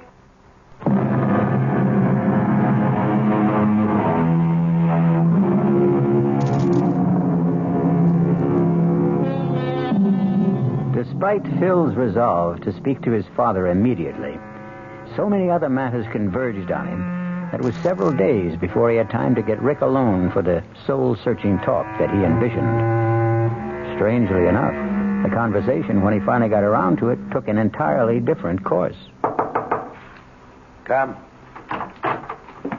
Rick, you busy? Doing what? I've been expecting you for the last couple of days.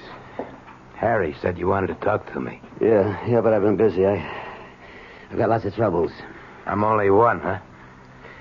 Well, you want I should pack up and... What are you talking about? Only place I gotta go is back to Stir. Now that the kid gets rapped with a charge of breaking and entering. I figure this is it. Time for me to pack up. Why did you give him all the stuff on you? The story he wrote for his teacher about your life. He told me he was going to write it. He asked me for help. I told him don't do it. It'll get you in trouble. So he goes down to the library. And they let him see the old newspapers and microfilms. Oh, so that's how he got it. Ask him. No, I believe you. First time in your life, huh, Phil? What? That you believe me. Yeah, maybe. Rick, you know Macaulay, insurance detective? Him? That old troublemaker? First couple of years I was in Stir, he was practically my only visitor. Yeah, well, he came to see me with something on his mind. Don't tell me, I know. That old story, huh? That dough was supposed to be my cut. They want it. They're willing to pay me to help them get it. He offered you 10%, right? That's right. What'd you tell him? Listen, I got to explain something to you. You told him you'd go along. You'd get the money, didn't you? Look, Rick. You'll never be able to spend it. I'm desperate for cash. I need $15,000 to pay off my partner, to get him out of the business. I know. Harry gave me all the details. And if he forces a sale to dissolve the partnership, I'm done for. We both won't get what the place is worth. And I'll be out of work. What can I do? Look, the bank is holding back on lending me 15. But I could get 5. Give me the money, Rick. Oh, boy. That's a laugh. You've never done anything for me in my whole life. Now's your chance to pay me back for the kind of childhood and life I've had because of you. Look, hold on. I'd like to help you if I could, but I can't. Why not? Because you want to hog the whole $106,000 for yourself? You think that? Yeah, Macaulay does too. I haven't got the money. You know where it is? No. I said at the trial I didn't get my cut. They cheated me. Yeah, they said you were lying then. I told the truth. You're lying now. Okay. Suppose I'm lying. I'm not giving up that money because there ain't no money.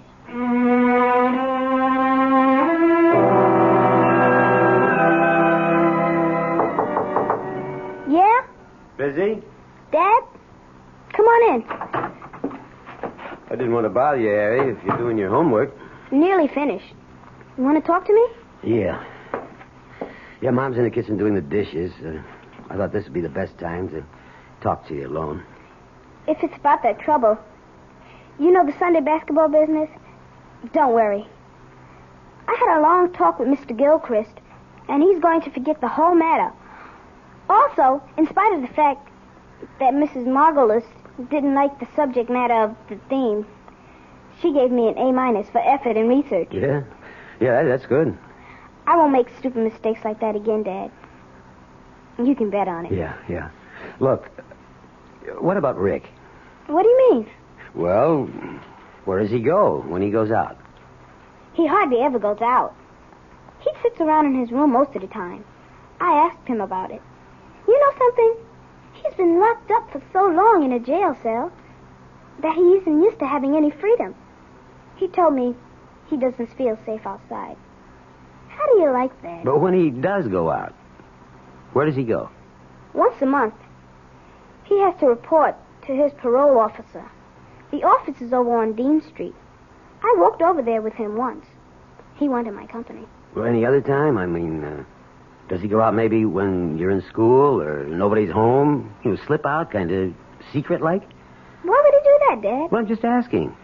I'm responsible for him. I know, but you don't have to worry about Grandpa. He told me he doesn't want any more trouble in his life. He's a sick old man. Yeah, you're right. One thing, it's bothered him when he sort of let it slip out one time when we were talking. It bothered me, too. What was that? About the money? What money? Oh, you mean the money they think it's hidden? He doesn't have the money. He never had it. Yeah, that's what he told me. You don't believe him? Well, let's forget I ever brought it up, huh? If Rick convinced you, that's all that counts. That's what I was trying to tell you. That bothers him. You and Mom, you both call him Rick. Yeah? He's your father. Couldn't you... What do you want me to call him? Daddy? No, not that way. But just once, be nice to him. Make him feel like he belongs. Rick never done anything in his life for me.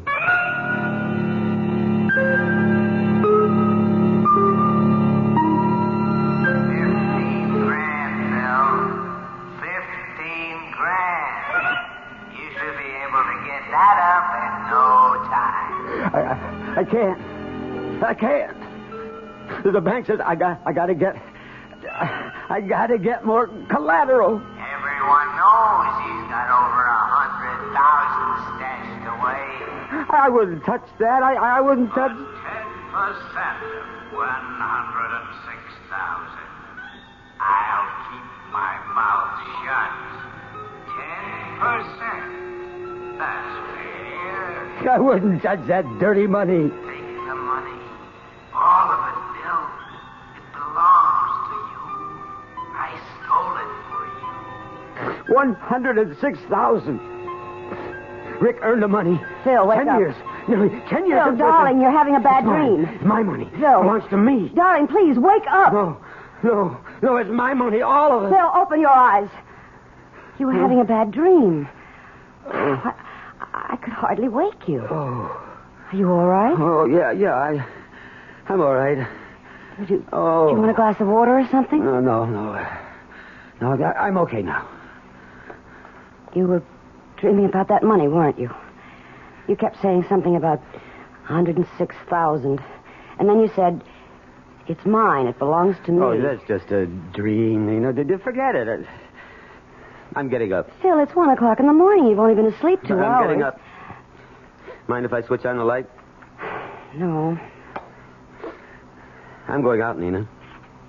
Out? At this hour? When will you be back? Later. I don't know. I don't want you to say anything to Harry about this.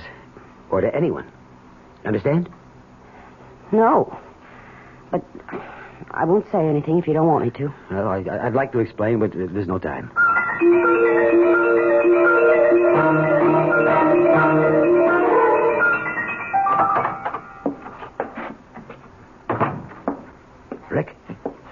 Rick.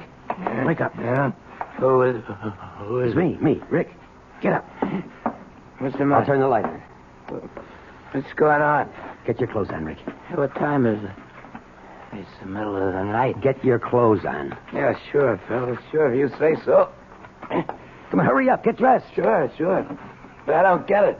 But I do. What? What you owe me.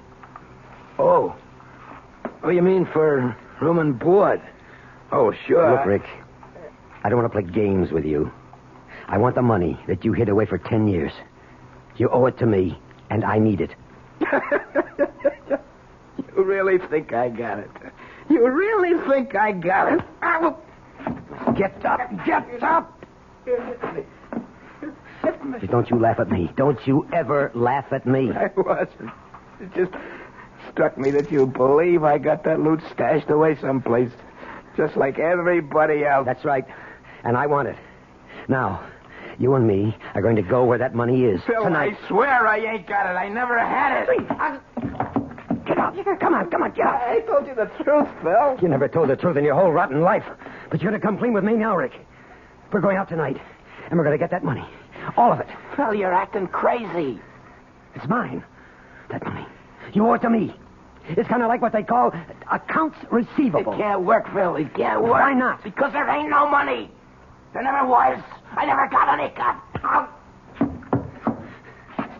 Rick, you all right? Yeah, just fine. Well? Okay, let's go. You win.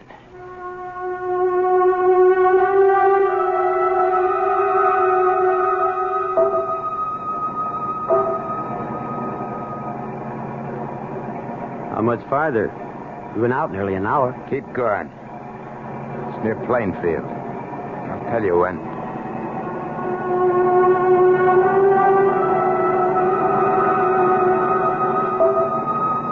We're 5 miles past Plainfield. It's near here. I recognize it. I see it. Stop here. Okay. Now where? Here. See this here path? Up to the top of the hill. Wait till I get the shovels out. You feel all right? Sure. Let's go. It's not easy climbing up ahead. Keep going.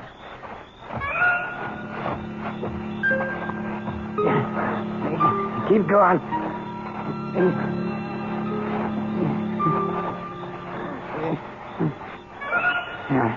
Here. This is it. Here, start digging.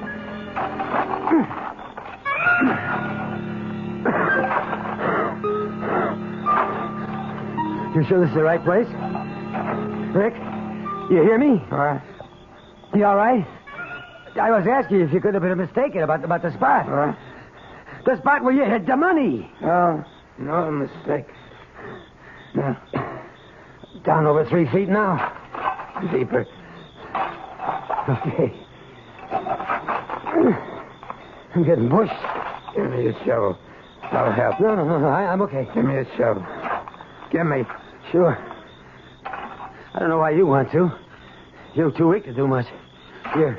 Want to know why I want to dig? Why? So, sorry for what I done to you. Why you want to dig? I didn't give you nothing in your whole life. I'm really sorry for what. I was rotten to you. You know why I want to dig? No, why? Because I'm digging my own grave. Hey, Rick! Rick, what is it? Put me down. Put me down.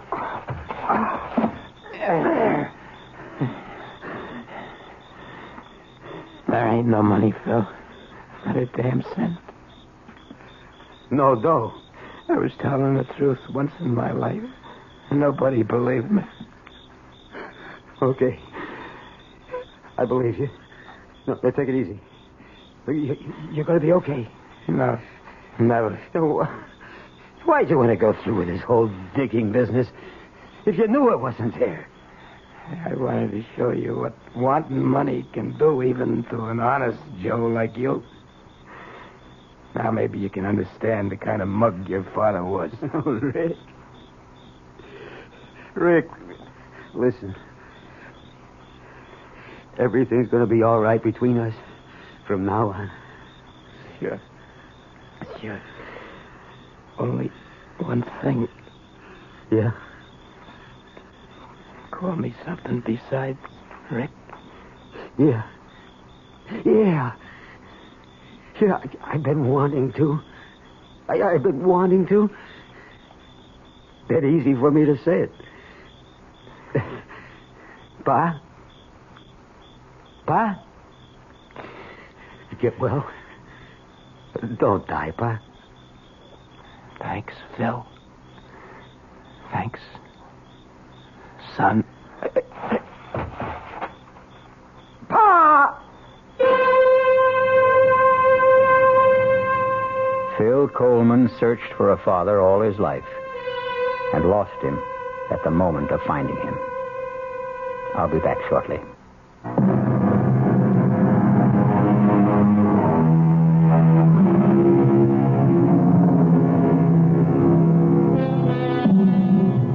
The other side of the coin was revealed to Phil too late. But in his heart was a new understanding of his father, of his son, and the meaning of love. Our cast included William Prince, Joseph Julian, Ralph Carter, Joan Lovejoy, Robert Dryden, and Ian Martin. The entire production was under the direction of Hyman Brown. Now, a preview of our next tale. I said, who are you? Tell me. Spencer. What are you doing here? Now, look, darling, if this is Oh, no. What am I doing if here? this is a joke, it's not in the best of taste. I'm afraid I don't know where I am. Or who you are. Where are you going? Home. This is your home, Spencer. Please, don't be alarmed, please. I hope I haven't frightened you. I'll leave this minute. You mean that after 23 years of marriage, you look at your wife one morning and you don't know who she is? This is E.G. Marshall inviting you to return to our Mystery Theater for another adventure in the macabre. Until next time, pleasant dreams.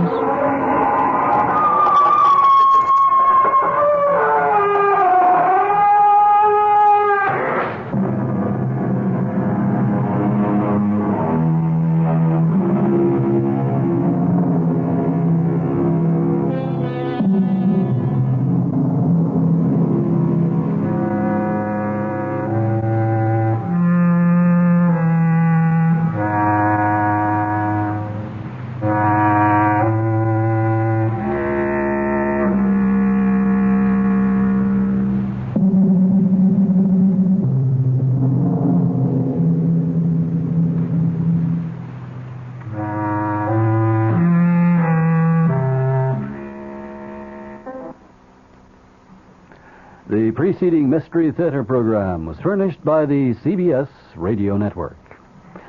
This is WOR New York, an RKO General Station, your station for news as it happens. Your dial is set for the latest international, national, and local news with John Scott reporting from the 710 newsroom. WOR New York, the time 8 o'clock.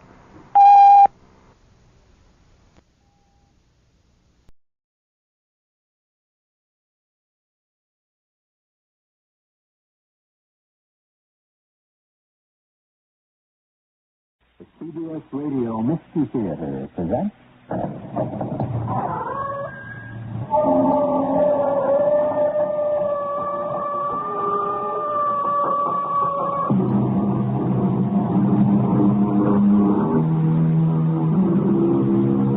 Come in. Welcome. I'm E.G. Marshall. Man, it is said, is neither angel nor beast.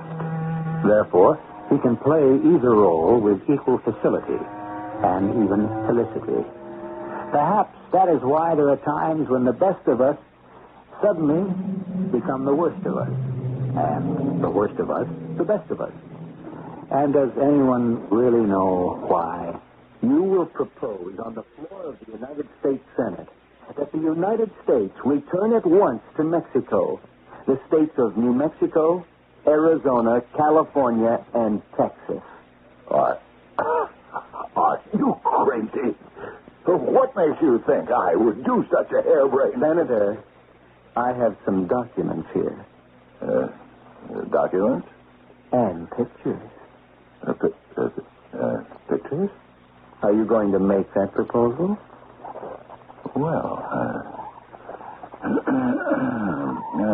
let's discuss it, shall we?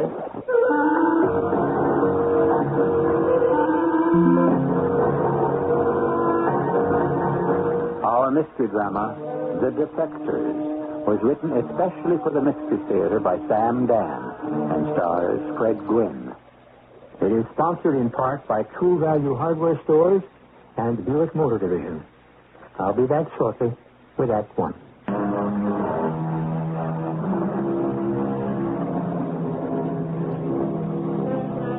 Wasn't it Miss Jane Austen who said, "One half of the world cannot understand the pleasures of the other half"?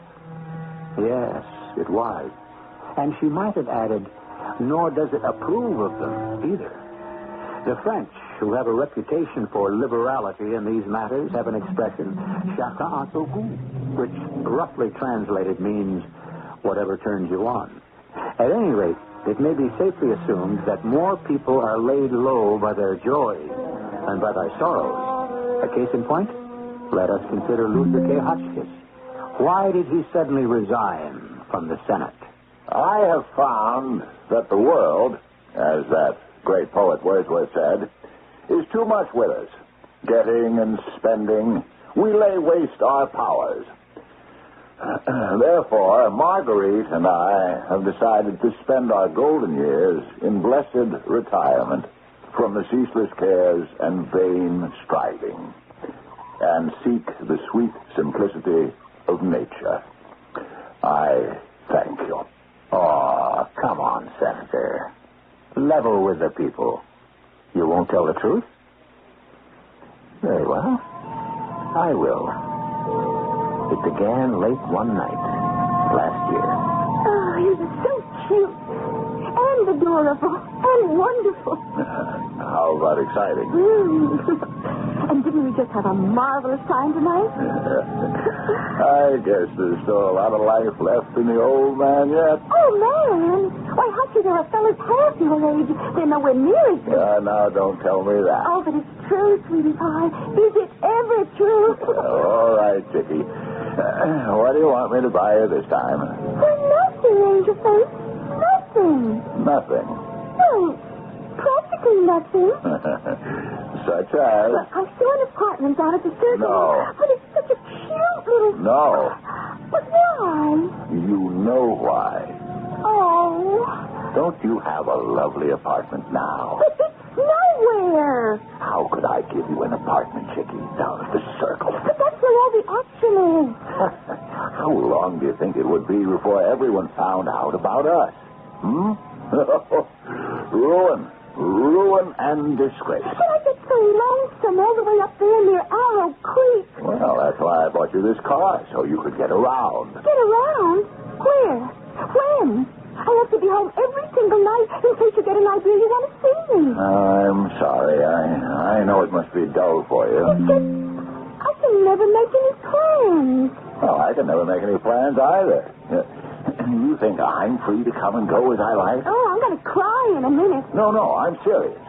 I'm chairman of the most important committee in the Senate. The Committee to Settle Overdue Claims Arising from the Mexican War is the most important committee in the Senate. You have no idea of the work it entails. Oh, I know the rest of the speech by heart. And in addition to everything else, it's an election year. Well, what are you worried about? You can buy your way in again, as usual. I do love you, Chickie. You know that. All right. Say you love your Hotchie. I love you. You're angry. Oh, leave it go. What's the matter? What's the matter? Well, why are you slowing down? I don't know. Put your foot on the gas. What do you think I'm doing? I mean, step on it. I got the gas down to the floor. Then why are we stopping? I don't know. Pull over to the side. What do you think I'm trying to do? What's wrong with the car? Oh, how would I know? When was the last time you had this car in for a checkup? I don't remember. You don't remember? Oh, yes, I do. The fellow said something about a new transmission. This is fine. Just fine. Stuck here in the middle of the night, in the middle of nowhere. Oh, well, at least you've got to admit it's romantic. Suppose we're seen here together. Tell me, don't you ever worry about that? No. No? Oh, why should I? You do enough worrying for both of us. We simply cannot be seen together. I'll tell you what we have to do if someone should stop to pick us up. You'll just have to... I'll have to what? Hide. Hide? Yes. Yes, it's the only way. I'll go off with them, and you stay here. By myself? It'll just be for a little while. But here, alone? And as soon as I get to the city... Oh, alone? I'll hire a car and come back for you. You must be crazy. It's better than running the risk of my being recognized. Who's going to recognize you out here at night?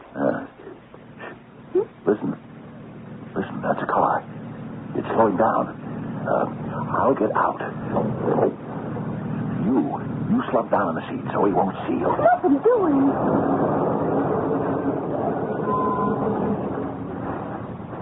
Having trouble?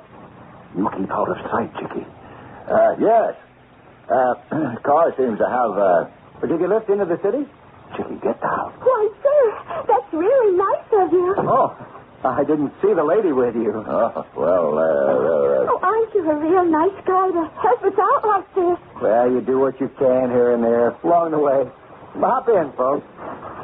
The car. Maybe someone should stay with the car. Oh, I don't think anybody will be along here this time of the night to bother the car. You folks are sure fortunate I passed by. We all set? Yes, I happen to be coming home from the ball game. Hardly anyone uses this road anymore. How come you were on it? We were lost. Oh, it's easy enough to do that. Just as soon as you get into the city, there's an all-night service station. Frank, drop you off there, okay? That'll be fine. Fine. You from around these parts? No, just passing through. No, I thought you were because I noticed the D.C. license on your car. Oh, it's a rented car. Oh, is it? Yes. Oh, I didn't think so. It doesn't have the rental car type of license plate. Maybe it's a special situation of some kind. Yeah, maybe. Actually, we're not even from the United States. Oh? Where are you folks from? We're from Mexico. Oh, really? Bonus noches. Yeah, you could have fooled me. I was thinking you look kind of familiar. I do.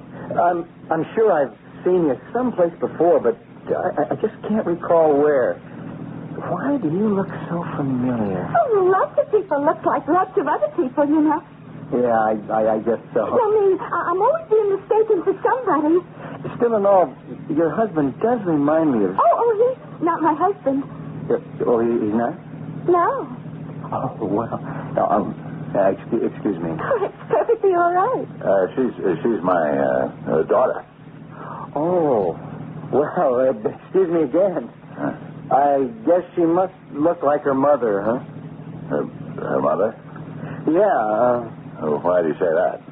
Well, because she doesn't look anything at all like you. Uh-huh. Did you notice that? Remarkable, isn't it? Actually, she doesn't resemble either of us. Oh, is that a fact? Yes.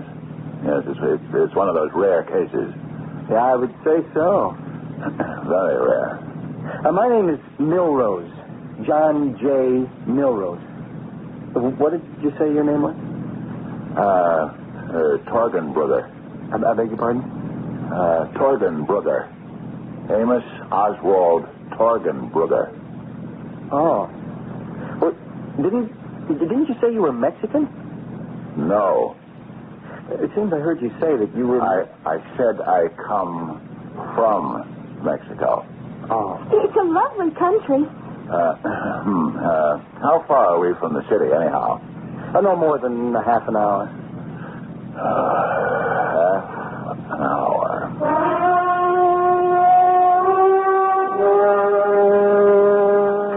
I didn't hear you come in last night, my dear. The meeting ran late, Marguerite, dearest. Oh, poor darling. You do work so hard. One must do one's duty. Well, shall you be home to dinner this evening, precious? This evening, no. I'm afraid not. Oh, that's too bad. I'm so sorry. I wonder if the people appreciate how much you give of yourself. Oh, probably not. It just isn't fair. My dearest, one doesn't do these things for appreciation. but from a sense of duty to one's state and one's country. That committee work does take so much out of you. If only you knew how much there was to do. Well, shall I wait up? I don't think so. We're having hearings, you know. At night? No, well, you see, these are mostly poor people, and they work during the daytime. Oh, of course. What shall you be doing this evening, my dear? Oh, I'll read a book. Yes, that's a good idea. Reading. Now, that improves the mind. Well, my dearest, I must run. Oh, so early. One labors early and late when one is the tribune of the people. Tribune of the people. I rather like that. First, goodbye, Luther. Goodbye, dear. You're the perfect wife. I try to be. I'll call you sometime during the day. Oh, that'll be nice. Goodbye, darling. Goodbye, my dearest.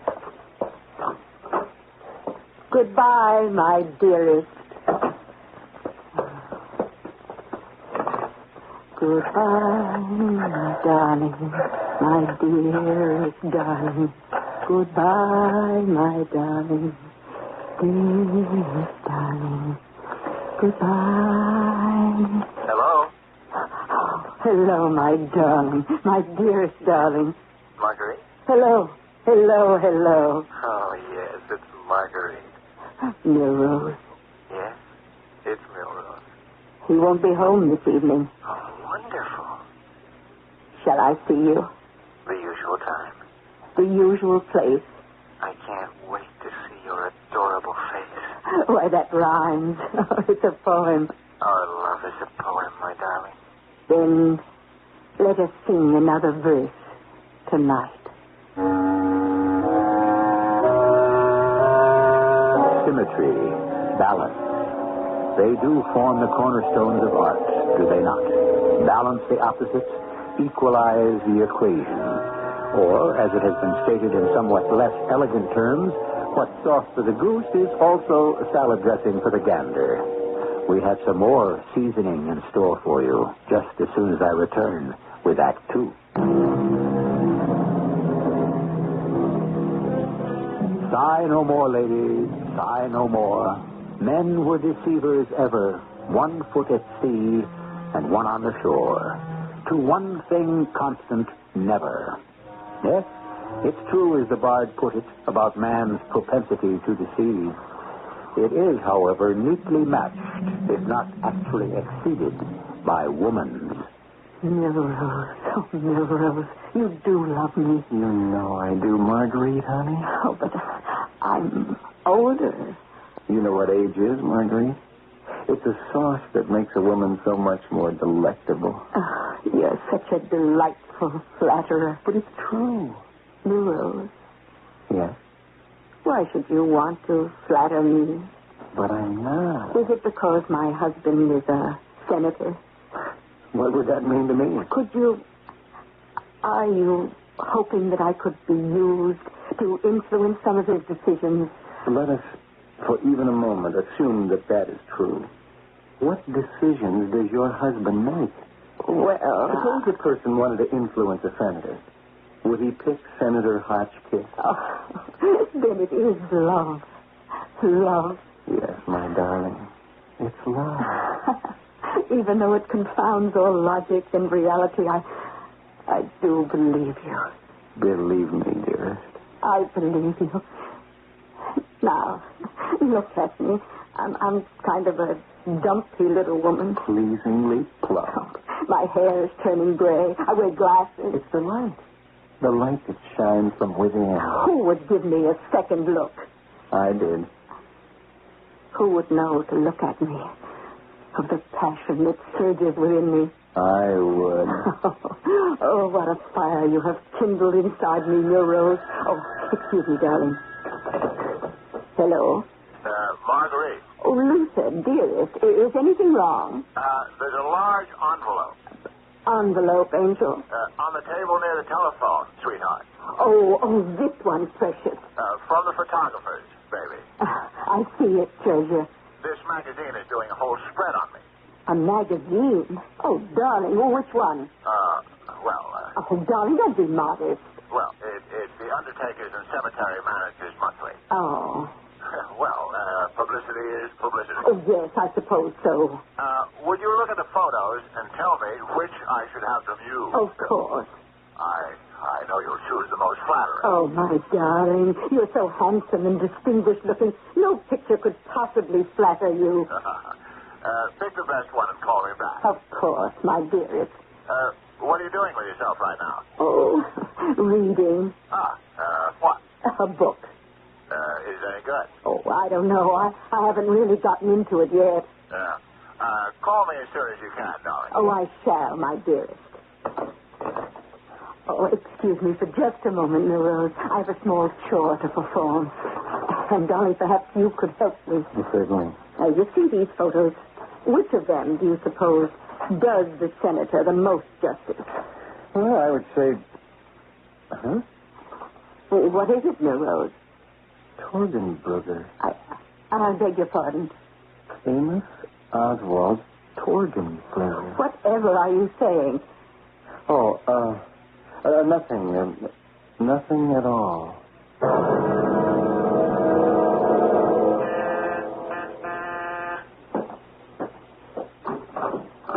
Ah, it's you. Come in. You sent for me, Comrade Snapper? Obviously, I sent for you, Comrade Milrose. Otherwise, you would not be here. True? Well, yes. Perhaps you have been too long in this country. Too long? While you have acquired a splendid American accent, you have also picked up so many typically American irrelevancies of speech. I'm sorry, Comrade Snapper. I have summoned you here to ask you a question, Comrade Milrose. A question? Can you tell me why you should not be brought home, where you will either be shot or sent to one of the mines high up in the Arctic Circle? But why? You have failed in your mission. I wouldn't exactly say I have failed. You were assigned to subvert Senator Luther K. Hotchkiss. Yes, I know that. To make the senator decide that the states of California, Texas, New Mexico, and Arizona are legally in the possession of the government of Mexico. I understand that, Comrade Snapper. To have Hotchkiss introduce a resolution on the floor of the Senate to have these territories restored to their legal and rightful owners. Yes. And to convince him that he must conduct a one-man filibuster to that effect. I know, Comrade. Not that it would succeed, of course, but the publicity and the embarrassment to the United States government. I'm aware of that. And what have you accomplished so far? The seduction of Mrs. Hotchkiss. She's a very interesting woman. Have the people of our beloved country sent us here to amuse ourselves with women? No, Comrade Snapper. No, not exactly. I thought I could learn certain facts about, well, that would make it possible for me to put pressure on the senator. No, Citizen Milrose. I'm afraid to have failed. But all I need is... Citizen Milrose? Have I just become citizen? I'm afraid so. But unfortunately... Oh. And you will prepare to return for your trial. But, Comrade Snapper, I have just come into a new piece of information. Have you? A vital piece of information. With this information, we can transform Senator Hotchkiss into putty in our hands. You're not saying this just to gain time? Oh, no. We will own Senator Hotchkiss. I hope so, Citizen Milrose. For your sake, I hope so.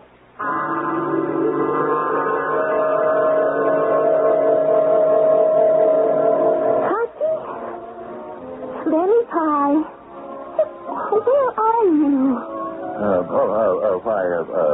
Right here. No, Hutchie, you're a million miles away somewhere. Well, Oh, you can tell your little sweetie all about it. I'm thinking about my wife. Your wife? If she found out about us, she'd divorce me. And the folks back home, Oh, you worry too much. Isn't that just fantastic, David? Come on, let's dance. How can you even think about dancing at a time like this? What's wrong? Well, can't you see that I'm worried? About what? What have we been talking about? I don't know. I wasn't paying attention. Suppose they find out about us. Oh, that. Yes, that. Oh, come on. Give your little chickie a nice kiss. It'll make you feel better. It always does. The chickie. Chickie, suppose they find out. Well, who's they? You know, they. The great they. Well, who's going to tell them? That fellow. The fellow who picked us up last night. Milrose. Was that his name? You mean the one with the wavy hair and bright blue eyes and the cutest little dimple on his chin? I don't remember exactly what he looked like. Oh, I didn't get a good look at him either. Suppose that he recognized me. But he didn't. I'm not too sure. He kept asking those questions. He was just being friendly. No. I tell you, I think he suspects. Well, then what can we do about it? He'll ruin me. How? I've been telling you how. He knows. I tell you, he knows. Kitty, I will not be blackmailed. But you don't even know that he... I won't stand for it. I'm Luther K. Hotchkiss. Oh, you don't have to tell me. I know. Before I permit him to ruin my career, I'll... No, what? I'll think of something. Oh, come on, Hotchie. Let's dance.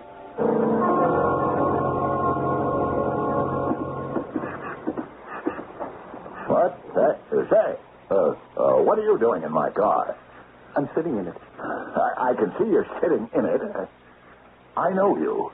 I would guess so. You're the... Hey, listen, you're the fellow who... Milrose. That's right, Senator Hotchkiss. Oh, what? Who? Senator Hotchkiss? What Senator Hotchkiss? I'm afraid you have me confused with... my name is... What'd you do? Forget your name? Of course not. No, it's Buttenberger. You mean you changed it since last night? I don't know what you're talking about. You said it was Torgenbrugger. And that's what I said. From Mexico. Canta, parajito. Que tu cantar, alegre corazón. What? Oh, come on. Admit it. You don't speak a word of Spanish. And you've never been to Mexico in your life. What do you want? Well, that's better. Hey, come in. Sit down, Senator. Who are you? That's a good question. I suppose the best way to put it might be to say that I'm an enemy agent. A what? You heard me. But you don't look like an enemy agent. You don't talk like an enemy agent. What do you want? I want to stay in this country. But you're an enemy agent. I'm not a bad fellow at heart.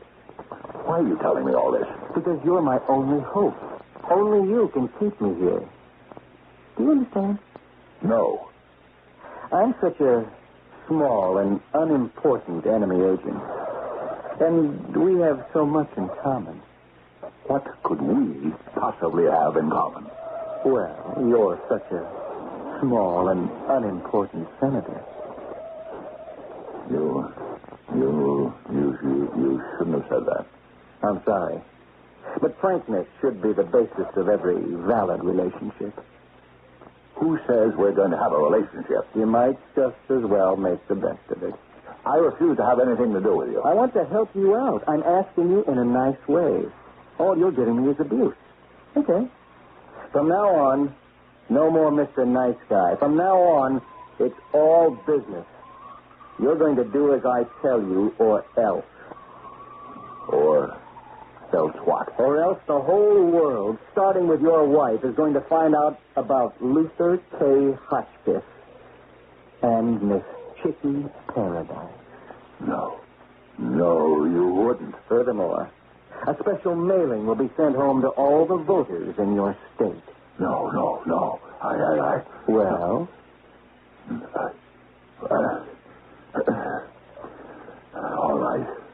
All right. What do you want?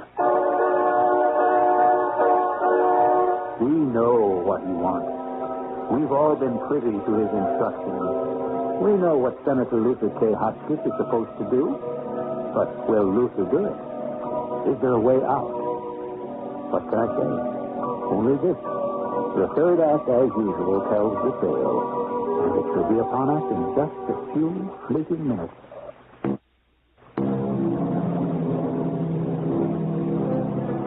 I could not love thee half as much, said the poet, loved I not honor more.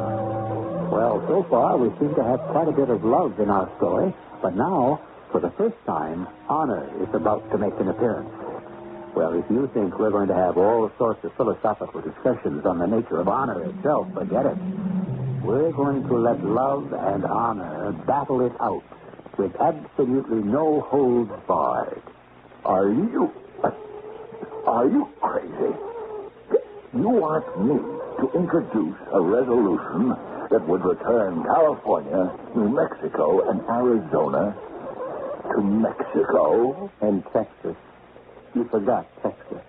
But that will be the most ridiculous speech ever heard on the floor of the United States Senate. Don't flatter yourself. I won't do it. Then you forced me to become the heavy. No, just a second. I shall make known the relationship between you and Miss Chicky Paradise. Go ahead. Go ahead? Do your worst. I'll deny it. You will? I'll claim it's a plot. And after all, it's only your word against mine. We have pictures of you with Miss Paradise, taken in various places and poses. You don't. And this apartment. Way up here in Arrow Creek. You signed a lease for it. Why? Do you live here? You'd better think about it. More coffee, precious. No, thank you, my dear. Did you have a nice time last night? Oh, it was work. No peace for the weary. You mean no rest for the weary. No peace is for the wicked. Which reminds me, you had a phone call from the party whip. I did? Yes. It seems you're going to ask for the floor tomorrow. He wants you to check with him. He does. Well, I guess it's standard procedure. He'd like to know what you want to bring up. Oh. Darling, I didn't know you intended to make a speech tomorrow. Why didn't you tell me? I'd like to be in the gallery. After all, it'll be your first speech in 18 years. Actually, since you've been in the Senate. Oh, well. And word's getting around. It's taking on all the status of an event. Everybody's going to be there, including the media. Now, what are you going to talk about? Well, these days you have to be associated with a cause. All the famous fellows in the Senate are always being associated with something. They all have a pet project. Mm-hmm. Well, do you have one? Most of the good ones are already taken. Oh, that's true. But let me try one on you for size. All right, dear. Suppose I introduced a resolution to give California, New Mexico, and Arizona, and Texas back to Mexico. Why? Why? Well, they'd laugh you off the Senate floor, dearest. You think it's crazy? Oh, darling, you don't have to make speeches. The real reason the folks at home send you here is because there's never been even the slightest hint of scandal about you. Our home folks are kind of funny that way. They'll excuse just about everything except the man who cheats on his wife. And I feel that way myself. I would never have anything to do with such a man. It's absolutely the worst sin a person could commit. Don't you agree? Completely.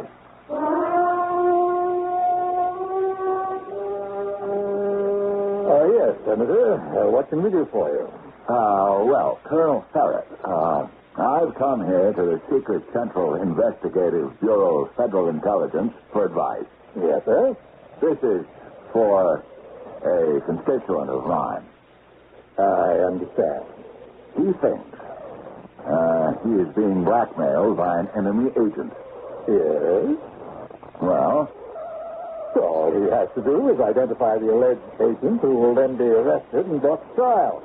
If found guilty, he'll be sentenced according to the law. He wasn't thinking of it that way. He wasn't? No, because in that case, he would have this damaging evidence presented at the trial. Well, what were you, he, thinking about? A quiet disposition. Which means? Which means a discreet disposition. And how do you, he, suggest this be done? Well, he's positive that you folks have your special secret technique. Such as? Colonel Feathers, do I have to spell it out? Of course. Otherwise, I have no concept of what you're asking us to do. That is my friend. Wanted to inquire as to the feasibility of eliminating this most dangerous and obnoxious person. But, my dear senator, that's against the law. We could never entertain such a proposition. But this enemy agent, he's a threat. Well, then let us by all means bring him to book. That way, that is my constituent, will be ruined. It was never easy to be a patriot. I see. You know, Senator, speaking entre nous, as it were, between us, and strictly off the record, if I may. By all means, Colonel. If I had a problem, that is, completely fictional, non-existent, hypothetical problem, you see what I mean? I think so. I would settle it myself. Yourself? I wouldn't tell a soul. Quiet. Mum's the word. There can't be a slip from a button tip. See? I see. So, settle it yourself. But I don't have any experience along those lines. There's a first time for all of us. I recommend a rather large caliber for a beginner. Oh, but I don't know how to. Then take lessons. Lessons? When you want to learn to play the piano, you take lessons. Learn how to dance, you take lessons. But where can I find someone who will teach me? Look in the book.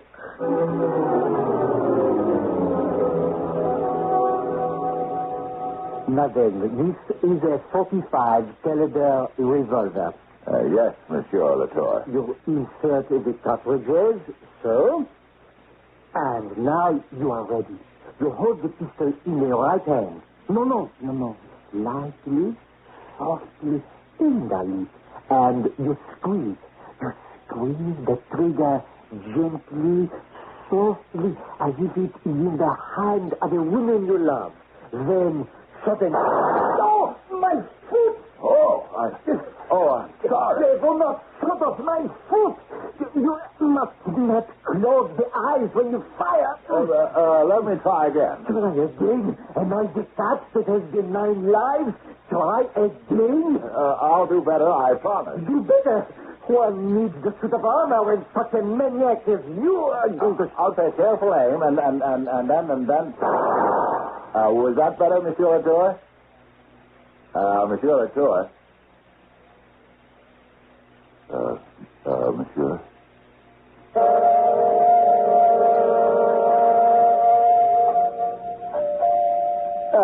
Just a minute. Why, Senator Hotchkiss. Are you, ready for tomorrow's speech? May I come in? Certainly.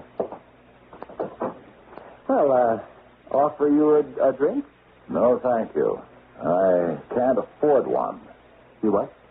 I'm afraid it'll spoil my aim. Oh, hey. What's that? What does it look like? A pistol. Then why did you ask? No, wait, Senator. If I wait, I'll lose my nerve. Don't move. No, but listen. It's all I can do to hit a target that is standing still. So please stand still. Why do you want to break the windows? You see, that vase was an antique. You know how much that mirror cost? I guess I just can't hit anything. The gun is empty. I only counted 5. I think you have one left. No. Don't look down the barrel to make sure. Oh, it doesn't matter. Why do you want to kill me? Because I can't get up there tomorrow morning and make a fool out of myself. Who was making all that noise? Chicky. Oh, what happened to this place?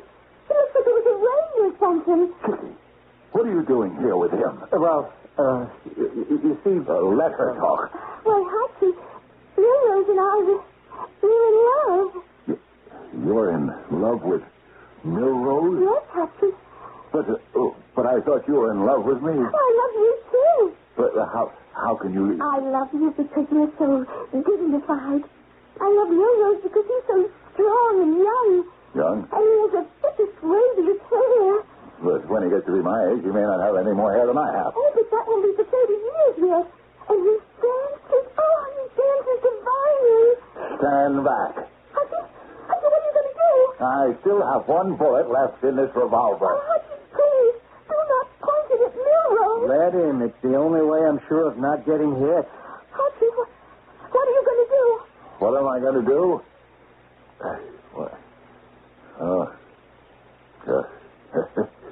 Thank you, Chicky. I see it all so clearly now. I am going to resign from the Senate. You mean you're not going to make that speech tomorrow? I will get up and deliver a speech of resignation. No, you can't do this to me. I'll be sent to the mines. No, you won't. You don't know Comrade Sapper. You won't be sent anywhere because you're going to defect. Defect? Why not? I'm defecting. I'm giving up a job that's too big and too much for me. Well, it was your idea. Didn't you say you were such a small and unimportant agent, and that I was such a small and unimportant senator? I didn't mean... It's the truth, isn't it? All that these jobs can do is get us into trouble. Right? That's right. You're right. Chicky, will you see that he doesn't get into any trouble? Oh, I'll keep him so busy. Right now, the leaves are turning red and gold, and the trout are leaping high in the sun. There's the everlasting snow on the top of the mountains, shining purple white. Hello? Hello, Mama. Darling, you haven't called me Mama in 18 years. How would you like to go home, Mama? Oh, Papa, I thought you'd never ask.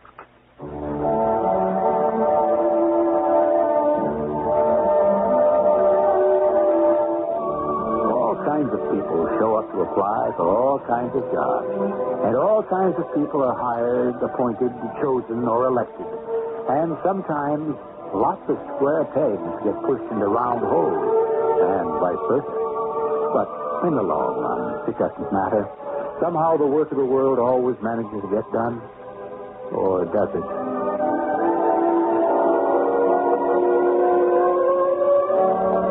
We'll reflect further on this issue when I return shortly.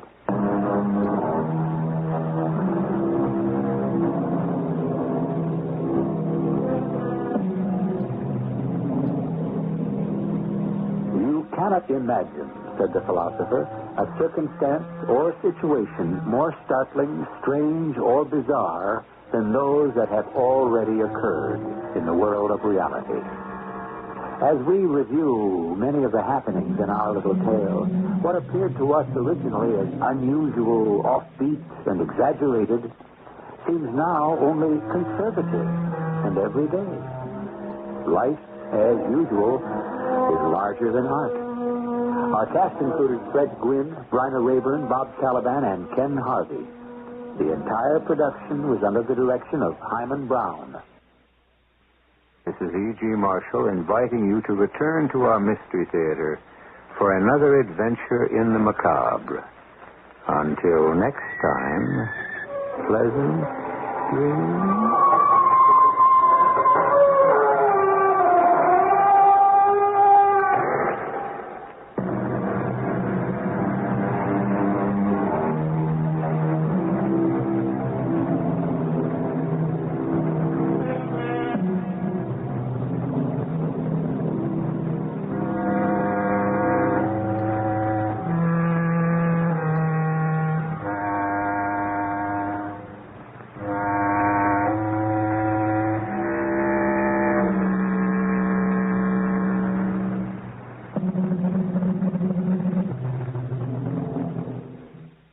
The CBS Radio Mystery Theater presents... Oops.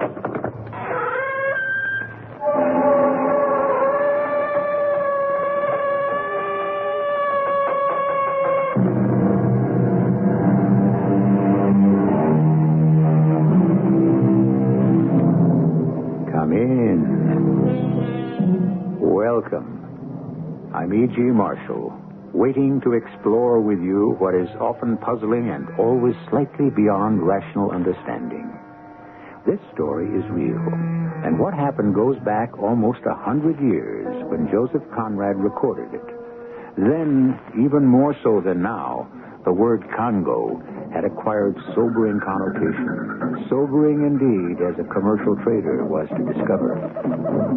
Chaos. Wake up. Wake up, man. What is it? Listen. What do the drums mean? How should I know? Go back to bed, Carl. I can't sleep. I'll ask my coach. You stay inside the house. That's an order, Carlia. I don't want to lose you.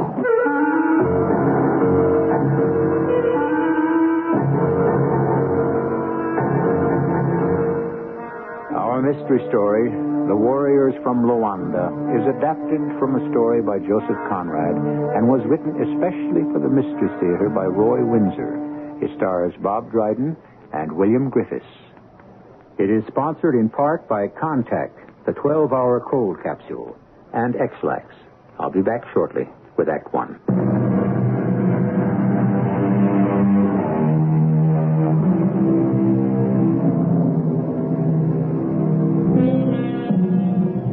Man is gregarious. He likes the company of others. When men are deprived of human companionship, they undergo subtle changes. They hold conversations only with themselves. Solitary confinement is brutal punishment.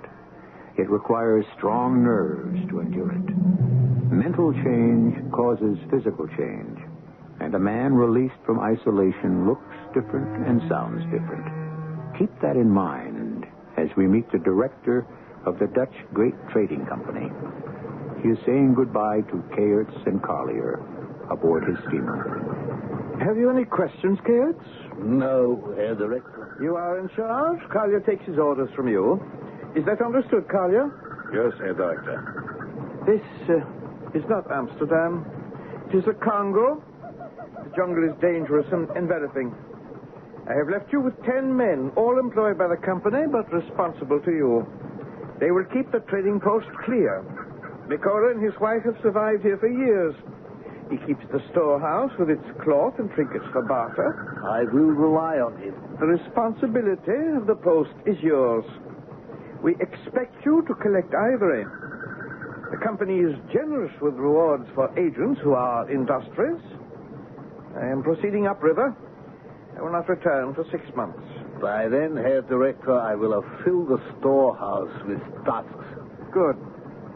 You have ample food, and if you treat Gabila's tribe with decency and consideration, his hunters will bring you game and produce.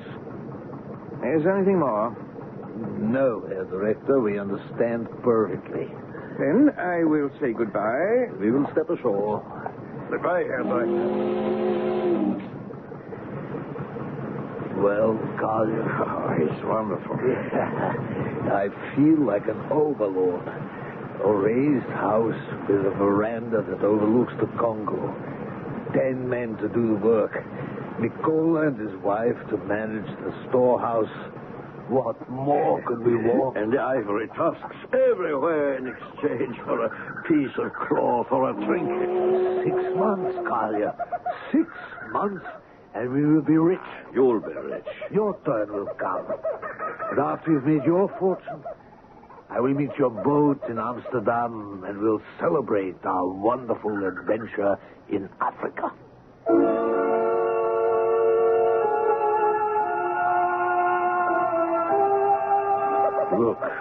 Look how the sun casts a bar of gold across the river. Surface doesn't seem to move. I haven't seen Macola since... he's coming down to us. Well, Macola, we have been admiring the view. You must be careful, Tuan. It is a dangerous river. Ah? The crocodile is very swift. You see there? What looks like a branch. It does not move downstream. Crocodile. You turn your back and he is upon you. That is why our house is on stilts. We fear the crocodile more than any other animals in the jungle. Just how do we go about the bartering, Macola? I don't speak the native language. I suppose I could manage the sign language. I speak the tongues. The natives come with tusks. I speak with them. You make the decision, Tuan. The director says that Gibola, is that right, Gibola? Yes, he is chief of the local tribe. Very friendly. Does he supply tusks? No, Tuan. His people hunt only for food and have a village. They do not wander through the jungle. It is the wandering tribes who hunt for ivory, and they bring the tusks to our trading post. And they exchange ivory for cloth and trinkets? Knives, bells, beads. We have many things. That's extraordinary. The director speaks to me about the 10 men, Tuan. Oh, he did? And what did the director have to say? Tuan, it is very hot here. Men must be made to work. If they plant seeds, you will have plenty of produce. Over there was a clearing for growing vegetable. There? Good heavens, it's a thicket. Do you say there was a garden there? Agent before you had men clear the land. He also had the house built, didn't he? Yes, Tuan. He was artist. He spent many hours painting on canvas. Kids, look up there on the hill behind our house, close to that huge banyan tree. A cross. A tilted cross. Is that where the first agent was buried, Macola? Yes, Tuan. Chewed up by a crocodile, Macola? No, Tuan. Of fever.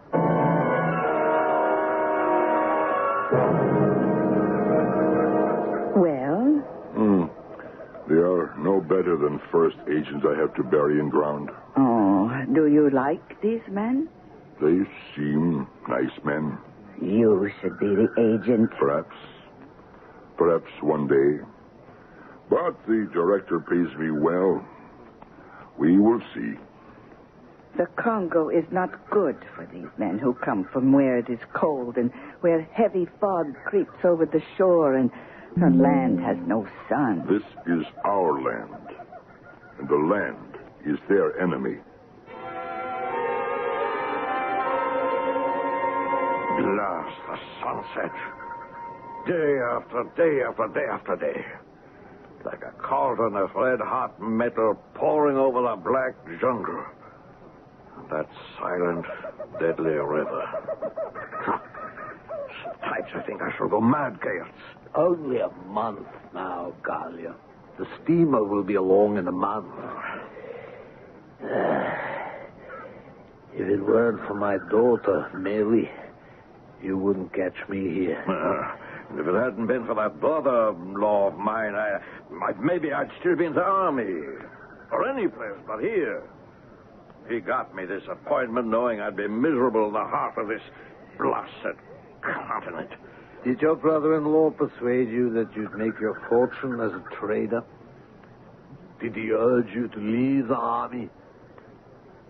No? That's neither here nor there. I see.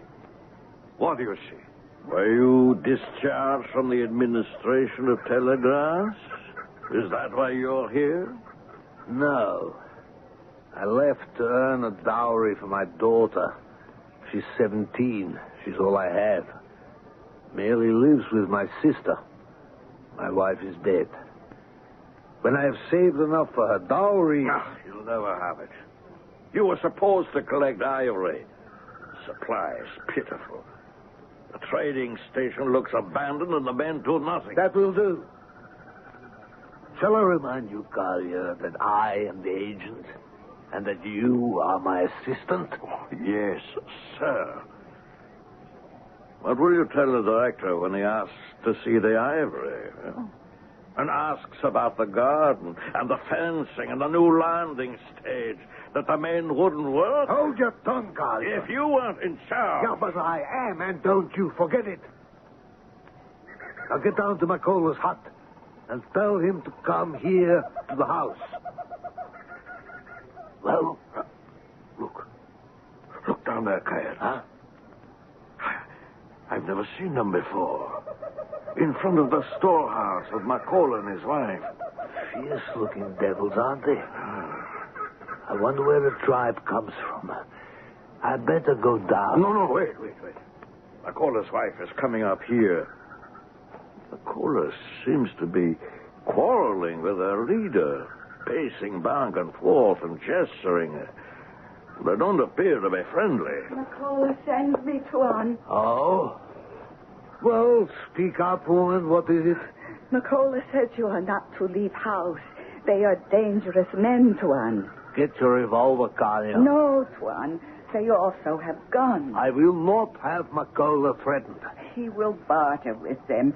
Do not go down there. They have brought tusks.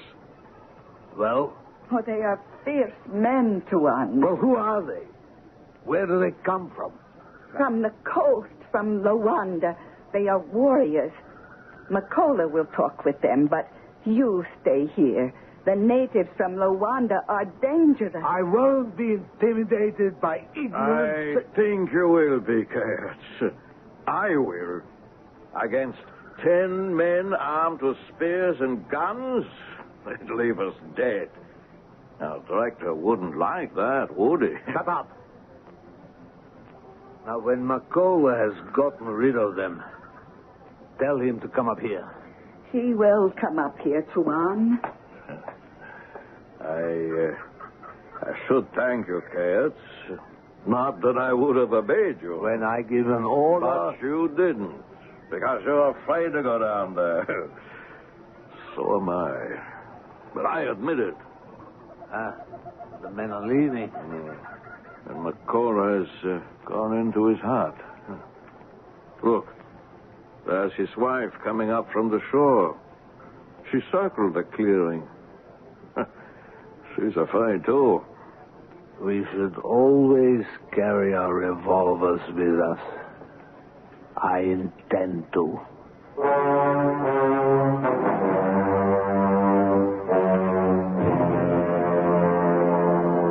You cannot, McCullough. The director will be angry. He will never know. I cannot stand up to the men from Luanda. They threaten all of us. They have guns. But the trader and the assistant... There will be no trouble. Oh, they will know. That may be. I am loyal to Great Trading Company, but also to you, to the children. The warriors threaten to kill us. Oh, is it to be done? I have arranged it in my head. It is better you do not know. Better for them, too.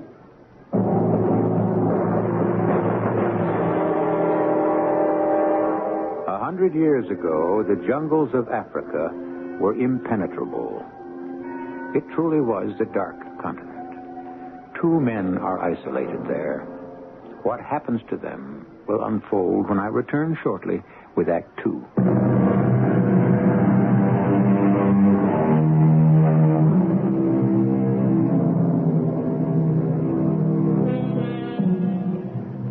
beginning of recorded time, man has been driven to explore and to plunder for survival. And from England, Belgium, the Netherlands, explorers lay claim to the riches in undeveloped regions. And they were followed by traders, such as Cairds and Collier, who manned outposts on jungle rivers to barter for ivory. Two isolated men who await McCullough and his explanation about those unfamiliar warriors from Luanda. Takes his own good time, doesn't he? Well, the sun's going down. That's a blessing. It's positively balmy. Can't be more than 95 degrees. Perhaps we should go for a swim. You're a fool. Congo gives me the shivers. For heaven's sake. Huh? What is it? Isn't that smoke? Huh? See there, off the right.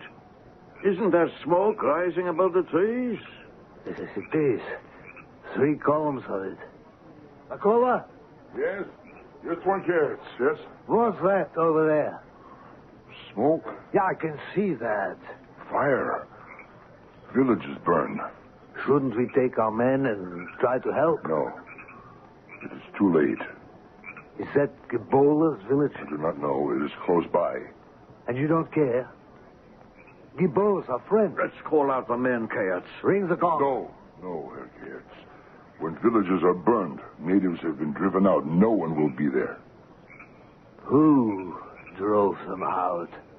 Could be the Luanda. The blighters who were here late this afternoon? They are bad men. Did they threaten you, Makola? We argue about tusks. Oh. They have ivory? Very much. Do you get more ivory? Yeah, certainly. We haven't collected very much in the past 5 months. Of course I want ivory, as much as they have. Then I arrange for it.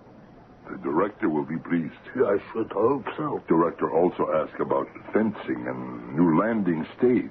The men he left with me simply won't work. Well, maybe, Tuan, if you show them good time, tomorrow they will work. Give them party tonight. What a wonderful idea. You to give them a party for doing nothing. Isn't that novel? Palm wine has gone sour. I give it to them and they enjoy themselves. Tomorrow they will work. Well, go ahead. Why not? You stay in house, yes? It is dangerous. You stay with me, Collier. One of them might go off his head. That's an order. You and your orders. Ridiculous. You have fever, Tuan. You stay quiet. Fever will burn away. I will take palm wine to men. You do not leave house, Tuan. Why should we have anything to fear from our own men? Let me point out something I have said before. I am the agent in charge here, and you are my assistant. The person in charge is McCullough, and don't try to deny it. You will not call me ridiculous in front of a servant. I won't stand for that kind of insubordination. If it happens once more... Yes, what will you do? I'll discharge you. You mean throw me out of our castle on stilts? This vermin-infested hutch of a platform? You're welcome to the whole place. I'll head downstream to the coast. Well, you may do what you please, but you won't survive a day in the jungle. I've warned you, Collier. Now go to bed. Take your quinine and go to bed. You may go to hell. It couldn't be worse than this.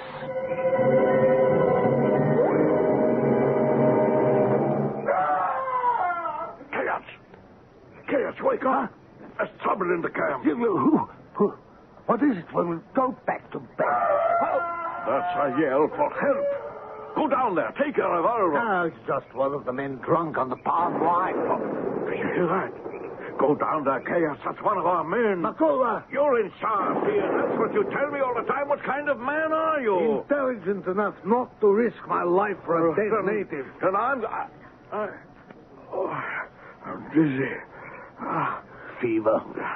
Forget what you heard and go back to sleep.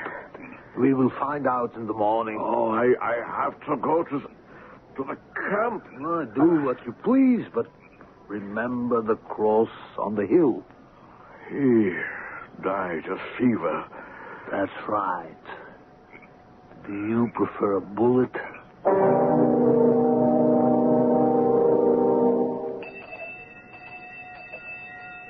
Ah, you're up, Collier.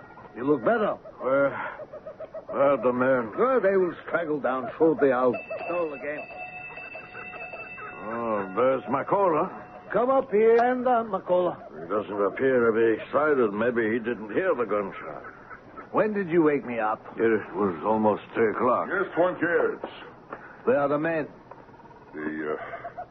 They went last night with the coast people, the Luanda. What? They deserted? They go away, Tuan. But they can't. They're company men, employed by great trading companies. They were no good. The director will be furious. He will like the ivory. Ivory? Down there, Kayets.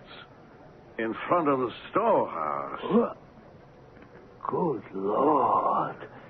I never saw such a collection. The Luanda returned and... You say barter with them, and they have many tusks. You wish to see it, Tuan? Good work, McCullough. I will certainly mention this to the director. Wonderful. Are you coming, Collier? Oh, yes, I'm all right. You should stay in bed here, Tuan Collier. You have fever. The sun is falling. Oh, first, I must see the ivory. That's why we came to this desolate place.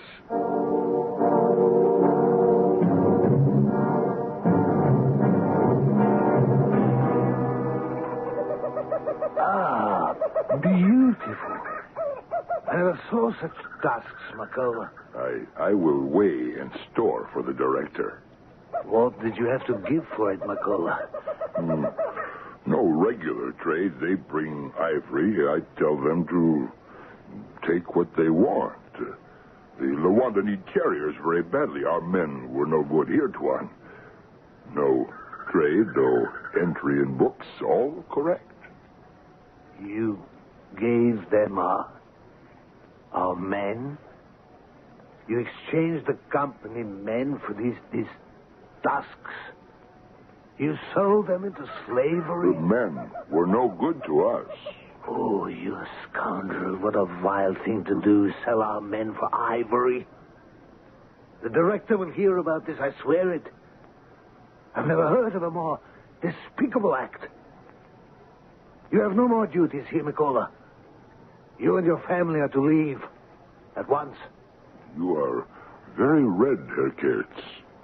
If you are so irritable in the sun, you will get fever and die, like our first chief.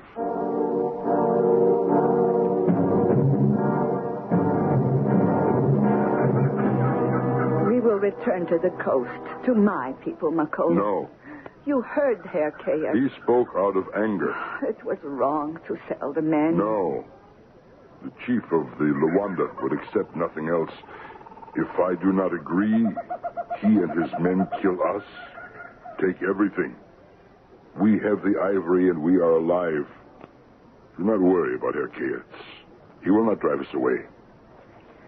Oh, what will the two men do now for food? They have rice, things in tins. The steamer will be here soon. Oh, let us travel with the director down to the coast, McCullough. I no longer feel safe on this outpost.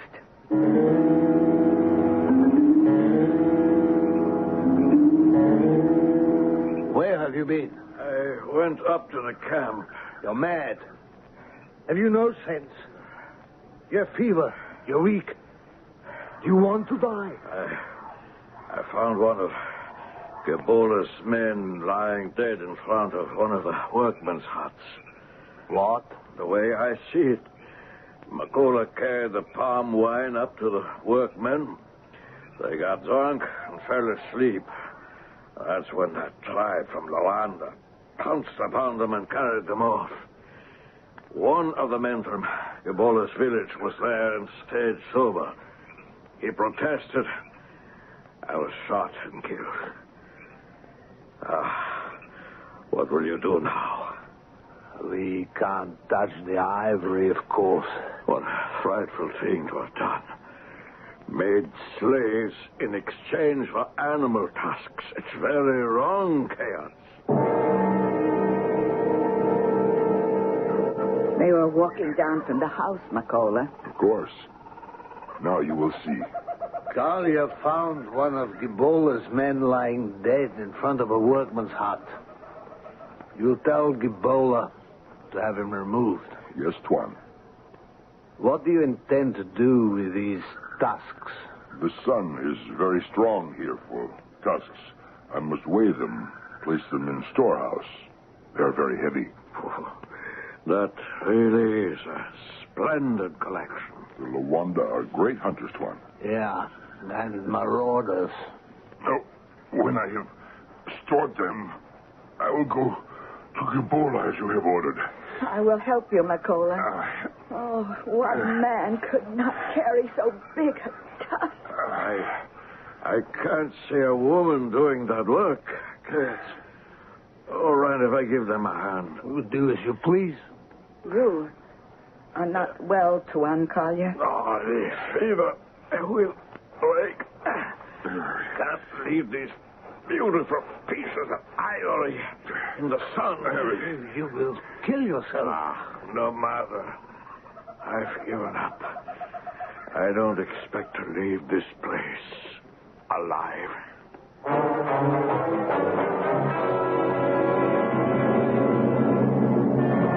6 months.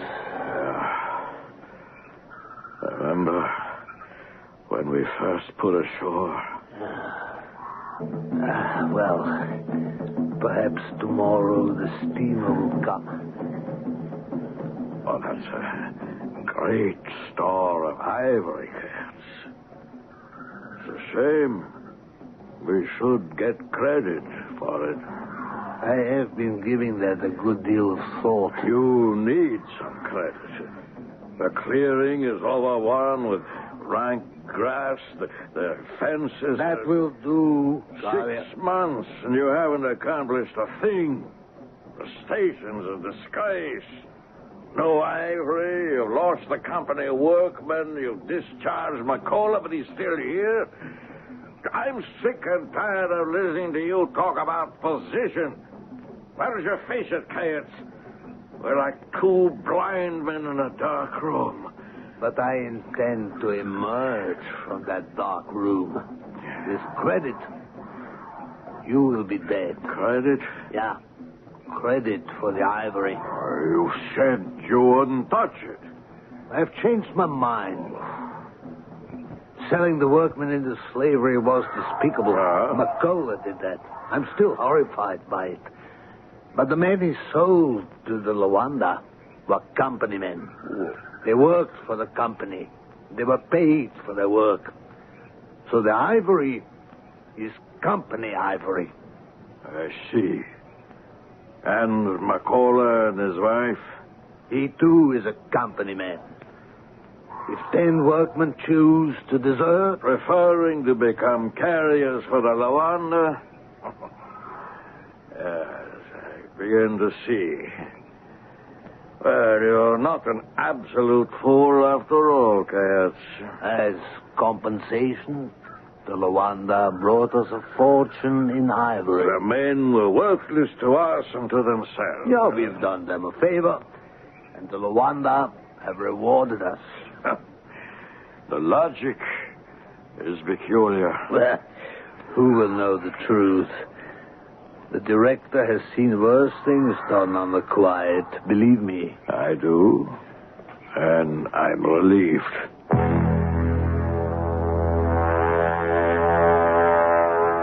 Earlier, I mentioned the effect that solitary confinement can have on a man. We will soon discover the fate of Chesterton Collier when I return with Act 3.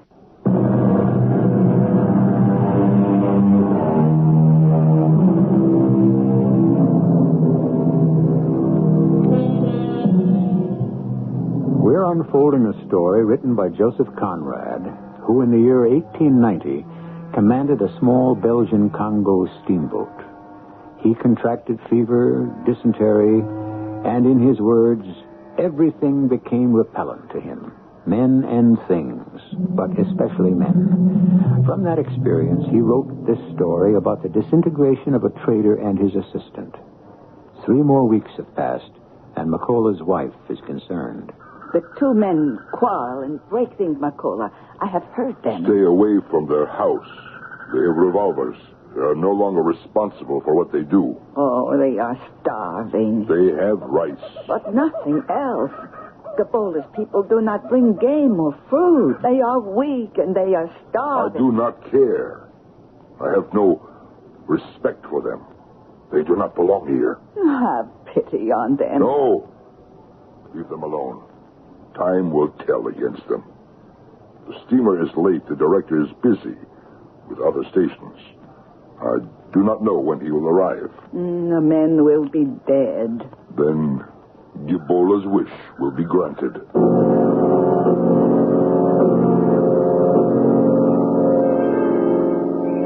We need food. We're rot of fever and starvation. You sit there.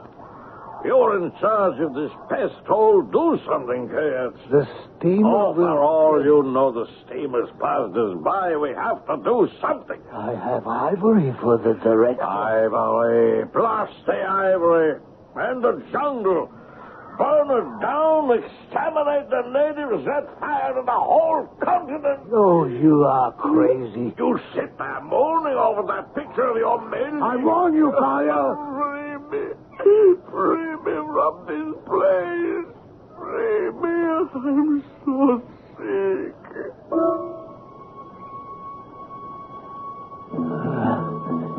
The solitude.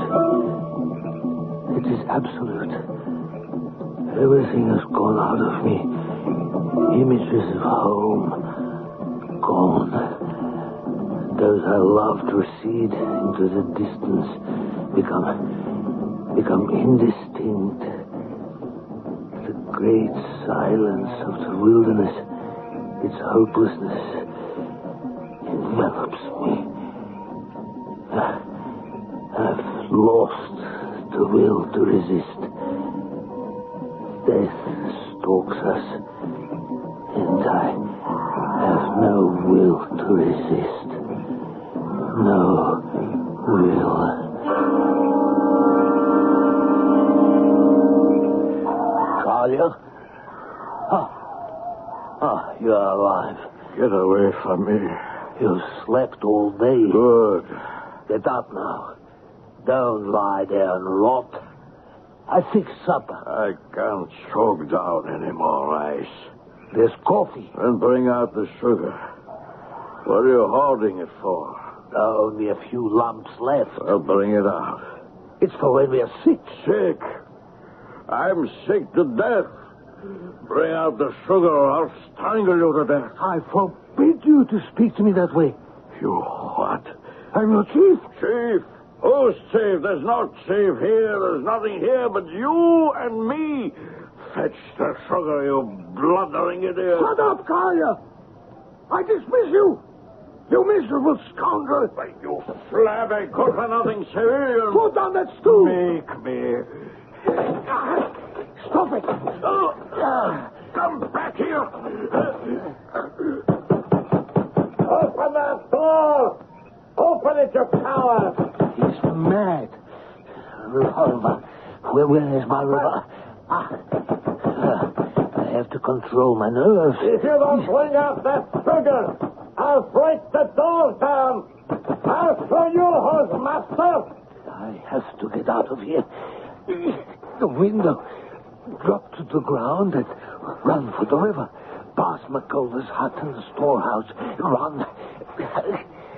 My legs. This morning I couldn't walk a yard without groaning. Run. Run for my life. He's mad. I'm waiting for you, kids. You can't escape. Better jump in the river. You come near the house, I'll kill you. Come on now. You're out there someplace and I'm waiting for you. What is this all about? What did we quarrel about? Sugar. A lump of sugar. How preposterous. I will remain hidden behind the house. Where are you, Tez? I'm coming for you. I hear him. Which way do I run? To the left or to the right? Yes, you are. I'm hit. My shoulder. He'll fire again.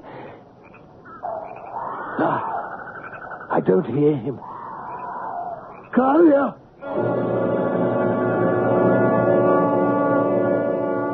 McCullough! McCullough! Yes, Tuan, yes. Help! I can hardly walk. Help me to the front of the house. Yes, Please, yes, Tuan. Here, hold my arm. He tried to kill me. Get me back to the porch. A lump of sugar. Civilized men quarreling and killing over a lump of sugar. Thank you, McCullough. Yeah. What was that? It's Herr Collier. He's been shot and killed. But my shoulder. The gunshot. Let me. He's dead, McCullough. Yes, Tuan. I don't understand. He came round, threatening to kill me. We collided in the dark, and there was a shot. And my shoulder... You are not shot, Tuan. Isn't that wonderful? I will see to Herr Collier, Tuan. That miserable brute, that pompous, lazy, insolent misfit, he's dead. I'm well rid of him. Threatening me. He didn't learn very much in the army about obedience. There was mutiny. The director will understand. Tuan, is this your revolver? Yes, that is mine. There is only one revolver, Tuan. Where is his? I don't know. He came after me to shoot me. I will look. Now what will I do? Bury him, I suppose. Order McCullough to build a cross. Place him next to the first agent. I killed him. Killed in self-defense. Tuan, I did not find a revolver near Herr Collier. It was in his room. This is his revolver. I shot an unarmed man. Herr Collier died of fever, Tuan. Yes, I think he died of fever. Bury him tomorrow. For tonight we leave him on the porch.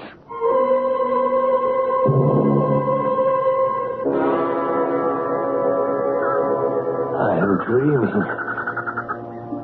Collier is dead.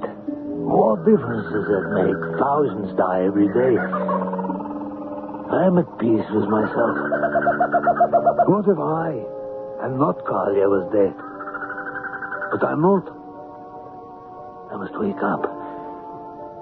The mist is all around me, penetrating, silent, white, deadly, carrying my guilt through the jungle, calling me to justice, calling me. Help! Help! Help! Help!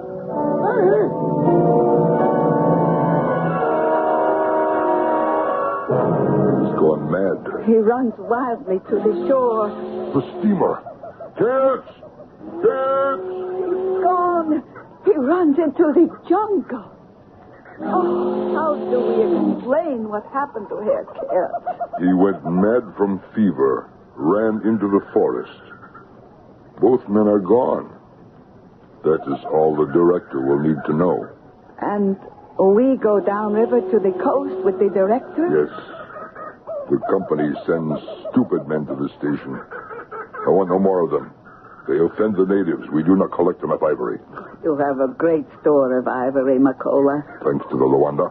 And to the workmen who are now their slaves.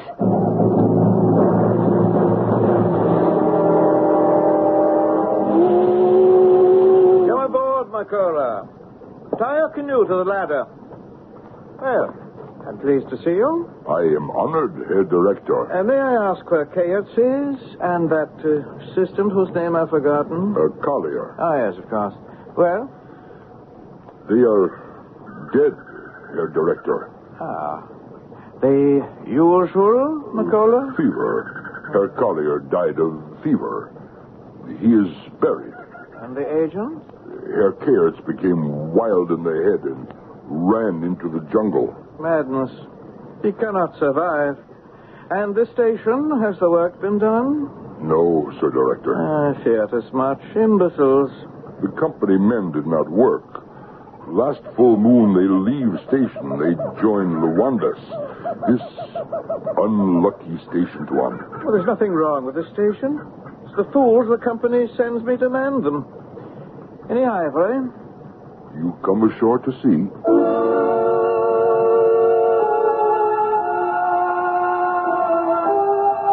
Macola, it's a marvelous collection. Heaven's name, how did you collect such superb tusks? I barter for it, sir. Yes, well, you bartered well. I see you still have half the supplies I left with you. What tribe brought you this wonderful collection? Luanda. Ah, I understand.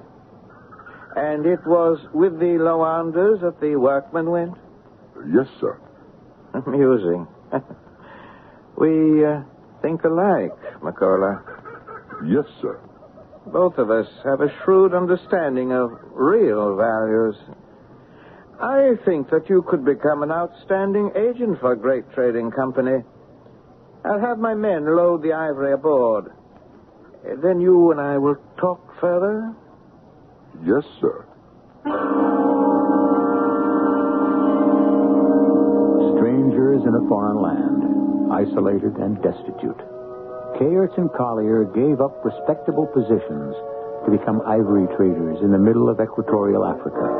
Unqualified, they degenerated so swiftly that in 6 months they died, both violently. Greed drove great trading company, and greed drove the two men. Only a heartless man, such as a director, or a shrewd man, like Macola, can survive the challenges of exploitation. I shall be back shortly.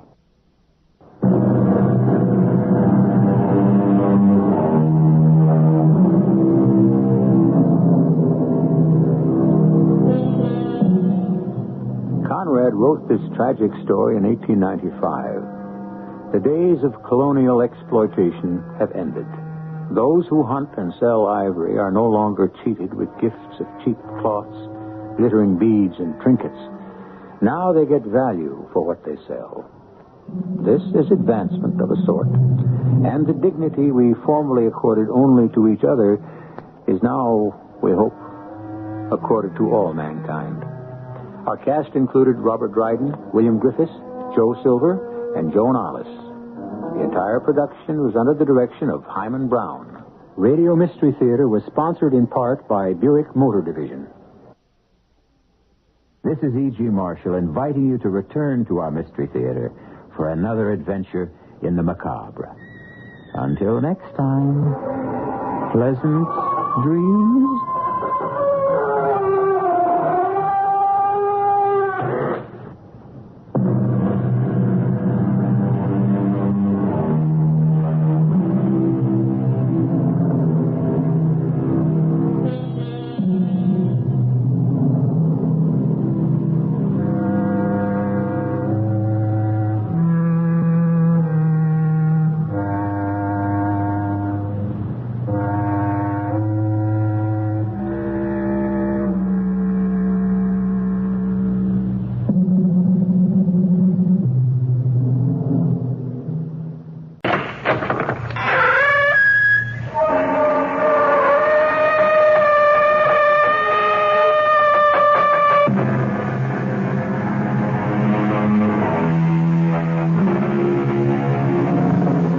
Come in. Welcome. I'm E.G. Marshall. Welcome to the world of terrifying imagination.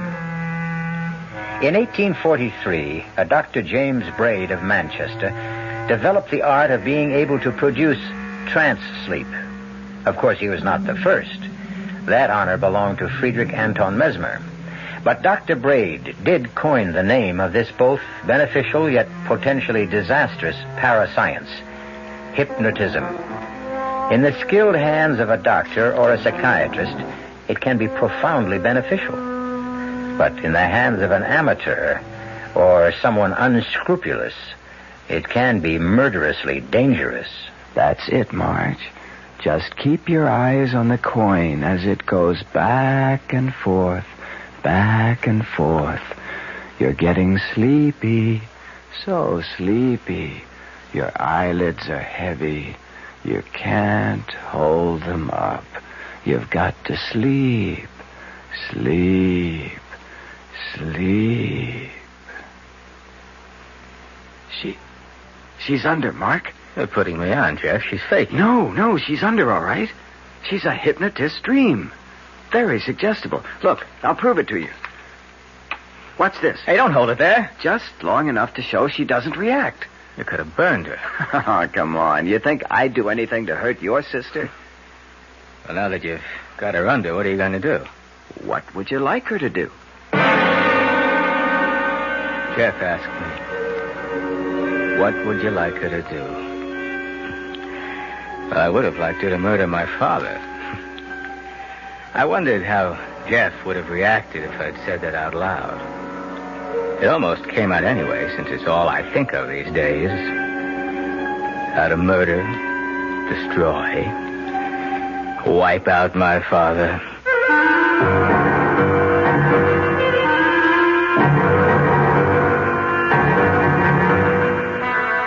Our mystery drama, Murder with Malice, was written especially for the Mystery Theater by Ian Martin and stars Marcia Rod and Ira Lewis. It is sponsored in part by New Sugar-Free Diet 7-Up and Buick Motor Division. I'll be back shortly with Act One. When you feel like having a cold Budweiser, do you automatically reach for a glass? Well, sure, Bud's a great beer any way you drink it. But without a glass, you're really missing something. Now, take that wonderful Budweiser head of foam, for instance.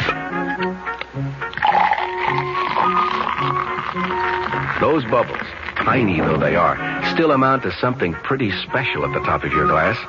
Taste appeal and eye appeal. Two results of exclusive beechwood aging and natural carbonation. It takes a lot longer to brew Budweiser that way, but brewing beer right does make a difference that you can taste. That's why, when you say Budweiser, you've really said it all. Anheuser-Busch, St. Louis.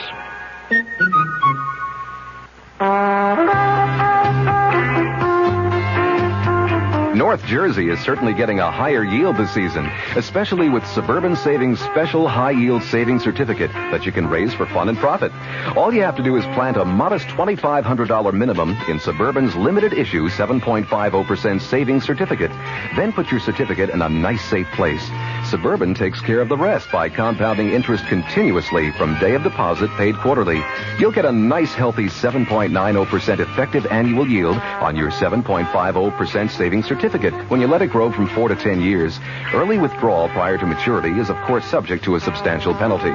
So for a nice, healthy 7.90% annual effective yield, grow Suburban's 7.50% savings certificate for fun and profit at any Suburban savings office in northern New Jersey.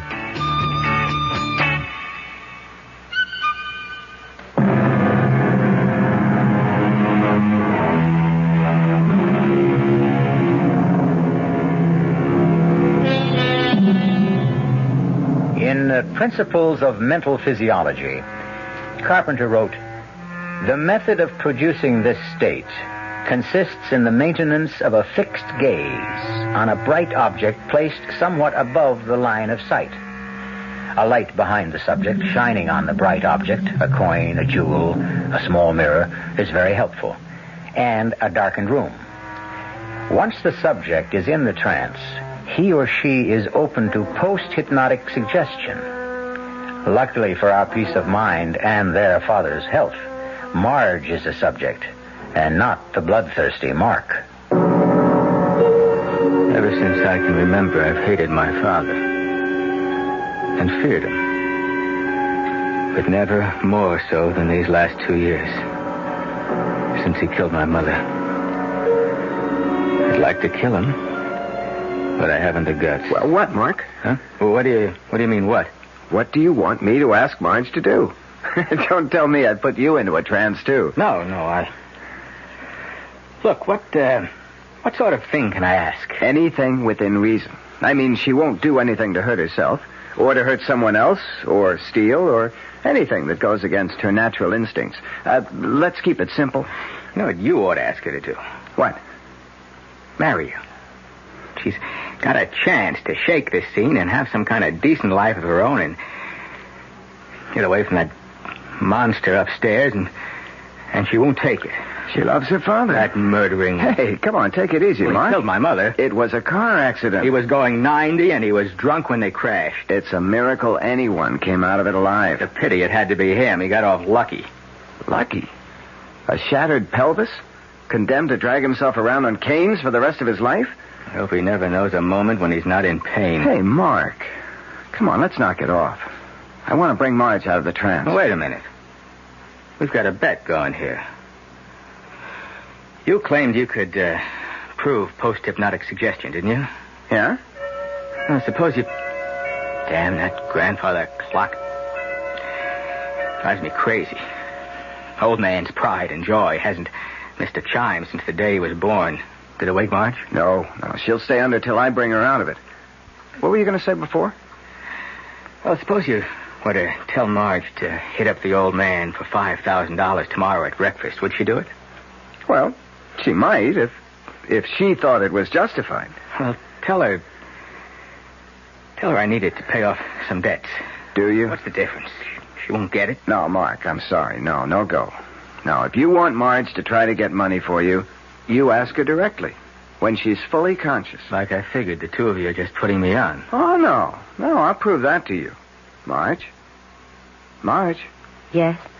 I want you to do something for me tomorrow morning. All right. What time's breakfast? 9 on the dot. Another of the old man's fetishes. Okay. Now, Marge, I want you to come down and be at the breakfast table at 2 minutes to 9 tomorrow morning. Then, when the clock strikes 9, on the last chime, no matter what's going on, you will say, "Hickory-dickory-dock. The mouse ran up the clock. The clock struck 9, and I feel fine. Hickory-dickory-dock." And you won't remember you said it. Will you do that? Yes. You won't forget. No.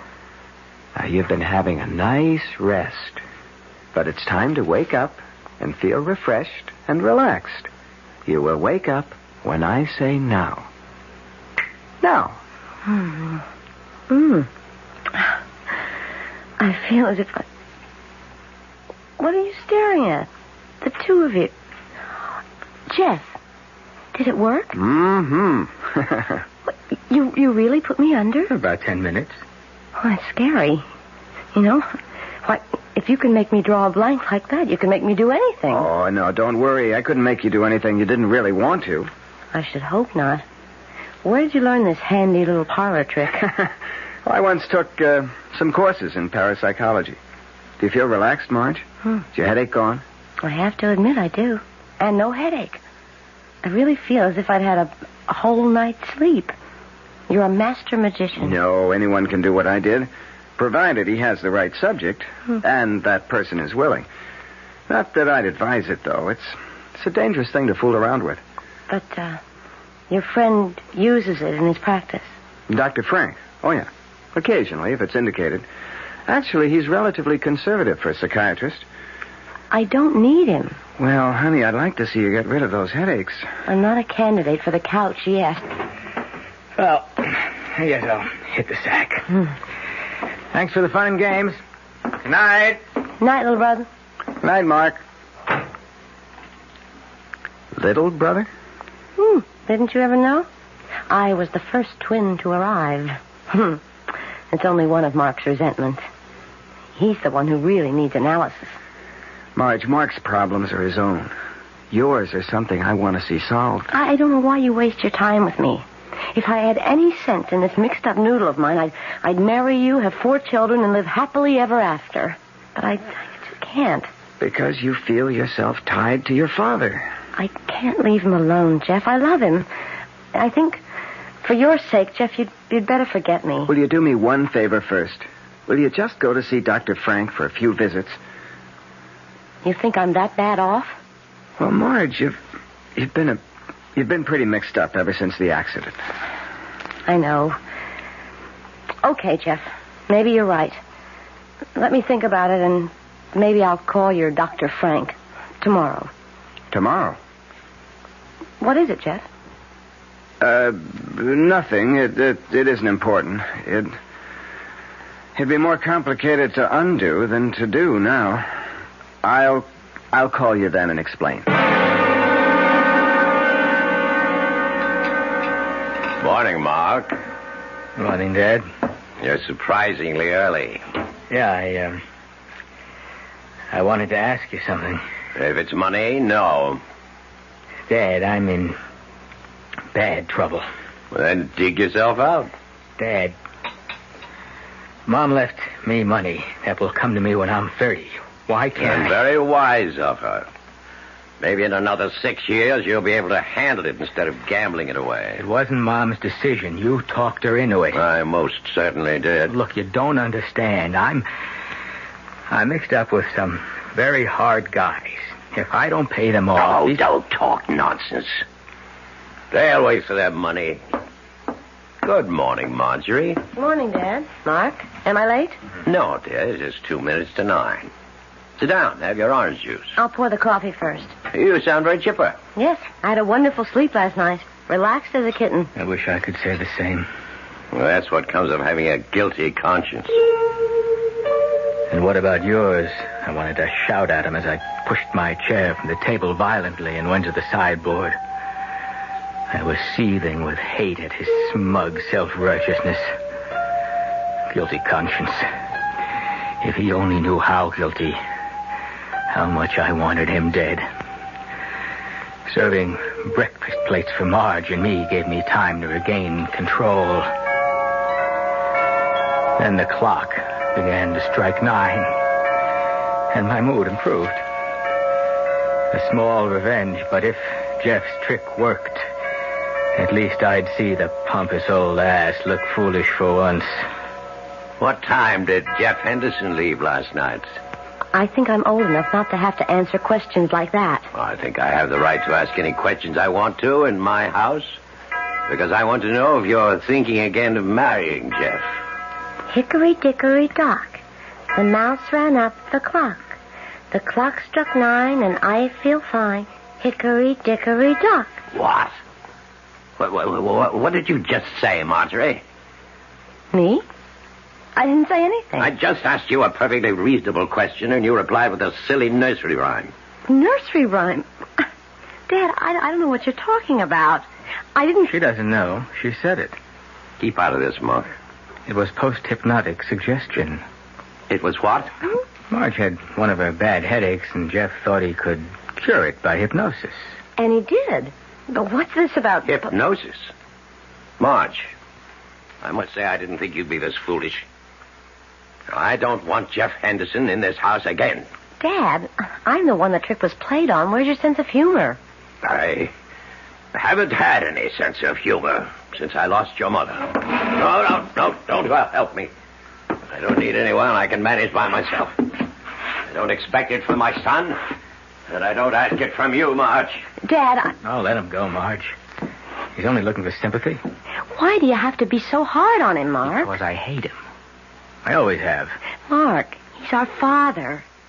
I love him. Well, maybe we're not... What do they call us? Enzygotic twins, after all, huh? I mean, I guess we came from two different eggs because the only thing I want him to be is dead. I think maybe we both need psychiatrists. I'll get it, Williams. Yes? Are you Mark Prentice? Yes. Well, open up, fella. Let me in.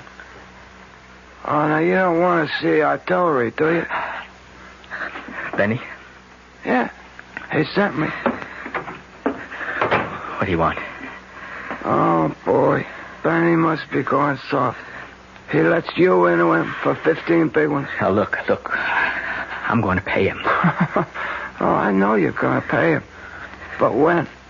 Like, what's on account? I haven't got anything right now, but Benny knows that I come into my own money when I'm 30. You got 2 weeks, fella. 2. For whole account. Otherwise, a couple of broken legs, a little treatment around kidneys, you carry the rest of your life. And we'd still be waiting for the payment. You get the message? I'm scared. And I've never been so scared in my life. And I'm caught. They mean business. And I'll never change my father's mind.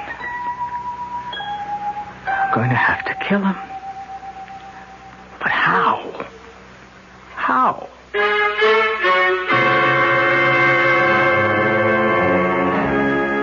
Not exactly the all-American family, the Prentices. But then, where murder is contemplated, and where in fact it may be done, you don't expect to find very normal people. Especially where the murder is premeditated. I'll return shortly with Act 2. Oh, somebody's been drinking my sugar-free Diet 7-Up, and it's all gone. Oh, actually, I saved a little. Oh, a bear! Hiya, Goldie. What's brewing? That's Miss Goldilocks to you. Oh, come on, kid. You mean you don't remember me? The cottage, the 3 chairs, the porridge? Baby bear! In the fur. Been a long time, Goldie. But Baby bear... Just call me BB. You drank all the sugar-free Diet 7-Up, and I have to conduct another diet drink taste test today. Well, yeah, I saw the sign on the door, a professional taste tester, huh? But how can I conduct my taste test now? Why bother? I tried those other diet drinks, too. You'll notice there's still plenty of them around. Why not ask me? Well, okay, BB. Tell me, why did you drink all the sugar-free Diet 7-Up? I like the taste. Light, fresh, natural, sugar-free Diet 7-Up is definitely unbearably delicious. Mm-hmm. Hey, Mom, what's for dinner? Hey, Mom, what you got? What's for dinner? Check ShopRite's low price on first-cut choice beef chuck steaks, just 57 cents a pound. Fresh ground beef chuck, any size package, 89 cents a pound. ShopRite hamburger rolls in packages of 8, just 3 for $1. Mohawk 5-pound canned ham will serve a crowd for just $4.99. Save on fresh red plums, 3 pounds for $1. Hotel bar butter, 79 cents a pound. For every meal you serve, you'll get a lot more for a little less at ShopRite. She loves her family. She wants the best. She does all that she can do. She lets ShopRite do the rest. Hey, Ma, what's for dinner? ShopRite has the answer. This is WOR New York, an RKO General Station, your station for Mystery Theater.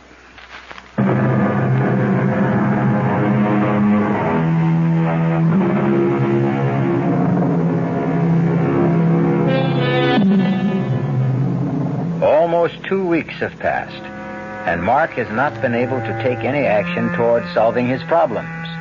Marge, at least under Jeff's urging, has had several sessions with Dr. Frank, and Harvey Prentice has continued to be himself, domineering, selfish, callous to any problems but his own. Mark? Yeah, Dad. What is it? Where the devil is Marjorie? I think she's with a psychiatrist. What does she need with a psychiatrist? You'll have to ask her that. Oh, not again.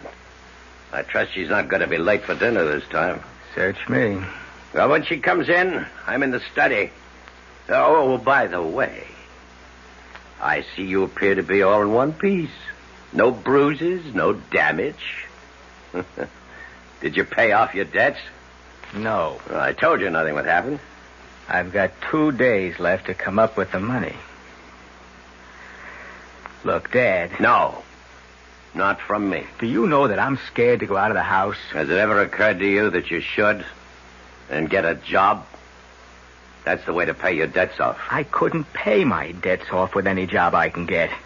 Perhaps you should have thought of that before you ran them up. Oh, it's easy to hate my father. And even the fact of murdering him would not be all that hard. It's just how to do it without being found out. It never occurred to me that my sister might provide the answer.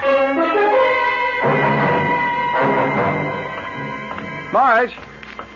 Jeff, what are you doing here? I knew you had an appointment with Dr. Frank. I have the car, so I thought I'd wait and drive you home. I don't feel like talking, Jeff. Marge, I haven't seen you in almost 2 weeks. You won't even answer my phone calls. Are you mad at me? Not exactly. Is it that silly stunt I pulled with that post-hypnotic suggestion? No. Well, it's ever since that evening. I know. All right. Let's get in the car and you can drive me home. Sure.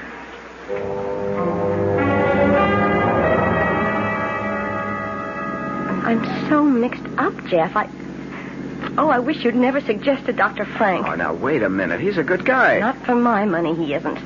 I know you meant well, but... But what? Jeff, well, I'm not good for you. Mark and I are all screwed up somehow. The whole family, we're Jonahs. Keep away from us. Marge, nothing you can say. Why won't you listen to me? I don't want to see you anymore. I can't. There's nothing to explain, and I have such a headache. Well, maybe I ought to stay and give you another hypnotic treatment. No. Nobody else is getting inside my head anymore but me. Please, let's just make this goodbye. I don't want to see you again. Marge, wait a minute.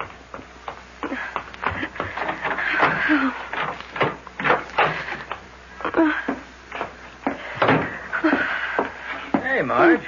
What goes? It's nothing. Just leave me alone. Okay. Play it your way. Oh, I'm sorry, Mark. I didn't mean to snap. It's just the top of my head's blowing off.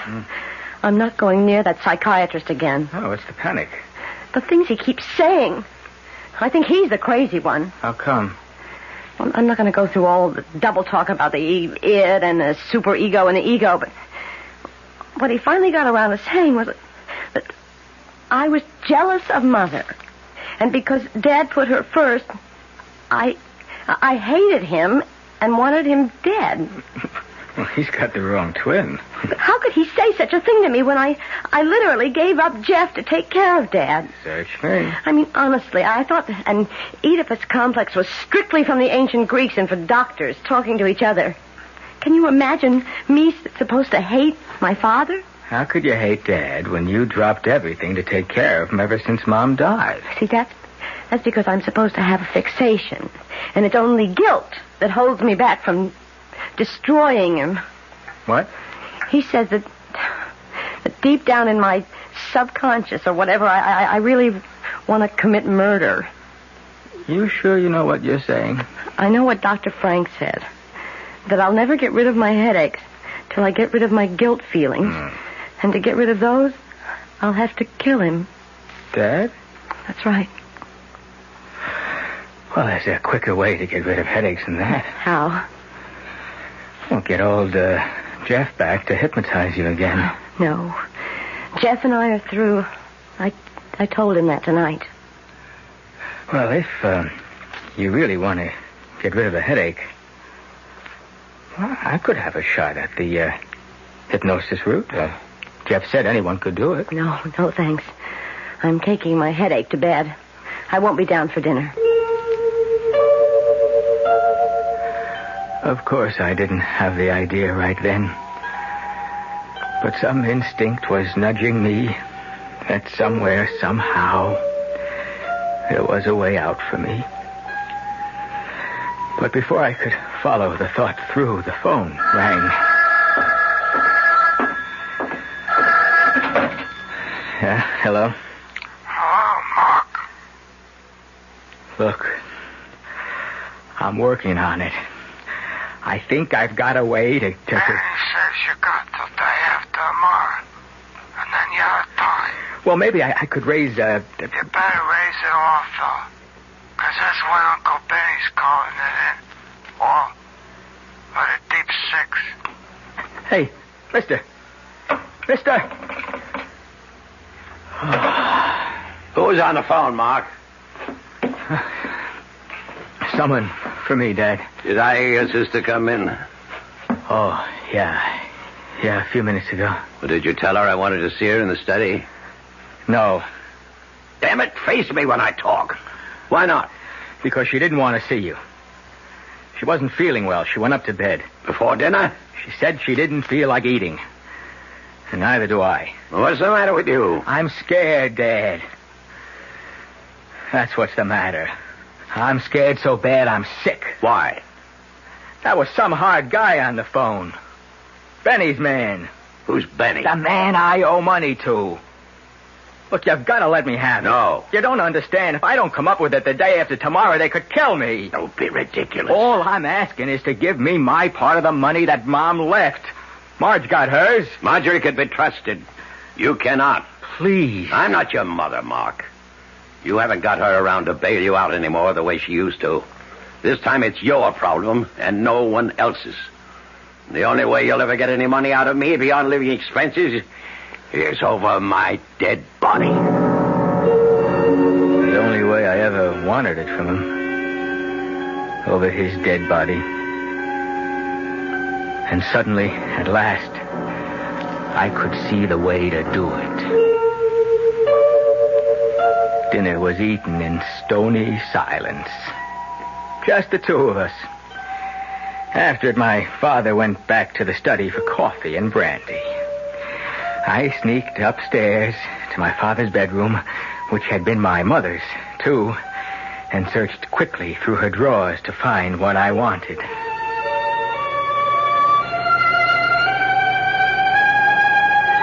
The rest was waiting till my father was safely in bed for the night, and then moving quietly along the upstairs corridor to my sister's room.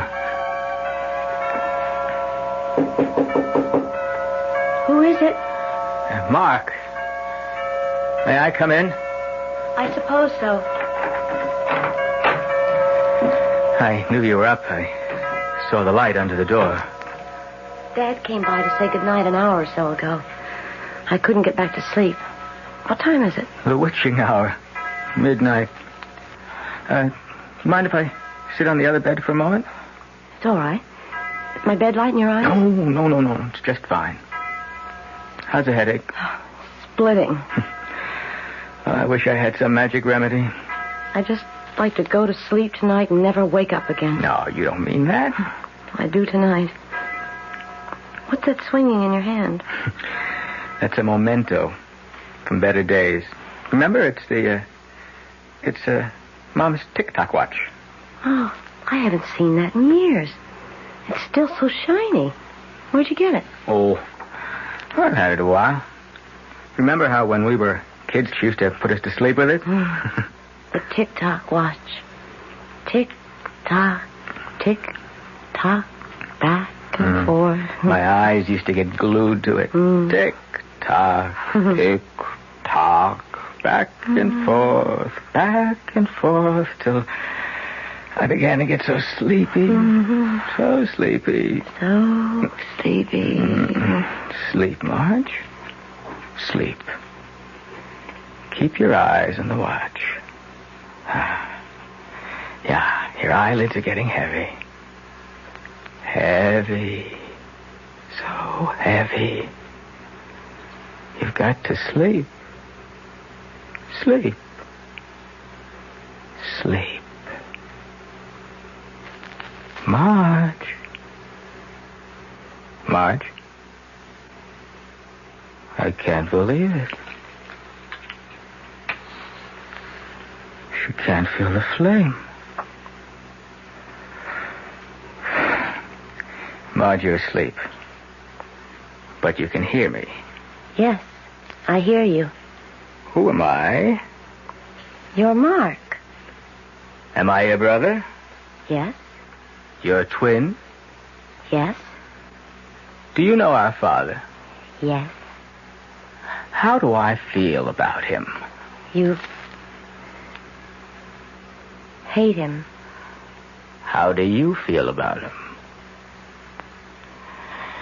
Marge, I asked you.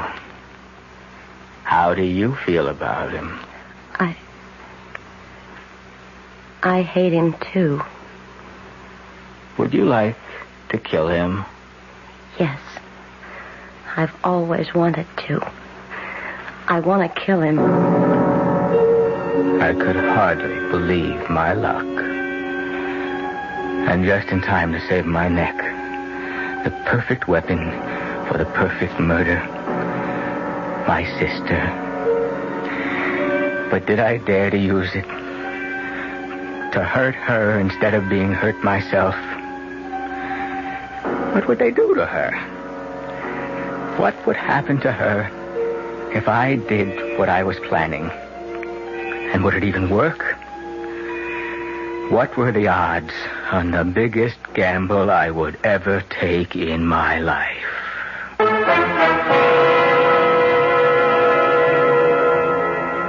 A girl helpless under an hypnotic spell, at the mercy of the agent who wove that spell, her twin brother, himself at the mercy of passions beyond his control, eaten up with hate, tortured by fear, hesitating to make an unconscionable gamble with her life to save his own. I'll return shortly with Act 3. I'd like to describe a car to you. See what you think of it. First of all, it's small. Second, it's got a 6-cylinder engine, a pretty handy asset these days.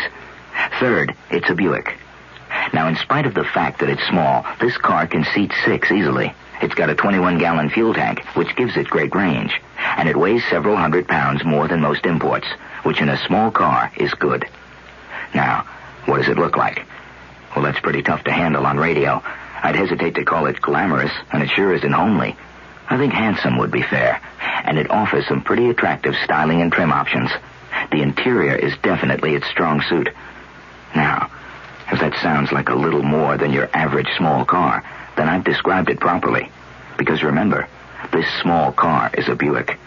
The car is called Apollo, Buick Apollo, and it's about as much small car as you'll find on the road today. See for yourself at your Buick Opel dealer. One of the 10 best newspapers in America. Easily the nation's best suburban newspaper. Becoming a paper of national influence. These words are from a recent issue of Time magazine. The newspaper described is Newsday, the Long Island newspaper. On the basis of editorial excellence, Time magazine selected the 10 newspapers in America that stand out above the rest. One of them was Newsday. Because, as Time noted, Newsday combines solid local coverage with ambitious national and international undertakings. And because Newsday meets Time's other criteria for excellence, it's entertaining and informative.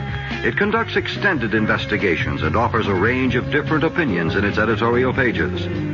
Have Newsday delivered right to your door with no service charge, and see why it's one of the 10 best papers in America. Newsday, Long Island's own newspaper.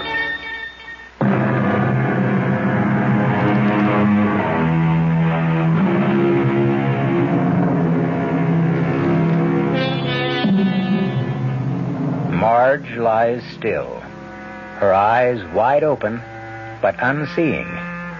Alongside, her brother Mark sits, his mother's watch still swinging its pendulum arc in his hand, unnoticed as he wrestles with the conscience which holds him back from this ultimate gamble. The gamble? Can anyone under hypnotic influence be induced to commit murder?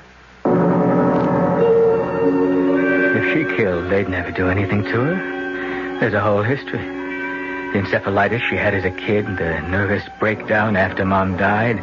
She's going to a psychiatrist now. Sure, I can get her off. Temporary insanity.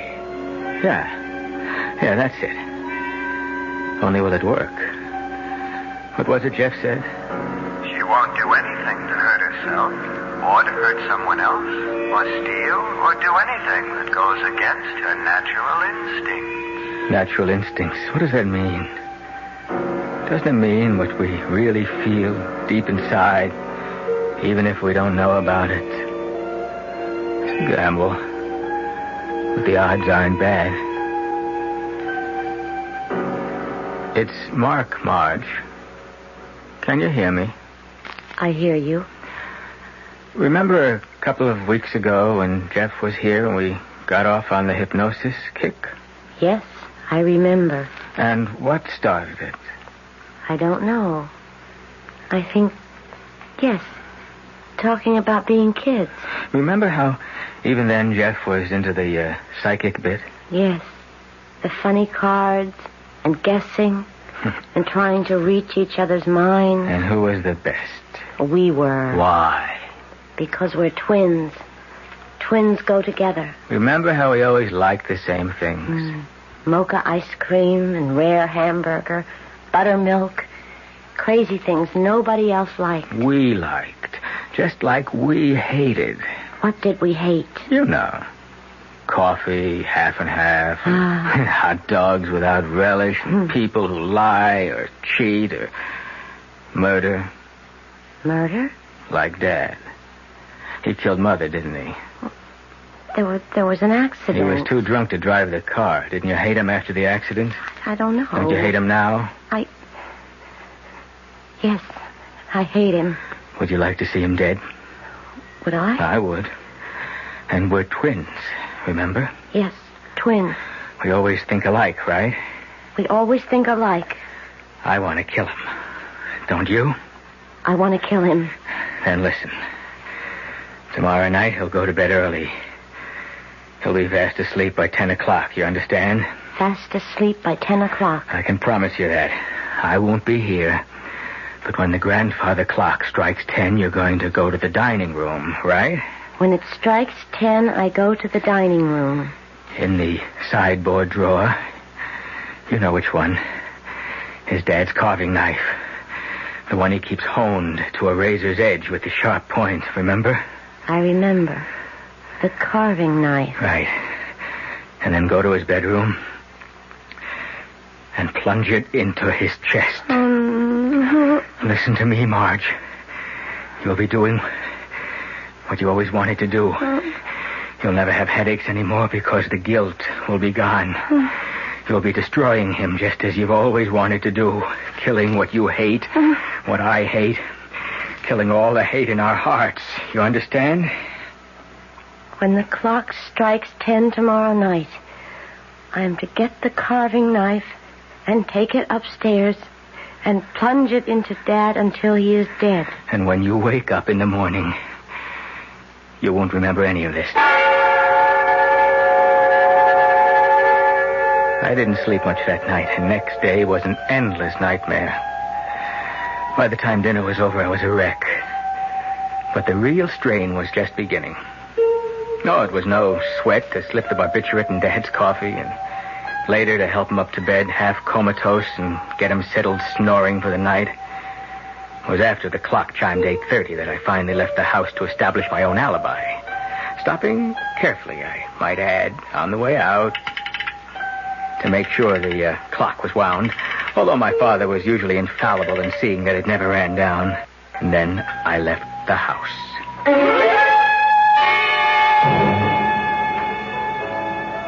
Hey, Mark. Sorry I'm a little late. Oh, just glad you're here. Have you eaten? Yeah. You? Oh, long time ago. I ordered some setups. Scotch okay with you? One drink. Just thought we might have a talk together. What time is it? Around 5 or so to 9. Well, what do you want to talk about? Marge. Well, now, that's my favorite subject. You aren't the bearer of good news by any chance? Good news?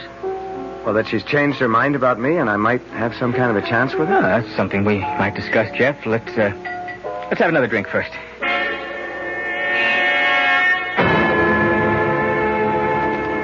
Where was I? Don't you think you should go a little easy on the drinking, Mark? Hey, if I want to get drunk, I'll get drunk. Not with me, Buster. All right, okay, so I'm sober. Where was I? Well, you were trying to explain something about your sister, which is the only reason you're holding me. Oh, Oh, yeah, Marge, yeah. You know, you don't stand a chance as long as Dad's around. Yeah, I'm aware of that problem. Well, supposing it suddenly didn't exist anymore, supposing there wasn't my father. If that's your only question for the evening, maybe we ought to order another drink.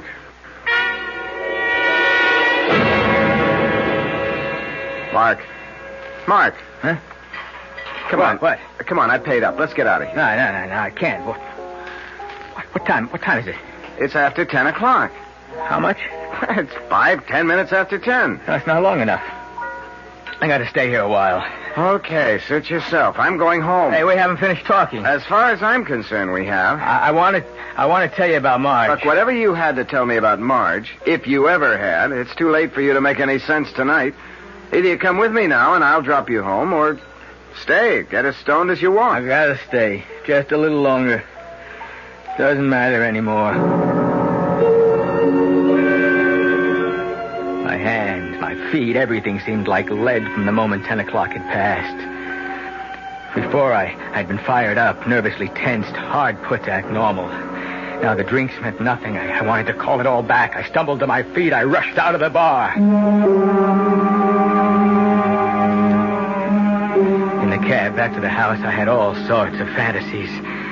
Sometimes when the clock got overwound, it would stop. If it hadn't struck 10, maybe my father was still alive. And the other fear, how did I expect my amateur hypnosis would work?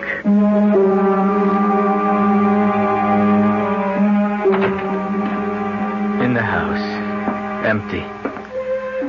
I was conscious of the echo of its sighs for the first time. Through the hall, up the big staircase, down the hall to my father's room. Everything seemed to echo. Carefully, I opened the door to my father's room and listened. No sound. I went in. I looked at my father where he lay, lit by a lamp on the far wall over the dressing table. The first thing I was conscious of was that he was breathing.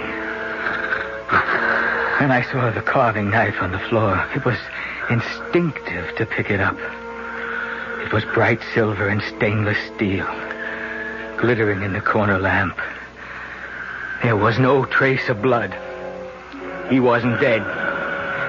And I knew I would have to do this by myself. By myself. There never had been any other way. So I came to the bed, lifting the knife up high to drive it home. And suddenly his eyes were open, looking at me, recognizing what was about to happen. In one convulsive shrug towards me, his eyes glazed over. But in that last moment, he said, "You always wanted me dead. Dead. So, strike. Strike. For all the good it will do you."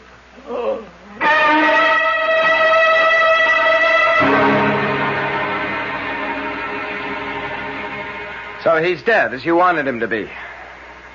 I don't have to listen to you. Oh, yes, you'd better listen to me. What you tried to do to your sister is beyond belief. She hated my father as much as I did. Your thumbnail psychology is about as successful as what you know about hypnotism. Oh, you put Marge to the acid test, and your hypnotic suggestion worked just as you planned it, up till the last moment. How do you know? Because your sister ran to me for help. At the last moment, she couldn't force herself to turn against love.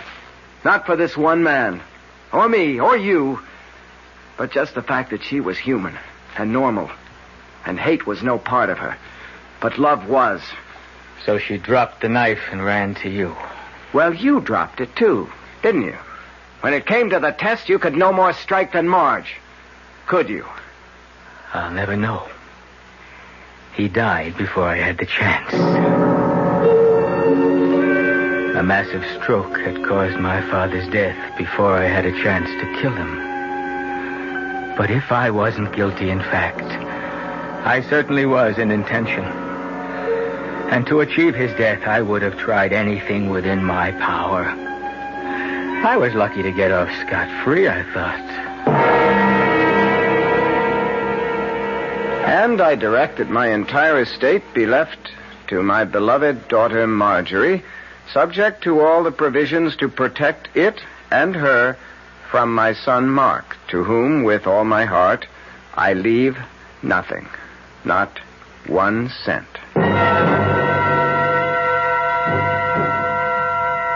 As attorney for the estate, Mark, I'm going to make sure your father gets his wish. Oh, sure, big deal. You figure to marry the heiress. I figure to protect Marge from you as long as I live. If I thought I could wring your neck by myself and get away with it, I'd be happy to do it. Luckily, I don't have to worry. No dough, brother. Not a penny. Go pay your debts.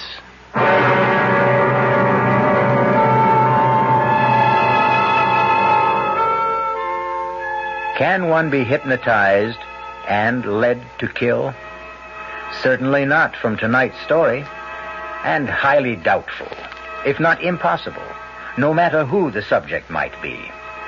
But just in case, I hope we have all learned that it is nothing to meddle with for the uninformed. Like all special areas in life, it should be used by the expert, only in cases of special need.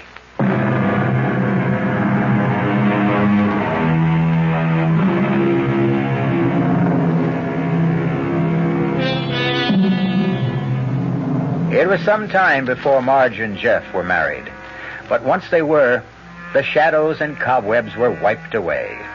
Mark was only a dark memory that would disintegrate in time as thoroughly as his corporal self, trapped in his cement boots in the shifting muck of the river bottom where he lies.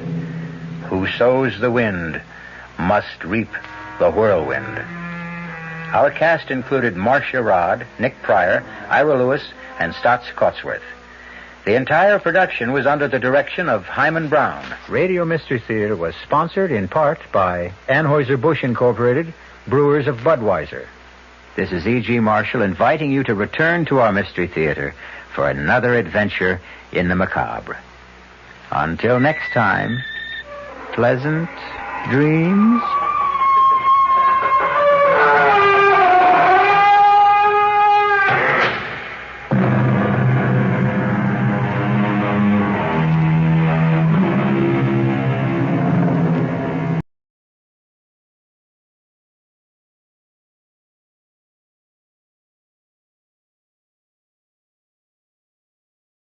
The CBS Radio Mystery Theater presents...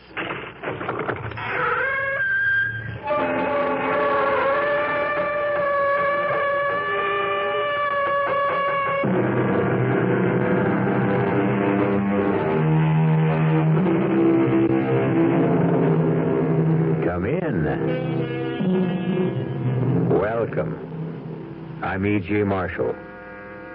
I don't know if you've ever stopped to think about it, but of all the creatures in the animal kingdom, only man, and man alone, will murder his mate simply because she no longer pleases him.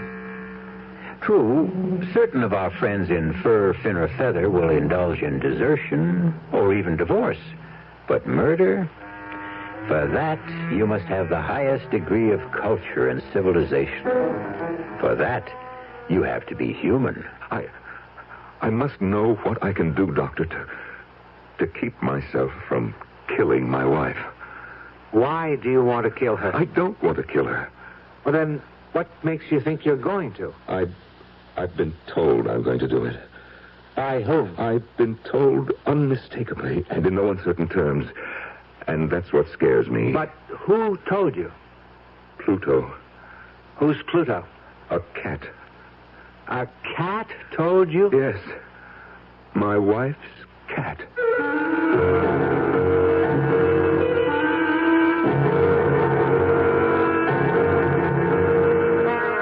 Our mystery drama, The Black Cat, was written especially for the Mystery Theater by Sam Dan and stars Norman Rose.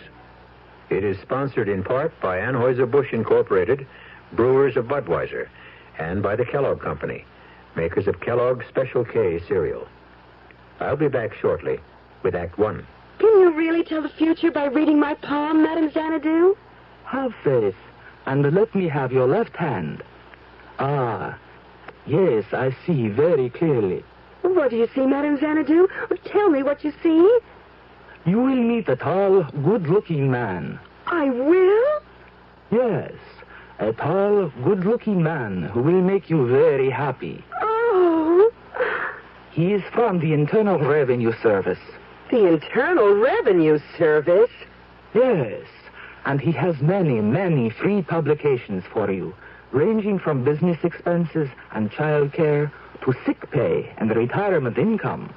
One of those publications may solve your tax problem and make you very happy. Oh, for heaven's sake. Here, what do you see in my other palm? It says here you can get any of those free publications at your IRS district office. You know, when tax time rolls around, I need help. That's why I was really glad to hear about CIT's Income Tax Service. It's beautiful. For just a $5 minimum charge, they take care of all the headaches connected with taxes. CIT's tax service is fast, computerized, and accurate, and they'll figure out your biggest tax savings under the law. Not only that, if you need cash, you can check out a CIT Unilone at the same time. CIT's Income Tax Service. Why not go see them today? 'Cause whenever you need money, come in or telephone. Ask a man at CIT for a Unilone. CIT makes money happen. Takes care of your taxes, too.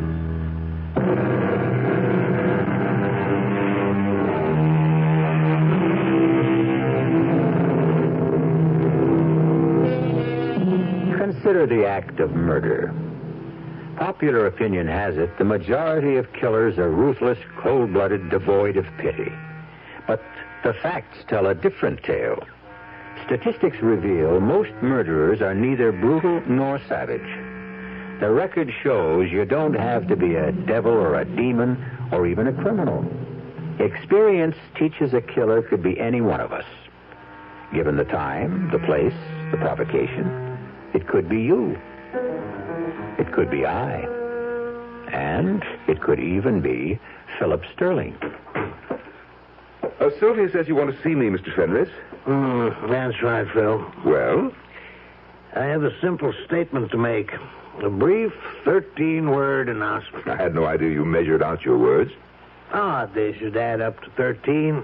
It happens to be an unlucky statement as far as you're concerned. Suppose you end the suspense, Mr. Fenris. What is this historic pronouncement, If you marry my daughter, I will cut her off without a cent. Yes, it does add up to 13 words. And you'd better believe him. Well, then I have no choice.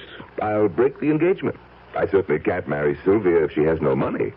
Why, you unprincipled scoundrel. Mr. Fenris, while I may be a scoundrel, I do have principles. You admit you want to marry Sylvia for her money? What other reason could I possibly have? Well, of all the don't sputter at me, Mr. Fenris. After all, it's your fault. What, my fault? Without question. Had you been a better father, more loving, more attentive, you would have raised a more attractive daughter. Well, I'll have you thrown out of here. Consider Sylvia calmly, objectively. She's immature. She's naive. She's hopelessly romantic. She's careless. That's my word. Others would say sloppy about her weight, about her appearance. It's your fault. Your fault, all of it. I'll have you know I gave my daughter everything. You gave her only what money could buy. And in addition to everything else, she has that damn black cat, that Pluto, and she pretends she can talk with it. But she's kind. She's gentle. Of course. Otherwise, she'd be unbearable. Why am I even discussing this? Get out of here. Face the facts. You're 75 years old. 70. How much longer can you live? 10, 15 years? With Sylvia, she'll still be under 40. And the money, all of it hers, to squander as she sees fit. And you know she'll be the natural target of every sharp-shooting fortune hunter. I told you to get out. You say that one more time, and I will. Oh, be practical, Mr. Fenris. I'm the best hope you've got. Because all I want to do with her money, your money, is enjoy it. I'm not burning to build empires. I only want to live comfortably, and on your money I can. And, well, I even happen to like Sylvia, just enough to put up with her. I think you must be the devil himself. Well, better the devil you know than the devil you might get. Oh, it's ironic, isn't it? 2 minutes ago, you were scared stiff I'd marry Sylvia. Now you're absolutely petrified I won't. Daddy? Oh, please. Pluto and I simply couldn't wait any longer. Daddy, you do approve of Phil. You do, don't you? Sylvia, I have a 4-word statement to make. Bless you, my children.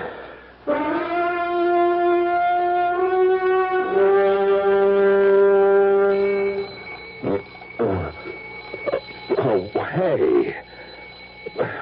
Who set that thing? Good morning, Phil, darling. I did. You did? What for? We have to be up and about. Oh, at 5:45 in the morning? Oh, I intend to make your breakfast. I never ate breakfast. Oh, well, you should. You should. Gets the day off to a glorious start. Well, it's not as if I'll be swinging a pick and shovel. Well, maybe you should. Oh, Pluto's up. Would you get out of bed, Phil, darling, and let him in? Yes, dear.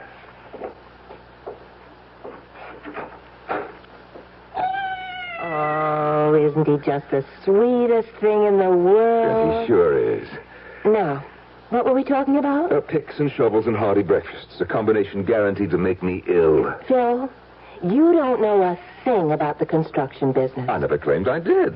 I was honest with your father. But then why did you accept a job with a plush office and a secretary? Because I honestly intend to learn the business.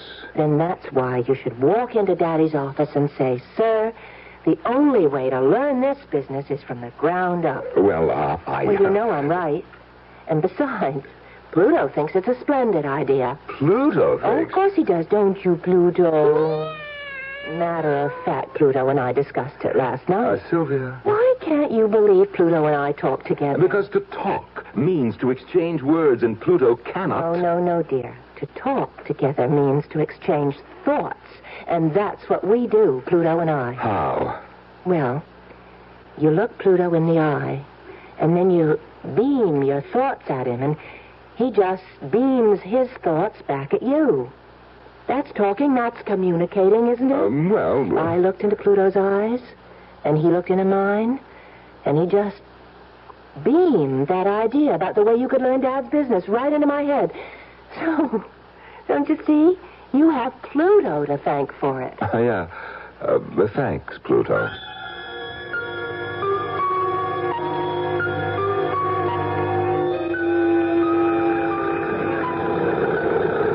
All my life, I hated work. Put in an August day on a road-building crew under a relentless sun that beats down. The heat shimmers off that concrete at about 115 degrees, and you will know what punishment is.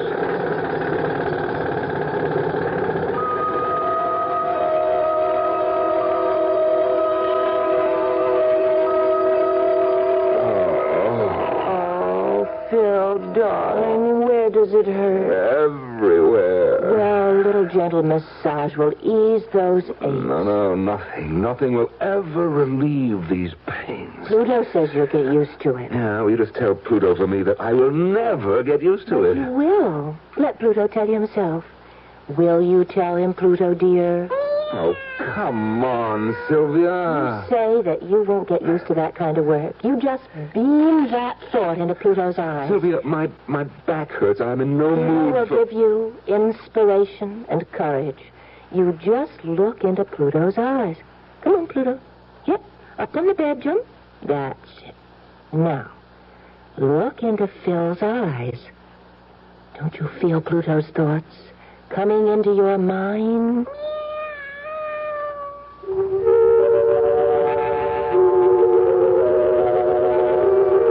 I don't know what color a cat's eye is supposed to be. But suddenly I was staring into a kaleidoscope of brilliant hues.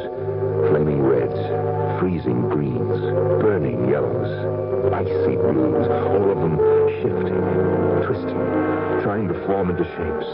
And there was this terribly taut feeling of tension, as if the entire kaleidoscope were trying to dissolve into a scene. And finally, the way a bubble bursts, all the colors blended into that one icy blue. That icy blue became two of the coldest, frostiest eyes I'd ever seen in my life. The eyes of a sharp-faced man in a black robe, and he was talking to me. Philip Frederick Sterling, have you anything to say before the sentence of this court is passed upon you? I didn't do it. I swear I didn't. I couldn't kill anyone. I'm not made that way. You must believe me. I'm not a killer. You shall be in prison at the state penitentiary. No, you can't do it. I'm innocent. Until the 3rd day of April. No, at no, this time, no. shall be...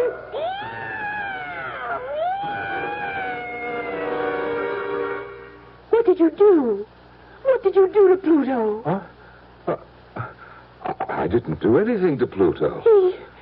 He saw something in your eyes. Oh, what could he have seen? The future.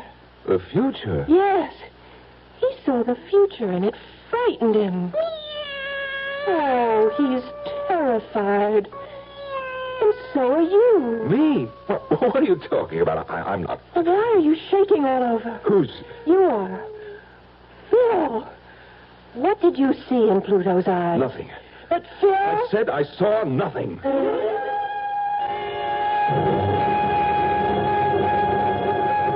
I could say that to her, Doctor, but not to myself, because I had seen something. A courtroom, a judge, a jury, a defendant, and of course that defendant was me. Go on, Mr. Sterling. I wasn't imagining this, Doctor. I looked into the eyes of that cat, and I saw...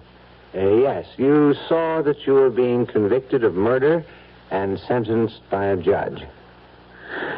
You don't think I'm crazy? Crazy has many connotations. Whether or not you're crazy, as you put it, is irrelevant here. But why should I see such a scene? I think you know why. Oh, I don't. I say you do. Please, Doctor, tell me why. It's because you want to kill your wife. That's ridiculous. No, it's true. Well, why would I want to kill my wife? Why did you marry her? For her money. So far, you haven't been able to spend 1 cent of her money. Oh, I'm willing to wait. And work on a road gang? What do you suggest? If I were you, I would leave her. Why? You made a bad bargain. You thought you'd fall in soft. It isn't happening. You're beginning to resent her. Already the thought of murder is rattling around in your subconscious. Now, look, the old man is worth millions. She gets all of it. Oh, no, I can't walk out on that. Well, then reconcile yourself to the road gang. I have to, I will.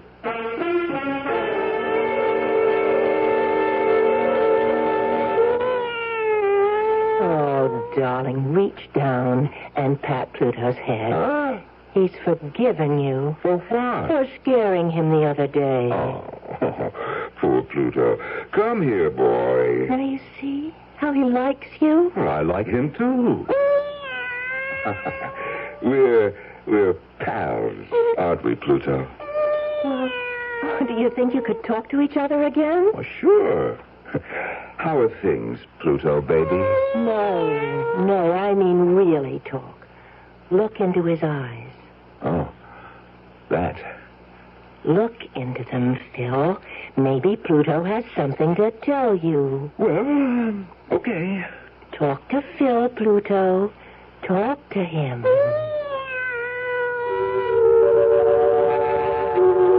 Once again, I looked into Pluto's eyes. Deep into his eyes. Once again, the colors surged and swirled. Reds, greens, blues, yellows. Boiling, burning. And suddenly, all the roiling motion stopped. As if it were frozen. And the icy blue predominated. And once again, I was staring into those 2 icy blue eyes. The eyes that belonged to the sharp-faced man in the jet-black robe. In all my years on the bench, I've never encountered murder so foul. I didn't do it. I must warn the prisoner. If he insists on interrupting... I didn't do it. The fiendishness of this act... I couldn't do it. Only a month... No!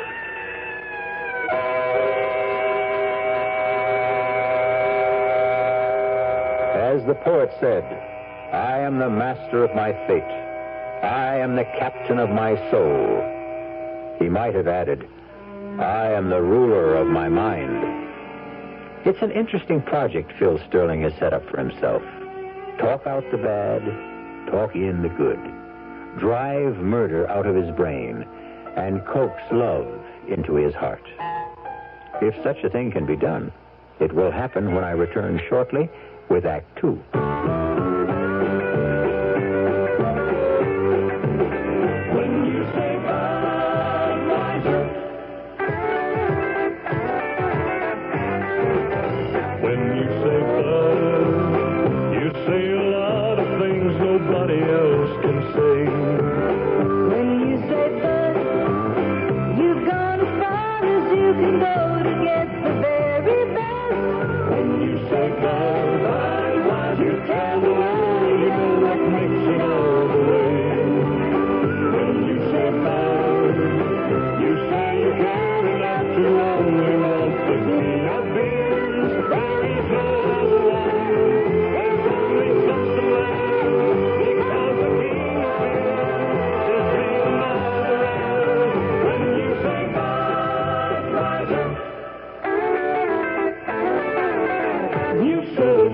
Anheuser-Busch, St. Louis. Occasional acid indigestion and heartburn can be more than just acid alone. Often there's trapped gas, too. That's what we call gassed indigestion. Digel is made for gassed indigestion because Digel is different. It does more. Digel reduces excess acid while its patented simethicone gets rid of trapped gas fast. Use only as directed. Digel for gassed indigestion. No plain antacid can do what Digel can. Of all the leading laxatives, only one, Phenamint, is a gentle chewing gum laxative, and for a very good reason. It's pleasant to take.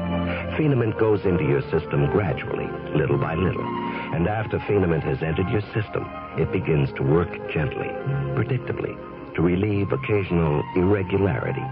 Phenamint, the gentle chewing gum laxative.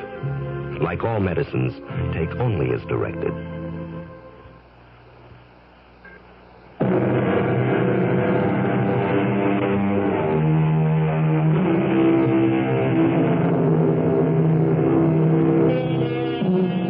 If, as they say, you can see the entire universe in a single drop of water, why is it unreasonable to suppose that Philip Sterling can see the future in the eyes of a cat? Phil is not only convinced he can see his future, he is also certain he can change it. For the better, naturally. Sylvia, call Pluto in here. Oh, darling, he's very frightened. Call him in. Well, I'm not sure that I should. I need him. You what? Sylvia, you're the one who insisted on having the word obey in the marriage ceremony. Call Pluto in here. Pluto. Pluto. It's all right, baby. Yes. Here, Pluto. Oh, up on Phil's lap. Oh. That's it. Yes. I want to look into his eyes. Oh, I don't think it's wise. Well, I have my reasons. All right. Pluto, Phil wants to talk to you. Pluto, talk to Phil. Once again, I looked into Pluto's eyes, and I saw nothing. Absolutely nothing at all. What do you say to that, Dr. Myers? Murder? If it was ever in there, I drove it out of my mind. I drove all thoughts of murder out of my mind.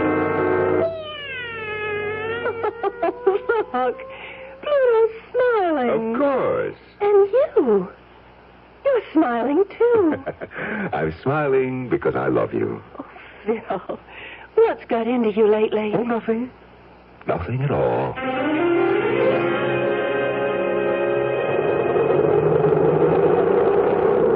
Keep to your left.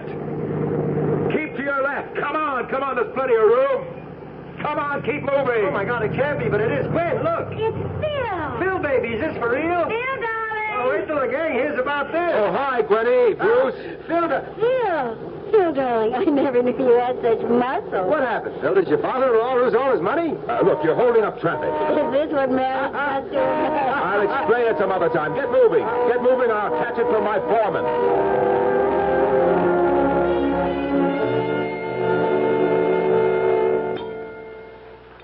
Everything go all right today? Oh, sure. You haven't said a word all during dinner. Well, I'm just tired. Well, I know you're not used to hard work, but you'll see. You'll find it so rewarding. Oh, sure. I have a surprise for you. Aren't you going to ask me what it is? Okay. It's Dad's wedding gift. You know what he wants to give us? A house. A house? A house of our very own. He wants to give us the house on Rogers Cove. The big one? Yep, the big one with the boat landing, the tennis court. Well, that is a gift. I turned it down. You what? I turned it down. But Sylvia, why? Because we can't afford it. We can't afford it. Not on your salary. You don't know how hard I had to work to restrain my father. From doing what? Well, he wants to give us everything right away. Now, think of that, what it would do to you. It would absolutely rob you of your initiative. Sylvia, we shouldn't insult your father by, All in good time, darling. Our first home should be a modest ranch house, or would you prefer a split level? In a development with other young couples like ourselves. But, darling... Well, Phil, I had a long talk about it with Pluto. With Pluto? He'll show you the wisdom of it. Pluto, go to Phil. No, wait a minute. Wait a minute, Sylvia. Sylvia, I must tell you, I love you. Of course you do. I love you. My only desire is to protect you, to keep you from harm. Now, Pluto, Phil wants to talk with you.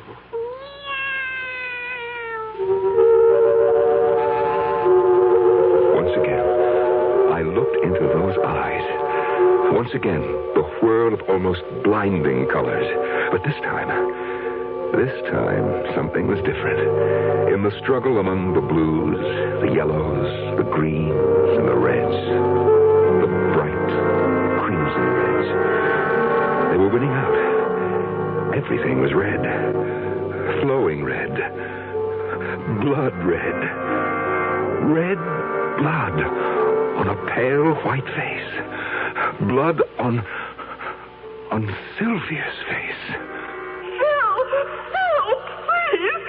Don't hit me. Oh, Phil, please. I told you. I warned you. Phil, no. You ruined my life.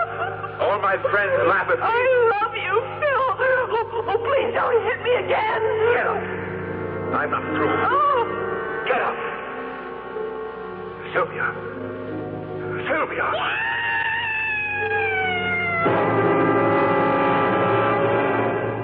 Phil, honestly, you have the most violent conversations with Pluto. Oh, no, Pluto. Everything's all right. Phil, what were you and Pluto talking about? Nothing. Nothing at all. Where are you going? Out. Oh, I'll come with you. No. Oh. Sylvia, can't you understand? Sometimes a man just wants to be by himself, that's Oh, all. of course, darling, I understand. We understand, don't we, Pluto? Yes.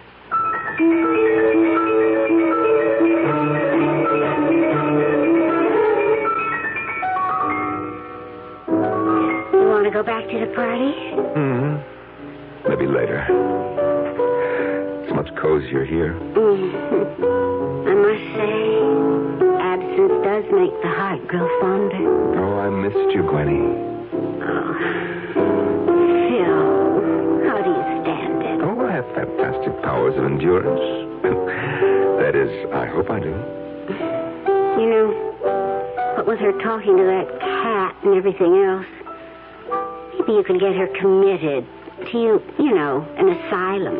After all, she is crazy. Oh, no. Only poor people are crazy. Rich people are eccentric. Phil, I'm worried about you. Oh, don't be. I will be fabulously wealthy one day. Is that all there is to it? That's all there ever was for me. I don't like what it's doing to you. Oh, come on, Gran. What's it doing to me? Well, you're not the same. You were always so happy-go-lucky. Well, that might have been just a pose. No, there's something new inside of you. Really? What? A kind of violence. Violence? I'm allergic to violence. You think so? You know what I always say. I'm a lover, not a fighter. Violence? Why, I can't even... Don't protest so much, Phil. It shows. How? When we ran into you on the road, Bruce and I, we started to kid you. You turned livid. I don't remember. You were trembling with rage. That's your imagination. You tried to hide it. Well, maybe you're right. There are times when I could just... When you could just what? Kill her. You know, it scares me. I never felt that way before. About anybody. If I stay with her, I know that I'll kill her. And then... then, what good is the money?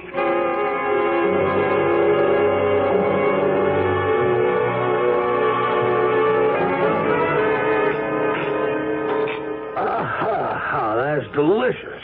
Have another helping, Dad. You know, Phil, she used to break the heart of every chef I'd hire.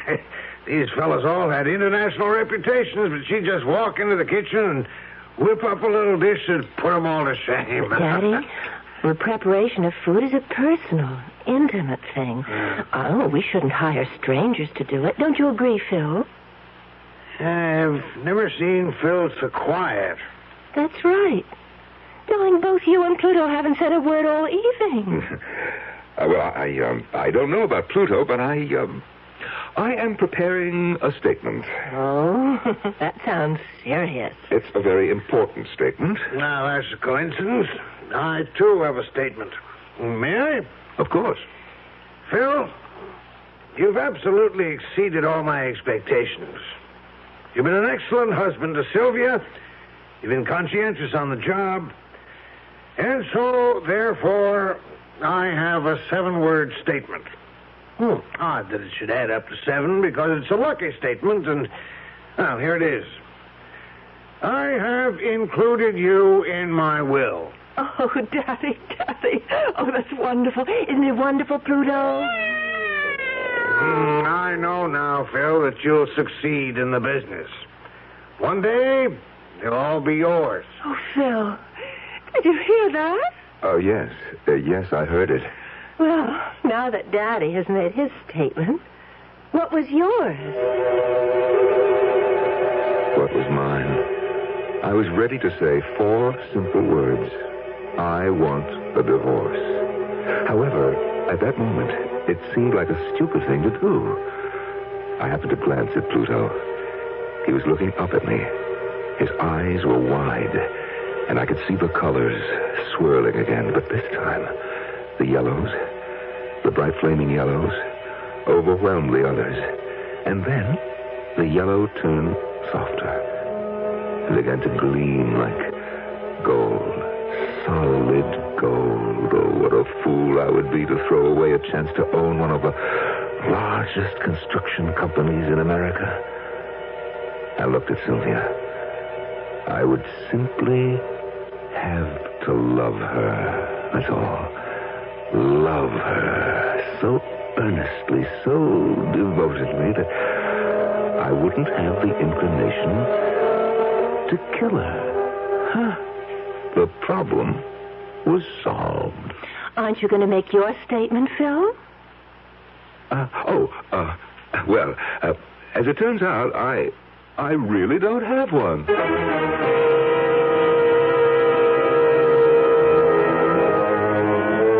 You're playing a dangerous game. All your instincts tell you to get out. But suddenly, the stakes are raised to dizzying heights. What do you do? Phil Sterling has decided to stand pat. But how strong is his hand? Losers and winners in this game of life and death will be determined when I return shortly with Act 3. And now another tale of the ball and chain. At Kellogg's Special K presents The good, the bad, and the heavy. Why is that cowboy wearing a ball and chain? Because carrying around extra pounds to be just like carrying around a ball and chain. How symbolic. What will it be, senor? Give me the Special K breakfast. Here you go. For a Special K, it's milk, orange juice, and coffee. Say, don't I know you from someplace? You probably don't recognize me with my ball and chain. I used to be 10 pounds lighter, but I'm getting back that way by exercising and eating smart at every meal. Starting with this here Special K breakfast. What's so special? It's less than 240 calories, 99% fat-free, and delicious. It's going to help me get rid of this here ball and chain. I bet your horse will be glad to hear that. another ball and chain. Fight but gust. Your happy ending could begin with the Kellogg's Special K breakfast. That's Kellogg's Special K. That's right. Good night. When you put out good money for a homeowner's policy, you're buying the service that agent's going to give you the first time that you have a claim. State Farm agent Gabe Franco, Fort Collins, Colorado, talks about homeowners insurance. State Farm has always been synonymous with good service. But the amazing thing is that you get that kind of service without a big price. State Farm has a reputation for low rates. Nowadays, when a guy has a budget to watch, that's more important than ever. You have to make sure that you get the best deal for your dollar. And so you see, you get the kind of service you need for a homeowner's policy and some real financial advantages, too, and that's hard to beat. State Farm Fire and Casualty is #1 in homeowners insurance because of low rates and outstanding service. Good reasons to see your nearby State Farm agent now. And like a good neighbor, State Farm is there.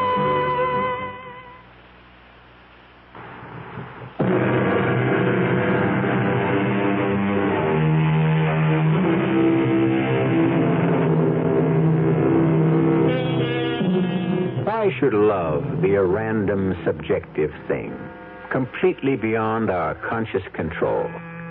Why can't we say, she is the logical person for me to love? Phil Sterling is determined to love his wife, because if he can't, he knows he will have to kill her. Oh, darling, let's quit for the night. Well, I can mix a batch of cement and start on the wall if you want me to. You work hard all day. Then you come home at night, and I make you work in the basement. Oh, well, I don't mind. Come on upstairs, wash up. No, I just as soon keep working and finish this. Oh, but not tonight, Phil. I asked the Conways over for coffee. The Conways? Well, they really are such lovely people. Well, he's a bore. Phil? And she's such an idiot. Phil, you have to be friendly with your neighbors. Why? Oh, darling, don't lose touch with ordinary people.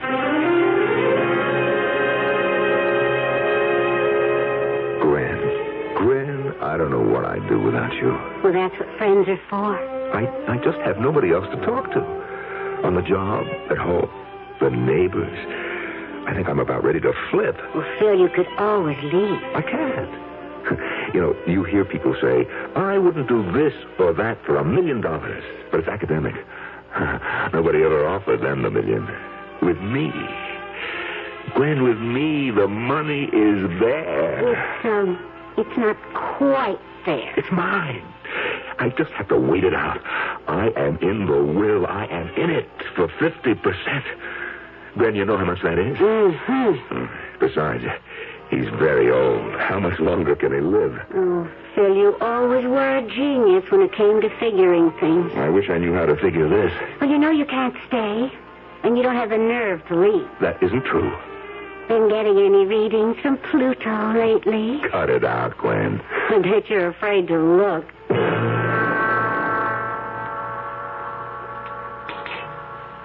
Phil, you haven't eaten a thing.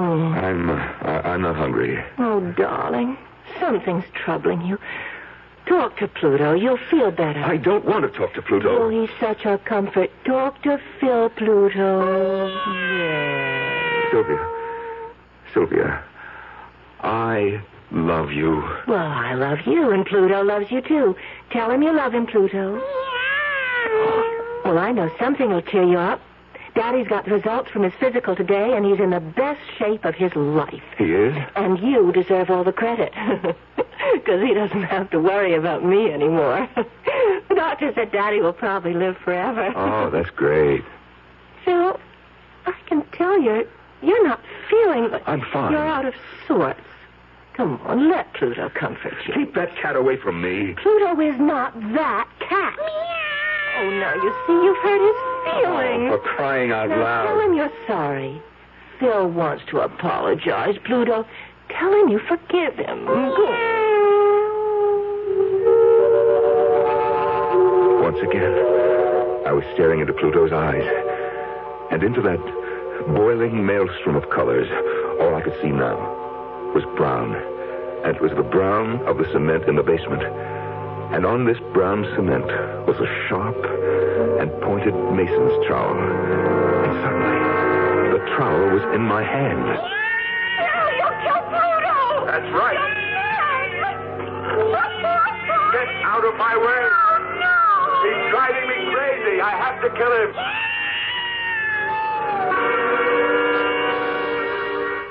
Phil, what's wrong?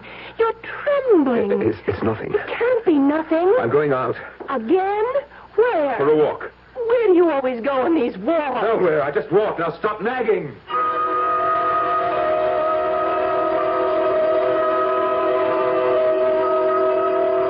I don't know what I would do without you, Gwen. Good old Gwen. Comfy as a pair of old shoes. Ready as a candlestick. Reliable, dependable. There when you need me. Well, it's true. Well, congratulate me. I'm getting married. What? Married? Why? Why? Has it occurred to you I might want a life of my own? Bruce asked me to marry him. Oh, Bruce. He may not be much, but he's all mine. And at least he asked me. Gwen, listen. In just a couple of years, I'll really be rich. And I hope you'll be very happy. I'll make it up to you. As they say in the movies, I guess this is goodbye. But, Gwen, if I can't see you... No, Philip.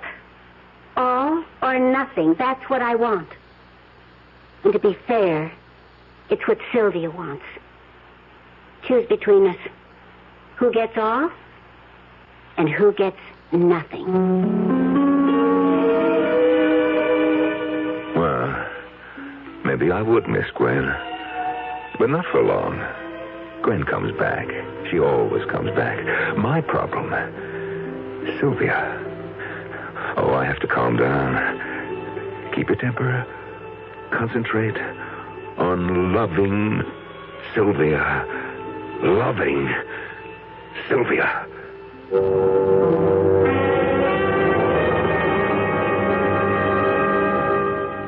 Phil. Yes, dear.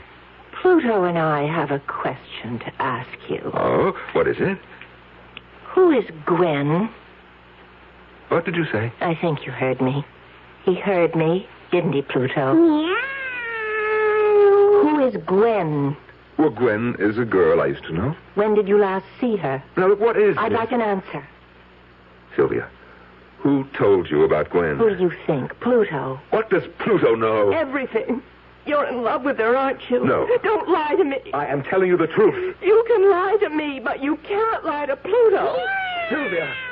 Sylvia, now listen to me. I am telling you the truth. I love you. Oh, tell that to Pluto. I dare you to tell that to Pluto. Pluto, that mangy cat. Hey, where are you going? Home. You're home now. No, I'm going home to my father. I never want to see you again. That damn cat, I'll kill him. No, please, don't. Run, Pluto. Run. Oh, that stupid cat. Look, he ran down to the basement, Sylvia. He can't get away now.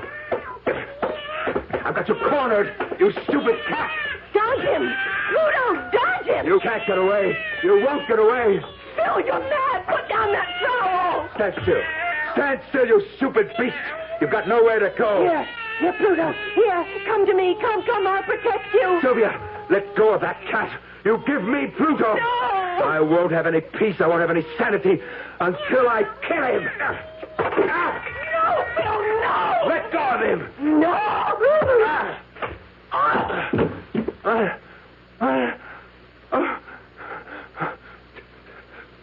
Sylvia, No. Sylvia!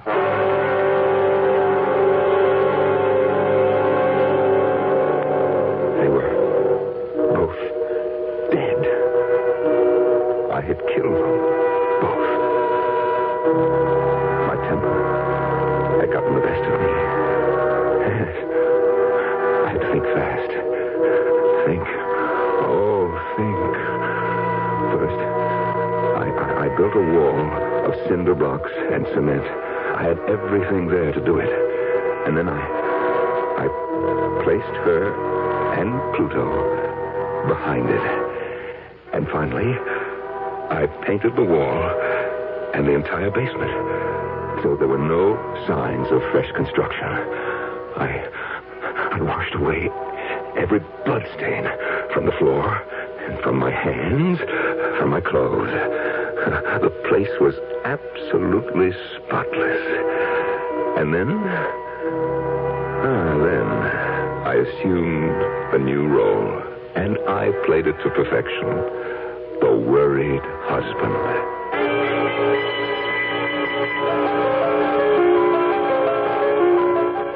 What could have happened to her, Phil? I don't know. Oh, I'm scared.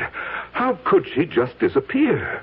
You two weren't quarreling, were you? What, Sylvia and I? Yeah, I know. The lovebirds. Well, I'll tell you what I'm scared of.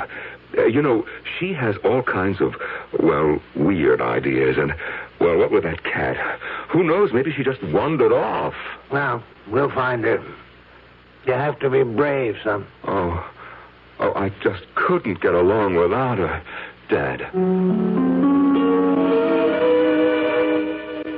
My only worry was the will, but I was still in it. So that worry was unnecessary.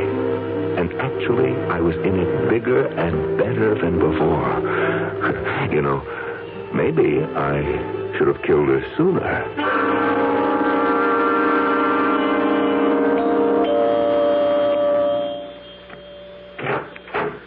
Yes? Mr. Sterling? I'm Mr. Sterling. We're police officers. Oh? May we come in? I'm Lieutenant Haley. Sergeant Miller. Yes. Detective Krause. Well, what can I do for you, gentlemen? Your wife has been reported missing. Yes, that's right. I'd like to ask you a few questions. My father-in-law and I wrote out a deposition. He's Frank J. Fenris, a very influential man. So I've heard. Your wife disappeared last Tuesday night. Oh, yes. Mr. and Mrs. Conway, your next-door neighbors, report they heard sounds of arguing. Did they? Mrs. Conway characterized it as a fight. Mrs. Conway is a fool. But did you have a fight with your wife? Certainly. Don't you ever fight with your wife, Lieutenant? Do you have any idea where your wife might be now? Lieutenant, do you suspect me of doing away with Sylvia? No, sir. I don't like the tone of your voice. And I don't like the look on your face either. I'm sorry. Yes, it's that cynical, know-it-all cop look. Yes.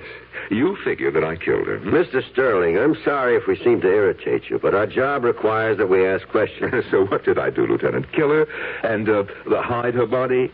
Nobody said that, sir. Then why are you here? To search the house. Now, I know my rights. For that, you need a warrant. We have a warrant. Oh. Well, go ahead. Jim, Otto, look around. Well, Lieutenant, any corpses in the closets? Will you show us to the basement? The basement? Yes. You have one? Well, of course we do. Just follow me.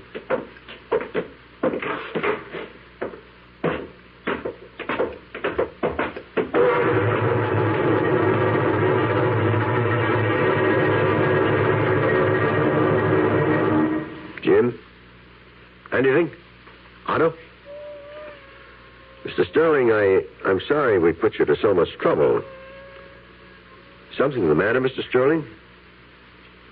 Mr. Sterling? Huh? No, I'm all right. Are you ill? You look so pale. Now, I know this must be a difficult time for you, Mr. Sterling. Yes, it is. Well, we're through here. Are you sure you're all right? Oh, yes. I'm just fine. Well, goodbye, sir. Oh, goodbye. You know, it's funny. I hear a cat. He must be right in this room, but I don't see him. A cat? A cat? What cat? You mean you don't hear that cat? Wait. He's behind that wall. He has to be behind that wall. Pluto. Oh, no. It can't be Pluto. He's dead. He's dead. Otto, Jim, get some tools. We're going to break down that wall. He's dead. I killed him. Why isn't he dead?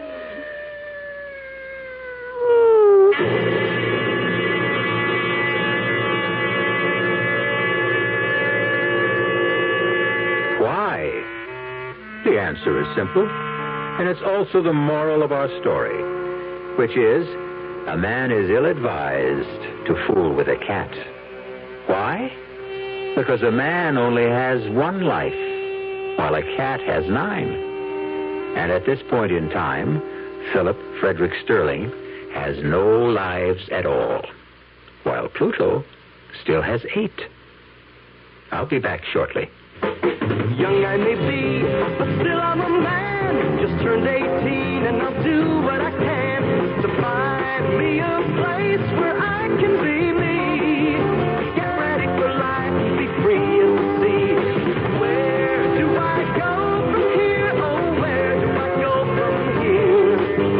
I finished school, but what lies ahead? Don't want to get trapped, want to feel free instead. All over the world, there's so much to do. The call of the sea, don't you hear it too? Where do I go from here? Oh, where do I go from here? What about the new Navy?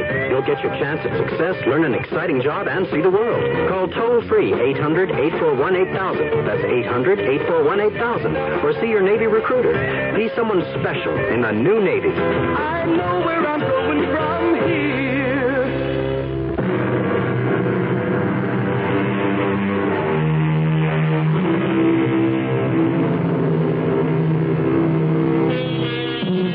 What we're doing on this show is bringing back some of the best of the good old days. And a good old expression used to be, the cat's meow. Mom and Dad use it all the time, even though they didn't exactly know what it meant. Well, after this tale, we know.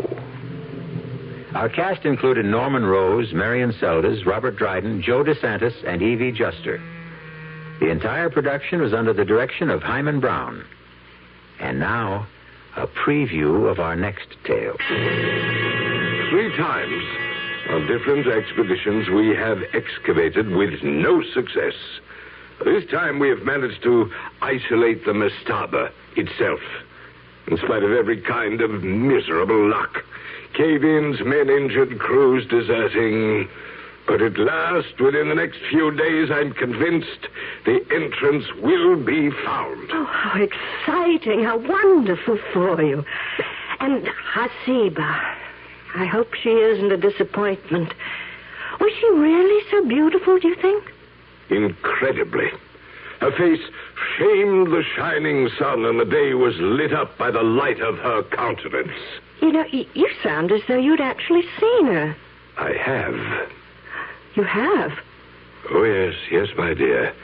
For every description fits you. Radio Mystery Theater was sponsored in part by Anheuser-Busch Incorporated, brewers of Budweiser, and by the Kellogg Company, makers of Kellogg's Special K cereal. This is E.G. Marshall inviting you to return to our Mystery Theater for another adventure in the macabre. Until next time, pleasant dreams.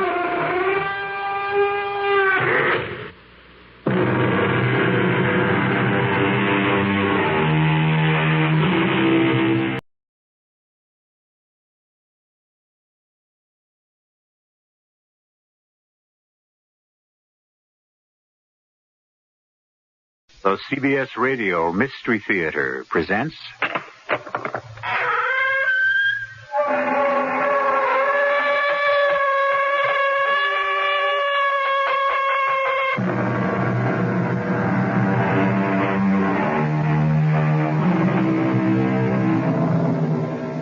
in. Welcome. I'm E.G. Marshall. Have you ever known terror? Have you ever come up against something that so threatened you, so horrified you, that it stopped your heart for a moment? If you never have, count yourself lucky. But don't count on your luck too much. After all, who's to say that terror may never touch you, huh? Consider Helen and Jim Crane. They never thought it would ever touch them. Blood. Jim, there's blood all over. And the axe.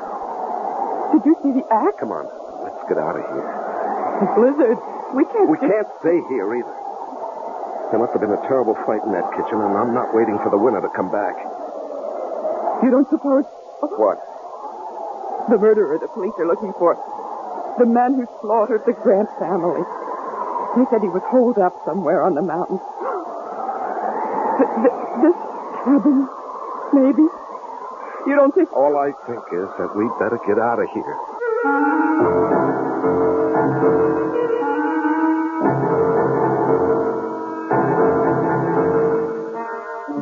Our mystery drama, Blizzard of Terror, was written especially for the Mystery Theater by George Lothar and stars Lois Smith. I'll be back shortly with Act One. More of the Mystery Theater on WABC.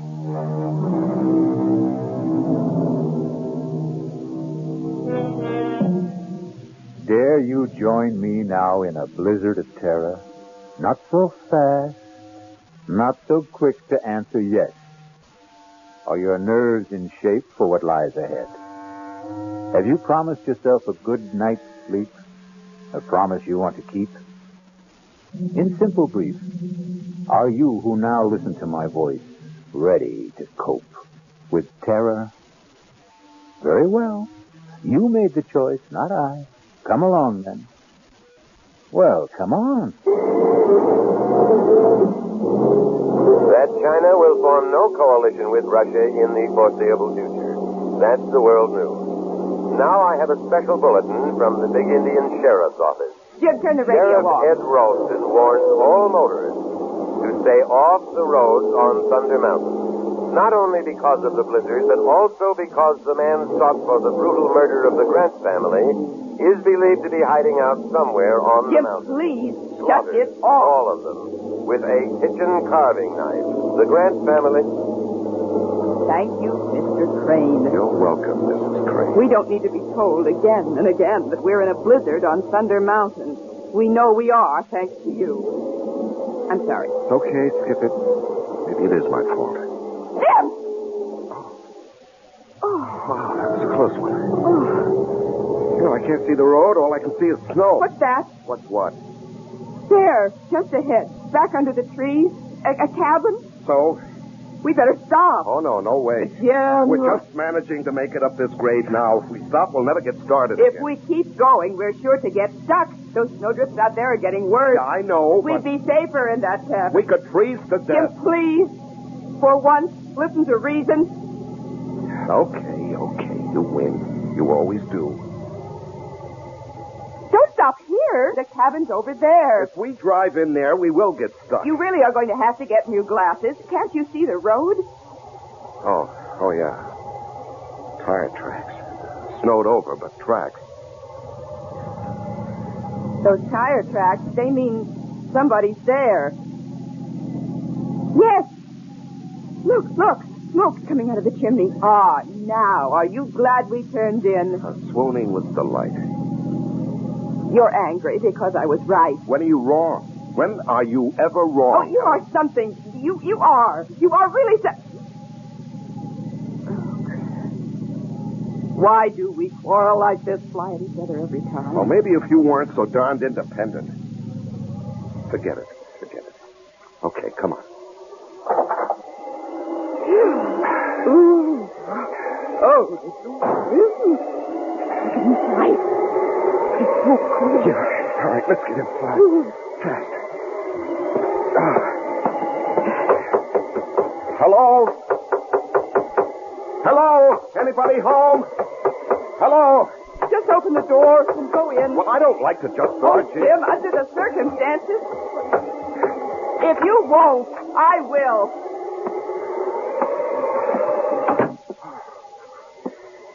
Hello? Anyone here? Hello? There must be somebody here. There's a fire smoldering in the fireplace. Here, look, there's a pipe in this ashtray. The tray is full of pipe ashes. Yeah. Oh, here's a coffee cup, half full. Uh-huh. There's a book open on the table. Huh. Jung's Psychology of the Unconscious. Whoever owns this place must be a brain. Hello? Anyone here?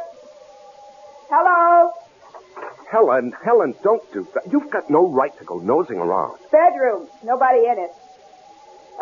Must be the kitchen. Behind that door. Helen! Yes. Let's just sit down and just wait for whoever owns this place to come back, huh? I just want... You've got no right, Helen. Now, the owner of this place must be the kind of person who wouldn't like people nosing around. Oh, now, I'm telling really? you. Just look at it. This isn't just a cabin. It's a kind of lodge. Here, that wall lined with books. There, a hi-fi. Stacks of records, all classical. And those paintings on the walls. Helen, please. I want a cup of coffee, and if this door leads to the kitchen... Just won't ever listen. Well, what are you standing there for? Now that you've opened the door, go on in. Oh. Good Lord. What is it? Oh. Jim. Oh, Jim. Helen, what is it? The kitchen. Oh. The kitchen. Here. Helen, here. You better sit down. You look like you're going to faint. Now, you just sit there. I'll have a look.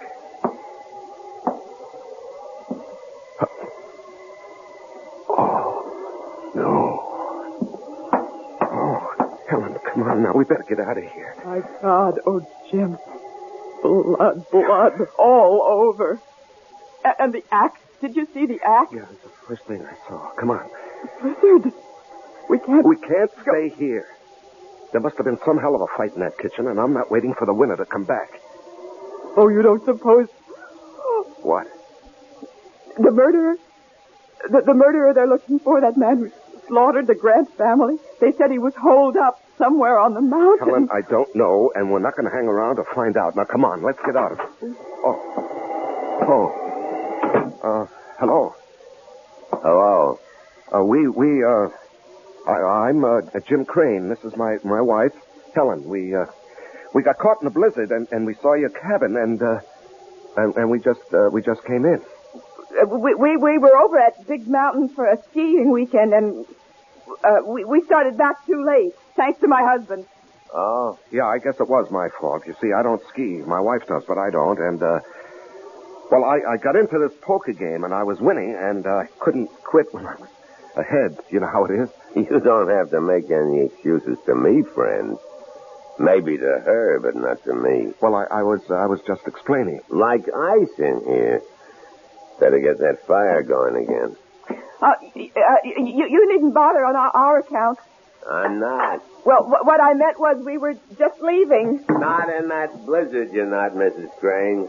It's Miss Morgan, if you don't mind. I thought you said she's your wife. Well, she keeps her maiden name. You kidding? No, You marry a doll and give her your name and she won't use it?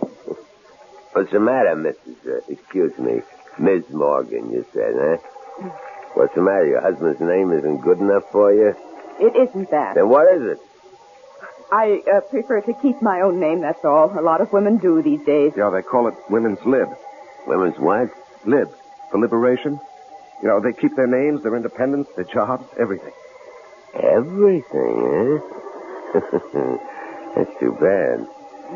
You were my wife, doll. You wouldn't keep your name or your job or, anything. What do you do besides letting her get away with all this? Engineer. I'm an engineer. You drive a train? Oh, no, not that kind of engineer. Hydraulic engineer. Water power. Oh. Cigarette? No, thanks. I don't smoke. You? I don't smoke either. And I thought you... Huh? Nothing. You thought I was? Well, I noticed the pipe in the ashtray, so... Oh, well, yes, I do smoke a pipe now and then. Cigarettes, too. You haven't told us your name. Jake. Jake what? Jake's enough. We need more wood. I'll get it. Oh, let's get out of here. No, we can't. Well, we've got to. He doesn't own this place. He doesn't live here. And from the looks of him, oh, good Lord, what a bruiser. He could be the murderer the sheriff's looking for. The blood on his clothes, it's all over his parka. Helen, we can't be sure it's blood. What else could it be? And what about the cigarettes? There's not one cigarette in that ashtray. There's nothing but pipe ashes. Yeah, that's true, all right. And he's stupid. Totally uninformed. He couldn't be the man who reads these books, listens to that music. He never heard of women's libs. He thought you drove a train. Helen, we can't leave. We could die out there. We can die in here. And I have a feeling we will, if we don't get...